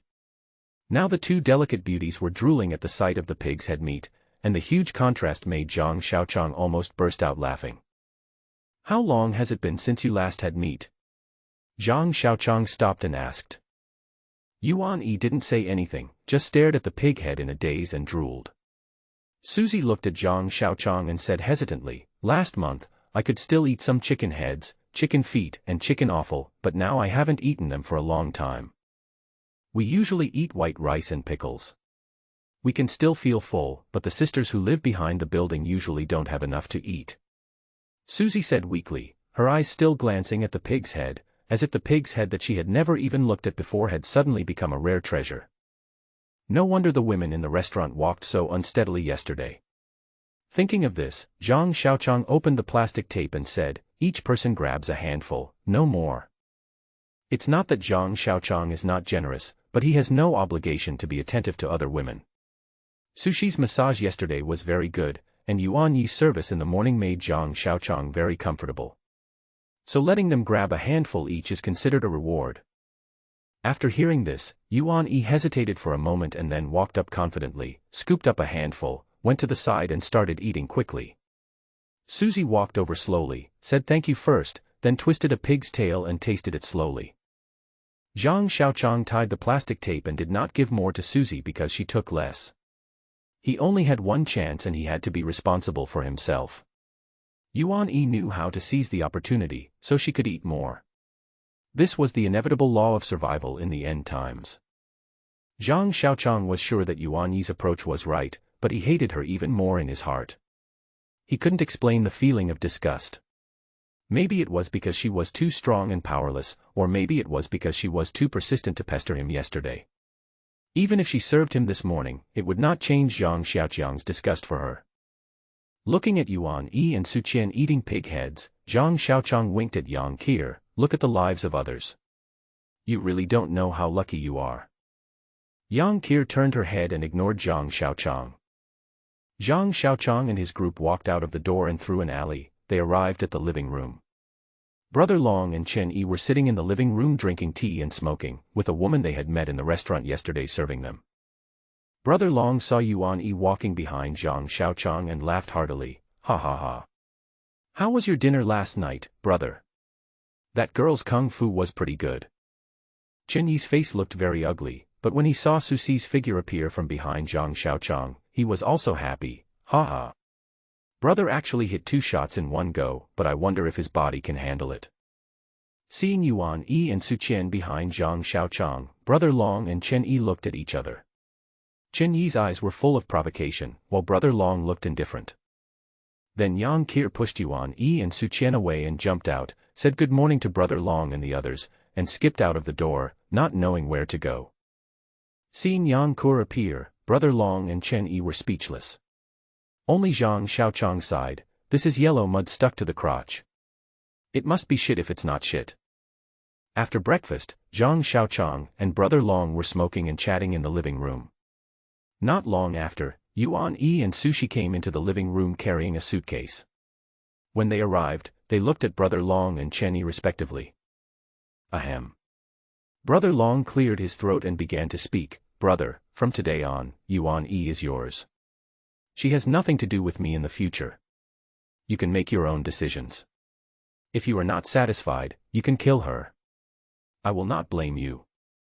After saying that, he turned his head and looked at Yuan Yi. From now on, you will follow Brother Cockroach. Remember to do your best. If Brother Cockroach is not satisfied, he will send you back. Do you know what the consequences will be? After giving the order, he saw Zhang Xiaoqiang wanted to speak, so he spoke first. Brother Cockroach, please don't refuse. It's settled. There is a saying that goes, brothers are like limbs, and women are like clothes. Please don't embarrass me, big brother. After Brother Long finished speaking, Chen Yi also started to join in the fun. Ha ha. Brother Cockroach, you and I hit it off right away. Don't say anything, Susie is here for you, you can beat her up or kill her as you like. After that, he also began to warn Susie, you have to know who you are. Don't have any messy thoughts. What if you make Brother Cockroach unhappy? Humph. Zhang Xiaoqiang felt a little headache looking at the 2 beauties standing in front of him. Susie was fine, she had always behaved very well, but what about Yuan Yi? The more he looked at Yuan Yi, the more he hated her. His expression was not normal. Did he want to tell Brother Long that he didn't like Yuan Yi? Zhang Xiaoqiang was going to return the goods to Brother Long. He knew that Brother Long was very proud, but he hated Yuan Yi too much, especially because she was always showing a strong attitude. If it was normal before the end of the world, Zhang Xiaoqiang would definitely think, I can't afford to offend her, but can I not hide from her? But in the end of the world, she was just a dish, and she acted high and mighty, which made Zhang Xiaoqiang even more uncomfortable, especially since he was a male chauvinist. Yuan Yi seemed to know that Zhang Xiaoqiang didn't like her. Seeing that Zhang Xiaoqiang looked like he wanted to return the goods, she became anxious. She looked at Zhang Xiaoqiang with tears dripping from his eyes and a face full of pleading. She didn't care that her lips were bitten by her silver teeth and blood was slowly oozing out. Looking at her desperate expression, Zhang Xiaoqiang also hesitated. Although he hated her, he was not determined to kill her. Yuan Yi looked at him and opened her mouth to say something but ultimately did not say it. You're so arrogant even though you want to ask for help. Zhang Xiaoqiang got angry. He stood up and prepared to return the goods to Brother Long. Life would be unbearable with such a funny guy. Even Yang Qir, who always gave him a headache, was more obedient than her. As soon as he stood up, he saw Susie, who also looked at Zhang Xiaoqiang with pleading eyes. Now Zhang Xiaoqiang didn't know what to do. Brother Long saw Zhang Xiaoqiang standing up, raised his eyebrows, and asked, "What's the problem, brother?" "Haha, thank you for your kindness. I just arrived a short time ago and haven't wandered around yet. I want to go out and take a look." Zhang Xiaoqiang doesn't care about Yuan Yi, but he still feels good about Susie. After all, Susie used to be a lobby manager and is very good at reading people's expressions. Zhang Xiaoqiang's otaku nature and male chauvinism make him very attracted to Susie's femininity. Okay, it seems like you want to get more familiar with the environment. Brother Long is very generous. He usually agrees to any suggestion made by Zhang Xiaoqiang. Brother, can I take you out to have a look? Chen Yi was not willing to be left behind. What are you still doing here? Don't you know Brother Cockroach's room? Why don't you go quickly? You have no sense at all. Brother Long felt very embarrassed when he saw Susie walking towards Zhang Xiaoqiang's room while Yuan Yi was still standing there stupidly. Zhang Xiaoqiang agreed with Brother Long's evaluation of Yuan Yi and thought to himself, could it be that Brother Long also dislikes Yuan Yi? Is that why he sent him to me? As he was about to leave, Brother Long stopped Zhang Xiaoqiang and said, now the two women are in your room. According to the rules here, the women in your room belong to you. You have to figure out how to provide for their food and drink in the future. If you can't afford to support them, send them to the bungalow at the back and let Binzi and the others support them together. But the women must be used by them together. Got it, Brother Long. Zhang Xiaoqiang nodded. This is the rule in the apocalypse. You eat as much as you can according to your ability. Even Brother Long and Chen Yi have to go out to find supplies, let alone Zhang Xiaoqiang who has just arrived. As soon as he walked out of the gate, he heard screams coming from afar. The miserable screams broke the tranquility of the chicken farm. Chen Yi frowned, looked at the crowd gathered by the chicken coop in the distance, turned his head and said to Zhang Xiaoqiang, let's go and take a look together. As I approached, I smelled a foul odor of chicken. A group of skinny men gathered together, looking numbly at the open space in the middle. On the open space, He Wenbin was whipping a man with a steel spear. The man was not big, probably less than 20 years old, and was only wearing shorts. There were bruises on his chest and back from the steel spear. He held his head and screamed continuously. Sanzi and two common-looking people he had met yesterday stood aside with weapons in hand. A man in his 50s knelt on the ground and kowtowed to He Wenbin, saying, stop hitting me, or I'll kill you. Hit me, I'll take responsibility for my son's mistake. Please, Brother Ben. There was an old man in his 40s sitting next to the chicken coop. He had a huge rosacea on his face and only a few sparse hairs left on his head. He was wearing a dark green cashmere military coat with a lot of chicken feathers on it. His cotton shoes were covered with chicken shit. An Type 81 rifle was standing on the side, and he was holding a bottle of white wine with an unclear label in his hand. He would take a sip from time to time while watching the excitement here. What's going on? Chen Yi spoke, and the men standing on the side dispersed and walked to the side, looking over here from a distance. Brother Yi, Brother Cockroach. He Bin and his group greeted the two men. Brother Yi, this is what happened. This kid was feeding the chickens this morning and secretly hid an egg in his crotch. The old drunk happened to be counting the eggs that morning and saw that something was wrong with him. He pointed a gun at him and he was paralyzed by fear and told everything. He Wenbin told Chen Yi what had happened, and Chen Yi's face turned unhappy. Hit me hard. You don't want to fight to the death but want to eat the ready-made food. That won't happen. Chen Yi was very angry. Supplies were in short supply now, and this kid still wanted to snatch food from the tiger's mouth. He Wenbin received the order and started beating him again. Dad, help me. It hurts so much. The young man rolled on the ground and screamed. He Wenbin didn't care and just beat him hard until he got tired. The third son went up and took the steel bar and continued beating him. Zhang Xiaoqiang watched silently and said to himself, look carefully, this is the end of the world. There is no human rights, no laws, and no emotions. A powerless person can be beaten to death for stealing an egg. Zhang Xiaoqiang, do you want to be like him? The young man's father kept knocking his head, leaving blood all over the ground, but the people around him remained motionless. Looking at the blood-stained ground, this is the end of being powerless. Zhang Xiaoqiang thought silently, if you have no power, don't be too arrogant. If you want to eat eggs, you must be prepared to be beaten to death. Suddenly Zhang Xiaoqiang thought of the two big dogs. He felt weak and powerless under their gaze and could only wait to die. I thought of the D2 that rushed out of the internet cafe and was trapped on the roof of the car waiting for its fate. I thought about myself lying on the mutant beast, letting it carry me running in the dark night, not knowing what my fate would be. A cold sweat broke out on his body. He realized that the reason he was able to survive until now was not due to his strength but luck. He saw He Wenbin and his men being frightened into a panic by the S-type zombies, saw Chen Yi being rude to him at first but respectful later, and saw Brother Long trying to win him over. Do you start to feel proud of yourself, thinking that all heroes in the world are just like this? Do you think you can wear your underwear outside? Zhang Xiaoqiang suddenly felt very ironic. He once said that Yang Kur was a Zhongshan wolf, and she became arrogant when she succeeded. But now he is a Zhongshan wolf who thinks he has succeeded. He wanted to run away when he saw D2, but now he is so complacent that he thinks that Brother Long and Chen Yi are justified in trying to win him over. How ridiculous! How ridiculous! I am just a homeboy, but I want to be on equal terms with these gangsters who have been fighting for decades. Which of them doesn't have a few lives on their hands? The young man's voice on the ground became lower and lower, and in the end all one could hear was him groaning as he lay on the ground. Sanzi was also tired from the fight, with sweat all over his forehead. That's enough. Go check if he's still alive. If he's not dead, throw him back. From now on, his chicken feed will be reduced by half. Chen Yi's order made the old man kneeling on the ground feel relieved.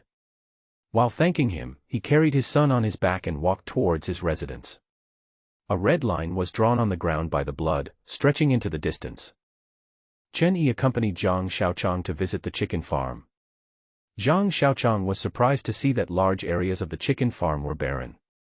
Brother Yi, why don't you let those cowards farm?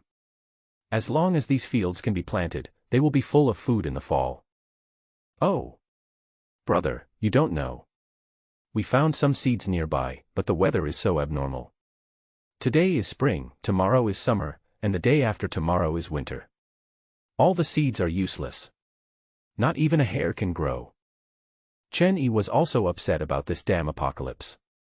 If he couldn't plant crops, he could only rob zombies and fight for his life. But how many zombies are there? More than 6 billion, and there are more than 10 billion in China.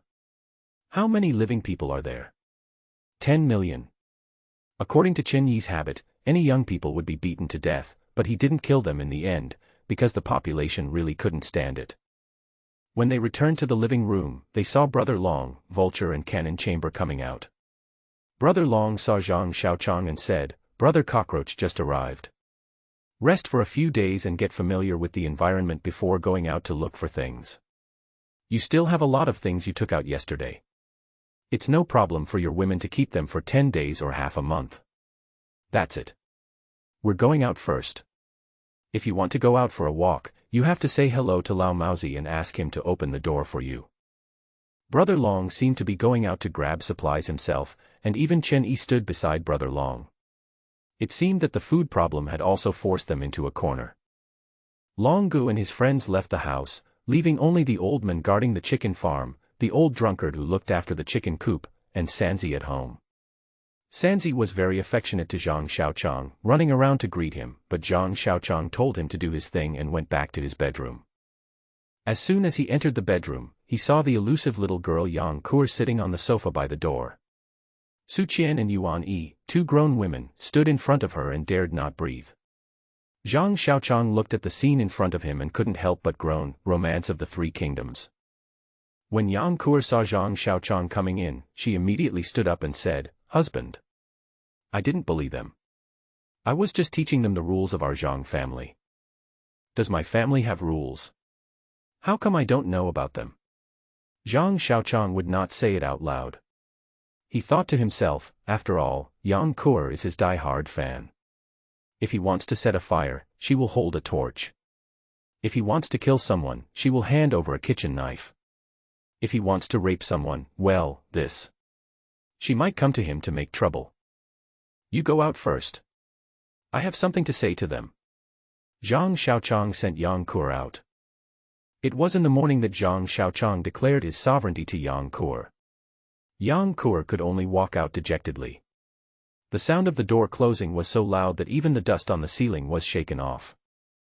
As soon as Yang Kur closed the door, Su Qian knelt beside Zhang Xiaoqiang's legs and massaged his legs like yesterday. Zhang Xiaoqiang ignored her. The weak have their own way of survival. If he insisted on giving her equality, then would the food she ate be waiting for to fall from the sky? Zhang Xiaoqiang was enjoying Susie's massage like an old man, looking at Yuan Yi who was standing uncomfortably in front of him.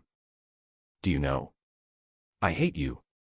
Zhang Xiaoqiang spoke. He looked at Yuan Yi with a playful smile on his face, but the smile was very cold, making Yuan Yi feel cold to the bone. Do you know why I stood up at that time? I didn't want to go outside, I wanted to send you back. As for how Brother Long is going to deal with you, I don't care. Zhang Xiaoqiang said slowly as he looked at Yuan Yi whose face was pale. Yuan Yi's face turned pale and her previously bright red lips also lost all their color. She could no longer stand and knelt on the ground and kowtowed to Zhang Xiaoqiang without saying anything. Once, twice, and on the third time she bumped into Zhang Xiaoqiang's shoes. Yuan Yi raised her head and looked at Zhang Xiaoqiang timidly, tears dripping from her eyes. I'm not concerned about you, I'm just afraid that your blood will dirty the floor. Zhang Xiaoqiang thought of the father who kowtowed to his son and soaked the ground with blood. Yuan Yi's eyes were filled with despair. She was very scared and knelt on the ground, shaking slightly. She thought of the twins who were fed to the zombies and how they were eaten bit by the zombies. She was almost driven crazy at the time and was extremely scared of Brother Long. However, she really did not have the courage to commit suicide. She had no choice but to put aside her previous pride and do everything that seemed the most despicable in the past. She did not want to be eaten by zombies more than committing suicide. Am I going to be eaten by those monsters too? Yuan Yi thought desperately. Now her eyes were not numb but dead. She couldn't understand why this happened. She could even lick Zhang Xiaoqiang's toes, which even the cheapest lady wouldn't do before. She put aside her shyness as a woman and acted more professional than a lady just because she didn't want to feed the zombies. But now she was treated like this. She knew that Zhang Xiaoqiang was telling the truth. After getting up today, Zhang Xiaoqiang was very cold to her, even disgusted. She didn't know what she had done wrong. She had tried her best. She resented Zhang Xiaoqiang and hated why he couldn't stand her. She hated Susie. How was that bitch better than her? She was not as pretty as she was, not as young as she was, not as educated as she was, and her family environment was not as good as hers. Yuan Yi thinks that Zhang Xiaoqiang is now a cat, and he is the mouse under the cat's claws. The cat keeps teasing the mouse and enjoying the mouse's despair before death. Susie didn't look up, she just knelt on the ground and evenly lifted Zhang Xiaoqiang to massage her legs. Zhang Xiaoqiang looked at Yuan Yi's expression coldly. Yuan Yi was sometimes sad, sometimes angry, and finally turned into despair. She leaned over and put her forehead on the ground, waiting for Zhang Xiaoqiang to decide her fate. Zhang Xiaoqiang admired the ever-changing expressions on Yuan Yi's face, and kept reminding himself in his heart, look, Zhang Xiaoqiang, this is the fate of the weak. Do you want to kneel on the ground like her and beg others to be kind and spare you? The horrible way the young man who stole the eggs was beaten just now really taught Zhang Xiaoqiang a good lesson. The end of the world has its own rules. He had only escaped with the little girl before, and although he had met some survivors, he had not really felt the cruelty of the end of the world until he saw what happened to Susie and Yuan Yi, and the father who kowtowed for his son with a bloody head. He realized that in the end times there are not so many rules and regulations. As long as you are capable and competent, you can live a good life.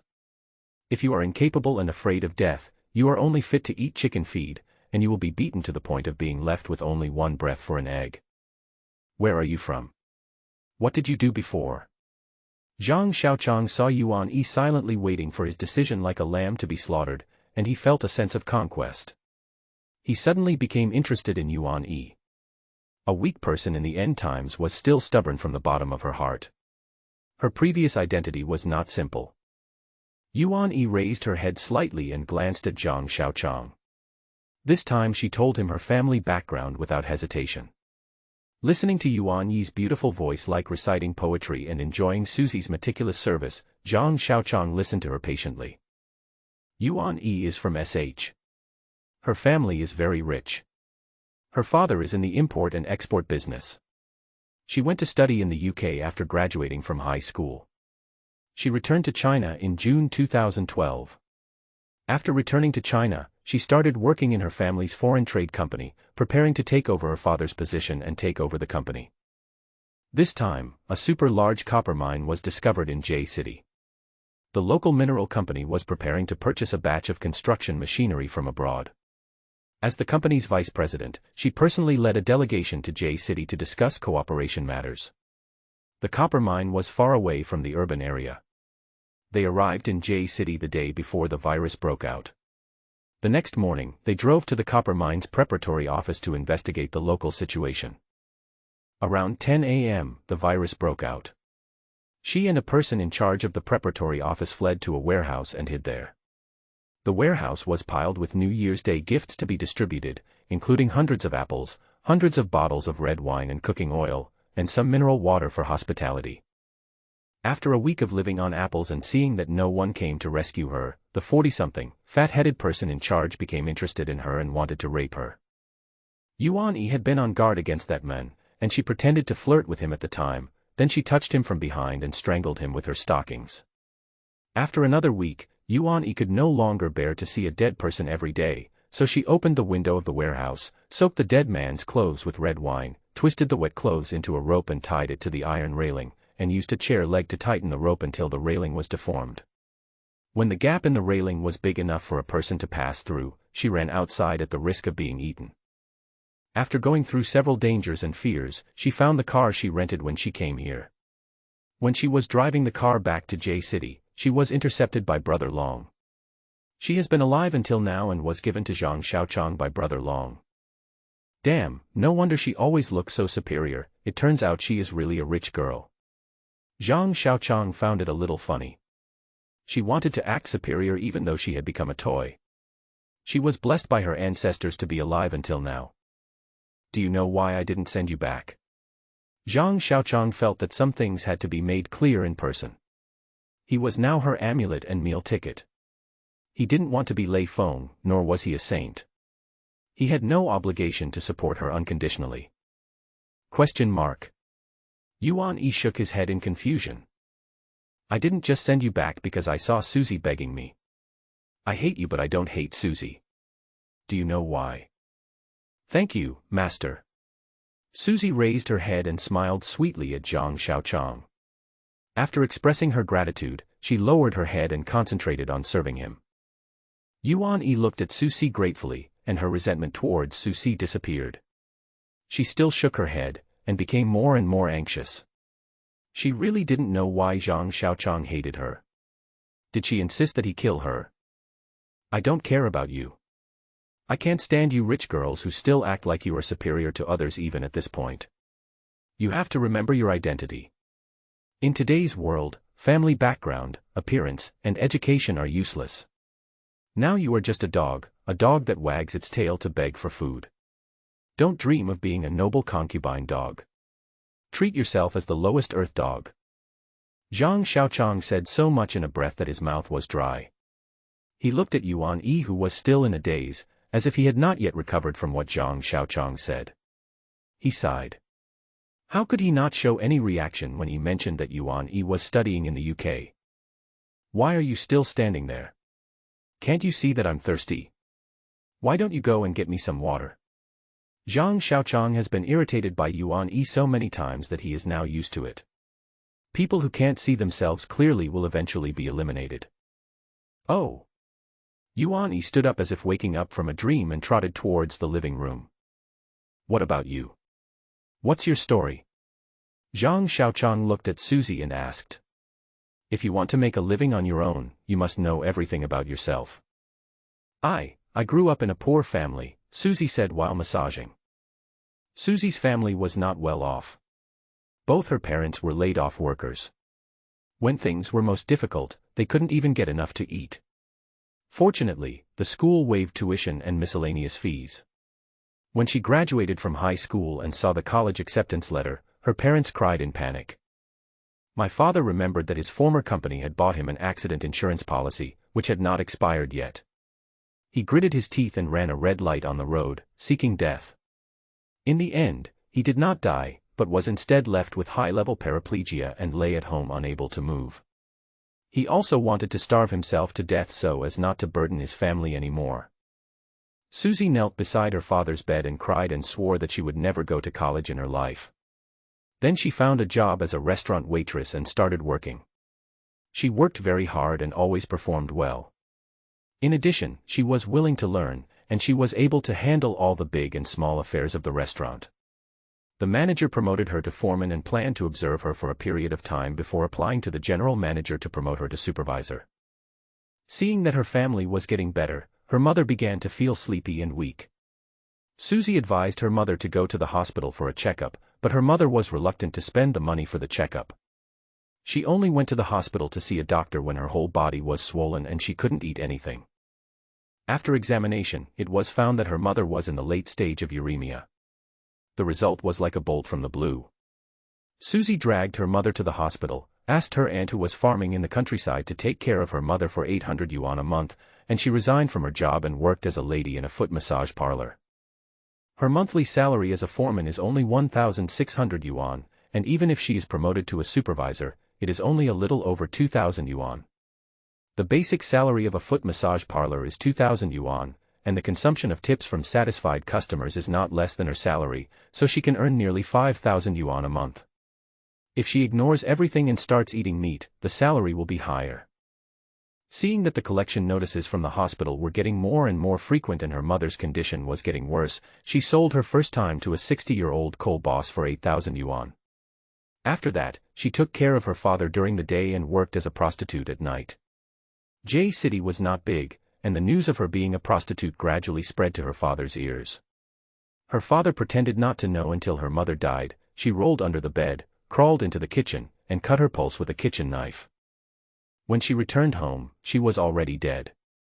Her father died with a smile on his face, holding a letter in his hand. The letter said that he did not blame her, and asked her to live well for her parents, walk the right path, and go to college. Susie was already in tears when she said this, and Yuan Yi was stunned listening with a teacup in his hand.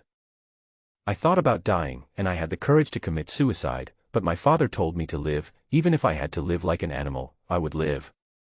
After taking care of her father's funeral, she studied for the adult college entrance examination at home despite the gossip of her neighbors behind her back, and started from the lowest level in a star-rated hotel and worked her way up to lobby manager. As the new year was approaching, she went out of the city to deliver vouchers to customers and was trapped in a customer's home until she was rescued by Chen Yi. Zhang Xiaoqiang looked at Yuan Yi, who quickly handed him the cup. Looking at Yuan Yi and Susie, who was kneeling on the ground and crying, Zhang Xiaoqiang sighed again, this damn end of the world. Do you know your current identity? Zhang Xiaoqiang took a sip of water and looked at Yuan Yi with squinted eyes. Compared with Susie, Yuan Yi was the one who grew up in a honey pot. She had nothing except the identity of a rich girl. Although she deliberately acted flattering, she still had the kind of arrogance of being superior in her bones. Yuan Yi immediately knelt on the ground and imitated Susie, massaging Zhang Xiaoqiang's other leg lightly and heavily. Master, I will be obedient. I don't want you to kill me anymore. I will be very obedient. Please don't give me back to Brother Long. I will do whatever you ask me to do.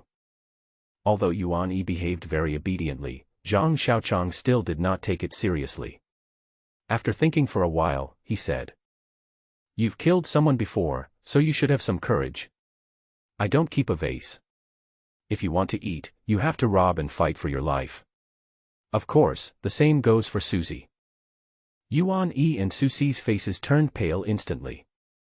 They were unable to speak for a long time and stopped moving their hands. Zhang Xiaoqiang was not in a hurry. He quietly mixed the water and waited for their reactions. A little girl who was less than 15 years old was trying to fight for her life, and two adults wanted to eat ready-made food. Of course, they were not really asked to risk their lives. They should first get familiar with the atmosphere and take care of their bodies. They would also have two more helpers in the future. Comparing Yang Kuo and Xie Yuanshan, Zhang Xiaoqiang did not trust men now, even He Wenbin and others whose lives he had saved. If he had to go out to find supplies, he would rather take a few women with him. After all, Yang Kuo was strong enough to be a human crane. Susie nodded first and looked at Zhang Xiaoqiang with a firm face. She seemed to think this was an opportunity to get rid of her status as a plaything. Yuan Yi also nodded, but was a little worried. If I am surrounded by those monsters, you must kill me before they eat me. She looked at Zhang Xiaoqiang with a pleading face. This time Zhang Xiaoqiang was very straightforward. As long as he was determined to make progress, it would be fine. He couldn't take care of everyone, nor would he take care of others. If he was really in danger, he would run away. He would not stop because of a woman's call. Yang Kur was an exception, and only Yang Kur could be an exception, because if she was in danger, Yang Kur would definitely turn around and save him at all costs, even if it meant losing her life. It looks silly, but Zhang Xiaoqiang just likes Yang Kur's silly nature. He likes women who are simple-minded and who treat him wholeheartedly. Unfortunately, Zhang Xiaoqiang has no reaction to Yang Kur's figure. Who among you can drive? Zhang Xiaoqiang remembered that he saw a lot of cars along the way, but he couldn't drive, so he drove a three-wheeler slowly over. Especially when he saw so many cars on the highway, most of the car keys were still there, but he couldn't drive away. The thought of this made him feel distressed. What a great off-road vehicle, what a great tool to escape. I can do it too. Yuan Yi and Su Si said one after another. Looking at the women kneeling at his feet, Zhang Xiaoqiang became depressed again. He could not even compare to those two little girls. Yang Kur. Zhang Xiaoqiang shouted loudly. The door opened and Yang Kur rushed in and said, "What's wrong? What happened? Do you want me to teach them a lesson?" When she saw Zhang Xiaoqiang staring at her, she said embarrassedly, "I wasn't eavesdropping, really, I just came here." Zhang Xiaoqiang was too lazy to talk to her. He asked Yuan Yi and Su Qian to stand up, and walked to the door and said to Yang Kur, "Let's go and take the driver's license test together. There is an open space behind the building, which is the temporary parking lot here. It is full of off-road vehicles such as Beijing Jeep, Mitsubishi, and Land Rover, as well as some small cars such as Bluebird and Audi, and there are also 4 or 5 trucks and vans. It seems that they were all brought back by Brother Long and his friends." Zhang Xiaoqiang picked a Beijing Jeep and asked Susie to teach him how to drive. Yang Kur was more careful and chose a Land Rover and asked Yuan Yi to teach her how to drive. The chicken farm is neither big nor small, and 2 cars can still run on it. Yang Kur got the hang of it quickly, and now she is quite capable. The only thing she is not yet familiar with is turning and reversing. It seems that she will be able to master it in a few days. Zhang Xiaoqiang sat in the driver's seat, holding the heavy steering wheel, his feet on something that he didn't know whether it was the accelerator or the brake, shaking the thing in his right hand that had more handles than a toilet stick, watching the third child in front of the car shouting for help while running away at high speed, and sighed in his heart, "It's not that I didn't want to learn before, but I really don't have the talent." He kept doing this until dinner time, and then continued to do it again. In the end, Zhang Xiaoqiang walked on the ground with his hands unconsciously raised, as if he was holding a steering wheel. After a day of hard training, Zhang Xiaoqiang finally understood the difference between the accelerator and the brake, and how to operate the steering wheel left and right. As for the gear shifting thing, he still didn't understand it in the end. Looking at the car's front bumper, he felt better. Don't big bosses in movies always bring drivers with them? Didn't he have 2 ready-made drivers? Zhang Xiaoqiang was very tired after learning how to drive, the kind of tiredness that comes from long-term tension. He sat in the living room drinking tea. Susie stood behind him massaging his shoulders. Zhang Xiaoqiang was quite satisfied with the present situation. He had a safe place to live, 2 beautiful women serving him, and electricity to use his computer and play games at night. As long as he didn't let his guard down, he felt stable. Just as they were enjoying themselves, Brother Long and his friends came back. Before they even entered the house, they heard He Wenbin talking. "Brother Long, you have been doing evil these past 2 days. 10 people have died yesterday and today combined. I wonder if I should burn some incense for Lord Guan before I go out tomorrow." Chen Yi lectured him, "What were you doing earlier? If you don't burn incense at ordinary times, who will care about you when it matters most?" Zhang Xiaoqiang looked up and saw Brother Long walked in with a gloomy face, followed by Chen Yi and the others. Brother Long walked into the living room and looked up to see Zhang Xiaoqiang. Zhang Xiaoqiang greeted him and he smiled slightly, but it was a forced smile. Then Chen Yi and He Wenbin came into the room and they also looked unhappy. There was gauze wrapped around their foreheads and they looked angry. What's wrong? Brother Long. Zhang Xiaoqiang was a little curious. They were all mobilized in the morning. What can't more than 20 strong men handle? Unless they meet D2. Alas. Brother, you don't know, this person will get into trouble as soon as things go wrong. In the morning, Brother Long and Chen Yi took people by car to Pingshan town, 30 miles away. There was a grain purchasing center on the edge of the town. It originally belonged to the Armed Forces Department, and was later changed into a granary. The grain produced by the surrounding farmers was transported here and sold. It was right on the edge of town, so there wasn't a lot of traffic during normal times, and it was past the peak season for grain collection, so it was relatively safe. Brother Long wanted to get some grain from the grain warehouse, so he drove 4 or 5 off-road vehicles and a heavy truck to the grain purchasing center. At that time, there were no zombies around the acquisition center, and they sent people in to check and found that there were no ghosts in the grain warehouse. The group relaxed their vigilance, drove the car directly to the grain warehouse, broke the lock and opened the warehouse door. Seeing the mountains of grain inside, Brother Long and his men got jealous and started moving the grain without saying a word. They had just moved one round when something went wrong. There was a small courtyard near the gate of the purchasing center. It was originally a gun warehouse of the armed forces, but later it was changed to a place for fund settlement. Farmers bought grain and settled the cash there. The guards only looked outside the acquisition center. By the time they discovered dozens of zombies rushing out of the courtyard, it was too late. The group was blocked in the acquisition center. Brother Long ordered a retreat without saying a word and drove out of the door. The first car was made of cannon, and he led the way to break through the swarm of zombies. Unfortunately, there were several D-type zombies blocking the front door this time. The car slowed down after knocking down a few ordinary zombies, and then the car was overturned by the D-type zombies. The driver was crushed under the car on the spot, and his head was broken when the gun barrel jumped out of the car too quickly. The zombies went crazy when they smelled the blood, and rushed towards the dead driver. Some of them rushed towards the gun barrel. The gun barrel rolled and crawled onto the heavy truck, and the convoy was surrounded by some zombies. The situation at the scene was that an off-road vehicle overturned at the gate, and the off-road vehicles behind it were unable to push it away, while the heavy trucks that were able to push it away were squeezed at the back. The small car in front blocked the road, and there were zombies outside, so the people in the small car did not dare to get out and squeeze onto the heavy truck. In this way, more than 20 grown men were surrounded by dozens of zombies. As there were not many bullets left, Brother Long did not order anyone to shoot. Seeing that they were blocked, Brother Long became anxious. He grabbed one of his subordinates, slashed him a few times, and threw him at the gate of the granary. The men rolled on the ground covered in blood and screamed. Until the remaining zombies were attracted to the back of the convoy, the people in the small car took the opportunity to climb onto the heavy trucks. Brother Long and his men drove the heavy trucks to squeeze out the small cars blocking the road and finally escaped. Haha, to be honest, my luck isn't that bad. I haven't encountered anything that fast, otherwise even a heavy truck wouldn't be able to stay still and it could climb up. Brother Long was still happy that he hadn't encountered an S-type zombie.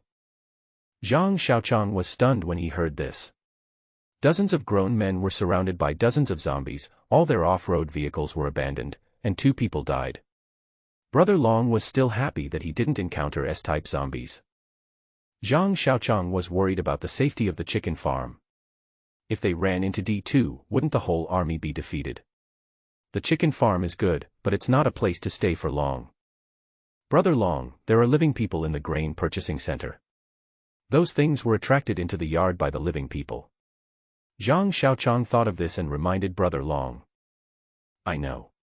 We've encountered this before, but it was always when a few dozen surrounded them, and dozens of people went up to deal with it in a few moves. But this time, even with dozens of people surrounding them, we could only run away. Brother Long was also very depressed. You could hide anywhere else but had to hide in the granary. You also caused him to lose 2 of his men. Now your strength is greatly reduced. How much food was recovered? Zhang Xiaoqiang was very concerned. Food was very important. Without food, people's hearts would be unstable. About 1 ton, enough to eat for about a month. Brother Long thought the harvest was pretty good. Even though 2 unrelated guys died, he still harvested enough food for a month. Brother Long, what are the rules for going out to find food? Zhang Xiaoqiang thought that he also had to go out to find food, so he asked first so as not to work in vain. Haha. Bro, you can't wait. We make a living here based on your ability. If you go out and find something, you have to hand it in twice. Half goes to me, half goes to Chen Yi, and the other half goes to the public. If you become disabled, I can still support you for free. The remaining 80% can be divided between you and your men. Brother Long's rules feel like collecting personal income tax. In addition to collecting taxes, he also buys ping and insurance for you. By the way, Brother Long, where are the women going to eat? Zhang Xiaoqiang remembered that Yuan Yi and Su Si were not allowed to enter the restaurant. Of course they eat whatever you give to the kitchen. If you give them rice, they eat rice. If you give them meat and fish, they eat meat and fish. At this point, Brother Long remembered something and continued to explain to Zhang Xiaoqiang, that girl Kur came out of your room this morning. She will be yours from now on. Don't treat her badly. Zhang Xiaoqiang's heart moved. Does this count as marriage? If we meet any survivors, should we bring them back? Zhang Xiaoqiang decided to go to the grain purchasing center to have a look. Brother Fa Jinglong also found out the way ahead, so if he was careful, there would be no problem. Bring them all back. Those who dare to go out and rob are not brave enough to eat chicken feed and do rough work. You can keep the most beautiful women in your room, and send the others to the back to be raised with others. Obviously, women in the apocalypse are worthless. They usually become men's playthings. The good-looking ones are monopolized by one man, and the average-looking ones are monopolized by a group of men. It is difficult for a woman to make a name for herself in the apocalypse. The strong women and wild girlfriends of the past will only be more miserable in the apocalypse. Soon the group went to the restaurant and had a not-so-rich dinner, and Zhang Xiaoqiang returned to his bedroom. Yang Kur was lying on the bed playing a small game on her laptop. She was wearing a cotton nightgown with little stars on it. Her 2 bare legs were raised and waving up and down. Yuan Yi and Su Si stood by and served carefully, bringing water and snacks to Yang Kur from time to time. Zhang Xiaoqiang was just preparing to enjoy a wonderful bliss with 2 women, but when he saw Yang Kur, he knew there was no hope. Yang Kur was staring at him like a thief, always worried about him being alone with 2 beauties. Now she was acting like a mistress and occupying his bed. It looked like there was no hope tonight. Why don't you go to your own room? Zhang Xiaoqiang asked Yang Kur.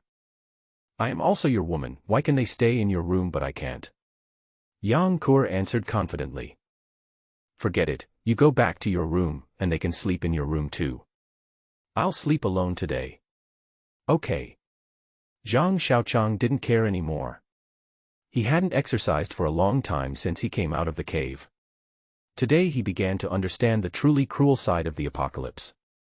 His heart, which had been slack for a long time, was lifted up again. He decided to rest early and resume exercise tomorrow morning. Yang Kur then reluctantly got up and said in a fake tone, I'm just sleeping over there, really, I'm very honest, you can do whatever you want, I was just taking a peek. What are you looking at? Tomorrow morning, the 3 of you will start exercising together. Yang Kur, you will triple your training. Zhang Xiaoqiang spoke while looking at the 3 women in front of him. After Yang Kur became stronger, she started to slack off again and stopped her usual training. Zhang Xiaoqiang himself did not exercise, so he naturally had no right to criticize her. Now she was wanting to make trouble and build a wall. Yuan Yi and Su Qian followed him temporarily, and he had to increase their chances of survival as much as possible. Of course, the bottle of rainwater hidden in the backpack could not be used by them, it was his treasure, and even Yang Kur didn't know that the reason why she became stronger was because of the rainwater. It's not that Zhang Xiaoqiang is stingy. He won't give it out until he is sure of Yuan Yi and Su Si's character. Not to mention Yuan Yi, whom he hates, he won't give it to Su Si, whom he likes more. Everyone who can survive in the apocalypse is not simple. If you are not careful, you will be eaten up without leaving anything. Yang Kuo held her notebook and walked out the door mumblingly. Yuan Yi and Su Si followed Yang Kuo after receiving instructions.